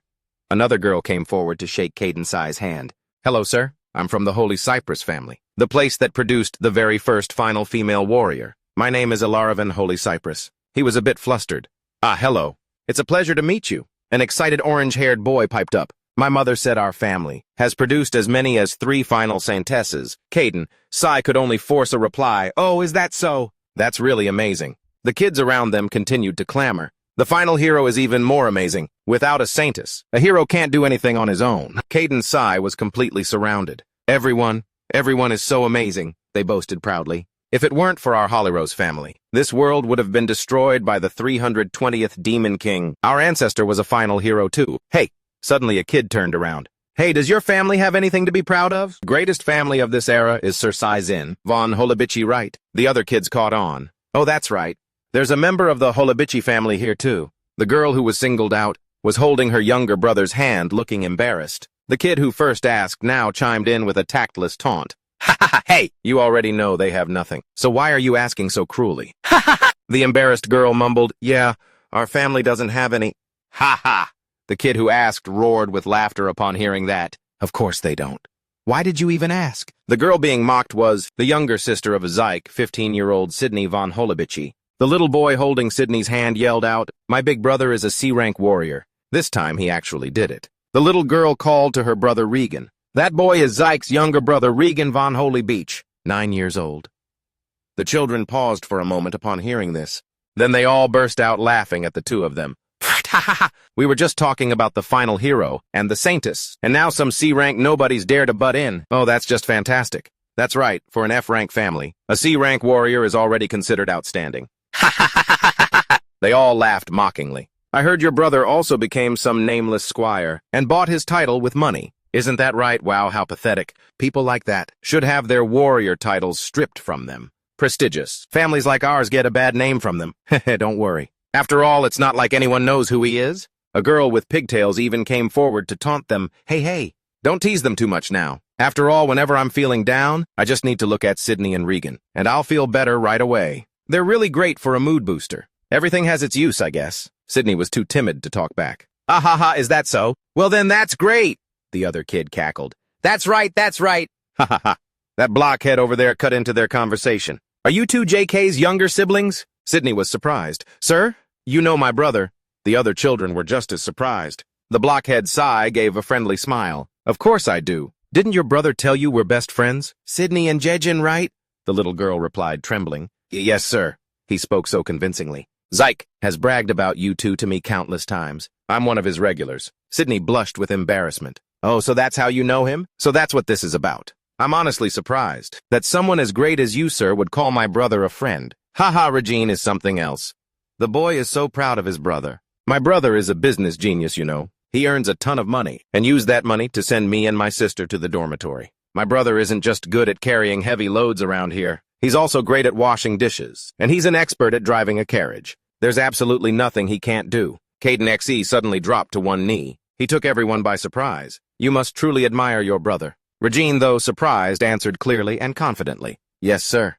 He's the most amazing person in the whole world. Caden XE's eyes crinkled into a beautiful smile. Regina Zika is an incredibly strong warrior. So strong, in fact, that he will become a tremendous source of strength for us, the people who are here. And so, you two should always be proud of your big brother. Suddenly his eyes shot open. Who could have known? Then he declared plain and simple. He could very well become more famous than any of the great families here. The nun from before seized the opportunity to propose, Sir. In that case for today, would you be willing to offer a blessing? For these children, Caden C. abruptly stood up. The hero is not the main character. The real main characters are the people who are still living in this world. After the Zero era, warriors are merely supporting characters, nothing more than a stepping stone for them. His gaze turns to a distant place. Perhaps that place is heaven. But it is a noble stepping stone, the most noble in this world. He holds up his gold-covered hands. You must remember this, okay? The kids fell silent after hearing this rambling. He scratches his head. Did I make things too serious? Ha ha ha, all right, goodbye, everyone. The man from before saw that he had finished speaking, and immediately praised him. You've worked hard. Thank you so much. Deuce laughed shyly. Ha ha, I feel a little embarrassed. The nun reminded the children of his words. The dais of Zodiac Nest. We must not forget the spirit of sacrificing for the world. The children shouted, yes! The scene shifts to a picturesque river. Zeus is lying down next to the dragon god who is engrossed in a book. As usual, Zyke is rowing the boat. He turns to praise his junior. You're pretty good at rowing, huh? Zeke says, when I was 9, I used to have a job catching small fish. Deus exclaims, is that so? That's amazing. The boy replies shyly, you praise me too much, sir. Thinking about it, dragons are stronger than humans. So why didn't they take over the host continent sooner? He looks up at the sky, thinking about something. But suddenly thinking about it, dragons are stronger than humans. So why didn't they take over the host continent sooner? She explains, because the dragon tribe is different from the demon tribe. They are not greedy. They live leisurely in harmony with nature, enjoying a peaceful life. A confused Deus asks, so what is the border realm? Like a walking encyclopedia, the dragon god explains. The border realm is the area that connects. The realm where dragons live and the host continent. Our boy Deus realizes it's a type of magic portal. And in the end, it's also a gate to the human world. Isn't it? Don't they want to take over the surface world? It's not just the dragons. The dwarves don't come to the surface either. Why is that wouldn't taking over the surface make them richer than toiling away mining ores underground? The dragon god is speechless at this way of thinking. Don't you see that the way of thinking, that war is better, is strange? Jack found it hilarious listening to these two talk. Ha ha! Zeus was still confused. Then what about the demon tribe? Why are they trying to reach the surface? The divine dragon was even more baffled. This really got under his skin. That's something only the demon tribe would know. Since no one answered, Zeus guessed. They probably don't have any good reason, do they? Someone said they yearn for the sun. But haven't they lived just fine for 666 centuries?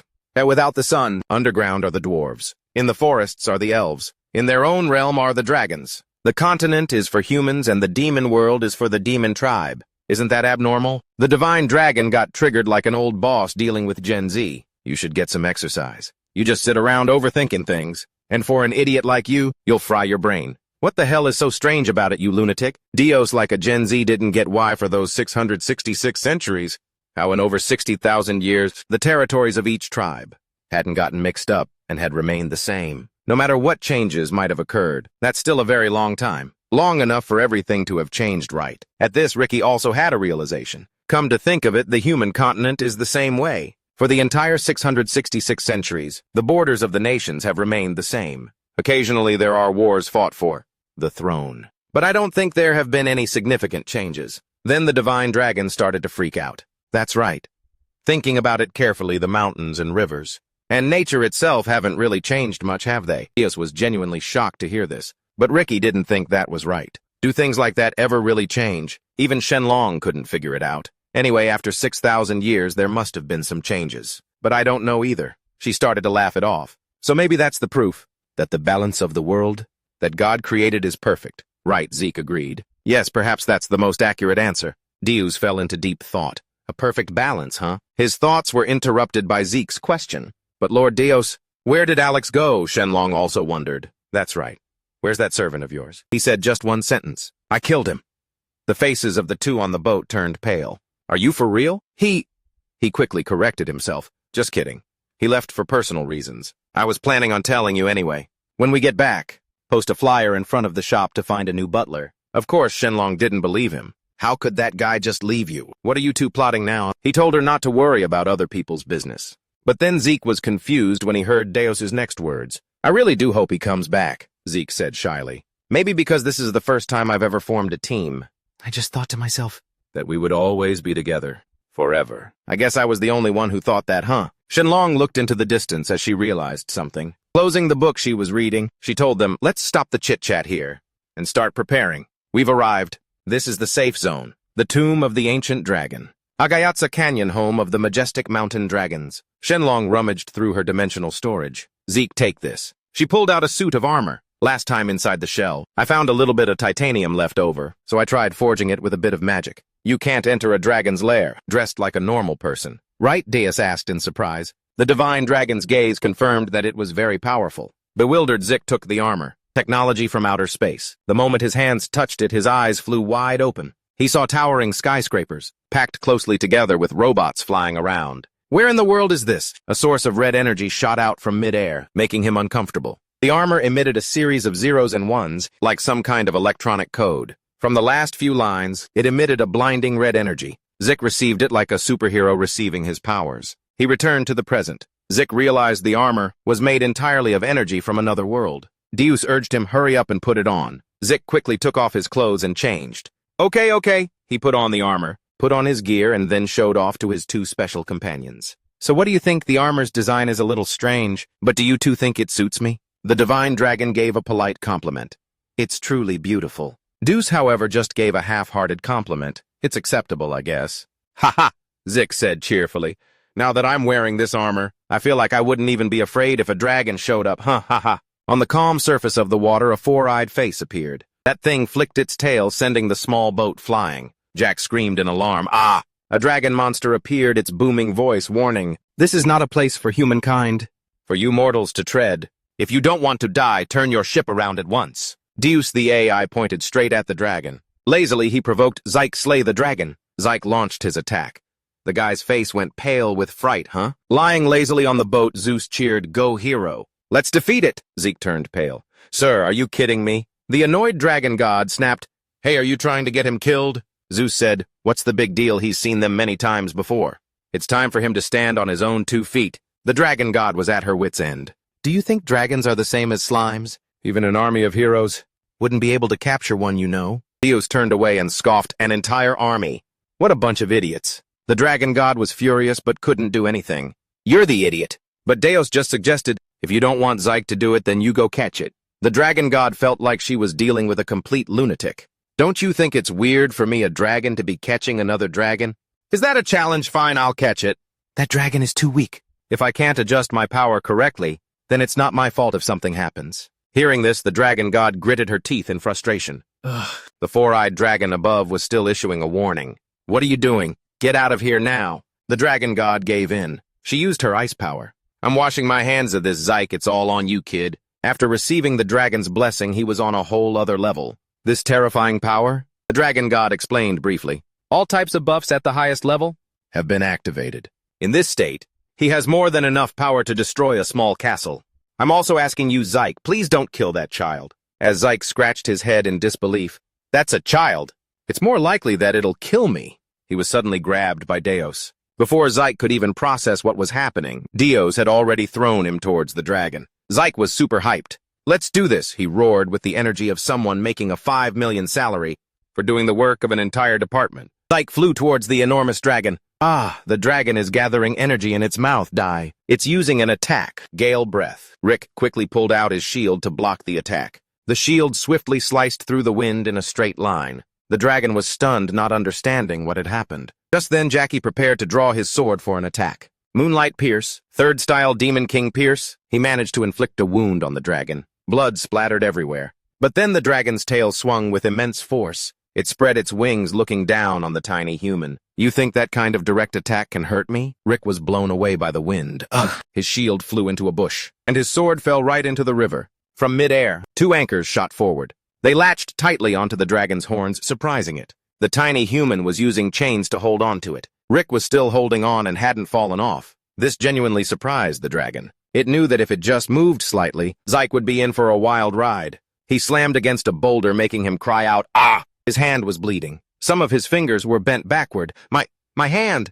But then Rick gripped the chain tightly. The thought gave him renewed strength. Both Lord Zeus and Lord Alex fought with all their might. For everyone's sake, I absolutely cannot give up. He started fumbling through his bag. I've dropped the Akaluan. I need something I can use as a weapon. He touched an object with a handle. Something. That's right. The thing he pulled out was a frying pan. Damn it. It would be great if this were a knife. The magical frying pan seemed to know his thoughts. It transformed into a gleaming, newly forged sword. Even Zeus himself was surprised by this. Even with blood covering one eye, Rick fought with all his might. Sometimes you only know what you can do by trying. Specifically, Zyke sent the dragon flying. It plunged straight into the river with no time to fight back. Rick never expected the dragon to dive straight into the river. As for the dragon, it was immersing itself in the water, dragging Rick down with it. He wasn't a fish, so he quickly felt extremely uncomfortable, unable to breathe. The dragon dove deeper and deeper, and Rick increasingly felt his consciousness slowly fading. After slamming Zeke ever so lovingly against the rocks at the bottom of the river, the dragon shot straight up into the sky. It flew so fast, seemingly ignoring the human on its back. It turned its head, trying to throw him off. Rick held on tight, refusing to let go. The dragon grew furious. "You humans just die already." Its draconic fury was unleashed. The dragon's power sent him flying far away. Zeus and the divine dragon watched, both tense for Zeke. But then the divine dragon froze when it saw Zeke being enveloped by the power of his armor. The armor continuously emitted zeros and ones like a source code. Smoke billowed from his back. The armor seemed to be venting, adjusting to fit Zeke better. The armor launched sharp red objects. The dragon didn't even have time to understand what was happening before it was hit by those red things sending up smoke. The armor had now transformed into a strange new form. It shot out a red light that beamed down on the dragon. The water's surface churned and the boat rocked. The divine dragon looked up to see its child getting beaten, smoking as it fell near their boat. The divine dragon looked up in surprise. Rest assured it wasn't the stars you'd see, just a roaring dragon. After the dragon was struck and burst into flames, it fell straight into the river below. Zeke, high in the sky, began to gather his power. He clenched his jaw and yelled the name of his beloved sword, Louis. It shot out of the water like a bolt of lightning, swiftly piercing through the dragon's hard scales. The sword was bathed in dragon's blood. It returned to Jack's hand as if it had never left, he decided. Once again, he used his third skill, Moonlight Dart. The armor began to emit smoke again, just like before. It allowed Jack to fly at incredible speed. An ultimate attack capable of piercing even a demon king. He stabbed straight into the dragon's heart. Everything happened too fast. It didn't have time to dodge. The dragon's eyes grew vacant. Its entire body collapsed against the nearby mountain. Shenlong was surprised because normally, those weapons in Bob, it cannot be completely separated from the hero's skills. I don't know why. But it seems Zyke has gotten a lot stronger, hasn't he? Deus was unfazed. It's a good thing he's stronger, isn't it? You should hurry up and heal. We have to go catch the next dragon after all. Shenlong was speechless. To this guy, besides strength, nothing else mattered at all. As expected of a demon king, after the battle, the young man's eyes were shut tight. He was woken up by Zeus's voice. "Hey, are you awake yet?" The boy tied to a rock was startled. "Ah, what's happening?" Zeus explained briefly. "What's happening? You've been defeated by our hero." The boy, no. The dragon in human form, of course, didn't believe it. Lying to a dragon. One who can decide between prosperity and ruin. The phantom of the empire. Losing to a nobody again. How could this be? He held out the mycelium thread in front of the dragon. He threatened, "You will answer my question. Otherwise I'll shove this poisonous mycelium thread that you all love so much right into your eye." The dragon was surprised. "How did you get that? Deuce is an AI, isn't he? I even know everything that you've done, using your own comrades to attack humans with this. In the end, why did you do all of this?" The dragon was still running its mouth. "We will rebuild our kingdom on this land that has been blessed. Then we will drive out the human race, and dragons will rule this world." Deus laughed in his face. "You're just parroting those words. You've only just established a tiny kingdom, and you already want to rule the world? Do you have the brain of a bird or something? You're all a bunch of megalomaniacs. Ha ha ha!" The dragon realized something. "It's you, isn't it? 3 of those 9 people. How could they have just lost contact like that? You're the culprit. What did you do to Jules, Julia, and Ogun?" After it spoke, it suddenly paused. The dragon asked cautiously, "Could it be? Are you angels?" With that thought, it tried to explain. "You're trying to stop us from above, aren't you?" but we have no intention of violating your rules. Please understand that we only wish to receive the blessings and to be chosen by the Creator. That's all. Deus's words made him freeze. Sorry, but you've got it backward. The nightmare of everyone in this world. I am the Demon King. He raised his hand, which had a black hole in it. You're just a fool with pointless delusions. Now go be with your friends. Deus went to report to the Dragon God. She was busy healing Zik, as you've heard. It was all the same story. In the end, I resolved an unprecedented event, one where vicious dragons were trying to crawl up to the surface, although I couldn't do it perfectly. But we also have to get paid 10 times more than before. Sir? After rambling on, he stopped short. Shenlong's face was pensive. Seeing that look, Zeus also understood that now was not the time to ask for money. He moved to another spot. Zyke, wake up. We have to catch the remaining 8, and let's finish this quickly. Shenlong just replied softly, The sky was slowly turning a dreamy orange. Watching it, Zeus couldn't help but praise it. So beautiful. This is what they call a sunset, right? Zeke has recovered, huh? I never thought Lord Zeus could be so sentimental at times. The only person in the world who wouldn't be worried when entering a dragon's den is definitely you, Lord Zeus. Were you lying on his back watching the sunset? Zyke suggested. But can we rest for a little bit? Zeus passed this decision to Shenlong. Hey, Mage, our hero is getting tired over here. Give me a break, you lunatic. Let him walk on his own 2 feet. Zeus changed the subject. Do you want to bet? On how many of them will come next? 3. Shenlong also guessed 3. Deus wondered if there was any basis for it. He stated with certainty, dragons are always like that. If one isn't enough, they'll send 3. Shenlong panted wearily. Damn it. I forgot this body is human. So I used up all my mana on the boss and on healing Zyke. Deus was still watching the sunset. So there are 12 of them in total. Even though he was exhausted from climbing, Shenlong still explained. The number 12 has many meanings. The number of archangels is also 12, and a year also has 12 months. He then turned to ask his subordinate. The sorcerer bet 1 gold dragon for 3 of them. And Rick, how many are you betting on? The dragon spirit roared. What? When did I even make a bet? Rick asked, baffled. Me. He was sweating bullets from the heat and exhaustion. Well, then I'll bet on 2 of them. Deus locked it in. Rick bets 1 gold coin on 2 of them. He panicked. Hey, I don't have that kind of money, but it was no use. I'll front you the money. You can pay me back slowly, okay? The dragon spirit couldn't help but ask, are you some kind of thug? Jike wondered, I see. So what about you, master? Deus didn't hesitate to guess 7 of them. Jike didn't understand why. He slowly pointed to the sky. Aren't they right up there? It looks like one of them is missing. The dragon spirit panicked and Jike was startled. I'm so tired I can't see clearly. The red dragon spoke first. How did you people get here? Why isn't the boss guarding the gate? Where'd he go? Zeus replied with a smirk. You'll be seeing him soon enough. Don't worry. He once again chose to send his underling Rick into the fray. He shyly called out to him, Lord Zeus. Rick was as pale as a ghost. 7 of them is a bit too much for me. I'll be blown to bits without a trace. Deus got off his back. It really is a bit much, huh? He looked at the dragons and made a decision. It's a bit of a pain, but I guess I'll have to handle this myself. Rick, because I don't want you to see me while I fight, so you should step back a bit. He rushed forward with his sword shielding him. I always follow your orders, Lord Zeus, but this time I must refuse, even if you are my master. For you to face 7 dragons alone is just too much. Even though a C rank like me, Rick, can't be of much help, but at least. As he was speaking, Zeus grabbed him and threw him like a sack of potatoes. Go down and guard the ship. I'll be down in a moment. The divine dragon was also ready. Damn it, because I have no mana, so even a single portal must be opened using my own life force. But before she left, she didn't forget to remind him, I'm going to find the last remaining child. Don't go overboard, just take it easy. Zeus nonchalantly reassured her, don't worry. I wasn't planning on getting rough. I just want to show them the difference in our levels. Just a little bit. I feel a little annoyed that someone dares to attempt what even my team failed to do 666 times. The divine dragon could only sigh at the arrogant man. He coolly said goodbye to her. Thank you, I'll follow right behind you. Deus looked up at the dragons. You've been waiting a while, haven't you?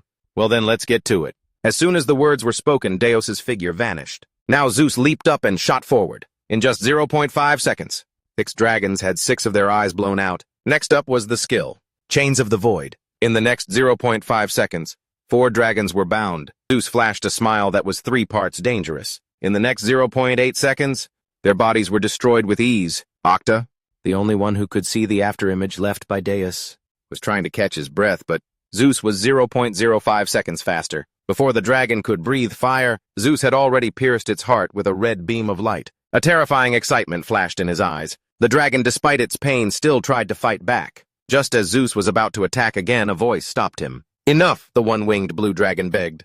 "Please stop. We have lost. I will quietly retreat with my kind. So please stop this slaughter." "Deus, backing down already? It seems you have some sense after all. That red dragon couldn't stand it. Hurry back to the scene, and bring the fanatics with you. Go and kill that bastard. Our kingdom, a new world is right before our eyes." The blue dragon stopped him. "That's enough. May, we're stopping here. Ever since June disappeared, it's been over for us. We've struggled to make it this far, but will God ever forgive us for this?" It was June and a Perry who said they received their orders from God. But if that's really true, then why did we end up like this? The red dragon was in terrible pain. Deus was taken aback. Orders from God? The blue dragon couldn't understand. Among all of us, only June was the one who received the prophecy. If their story wasn't true, then what have we done? Suddenly he froze. May had charged at him, piercing him straight through the heart. "You dare to doubt God's messenger? A traitor like you deserves to die." Deus flew out in a flash. "You fool, you just destroyed your only chance of survival." May was instantly dismembered, his head sent flying from his body. The blue dragon collapsed onto the rocks next to the red dragon's corpse. He coughed violently. Cough, cough, cough, cough. Blue dragon was in a state of utter shock. I'd heard that someone was hunting dragons, and that a few days ago this person charged in alone, and even managed to defeat the golden dragon. That must have all been your doing, wasn't it? You're not a demon king nor a messenger of God. Perhaps even God himself is angered by our arrogance. But Deus simply listened, not saying a word. This made the blue dragon even more impatient. Humans, just because they were chosen by God, have casually destroyed the world. They cut down trees for the sake of cultivation, and drove countless creatures to extinction. But I have never heard them apologize to the squirrels that lived in those trees. Deus found it ridiculous. Are you going to pass judgment on behalf of the squirrels? The blue dragon didn't see it that way. To this day, they are surely still hunting the dragon clan, somewhere out there. The drops of blood and tears shed from the torture of our azure dragons, I heard they used them to make perfume. And now weapons. Whatever it is, it doesn't matter anymore. He wondered what happened to the peace treaty. The treaty is just a meaningless piece of paper. Who is going to protect us? Who dares say that the rule about killing dragons, that attack humans, is anything but a hollow promise? They just need to provoke the dragon clan, make us attack, and that's it. So every year dozens of humans have to die. He wanted to know the truth. That's what you're dissatisfied about, isn't it? The blue dragon even considered the fact that humans must prepare for the war against the demon king. Weapons made from the bodies of the dragon clan are not a choice, but a necessity. In that case, you could have borrowed them. But you can't just give away the bones, too. What if you want our hearts next? Do you want to know who is using the mycelium poison? I believe it is the will of Lord Golden Dragon. Hearing this, Deus's expression didn't change at all. He had decreed that it was a tribute offered by humans to win the war that takes place every 100 years. But Deus Seth saw, I don't think she's that kind of person. The blue dragon suspected that person was the god of the dragon clan and the co-creator of the world. He must have witnessed too many things. Therefore, he probably decided that this was the only way to maintain peace. And Zeus truly wondered. So someone relayed the message to you indirectly, through the dwarves. And that person was the golden dragon? The dragon speculated. One of us must have cooperated and accepted the poison. If my thinking is correct, then the culprit is definitely April, the white dragon. The very same one the golden mage beside you said he was going to find. April is the biological daughter of the golden dragon. He wondered where April was now. The dragon pointed towards the mountain peak. Deus turned away. Because you've spoken, I will let you live. Leave this place at once. The dragon stopped him. No, we have already failed. We've even lost the golden dragon. It's all our fault. But if I return like this, I'll just end up being captured by those humans. And my tears will only become perfume for those bastards.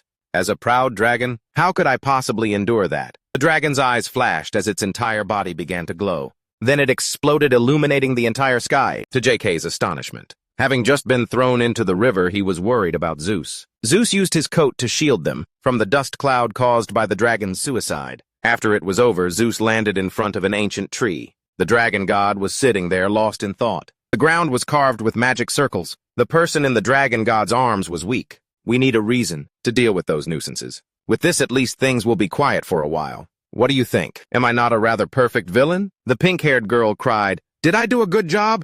Humans have become too corrupt and weak. Perhaps in this war, we will truly lose. We have had to sacrifice too many innocent people. At all, the golden dragon stammered. I never wanted this. The pink-haired girl raised a trembling hand. Oh my God. Oh, my mother. The mother I love most. My poor mother. The girl struggled to speak her last words. I understand everything. Carrying that giant cross on your back and having to pretend to be so strong. But in reality, Among all of us, you are the one who is hurting the most. I have one wish. I hope that you can just for once be at peace. The person I love most in this world. My golden light. After those last words, the girl completely let go. She was no longer breathing. Zeus wondered, suicide. The divine dragon just kept replying, yes. He then asked, Ari, she was the one behind all of this, wasn't she? She still answered, yes. Is it all over now? The divine dragon just hummed. It's over, he informed her. Those guys down below have all committed suicide too. The divine dragon mused, we chose our pride. Model. Thank you for telling me. Spoken like a true demon king. Let me tell you, words alone won't cut it. Of course Shenlong knows that. He asked how this should end a question that was hard to understand. So what's the conclusion in the end? Everyone lives happily ever after. Deus, what a cruel truth. You think you can just relax and, of all the people dispatched, the extremists, then everything would have a good ending. How could the dragon god not know? Perhaps, but Zeus didn't know what to say next. He decided to expose the one who had just committed suicide, saying that, for humans, weapons made from dragons are indispensable. You're turning a blind eye to the deaths of the dragon race, right? And you're suppressing their anger with something called a peace treaty. Well, that sounds reasonable, doesn't it? However, the anger among the dragons grew stronger, and even you, as the dragon god, could no longer control it. This child gathered the key figures of the extremist faction and formed the quartet, creating a legitimate reason for you to deal with them, right? You mean you didn't know about this either? Between you, the one who didn't know the truth, and me, you thought that I was the one who ordered the spread of the disease. So you asked me for help to capture the dragons that went mad. Anyway, that was just part of the process. But with this in preparation for the war 25 years later, humankind once again received many weapons made from dragons. The key figures of the extremist faction have all been eliminated, haven't they? It's as if everything was prearranged. For you, this was the best-case scenario. The dragon god couldn't be bothered to argue. Go ahead and think that. Living as a golden dragon is a position you wouldn't be able to endure if you were concerned with a good or bad reputation or personal feelings. He asked her again, are you the guardian of the world's order? She found it laughable. That sounds so grand, doesn't it? Zeus looked at her a little surprised. He glanced away, while he himself was bawling his eyes out. The dragon god's tears streamed down her face. She cried, embarrassed. Just give me a moment. Just for a moment. Is that all right with you? For me, 60,000 years is far too short a time to forget the children I have lost. Deus urges the dragon god. Now then, let's go. She also agrees, She uses the power of the dragon god before leaving. The pink-haired girl from before had a peaceful expression on her face. As she slowly dissolved into particles of light, rising into the air like fireflies, the dragon god watched them choked with tears. She truly hoped that, the next time we meet, please be a good child. Her work finished. The dragon god stood up. She was ready to leave. All right, let's head down. Deus realized that everything had been resolved. But you don't look very happy about it, do you? Of course not. How could I possibly be happy when it turned out like this? Deus flaps his wings, preparing to fly off. He extends his hand to the dragon god, inviting her. Since you're in such a state, why don't you try this for once? She looks at the demon king's inviting hand. She decides to take it. All right. He begins to flap his wings, preparing for flight. His feet also prepared to push off the wind. He pulls the dragon god's entire body up, startling her. Kya! He leads her in flight high above the mountains, to watch the sunset from there. Up in the sky, the demon king was flying, holding the dragon god's hand. He even advised her, try screaming. Just scream as loud as you can until you feel better. No one will hear you scream up here. The dragon god said sadly, that's not true. God is everywhere and hears everything. And who do you think I am? Watch carefully and learn, you fool. He let out a long yell. This damn world holy land my ass. There's nothing holy about it. As far as I'm concerned, even the demon realm is much better. This trashy world can just go die. But the dragon god was a bit more reasonable. You want to kill them all? For words like that to come out of the demon king's mouth, it seems things are about to get really serious. He continued to curse, damn it! What the hell is a demon lord? What the fuck is a golden dragon? What is the demon king of the demon realm? What the hell is the god of the dragon clan? This entire world is just a pre-designed machine, and we are just a single, meaningless cog within it. So where the hell is the blessing in all this? The dragon god caught the bug too, yeah. You idiots. Why did you act on your own like that? I never needed you to do that. She even started crying. I didn't want to do this. I just wanted to kill all the humans, and for us to live happily and joyfully together, even if it was just one of you. I didn't want to let them die like that. Do you want your hands to be stained with blood? My heart hurts so much I can't breathe. And now it's just gone numb. Do any of you even know about this cursed fate of mine? She stopped crying when she heard Deus, who was next to her, cursing even more fiercely. That's right, you blockheads. You have been so damn ungrateful. Are you morons trying to get yourselves killed? Just do as you're told. If I tell you to die, then just die, you stupid lizards. Naturally, the dragon god was not happy about this. That's a bit too harsh. Deus scoffed. Oh, is that so? Then she started screaming again. I have blessed you all for thousands, for tens of thousands of years. How much have I sacrificed for you? I have given everything to protect you. Next up was the demon lord. You bastards. Can't you see that your mother is crying? You ungrateful brats. You lot are breaking your mother's heart, you know that. Shenlong was fuming, though it wasn't that serious. Deus was stunned. Oh, sorry, I got a little too carried away. Suddenly he stopped shouting and stared intently at the sky. And while I'm at it, God is a total pervert. You like being a peeping Tom, huh? Why don't you come down here instead of just watching from above? Shenlong's voice cut in. Good heavens. You are so disrespectful. Acting like that will get you sent to hell. In response to Shenlong's scolding, Deus retorted, my life has always been hell, you know. To be precise, that's because I was born the king of hell. If you're angry, then don't just stand there silently pretending to be all high and mighty. Come down here and fight me. Shenlong scoffed. How laughable. You want to fight me? He taunted back. Laugh at me if the Demon King hears you. He's going to be seriously annoyed, Shenlong reminded him. I'm not called the Almighty for nothing. Not even God's angels could ever defeat me. Deus considered this. Angels and gods are just entities from old stories. Shenlong was about to argue, but then stopped. Those guys? Yeah, you're right. They might as well not exist, since they never show up anyway. He was startled when he saw Shenlong's face. You don't look so good. Shenlong's face looked weary. It seems that for a human body, this level of strain is impossible to endure. He had no choice but to flap his wings and fly down the idiot. He shot down like an arrow. If you feel tired, just say so. The two of them landed back on the same ground as before. The dragon god quickly let go of Deus's hand. She slowly walked off into the distance. As she walked, she said to him, thank you. In disbelief, Deus asked again, what did you just say? The dragon god spoke louder. I said, thank you, Demon King. Deus was only concerned about one thing. Then pay me in cash. The dragon god found that hilarious and vanished with a whoosh. But I don't have a single coin on me right now. Deus gazed at her, his smile as warm as the sun in early spring.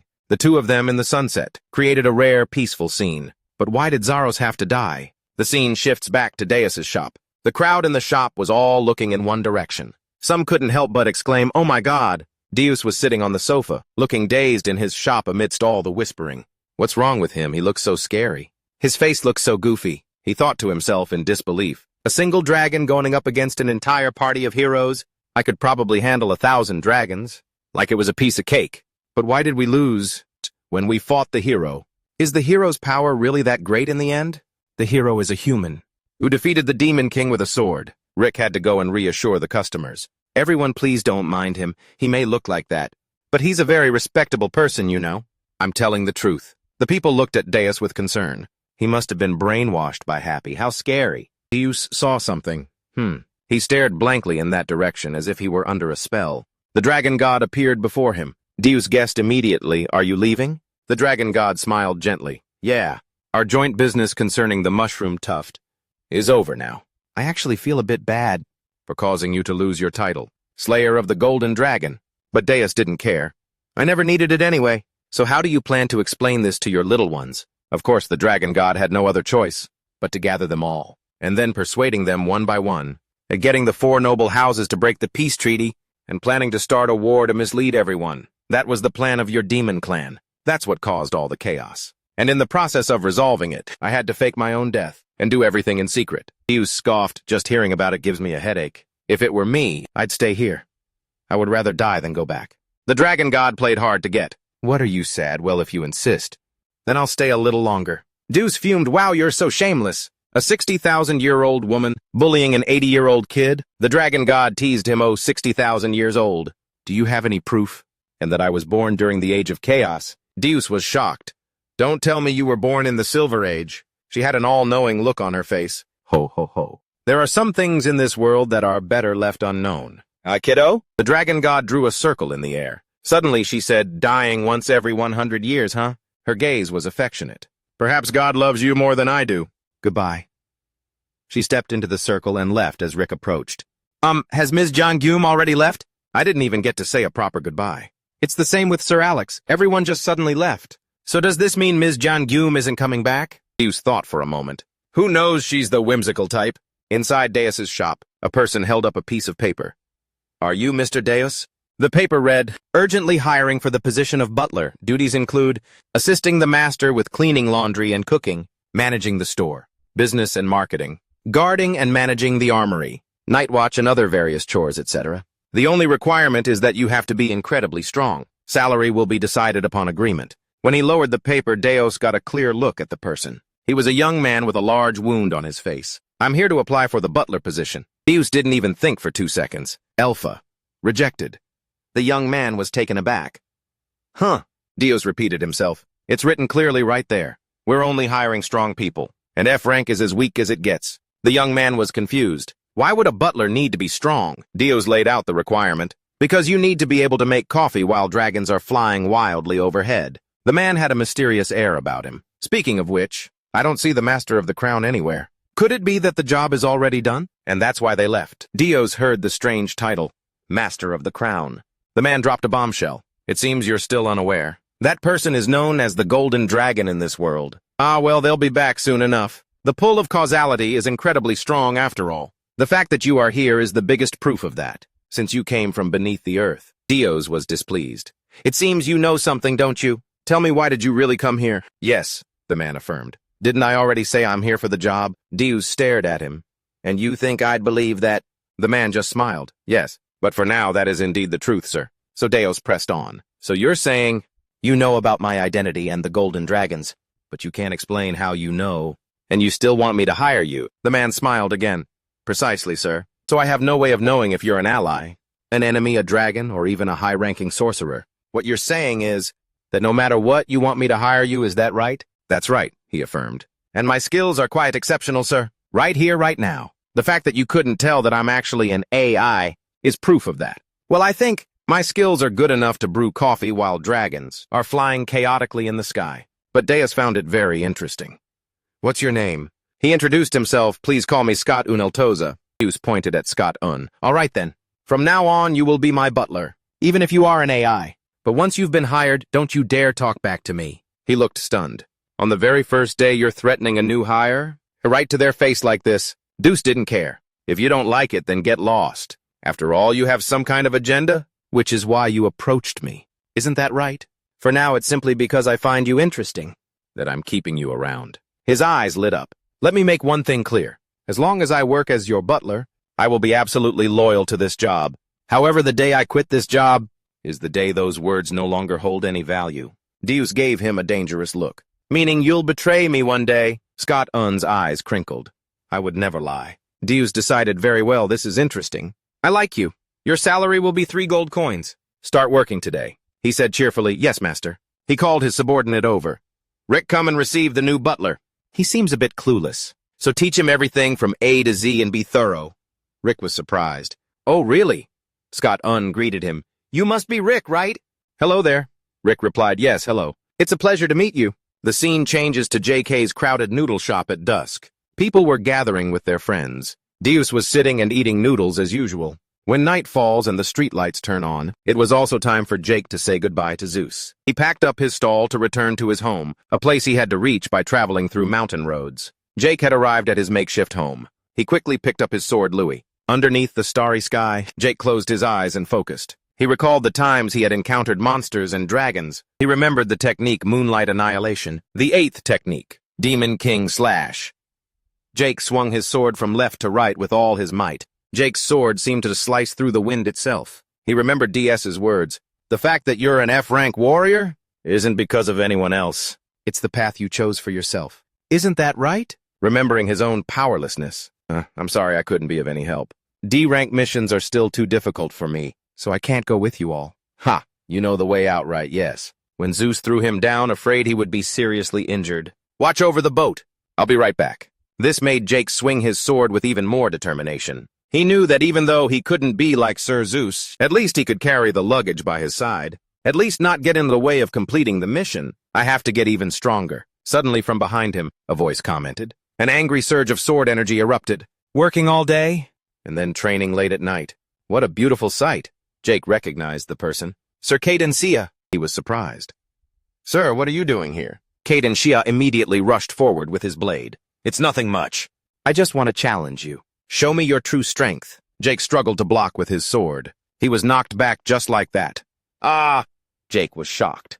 Caden Shia, why are you suddenly doing this? He leaped up. Fights always break out without warning. If you're a hero, then prove it. He slashed from left to right, inflicting wounds all over his body. Jake couldn't even block in time. Annoyed, Jack clenched his teeth. Grr! He swung his sword in resentment. Stop!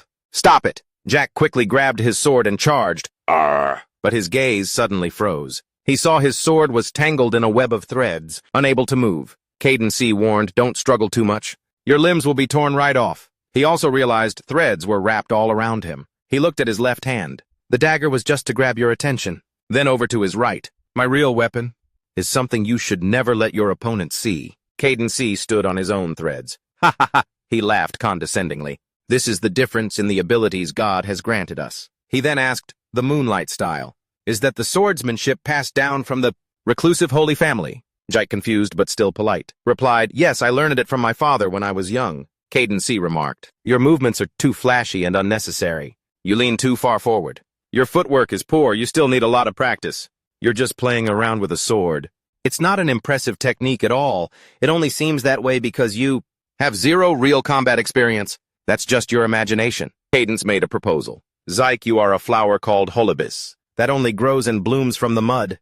This place is not for you. Undergo some proper hero training. That guy wants you, Zyke, so I'm making an official offer. Come with me to the Imperial Palace and become a Zodiac Knight just like me. You'd be surprised to hear. Let's complete it together, the sacred mission of the gods. To protect and fight alongside the hero, the last one in the 666th battle, and kill the Demon King. Zyke refused immediately. That's impossible. Cadence guessed, you're worried about the tuition for your younger siblings, aren't you? If it's about that, the Imperial Palace can pay for it any time. No content. He was surprised. The Imperial Palace will pay for the tuition. But why? Cadence revealed because of your high purity level. Do you know the purity level of the last hero? No content. It's 9%, which is lower than yours. So come with me. I will definitely make you the greatest paladin, one who is worthy of your bloodline. A paladin also known as a high knight. He was troubled, but still refused. Thank you for your offer, sir. But I will stay here. The Imperial Palace or the Holy Knights?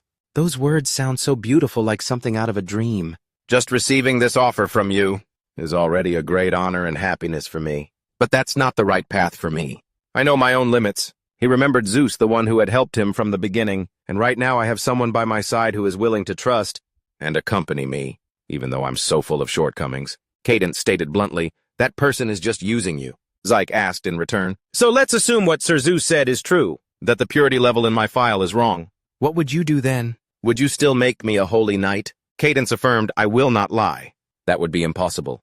The potential of a warrior with a low purity level and is not high. No matter how hard you try, your innate abilities cannot be changed. But Zyke felt that if he couldn't even reach D rank or even G rank, it would all be meaningless. Lord Zeus, even though I'm an F rank, he still took me in when I was at my lowest. He was the only one who reached out to help me. His eyes shone with determination. Sir Cadenia, my mission is to follow him. He can cast me aside if he no longer needs me, but I could never do the same to him. Cadenia's hand twitched slightly. The threads wrapped around Rick and his sword were released. He also lowered himself to the ground, but he had no other choice. I must admit that I was unfortunate to have discovered you so late. For now I will back down, but that doesn't mean I've given up Rick. Cadenia implied, just improving a little compared to before is not enough. You're just mold growing in the shade. A flower without light will eventually wither and die. Jack was bewildered by these words. My business here is done. I'll be leaving now.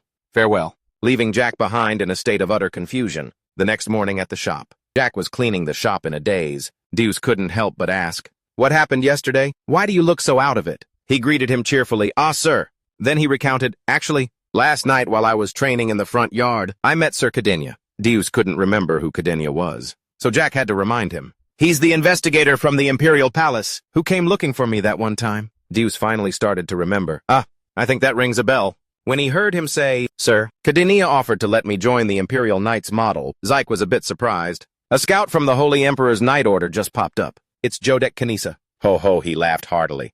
That's amazing, Zyke said shyly. No, it's not like that. Sahun, still cheerful, asked, what are you so worried about? If it's the Zodiac Knightless, that's the highest position. You'd be a warrior serving the Holy Emperor directly. You should just ditch this shop and join immediately. Zeus bluntly stated, you don't know which place is the real hell. Zyke's ears twitched when he heard Zeus. Well, if you want to go, then go. After all, this world is full of warriors like you.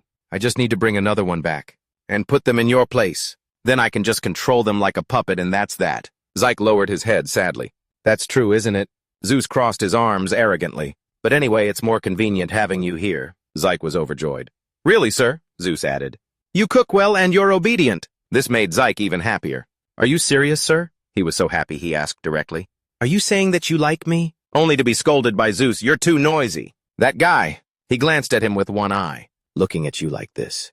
It doesn't seem like you have any intention of leaving, do you? Zyke said sincerely. I have received so much from you, sir. How could I possibly leave? Zeus said dismissively. If that's the case, then forget it.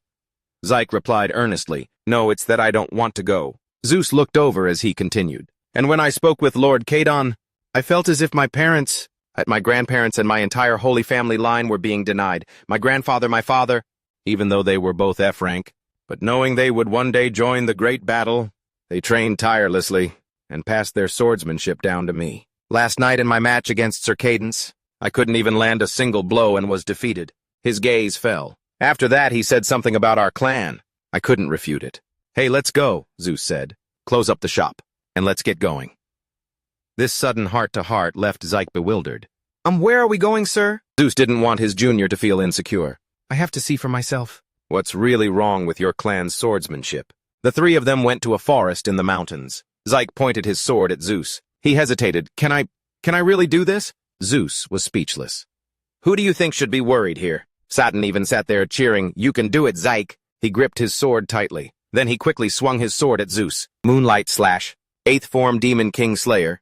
Zeus dodged it with ease. Watching from the sidelines, Satan seemed to notice something. Zyke thrusted his sword straight at him again. 6th form Piercing Thrust. He spun around and used the 1st form, leaping up powerfully before coming down with the Demon King Breaking Sword. He stopped realizing a shadow was closing in from behind. Powerful killing intent accompanied by a demonic gaze sent a chill down his spine. Zeus gently placed a hand on his neck. Saturn cut in. All right, that's enough. You've realized what the problem is, haven't you? This won't do.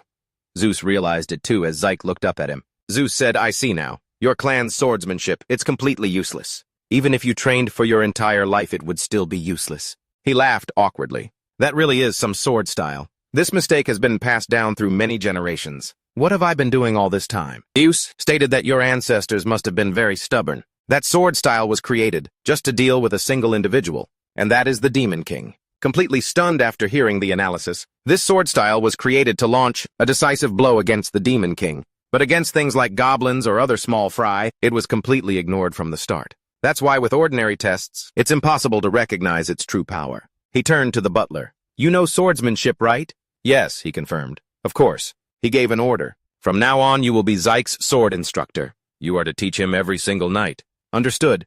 The man did not refuse. Yes, I will carry out your orders. He was taken aback when Zyke spoke up. As expected, the boy's eyes were filled with tears. So I'm not useless after all. Dio silently watched him. He turned and started to leave. It's useless in any other situation. From now on, learn properly from the butler. Yes, sir, the boy replied cheerfully. Deus looked down. His own hands were trembling and covered in sweat. Deus thought back to that moment. There's no doubt. If I hadn't been wearing the Demon King's armor, his sword would have pierced me. The attack had managed to pierce a weak point in the armor. Just as Deus opened the door to his room and stepped inside, the Nightmare Kings were already in the room. You've returned. We were waiting for you, my lord. The two of them purred seductively. Come now, let us comfort you. Surely your soul is in need of some solace. Deus was baffled. What kind of game are you two playing? One of the Nightmare Kings confirmed again.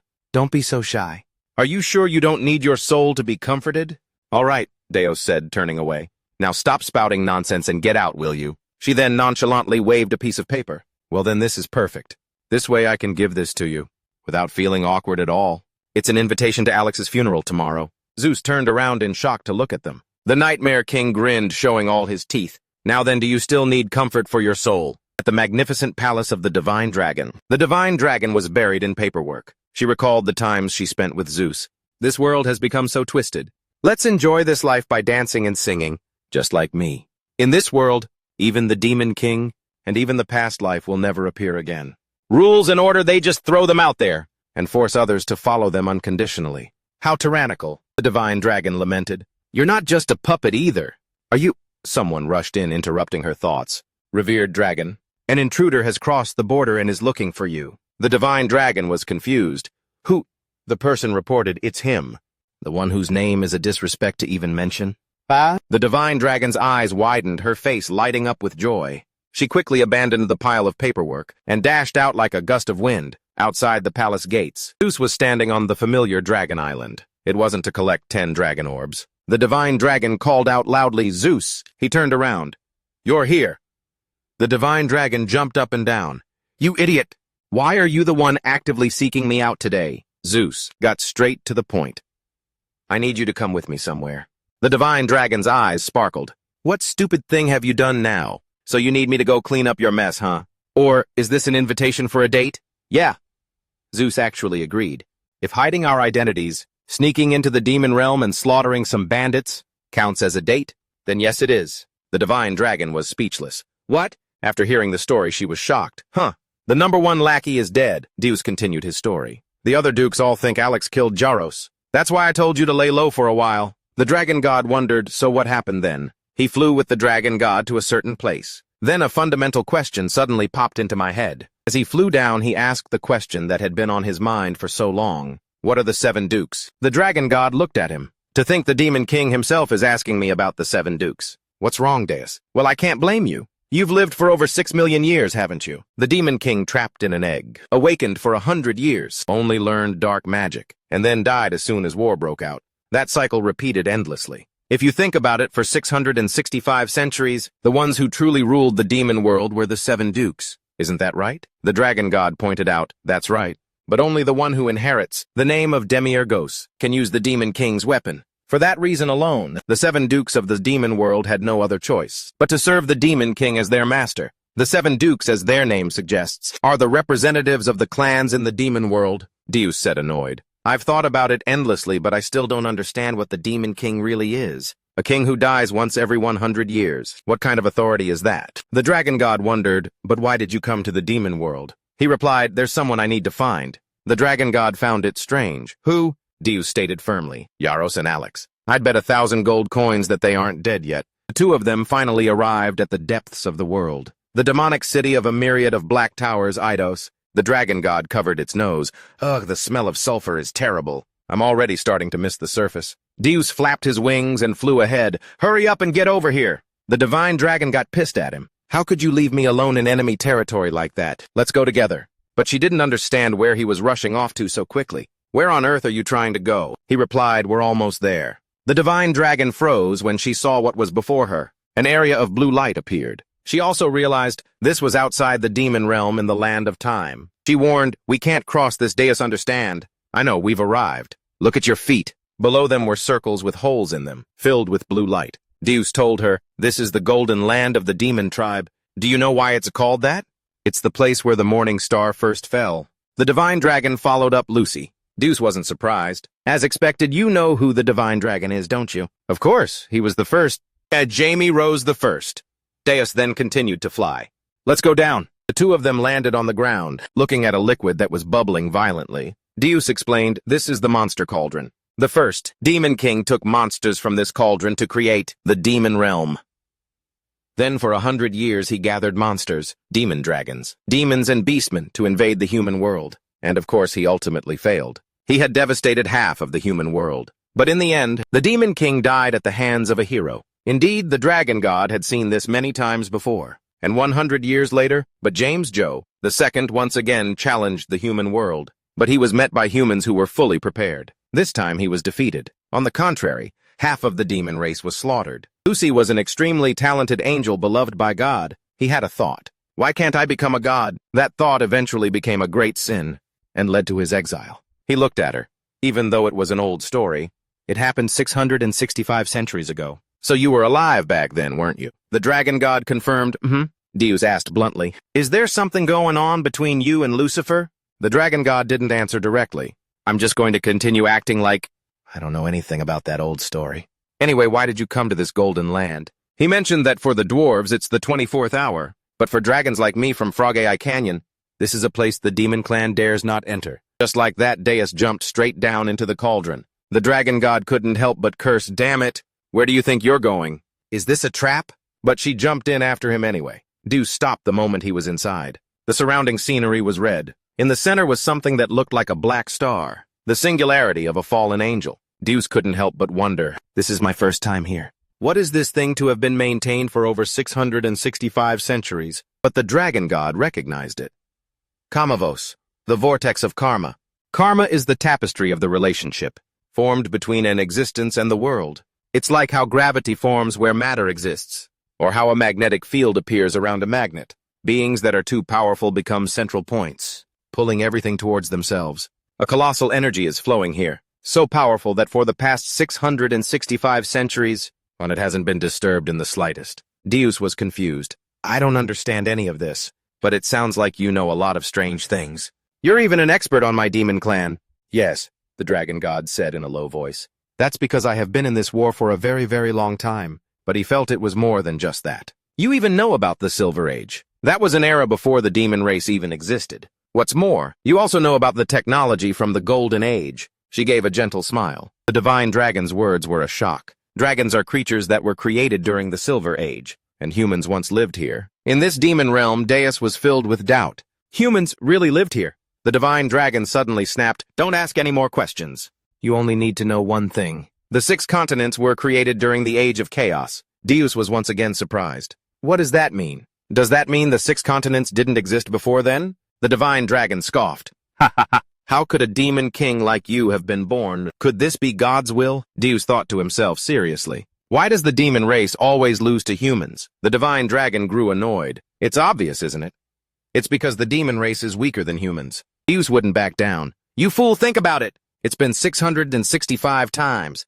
If it was only a loss or two, you would have tried a different way. But we lose the same way every time. The demon race trains a powerful army, invades the 3 nations on the surface, and then at the last moment, the hero awakens and successfully counterattacks. The demon king and the hero both die in the end, and the world returns to peace. This cycle has repeated 665 times. The divine dragon asked bluntly, "So what are you planning to run away?" Deus was not happy. It's not about running away. It's about me not being a fool. The very premise of this war has been flawed from the start. Why do we have to try to conquer the human world in the first place? The divine dragon gave the familiar answer. Because we want to take over the surface. Deus snapped, "We don't need to. I've lived underground for over 60,000 years, and have already adapted to the plants and animals in the demon realm. I can handle everything on my own." She chuckled teasingly. "Oh, a pacifist demon king." Deus looked down on the human world. It wasn't some indispensable land for the demon race. There had to be another reason why they were forced to invade, only to be defeated just like that.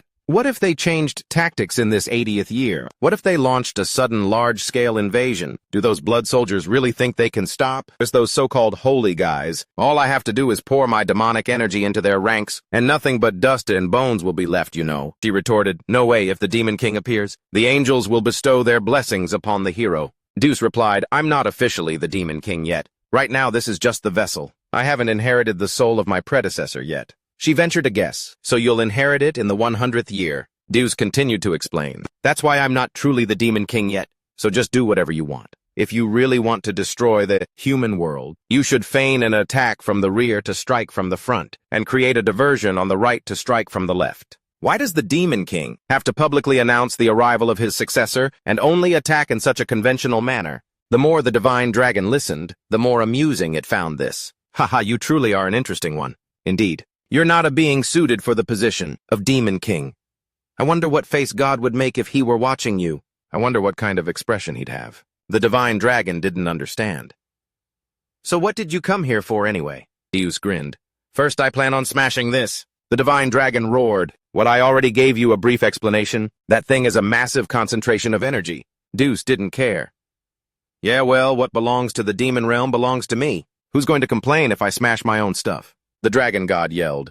"If you destroy Kamavot, who knows what will happen? Not just the demon realm, but the entire host continent up there will be destroyed too." Zeus just kept that same carefree smile, not concerned in the slightest. "Sounds good to me. Once the lid pops off, light will shine down here, won't it?" The dragon god tried to stop him. "You said you were going to find Alex and Zaros. So why are you trying to break this thing now? Snap out of it!" Zeus was getting ready to smash it. "If I were in my right mind, would I have even run away from home?" "Step back. Let's see if what you said is true. Whether the host continent will really shatter or not." The dragon god suddenly ran out and shielded it. If a child acts recklessly, it's the adult's responsibility to teach them what's right. right? The dragon god was dead serious. Stop now while this is still just advice. Zeus continued anyway. You know me. When I say I'm going to do something, I do it. If you don't move, I'll go right through you. And the dragon god was ready to face him. Truly a date demon king style. He corrected her. It's more accurate to say it's a date in our style. That's more like it. Now Zeus drew his hand back. He unleashed the dark shadow spiral attack first. Meanwhile, the dragon god crossed her arms for the moon dream butterfly. The moon mirror ring released the silk sash around her, causing it to spin. The dragon god was confused, as Zeus still hadn't launched his attack. Hey, turn around. It was a total failure. I thought Alex would rush out to stop me if I did that. But he's nowhere to be seen, huh? That whole dragon's quake thing was just an act, Deus innocently said. Yup. I thought if we pretended to destroy the most important thing in the demon world, they would panic and show themselves. The dragon god thinks you're just asking for a beating. Hey, you maniac! You could have at least given a heads up. You're just gonna barge in and do it like that, Deus explained. If I had let you know beforehand, then the acting wouldn't have been genuine, would it? You know how sharp Alex is. Thanlong was infuriated. You psycho, I almost actually killed you. Waving his wings, Deus took off. You think I'd die that easily? In any case, my plan worked out. Now let's go get something to eat. Thanlong sighed wearily. I just got back. You're going to be the death of me. He immediately teased back. So exactly how much longer do you plan on living, old-timer? The old lady was met with Thanlong's lion-like roar. Eyeballs were served arranged in a dish like a hamburger. Mushrooms grinned menacingly as if they were poisonous. Deus ate with relish. Why aren't you eating? This is the best restaurant in the demon realm. Thanlong wept internally. I'll eat when you serve me something that's actually edible. Here, why don't you try this? We have the cheerful stir-fried mushrooms and the angry eyeball burger. There's also evil worm noodles and even a cup of demon's eye coffee. Thanlong had heard enough. The more you list, the more I lose my appetite. Just pretend I've already eaten. She looked at the world through the window. Red lava flowed brightly beneath crimson buildings. He asked her, It's a beautiful sight, isn't it? This is Mount Yu, a mountain that's 13,000 kilometers high, the tallest mountain in the center of hell. It's also the largest volcano in the demon realm Yu. She looked down in surprise. Is that an ancient dragon? A creature with the face of a dragon and the body of a fish was swimming in the lava. Deus was surprised. You know of that species? Of course I do, said Thanlong. They're the ancient ancestors of the dragon race. It's like how humans were once apes before they gained intelligence. This is what dragons looked like before they became sentient. So, that means ancient dragons still exist here in the demon realm. Deus seemed confused. Is that really so surprising? On second thought, Thanlong realized he had a point. When you think about it, it's pretty obvious. After all, this place was once the homeland of humanity. And Deus looked down as well. I'm starting to believe it too. So does that mean humans once lived here in the demon realm? The divine dragon guessed that was likely the case a very long time ago. Deus pointed upwards. Then that continent up there is like a new continent that was formed later, isn't it? The divine dragon thought that was a natural conclusion. She was just wondering. Let's talk about Zaros and Alex. You mean they're both faking their deaths, don't you? Deus speculated. The Four-Season Society has been completely wiped out. The whole mycelium poison incident in reality was just the result of 3 races chasing after their own interests. So that's the end of that, which is good. But no matter how I think about it, I still can't understand the reason for Zaros' suicide. It was just too sudden. In the mycelium poison affair, there's definitely a cog that was put in the wrong place. Something is secretly at work like a parasite. Alex was the only one to witness Zaros' death with his own eyes, and yet Alex died right after. That guy isn't the type to die so easily. Something smells fishy. It's not the foul, clinging stench of the mycelium poison. It's the smell of a schemer plotting something. Yes. The divine dragon was confused. What on earth are those two planning? Deus stated. Before we ask what they're plotting, we need to clarify who they're faking their deaths for. She immediately guessed. For you. The divine dragon was incredulous. 2 dukes deceiving the demon king himself to act in secret. Are they planning to betray you? That's impossible. If the demon dukes were planning to rebel, that would mean they're siding with the humans. But you're already in the human realm, aren't you? At this, Deus rested his chin on his hand. Those insolent little brats. What the hell are they hiding from me? Suddenly the divine dragon realized there's only one way to make things go back to how they were. This is how you get home. Sit on the demon king's throne and accept his fate. Deus was surprised. So you're telling me all this trouble happened because I ran away from home? The divine dragon said, I thought you already knew. You even have to ask, so is this all my fault? The maid standing by the table was bewildered. My Lord Demon King, what are you talking about? I've never heard of this before. The divine dragon confirmed that's exactly right. She was unsure, so what do you plan to do now? Deus said nonchalantly. Find them and then stuff them into their coffins properly. What else? So hurry up and help me find them. The divine dragon was surprised. Me? He said indifferently. Yeah, I've already played all my cards. Now it's your turn. The divine dragon slammed the table and stood up. Hey, you idiot, first just go back. Staying here any longer won't solve anything. If Alex and Zaros have deliberately hidden themselves, then whether it's the Demon King or me, it'll be very difficult to find them right away. Right elsewhere, Jack was still training his hardest with the sword. Yes, Scarron was still very relaxed after using a pile of swords. We've rested a bit. Now shall we continue, Zyke? He obeyed, yes, Scarron. But then he immediately grabbed a sword from the side and rushed forward, attacking ferociously. This is Hollywood's piercing windblade. This is Hollywood's great earth slash. This is Hollywood's reversing strike. It left him no time to react. Zyke was beaten black and blue. The sword techniques kept changing constantly. It was impossible to predict. Scarron attacked while teaching snap out of it. Open your eyes and observe. Pay close attention to the small movements in my attacks. Scarron's gaze grew sharper. He used Hollywood's twin ring blade technique. Zyke spun around and thrust his sword towards Scarron's waist. It was his turn to counter with a leg-splitting attack. You have to watch out below, too. Zyke fell to the ground without dodging. Scarron stuck his sword back into the ground. Oh, wait. He returned to his elegant posture. I must say your learning speed is much faster than I expected. This technique is quite difficult, but the fact that you endured it this long is very commendable. Zyke. Even at a time like this, he didn't forget to be humble. It's all thanks to the weapon that Lord Zeus bestowed upon me. Scarron disagreed. I'm not just saying that to be nice.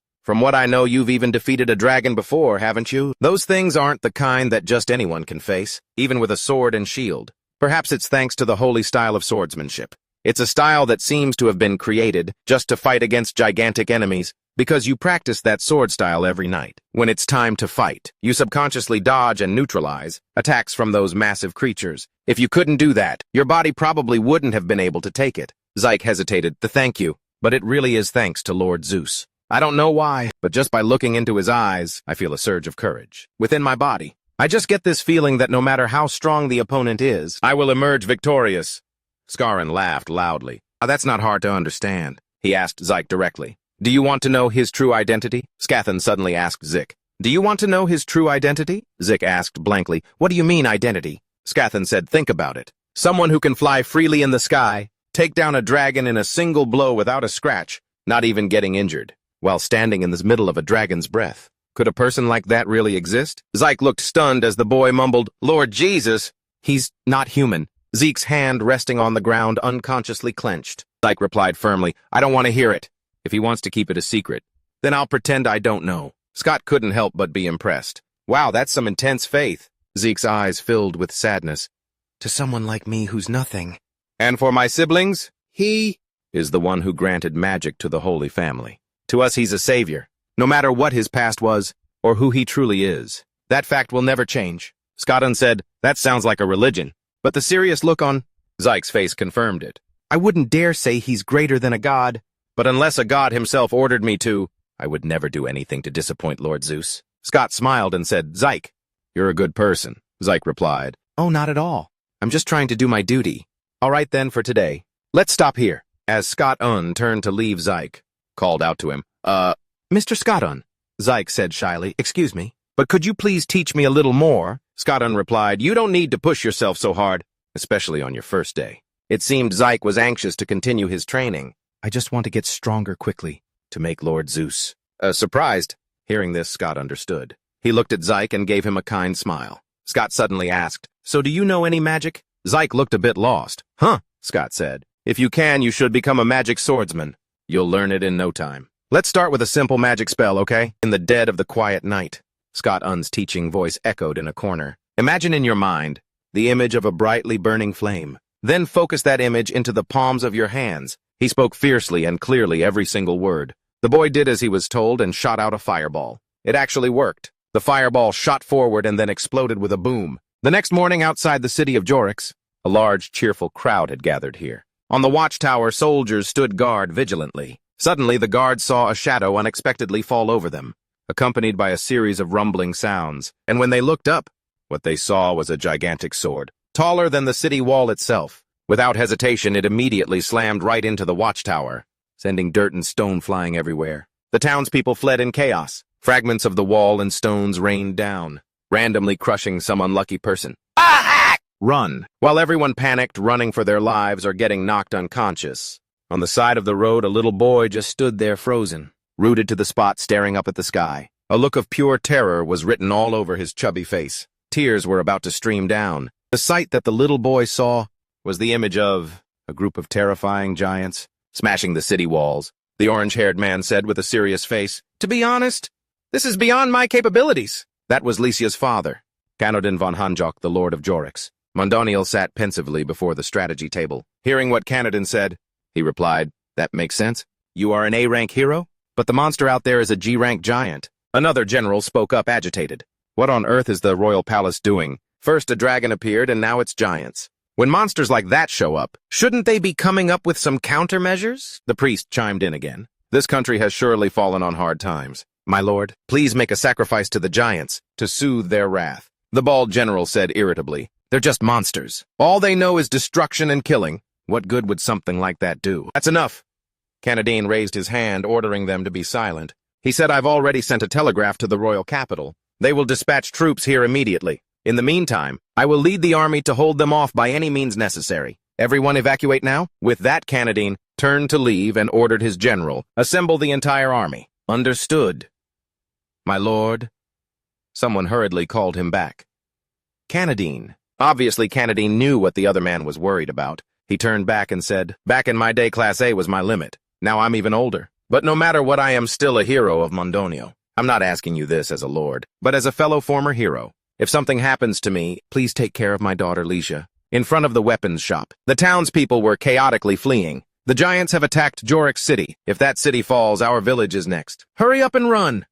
Scotton leaned against the windowsill, watching the situation below. He said, "Giants are supposed to be at the edge of the world. Why would they suddenly attack Jorix?" Scotton turned and asked Zyke, "Zyke, don't you find this strange?" But when he looked over, he saw Zyke was busy doing something. The kid had already put on his armor at some point. A shield strapped to your back and a sword in your hand. Scathan asked, "Are you heading into battle?" "The enemy is a G-class monster, you know," Zik replied resolutely. "I know, I'm a hero too. While Lord Zeus isn't here, the least I can do is go to the battlefield. Even if I can only save one person, that's enough. Even if I can only stop one of them, it's worth it." Just then Lycia burst in to inform Zik. "The giants are attacking. You need to run." But when she saw Zik's gear, she was stunned. "What are you going to the battlefield?" Zik said as he brushed past Lycia. "That's right. Of the two hero families of Jorix, I am the representative of Holivich. Lady Lycia, please leave this place immediately." Lycia helplessly called after Zik, but she could only watch his silhouette as he gradually disappeared down the hallway. Just as she turned, Scathan also ran past her. He said with a laugh, "If the warrior is going into battle, the supporter has to follow. So I'm going too." Lycia could only grit her teeth in frustration, watching those two reckless people leave. She cursed, "Damn it, a K-class trying to act all cool. Let's go together, I'm from Handok too." After that, Lycia also hurried after them. Zik's footsteps were swift and agile. He thought to himself, Scathan was right. The giants were supposed to be at the end of the world, yet they've passed through all the strongholds and villages, and made it all the way here. Right in the middle of the Six Terrors in Jorix City, Ziki wondered, could that really happen? But he immediately pushed the thought away. But now wasn't the time. Right now, he had to focus on the battle. "Let's get into the city, quick!" Suddenly, next to Ziki, a familiar face appeared. Gatun said with a smile, "Ziki, let's go together. Giants always move in herds. They're not like dragons." Zeke looked at him Scott-un in astonishment. Right after that, a second voice appeared. "Hey, wait for me?" Lycia had caught up to them, she grumbled. "Stop acting like you're the only main character. Just focus on supporting me as befits your rank. Lady Lycia." Just then, the arm of a giant suddenly slammed down onto the road, where they were running, knocking all three of them into the air. Scott-un flew up high to survey the situation. He saw a giant trying to climb the bridge and said, "I heard they were inside the city. So one of them has already split from the herd. Hearing about it is one thing, but seeing a giant with your own eyes still made Lycia's eyes widen in terror. The hideous monster with one eye nailed shut, sealed completely, was staring at the two of them, baring its sharp teeth. Lycia froze on the spot. Tears welled up in her eyes, her mouth gaping in sheer terror. What a giant! And it's this huge... How are we supposed to take something like this down? The giant monster pressed, its eye right up to Lycia, staring straight at her. She thought in terror, "Damn it, I have to run right now." But her body wouldn't move. Just then Zyke heroically leaped up holding the Lewis sword. He decisively thrust the sword as straight into the giant's wide-open eye, startling it. In pain, the monster staggered and leaned backward. All the nearby townspeople stopped to watch. After stabbing the monster, Zyke landed steadily back on the ground. At that moment, Scott-un, who was in the air, immediately coordinated with him. He raised his hand and fired a blast of firepower at the monster's head. Grand Fire Cannon. The magical fire quickly began to incinerate it. But the monster still tried to reach out an arm. It blindly reached out, grabbing Zyke, who was standing in front of it, which startled him a bit. The moment it grabbed Zyke, the monster clenched its fist tightly. Blood was still seeping from its blazing red eyes. Lysia screamed, "Zyke!"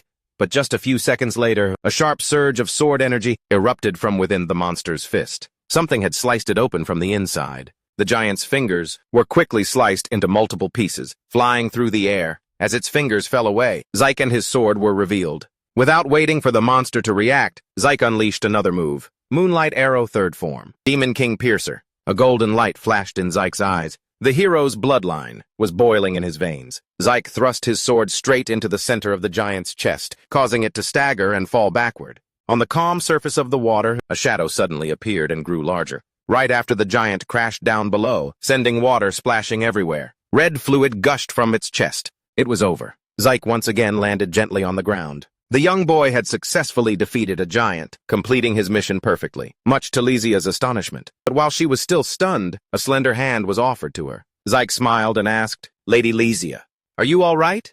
Lysia's face suddenly flushed bright red, as if struck by love at first sight. She came to her senses and placed her hand in Zyke's. Osirun, watching from a rooftop, chuckled to himself. "Ha! There aren't any external factors at play here. But you've already activated up to G-Class." Zeki's progress was incredibly fast. "If I don't get faster, I'm afraid there won't be a place for me on the team anymore." Zeki lifted Reha up. Before the two of them could even realize what was happening, with their own arms, someone called out, "Zeki. It really is Zeki, help us, Zeki." He saw an old woman with a cane coming out of a nearby building and asked, "Miss Jekko, what's wrong?" The old woman replied, crying, "My grandson just went to build the walls of Jorix, and now the giants are attacking the fortress. Please save him, you're a hero, right?" Zeki replied firmly, "I'm on my way to the fortress right now. I'll definitely find him, so please don't worry. Please get to safety." Gatun jumped down from a rooftop and said, "Let's head to the fortress." With just the number of soldiers there, they won't be enough to hold them off. Zeki replied, "Right." Then Gatun turned back to the villagers and said, "That giant isn't dead yet. Before it wakes up, everyone tie it down tightly." He flashed a bright smile and made a request. "Help us deal with the giants inside the city. I'll be back with reinforcements soon. I'm counting on you all to hold out until then." With an attitude like that, who could say no? The villagers felt they had been entrusted with a great responsibility. Every one of them replied seriously, "Understood." Zeki turned to Reha, who was still standing there in a daze. "Senior Lysia, let's go." "All right." After replying, she glanced away. Her expression was stiff. Down by the river, the charred corpse of the giant was still sprawled out. She thought to herself, "What in the world just happened? Just seeing it scared me stiff. There's no escape anymore." Then Lysia glanced in another direction, looking at JK's face filled with determination and confidence. She wondered if this was really the fool she knew. Rick the loser. For some reason, Lysia suddenly gritted her teeth. Annoyed, she pushed between the two of them and walked ahead. "Damn it, stop calling me senior." "I get it."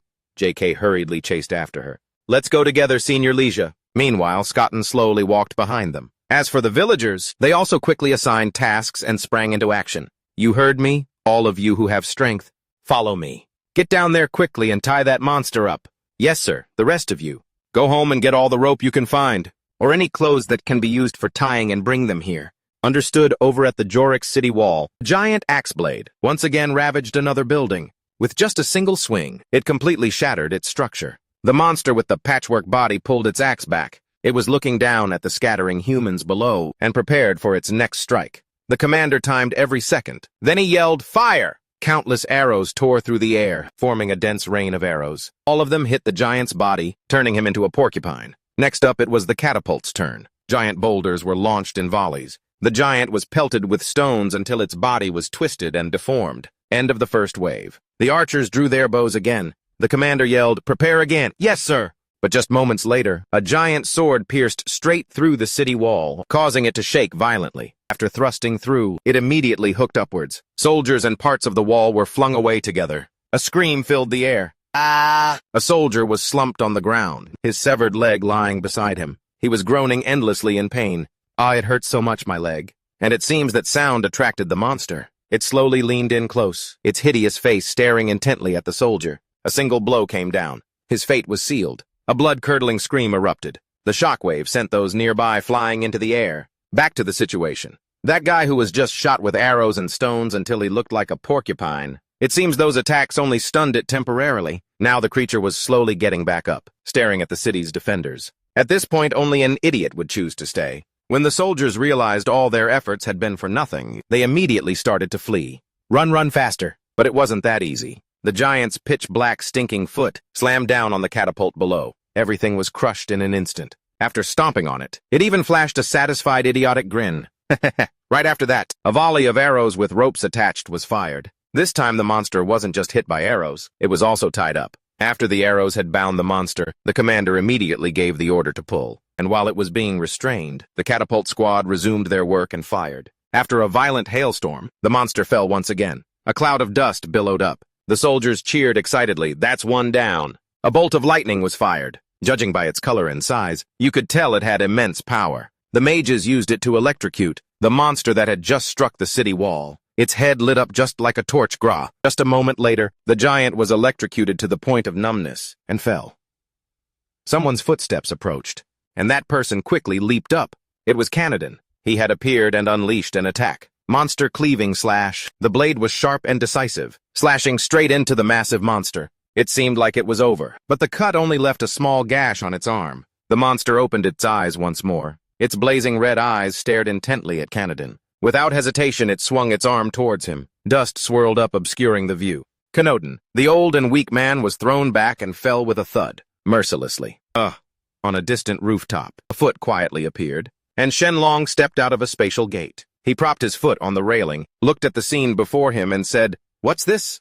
I just got back and it's already this chaotic." Huang Jinlong was also wondering, why is the giant here? But while they were still confused, a volley of bullets suddenly shot out from behind. On the other side, the monster, after knocking down Canadan, now raised its hand again, planning to finish him off. However, before it could do anything, its head took several explosive rounds. Canadan was stunned, having narrowly escaped death. The giant, having been shot several times, stumbled, swaying as if it were about to fall. Its upper body was being consumed by flames, and not far away was the demon slayer Jike, who was wielding 5 bolts of lightning in his hand. He charged forward, screaming, I.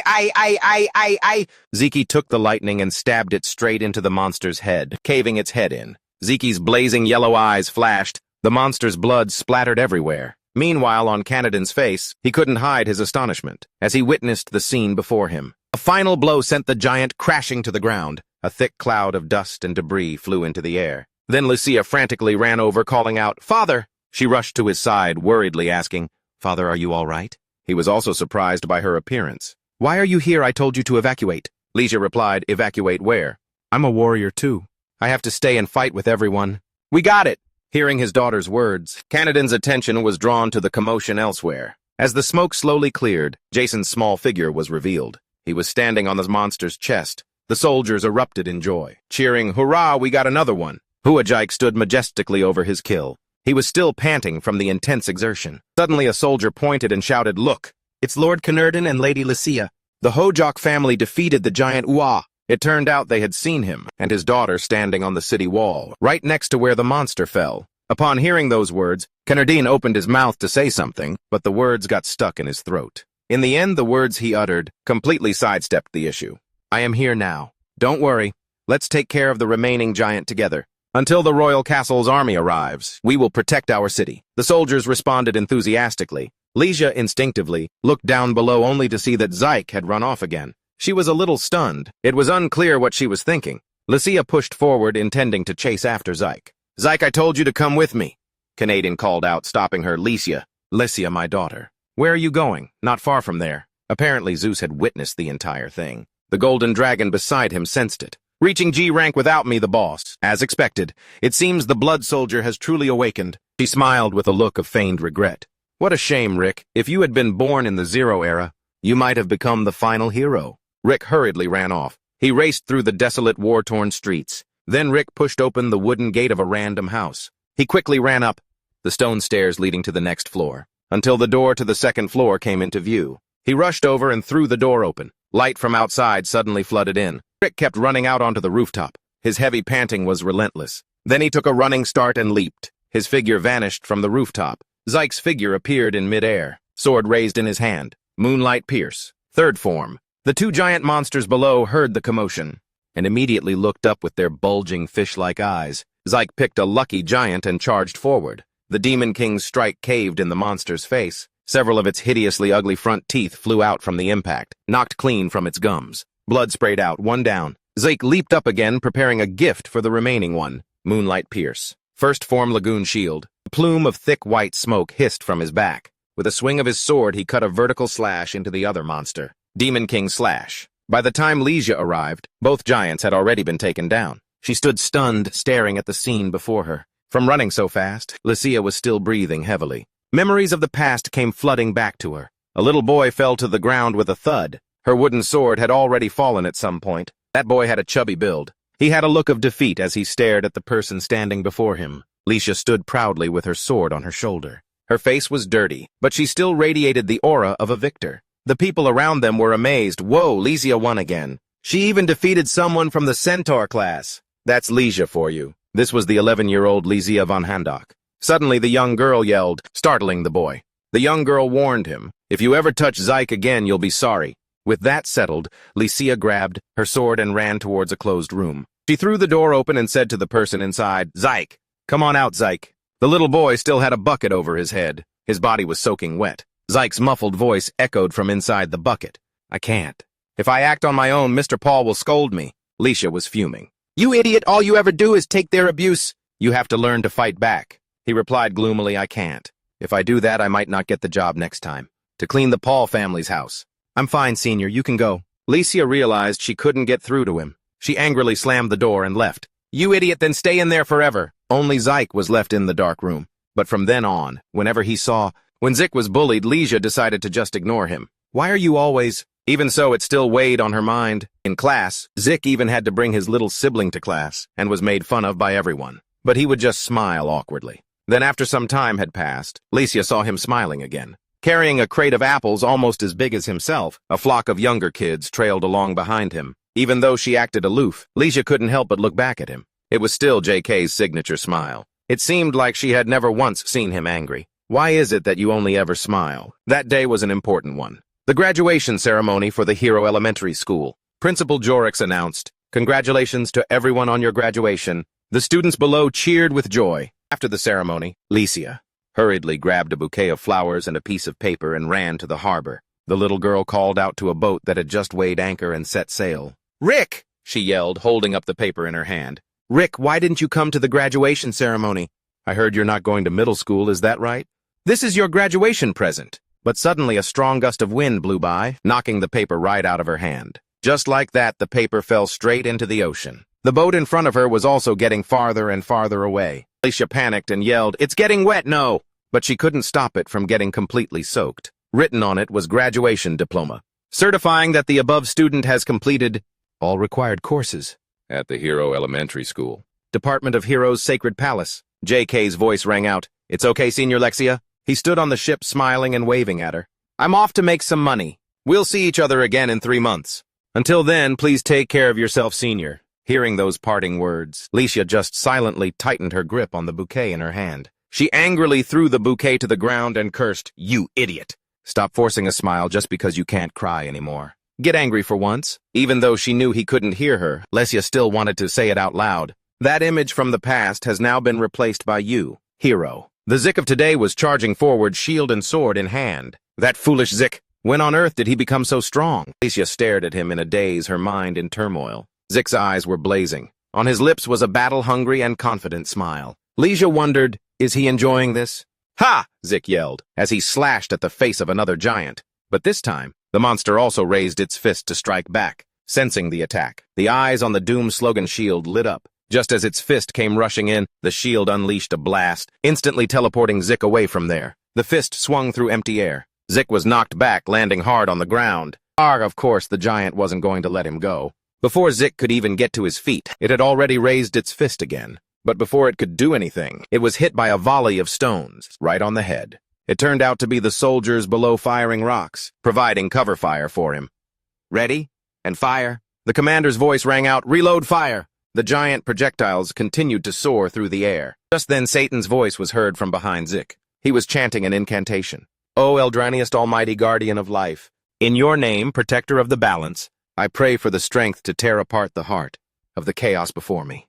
"O great one by the ancient covenant, I ask you to hear my call," and a great power descended. Rick stared at Scotton in astonishment. "Seal the enemy before you." When the chant ended, Scotton opened his eyes. His blue pupils flashed with magical light. A portal was conjured into existence, and from within an arm reached out. But in another direction, a similar portal also appeared, and another arm also reached out. The giant was held tight by those arms, but not two but three at once. Satan held one hand to chant and pointed the other forward. Breath of the divine, light of the heavens. A horn of Eldrani X pierced that foe. From behind Satan, yet another arm appeared. This time the hand reached out holding a weapon, the divine spear. It immediately plunged straight into the monster's chest. Blood splattered everywhere. Then Satan said, "Ziki now." Ziki snapped out of it and replied, "Ah, yes." The Sword Doom slogan was brought into play again. Then Ziki raised the sword and leaped high into the air, obviously preparing to deliver the finishing blow to the giant. But then something unexpected happened. The monster freed one hand and reached out to grab Ziki. He screamed in panic, "Ah!" Licia also cried out his name in terror, "Ziki." It turned out she had rushed over in time and sliced off the giant's hand. The hand opened and Ziki was also freed. In that situation, he still smiled cheerfully and greeted her, "Senior Licia." Licia yelled, "You idiot, Ziki, don't stop! Keep going." Ziki replied resolutely, "Right." After that, he brought a bolt of lightning straight into the giant's forehead. Blood gushed out like a fountain. The giant was knocked down onto the neighboring house. A pair of giant legs jumped over Satan's head. Not just one, but two more arrived at once. Satan's magic quickly stopped one of them. The other one sent both Licia and Ziki flying with a single punch. Licia flew to the left, while Ziki fell to the right. Ugh! Satan was still casting his spell. Eldrani Is destroy them, but he was sent flying by the giant's punch, slamming right into the wall. Ziki slowly started to get up. He looked up in disbelief. Three towering giants glared at him with bloodshot eyes. One of them grinned as drool dripped from its mouth. Rick remembered Scotton's words. They usually travel in packs, completely different from dragons. One or two would have been manageable, but how could they possibly win against this? Lassie's father screamed, "You monsters!" He swung his sword with all his might. "Get off our land!" Zika cried out in utter panic, "Sir Kenadon!" He was picked up by the giant as effortlessly as an ant. It looked as though it wanted to crush him to death. His bones felt like they were about to shatter. His eyes were filled with disbelief as he looked at the giant. It was preparing to taste him like a delicious meal. Rick couldn't believe his eyes. He panicked. "Oh no, this is bad." Something that looked like a meteor came flying out of nowhere straight towards that giant. It blasted the creature right in its mouth. So much for that meal. Rick turned his head toward where the fireball came from. Airships bearing the crest of the Imperial City, along with paladins, were arriving at the scene in massive numbers. Cadencia stood on the ship, looking down with cool confidence. Zika joyfully recognized the person up above, Lord Cadencia. The townspeople cheered with joy. "The army of the Imperial City has arrived. Reinforcements are here. We're going to live." Cadencia gave the order, "Fire." His subordinates gathered their energy and unleashed their technique. Destructive Inferno. Laser-like beams of light shot toward the giants, causing them to explode. The knight took hold of his sword. They rushed down to support Dung. Together they stabbed the giant relentlessly. The swords in their hands began to glow. A piercing strike stabbed straight through the giant. All three locations where there were giants were eliminated by the men from the Imperial Palace. Below, knights thrust their swords into the creature's skin. Above, mages shot down fire. Hellfire annihilated the giants. They were hit all over. They continuously attacked the giants. The sight was so spectacular, Rick had to exclaim in awe, "Is this the power of the royal palace?" Elsewhere, Zeus and the dragon god were also watching this scene. "Well, it seems to be over for now." The dragon god confirmed, "Rick is definitely no longer a rank C. He's developing in an overly unusual way. I don't quite get it." She was surprised when the person next to her laughed. How amusing. Zeus looked like he'd gone mad. "What is this feeling? My heart feels like it's suddenly on fire. I really want to try fighting him once." The giants finally fell. Everyone rejoiced. "We're finally done with the cleanup. This beautiful city is now in ruins." Caden Shia landed on the ground. He pointed and ordered, "There might still be enemies on the other side of that mountain. Send a squadron to conduct a thorough search. The rest of you assist with processing the giants' corpses." His followers obeyed, understood. Canadine approached Zodiac. "Thank you for coming." He introduced himself. "I am Canadine von Handok," until the royal palace sent reinforcements. "The Handok family?" "We did our best to hold out." Caden Shia shook his hand. "A full-scale attack by the giants? It is a rare sight. You all have endured much." Just then Caden Shia glanced to his left and saw Zeke standing there looking dazed. He inquired, "I heard that besides the Handok family and Dorix, there was another family. It appears they also participated in the battle. How did it go?" What were that warrior's accomplishments? But Canadine then remembered Zeke's strange expression. He seemed to think, how could a rank C possibly fight against a rank G? On the contrary, he would only get in the way. That was a clan that was wiped out. You shouldn't concern yourself with them any further. Would you like to meet my daughter? It's thanks to her that we were able to stop the giants in this battle. She's a natural-born genius warrior. I'm certain that she will be a great asset to the royal palace. So Caden Exie seemed to have understood. Yes, Conradine replied. This is not just the opinion of a father, but also the thoughts of a warrior like myself. Zyke was still silently looking at the people buried under the rubble. Their faces were contorted in pain as they met their end. Zyke felt a true sense of loss in his heart. Over here, a soldier approached Caden Z, who was talking with Chalesia. Sir Caden, this is a message from the Lord. He wishes to personally extend his gratitude to Sir Jody, Neej, at the victory feast for our triumph over the giants. Please extend his invitation. The man offered the invitation. Sir Jody Christ, please do not refuse but join us. Caden Exie did not refuse either. Of course, it would be my honor. Then the two of them left together. Well then, let's go. Yes, it was as if only Zyke and his pain were left in that world. The scenery was desolate and barren. That night, a grand festival was held in Jorix. On every main street, vibrant festival lanterns were hung. Every tavern in the city was packed with people, as if they wanted to chase away the fear that had frozen their hearts. People laughed, drank, and shared their joy together. In another corner of the city, the Lord and the heroes were holding torches, looking at the giant. Seeing it up close, it was much larger than they had imagined. The Lord was astonished. To think they could face an enemy like this. You truly are incredible. Canadian chuckled. Ha, you flatter me, my lord. Suddenly the Lord noticed something. He pointed toward the giant's head. That cross-shaped gash. It doesn't look like it was made by your sword. If that's the case, could it be the work of your daughter, Lesia? The Lord grinned from ear to ear. Lesia joined the battle too, didn't she? How impressive. It seems she's already surpassed you. Perhaps I should assign guard duty to Lesia instead of you. Ha ha ha. Canadian didn't deny it. Ha! If I want to continue being in your good graces, I'll have to train the girl even more rigorously. Just then, Sir Caden C appeared and interrupted. I don't think so. The Lord calmly explained, Sir Caden C, even if you are once of the Zodiac Knights, the fact that a minor was able to fight against a giant is still hard to believe. Isn't it? But Lesia earned the title of an A-rank hero back when she was in high school. And she's the first in Jorix, with the potential to become a G-rank hero. Of course, Caden C knew Lesia well, but he was still in disbelief. The Lord again pointed to the head of the giant. With the large twin swords that your daughter Sir Canadine uses, it's not easy to create slashes like those. How can one be so sharp and perceptive? Your eyes look like they can see through anything. You're a swordsman too, Lord Canadine. You must know what I'm talking about. Canadine avoided his gaze. The Lord was surprised. So besides Han, is there anyone else in Jorix who can face the giant? The man was just waiting for this question. As far as I know, there's still another family. The Lord was suspicious. Don't tell me you're talking about the Holabichi family, Sir Cadanxia. It seems you don't quite understand. Holabichi is only F-rank. Never mind the giant. Even a slime in the forest. They couldn't even beat one. Cadanxia suddenly gave a knowing smile. He looked up at the sky. Sometimes the gods play cruel jokes. How can he still be joking in a situation like this? Well, he's always been a very humorous person. The Lord and Canadine were bewildered by this. Meanwhile, at Zeke's noodle shop, the townspeople were laughing and chatting excitedly.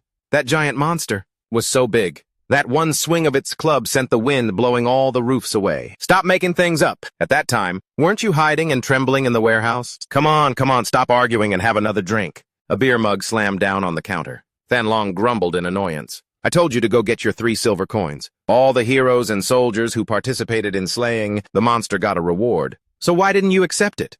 Zeke just laughed it off. There's no need. I'm fine with just what I earned today. I think just stopping the giant was enough. Even while eating his noodles, Zeus didn't forget to call him a fool. You're the type to count every single coin. Aren't you? You were clearly the one who took it down. You should be demanding 30 gold coins. But Zeke just kept smiling, which confused Zeus. I'm really okay. Besides, if I stand out too much, you'll be in trouble, Sir Zeus. He stopped eating and looked up at him. Zeke's eyes held a sadness that went beyond just that. Phil, I'm really happy that you two are back. You both disappeared so suddenly. I was worried I'd lose someone else just like Sir Alex. Faced with his affectionate gaze, Dios just lowered his head and started eating. If I go anywhere, I'll tell you beforehand. Zyke, are you really happy with that? The divine dragon suddenly asked, What's wrong with you? An embarrassed Deos said, Shut up. Someone came up and questioned him, Who in the world are you? Are you really the Zyke that I know? Leisha stood in the middle of the tavern and declared, "No matter how much you underestimate him today, Zyke is still a G-rank hero."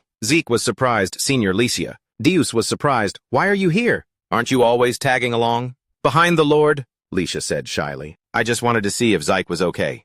"Am I not allowed to come here or something?" Zyke welcomed her. "No, that's not it at all. Please have a seat." Licia turned to Deus and started nagging. "He just risked his life in a battle, and you're already making him work like this." "You're a real demon," Deus asked sincerely. "How did you know?" Zyke explained. "Ha, don't worry. Sir John Goom already used a healing spell on me." Licia looked at the divine dragon surprised. "A healing spell?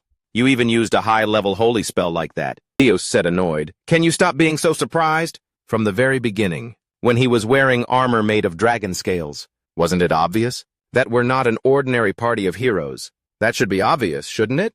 Licia still insisted. "But this is Zyke we're talking about." Deus rested his chin on his hand. "So what if it's Zyke? Is he supposed to be an F-rank hero forever?" Licia sat down.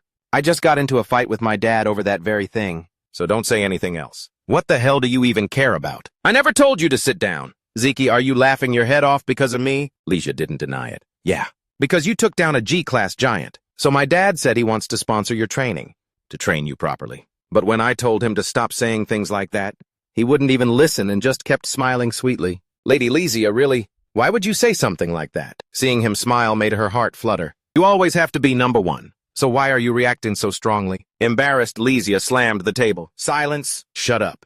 It's not because of you, it's because of Zeke. Don't get so cocky just because you took down one giant." "I helped out too, you know," Zeke flustered. "Ah, yes. I'm sorry." "Ha ha." Licia crossed her arms. "Anyway, I'll prove to my father that with just me and Zeke, we can still complete a G-class mission. If we can do that, Father will have no choice but to acknowledge you," Zeke said softly. "Being acknowledged or not doesn't really matter." Shenlong watched the two of them like a young couple bickering. "I said shut up. Whether I do it or not is my business. You just need to listen to me, got it? Yes, yes," Shenlong thought to himself. She still can't be honest with herself, can she? So cute. Youth really is the best entertainment. Licia got flustered and snapped. "Huh, what do you mean?" "What's that supposed to mean?" Shenlong gave a knowing smile. "Oh, it's nothing. It's just that you and Zeke are always sticking together. It just looks so adorable." Licia yelled, "What's sticking together? Please don't ship me with that guy." "Zeke, okay? It's totally disgusting." Shenlong wasn't about to back down. "Oh, my apologies. Sorry, I think I'm too drunk."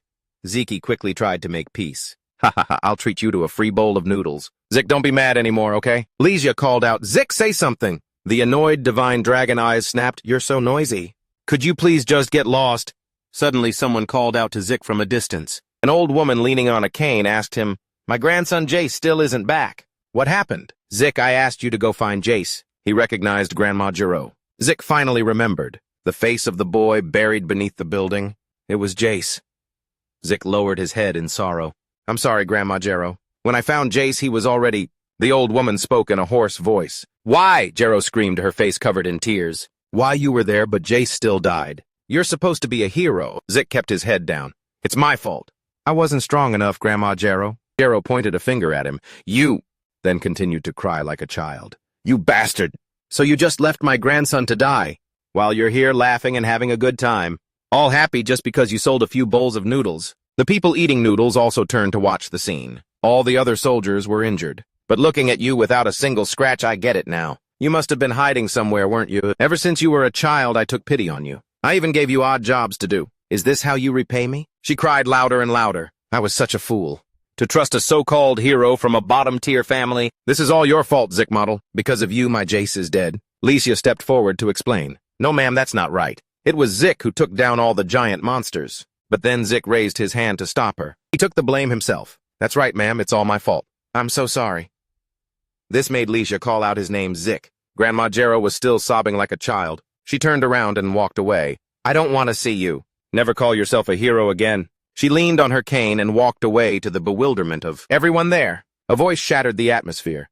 "Well, now how interesting." It was Cadencia who had arrived. He was the same as always. Zeke was taken aback. "Lord Cadencia, aren't you supposed to be in the capital? What are you doing here?" He scoffed. "Sitting around with a bunch of boring, bearded old men is hardly my style." Deus clicked his tongue in annoyance. "What in the world is with today? Why do I keep running into so many detestable people?" Cadencia noticed something was different. Where is that long, curly-haired gentleman who's always by your side?" Deus replied nonchalantly. He's dead. Don't concern yourself with it. Zeke chimed in. I've boiled some noodles. I'm not sure if they're to your liking. But please allow me to offer you a bowl. Cadencia suddenly asked, Rick, are you satisfied with this? Rick was confused. Sir, he got straight to the point. A man who did nothing gets to stand beside the Lord and soak up all the adoration. Meanwhile, you, the one who deserves it more than anyone, are just sitting over here. Are you truly content with that? Rick's eyes widened upon hearing those words. Cadencia's gaze seemed to pierce through everything. I saw the corpses of the giants with my own 2 eyes. Those sharp and fatal sword strikes. You were the one who single-handedly took down a level 6 monster. If it weren't for you, at least half of these people here would be dead. Cadencia glanced toward Lysia. And those A-rank families acting all high and mighty over there. The same goes for them. Rick said, no, that's not it. Everyone helped me.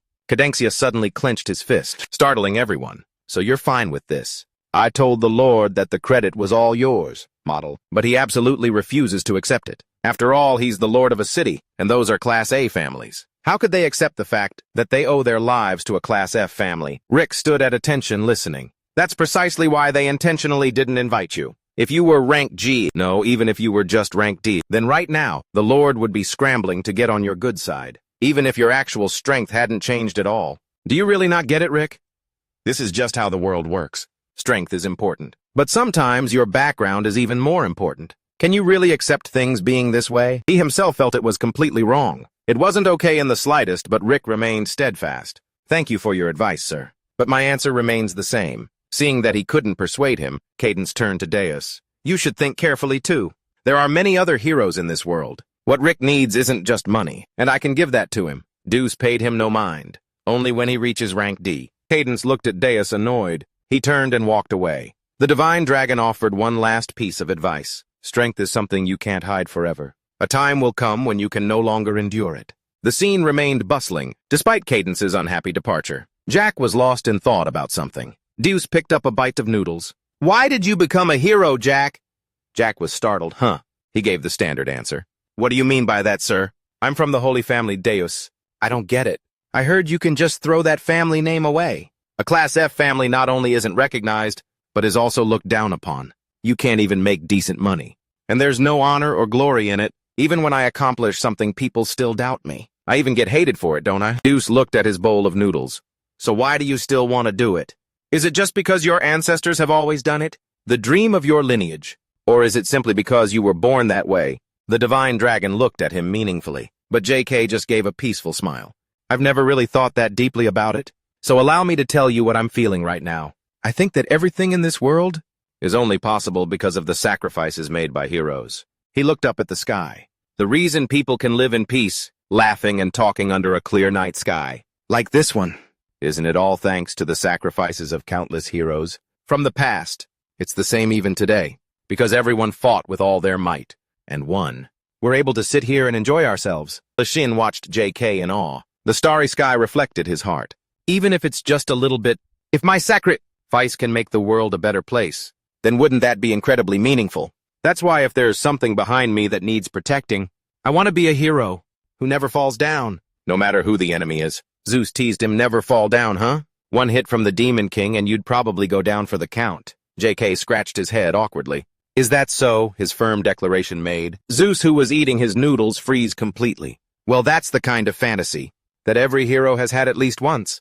But if I were the last hero, standing before the Demon King, I absolutely would not fall. Even if I die, I'll get back up and keep fighting. Zeus brought up a hypothetical scenario.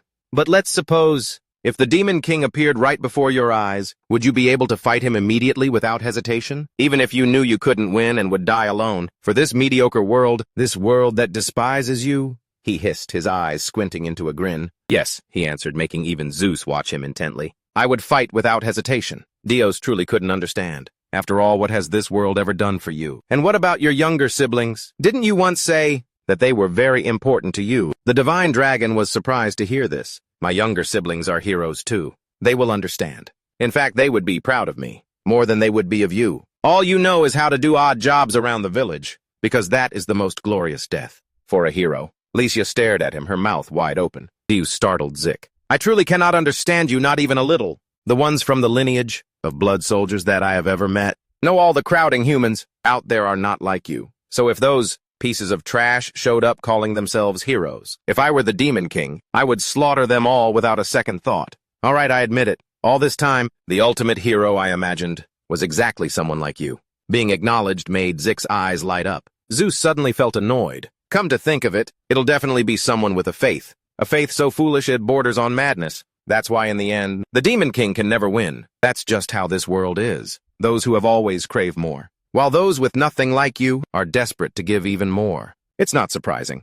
I don't care if Zikich leaves. It might even be for the best. If that's what you want, you can go ahead and follow him to the royal palace. I won't stop you. I think you're a real waste. Let's just consider that contract to have never existed. I'll set you free. If you want to leave, then just go. Zikich's hands, which had been hanging loosely, suddenly clenched into fists. He said with sincere desperation, "No, sir, please keep me here. You absolutely have to keep me." Even Zeus was surprised. "I'm begging you, sir. Please don't ever cast me aside. Ever since you appeared in my life, Lord Zeus, I've finally felt like I'm the true main character in this life. So please don't send me away." Zeus slammed his chopsticks on the table, pointed his finger, and declared, "That settles it. I'm not giving you another chance. You asked for this yourself, so I'm not taking responsibility. Don't come crying to me later." Zikich happily replied, "Yes, sir." Zeus didn't forget to add a scolding remark. "Throwing away your only chance to escape. If you're not an idiot, what are you?" "You really are an idiot." But Zikich still replied cheerfully, "Yes, I am indeed an idiot, sir." The dragon god couldn't take it anymore. "Both of you are complete morons." Strangely, Zeus didn't deny it. That's right. He actually proposed, "Someday when you've become extremely strong, fight me." Zikich hastily waved his hands. "Oh no, I couldn't. How could I possibly dare to fight you, Lord Zeus?" But Zeus rested his chin on his hand and reassured him, "Don't worry. I'll go easy on you." "How could I possibly treat you badly?" The dragon god gave him a meaningful look. "The Demon King always dies at the hands of the hero. It's like an absolute unchangeable law. That law hasn't been broken for the past 665 centuries. The battle to stop the giants' attack. It seemed like everything was over, but that was just the small beginning of a colossal upheaval that would happen later. The next morning, Rick had an audience with the Lord. "You are Jackson Holybeach, correct?" He was so nervous he broke into a sweat. "Yes, that's right, sir." The Lord greeted him. "It's a pleasure to meet you. You must be quite surprised to be summoned so early in the morning. Am I right?" Rick quickly replied, "Not at all, sir." The Lord said, "Don't worry, it's nothing bad. It's just that I've heard you performed a great service in the battle to repel the giants yesterday. Even the investigator from the royal capital mentioned your contribution, Rick." Humbly, Rick replied, "You praise me too much, sir. I was only fulfilling my duty as a hero of the Yorick lineage, that's all." The Lord suddenly laughed. "As a hero of the Yorick lineage, you say, ha. That's right. For a hero, that is to be expected." He got straight to the point. "I have summoned you because I wish to assign you a mission. As this land's lord, I am entrusting this task to you. At the world's end to the northwest, beyond the Hot Spy Mountains in the village of Forbesby, it seems a lich has appeared. I've heard the entire village has been massacred." The Lord's assignment left Rick stunned. "I want you to dispose of that monster." He hesitated. "Forgive me, my lord, but if it's the Hot Spy Mountains, isn't that the territory of the giants? Moreover, a lich is an L-rank monster, my lord. I'm terribly sorry, but I'm only a C-rank hero." The Lord didn't seem to believe him. "Yesterday, the investigator from the royal capital said that you single-handedly took down that giant monster. If that's true, then your rank is even higher than the pride of our Jorix, Sir Canadin here. Only you can accomplish this mission." The Lord's eyes were filled with suspicion. Could it be that the investigator from the royal capital lied to me? Jack grew anxious. "That's not what I meant." A bag of money was thrown in front of Jack. "To reach the Hospice Mountains, it will take at least a 7-day journey. I've prepared an additional reward for you," Canadin said sternly. "The Lord himself trusts you and is entrusting this important mission to you. Hurry up and show your gratitude." Jack looked up surprised. "The Lord trusts me," he excitedly agreed. "Yes, I will definitely defeat the lich so as not to betray your trust." Jack ran hurriedly down the hallway. "Father, the Lord has finally acknowledged our holy, bitchy family." In his room, the Lord slammed his hand on his chair. He was furious. If rumors spread that the Jorix territory was saved again by a kid like that, what will the other territories think? "Canadin, are you sure it was him who defeated the giant monster? Could it be that someone from the royal capital or someone else did all the work, and that kid just happened to take the credit?" But Canadin lied. "I was too flustered at the time, so I'm not certain. But the truth doesn't matter. If a knight of Jorix says so, everyone will surely believe it. If it gets out that the Jorix territory had to rely on an F-rank family, the whole world will laugh in our faces, model." Canadin looked over at the Lord. "Otherwise, the other families will start getting ideas about this city. You have a point. Something like this needs to be handled decisively. The Lord exchanged a look with him. The Lord let out an ah, I almost forgot to mention. The creatures that appeared in Forbes, they aren't just ordinary nicks. It's an Ashley. If that guy is truly G-rank, he'll manage to survive one way or another. The Lord had already thought of everything. If he actually manages to kill it, I'll grant him a temporary title and keep him around as a knight of the city. Even so, I'll make sure his rank is always kept low. Don't you worry. That's what good friends are for, right? In any case, everyone now thinks that you and Lysia defeated that giant monster together. If we were to ignore an A-rank family and claim that an F-rank family defeated the giant monsters, your family would be as good as finished. The Lord gave a knowing smile. And if he just disappears, that would be even better. After all, he's from a family nobody would even miss. Ha ha ha. This world never changes. Jike was still blissfully unaware of the noble's schemes. Isn't this what peace is? For an F-rank family, 5 gold coins is more than enough for funeral expenses. And so the party of heroes composed of the demon king Zeus, the dragon god Zane Goom Efskan, and the hero Jack set off. Lying in the carriage, Zeus whined. He's supposed to be a lord and he only gives us 5 gold coins. That's so stingy.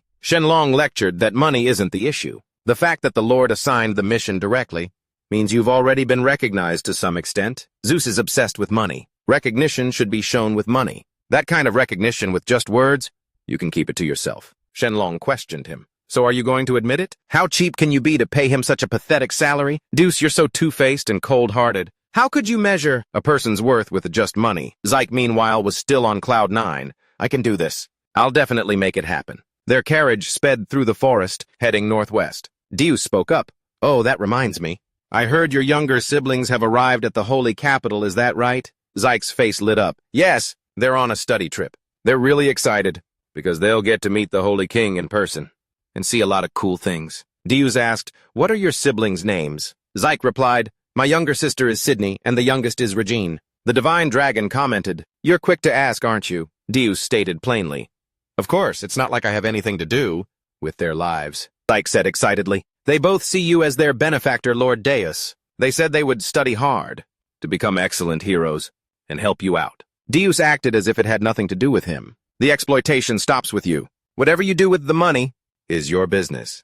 You're the one who earned it. Don't drag me into it. The divine dragon was surprised. So you do have a shred of conscience left in you. Deuce yawned. Of course. He glanced over at Zyke. Someone sacrificed his entire life to raise them, so they had better become even more excellent heroes. Zeke understood what he meant and smiled softly. Deuce was confused by his lack of reaction. He started to wonder, hey, what do you even think a hero is? Caught off guard, Zyke looked bewildered. Huh. His answer was, heroes are people who have been blessed by the gods and have defeated the Demon King. In a battle 665 centuries ago, Zeus scoffed. Don't give me that textbook answer. I'm asking about that hero title, the one your ancestors and your brother risked their lives chasing after. You must have your own definition of a hero, right? What you really think? Caught off guard by the question, he looked up toward the distant sky. I think it's bottomless courage, because the Demon King is terrifying. No, forget the Demon King for a second. This world is full of countless monsters and demons. There's not a single creature out there weaker than humans. Compared to them, humans are much, much weaker. But the moment a hero appears, the hero has come, and hope shines bright again. As long as the hero doesn't fall and continues to stand firm at the forefront, everyone will think the same thing. See, the hero hasn't fallen, so let's just hang on a little longer. When 10 people, 100 people, 1,000 people all join forces, I believe humans can overcome anything. Even if their opponent is the Demon King. Zeus felt his ears buzzing. Why do you have to be so long-winded? In short, if you're not afraid, you won't be defeated, right?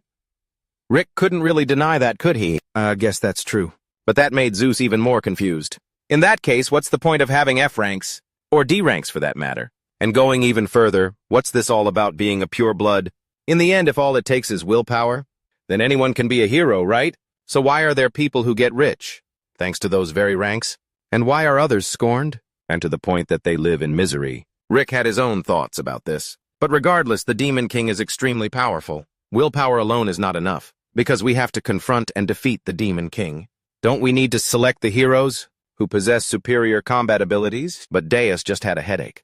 Combat ability, magical power grades from elementary, middle, high school to college. Weren't those enough? Academy money sponsors pure-blooded lineage. There are so many things. Deus suddenly changed the subject, making everyone turn to look. Actually, I used to think that heroes were people who received a divine decree from the heavens, enveloped in light. An existence that anyone could immediately recognize as the chosen one. A destiny you could recognize from the very first meeting. So I was a little scared too. But that's just ridiculous. Zeus and the divine dragon exchanged a meaningful look. Zeus looked awkward. If we're going by everyone's standards, then I have nothing. Education, money, sponsors, lineage. None of the conditions fit. He laughed as if it were nothing. Looks like I'm a complete failure, huh? Only he would know. That's exactly why I chose you, kiddo. But Deus's eyes were filled with indifference as he looked at the sky. And I, who have been beheaded for tens of thousands of years, leading a bunch of fools like you. I must be the greatest loser of all. The divine dragon suddenly called out to him, "Hey, Deus! How did you meet that new servant of yours?" Zeus realized she was talking about the new butler.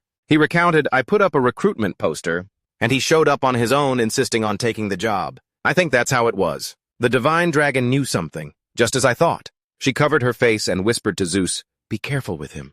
He was confused. "You know him?" The divine dragon wasn't sure either. "I have a suspicion, but I can't say it out loud." Zeus laughed, leaving the divine dragon bewildered. He reminded her, "Have you forgotten who I am? Everything in this world to me is nothing more than a game. There's nothing I need to be careful about." Shenlong gave in. "Fine, have it your way." "I've warned you." He laughed. Deus knew full well that those murderous eyes were always watching him. "Don't worry, I'm being as reckless as possible." Their horse-drawn carriage sped through the forests. When night fell and the moon rose high, they gathered around a pot of noodles. Each person happily ate their own bowl. When they got bored, Shenlong and Jay went out to gaze at the fields. Jack dueled with Scotten. He fought so hard he was dripping with sweat. Deus, completely bored, sat and watched the stars. When they were done, they all collapsed onto the grass to sleep, but Scotten was different. He stood on a rocky outcrop. He glanced left and right, saw that everyone was asleep, and then he jumped off somewhere. On another day, their meal included wild boar that Scotten had hunted. The carriage wheels continued to roll. Together, they journeyed northwest. When dusk fell, they ate noodles to fill their stomachs. After eating, they practiced their swordsmanship. At night, they all slept again, so they could continue their journey the next morning. The long days of noodle meals in the forest, sleeping under the bright moonlight, bathing together in the streams, sleeping piled on top of each other in the small carriage. Then the next morning, they would whip the horses and leave again, speeding down the road from morning until dusk, and then into the dead of night. Finally, Zeus saw their destination. It was the Hotspur mountain range. On the other side was the land where giants lived, so humans couldn't live there. And Zeus also glanced towards that massive mountain range. Sarun pointed over there. "Look." In the distance where he was pointing, "That's the Wall of Sin," Rick exclaimed. "I've read about it in my textbooks. This is the Wall of Sin. It was hastily built as the final line of defense. To stop the giants. During the Great War between humans and giants, 500 years ago. They say that the bodies of the brave warriors who fell in battle were piled even higher than that wall.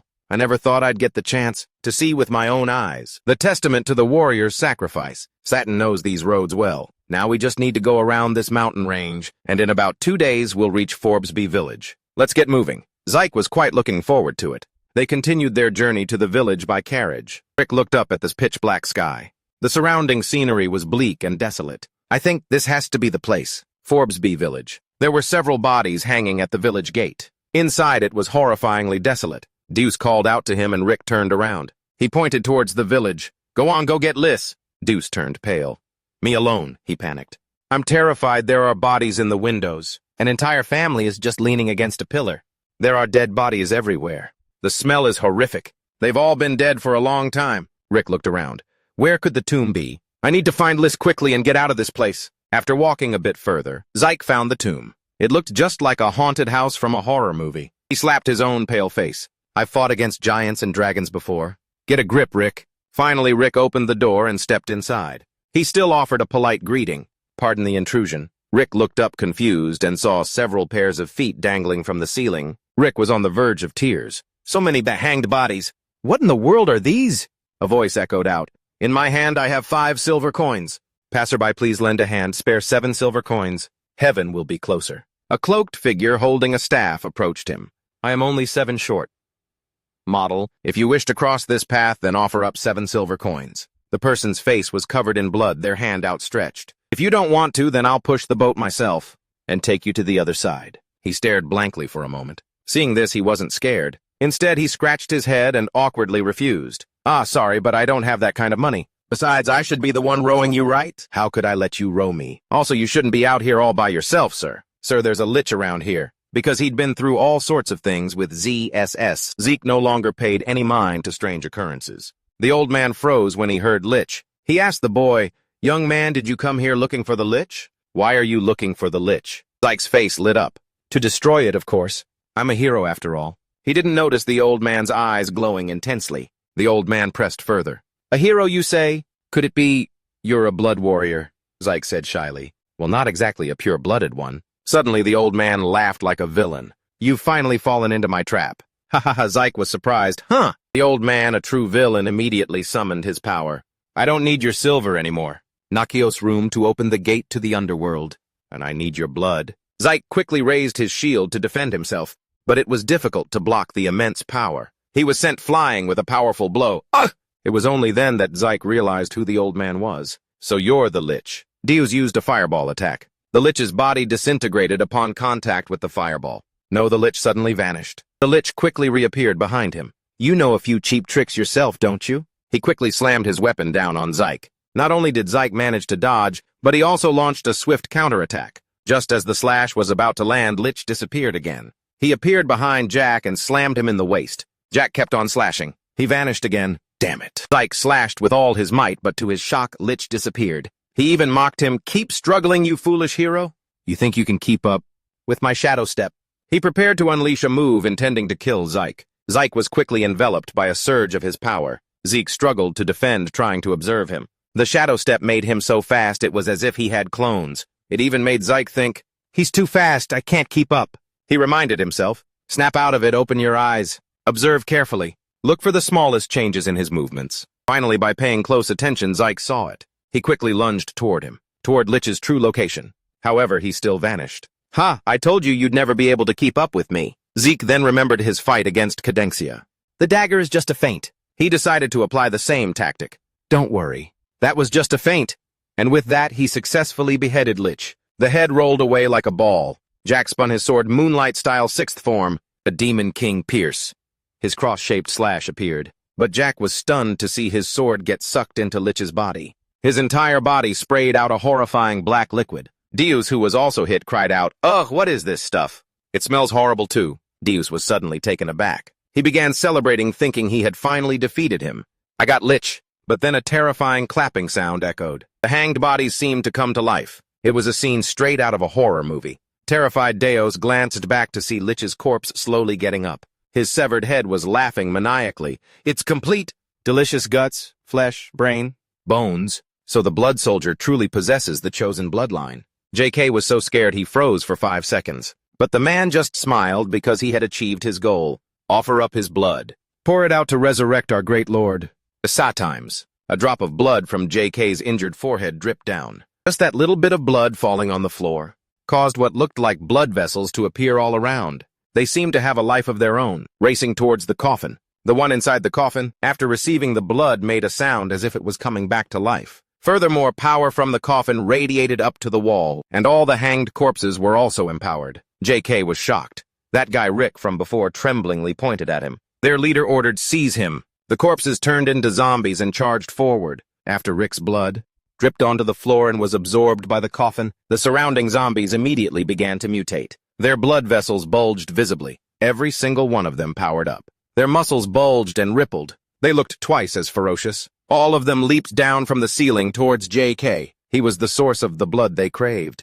The monsters, with glowing red eyes and sharp teeth. Horrifying growls emanated from their throats. Growling and snarling noises. Suddenly, a gruesome rotting hand burst up from the ground. Another horde of zombies broke through the floor, crawling up en masse from the darkness. Their glowing red eyes looked even more ferocious. Everyone was staring intently at Zek. The scene before him was a bit horrifying to Zek. And in a flash, the horde of zombies charged towards Zek all at once. The bloodthirsty beasts. Zek immediately swung his sword in defense, but there were too many of them. Every single one was frantically trying to get to him, like a bunch of crazed fans. The frenzied zombie attack forced JK to raise his shield to block it. Those blackened, withered hands immediately grabbed tightly onto his shield. JK strained his arms, trying to hold on to the shield. Grunt after a few seconds of struggling. In the end, the doom slogan was torn away. JK watched in horror. The shield, in a fit of rage. Zeke swung his sword and cleaved a zombie in two. As the sword reached its abdomen, the zombie used its hand to grab tightly onto his blade. That shameless zombie just ripped it away, taking Lewis with it even as its body was split in two. If it still had skin on its face, you could imagine that this bastard was sporting a very smug grin. Having lost his defensive weapon, Zeke was like a delicious piece of cake sitting on a platter, a tasty treat inviting his zombie friends to take a bite. One of them lunged for his arm and gave it a love bite. Its fangs tore through his flesh. Blood immediately began to trickle down. A drop of that blood fell straight to the ground and splattered up in a beautiful arc. The coffin in the center began to glow once more. A sound of satisfaction emanated from within. A moment later, the horde of zombies began to mutate simultaneously. Horns sprouted from their heads. Their teeth grew longer and sharper. A row of sharp spikes grew along their spines. Their sinewy hands sprouted sharp claws. Their skin turned red. The way each and every one of them looked now was just like a messenger from hell. What a horrifying sight. J.K. panted heavily as he witnessed the scene. He thought to himself, every time blood is shed, they level up. We can't let any more blood be spilled. The monster opened its fang-filled maw wide, letting out guttural growls. Its blazing red eyes stared intently at the prey before it. All of them charged forward together again, continuing to carry out their given mission. The mechanical centipede leg on his back deployed. Its barrel opened and fired straight ahead. The monsters in its line of fire were immediately blown away, but the others continued their frenzied advance. This time Zyke was completely defenseless. He was pounced on by the horde of monsters, and could only scream helplessly, "Aga!" Zyke's small body was quickly swarmed by the monsters. Only his piercing screams could be heard. Ah! Zyke was so overwhelmed he had to curl up into a ball. He was struggling desperately, and the monsters had achieved their goal. Zyke's blood trickled down his cheek, then dripped onto the ground. The vein connecting to the stone coffin grew thicker and darker in color. And when the time was right, finally, its lid was shattered by the thing inside. Then Zyke, with his eyes barely open, looked forward in astonishment. But immediately after, something made him avert his gaze and look to the side. The monsters that had been chaotic just moments ago were suddenly in neat, orderly rows, all kneeling on the ground. Zeke instinctively bowed as well, but he still didn't understand what was happening. Among the kneeling crowd, Zyke also saw the lich whose head he had cut off earlier also kneeling. Even though its head was severed, the creature picked it up and tilted it respectfully. That head mumbled, "Our king. Lord of the Liches, we express our devotion. Please be reborn." Hearing this, Zyke looked up in shock toward the center. He saw the silhouette of a head with white hair, or rather the white-haired head of a skeleton that had just burst out of the coffin and stood up. That corpse still had one glowing red eye. It used its skin-crawling voice to say, "I am Sat Immers. From now on, humans, elves, dwarves, and even demons, every living creature will have to kneel before me. Hear me, world. Tremble in fear, true evil has arrived." Witnessing this scene, Zeke only felt a little surprised, and that expression was caught by the glowing red eye. Sat Immers said, "Your expression is rather strange. Are you not afraid of me?" Zyke replied cautiously. Can I be honest?" He honestly stated his feelings. "I'm not afraid. You claim to be true evil, but in reality it's a bit..." Hearing this, Sat Immers furiously roared, "I am the king of leeches just by facing me. Those with beating hearts should be plunged into primal fear. So why aren't you?" This was a question Zyke was also asking himself. Why is that in his mind? The familiar smile of Deers suddenly appeared. Thinking of it made Zyke unconsciously smile as well. Why am I thinking of him at a time like this? That expression provoked Sat Immers even more. He was so angry that he opened his other eye and screamed, "You're smiling. How dare you smile in front of me? Are you tired of living?" Just then, Jaos leading the Divine Dragon and Scott Un kicked the door in. He even scoffed. "Do I really have to step in for a single lich? What's taking so long? Let's just handle this quickly and go. I'm starving to death over here." As soon as he heard Jaos' voice, Zyke smiled and turned around. Zeke looked at Jaos like a kid waiting for his mom to get back from the store. He happily cheered, "Sir Jaos us." Jaos didn't answer, but just stared curiously at the guy standing in the coffin. Jaos snarkily said, "What the hell is that? That gloomy, shriveled-up dude? He looks like he's been rotting for 10,000 years. Who is he?" Apparently insults sting whether you're human or undead, and Sat Immers was no exception. He was so furious that his shriveled face was practically glowing red. He could barely sputter out a word. How dare you speak to me with such disrespect?" And because his skin was so withered, all you could see were the veins bulging on his forehead. He immediately gave an order to the other leeches. "Oh, you who are dead, kill them now. Give them the most gruesome end imaginable." The moment he finished speaking, the leeches aggressively turned and rushed towards them. Zeus and his two companions at the door still looked completely unfazed, while Zyke had already gotten into his fighting stance. Facing the approaching leeches, Zeus just casually let out a huge yawn. Yawn! After yawning, Zeus lazily waved his hand. instantly causing the leeches in front of him to be split in two. This time it was Satimers's turn to stare in disbelief. To defeat my entire magic-filled legion with a single hand. How? Who are you? Zeus didn't answer. He asked him back, and who are you? Satimers roared in fury. I am Satimers, the strongest being to surpass the human world, the demon world, hell, and purgatory. If that pathetic zodiac Inez hadn't sealed my heart, this world would have long been under my rule. Zeus's eyes flashed. He questioned him, rule the world, something that not even the demon king could do. And you think you can? Satimers replied confidently. The magic power flowing through my body surpasses even that of the demon king. If I were to grasp my true power, then no one will be able to stop me. Dios smirked and said, now that sounds interesting. Fine, I'll remove that seal or whatever it is for you. Go ahead, try and do things your way. But if you can't, you'll have to do something for me. Do you agree? Hearing this tone of voice from Deos, both the divine dragon and Skaten couldn't help but share the same dumbfounded expression. But of course Satimers had no idea. He laughed and replied, ha ha ha, this seal. Not even I, Satimers, can break it. Before he could even finish his sentence, he found Zeus standing right in front of him. What's more, he had used a single hand to rip apart the very chains that sealed him. Fenlong said worriedly, that fool is stirring up trouble again. Meanwhile, Zeus casually crushed the worthless lock in his hand and said in a provocative tone, go on, give it a shot. In response, Satimers just laughed. Ha ha ha. Zeus looked at him curiously. The next second, right in front of Zeus, a massive explosion suddenly erupted, sending him flying backward. The ground was also blown to smithereens,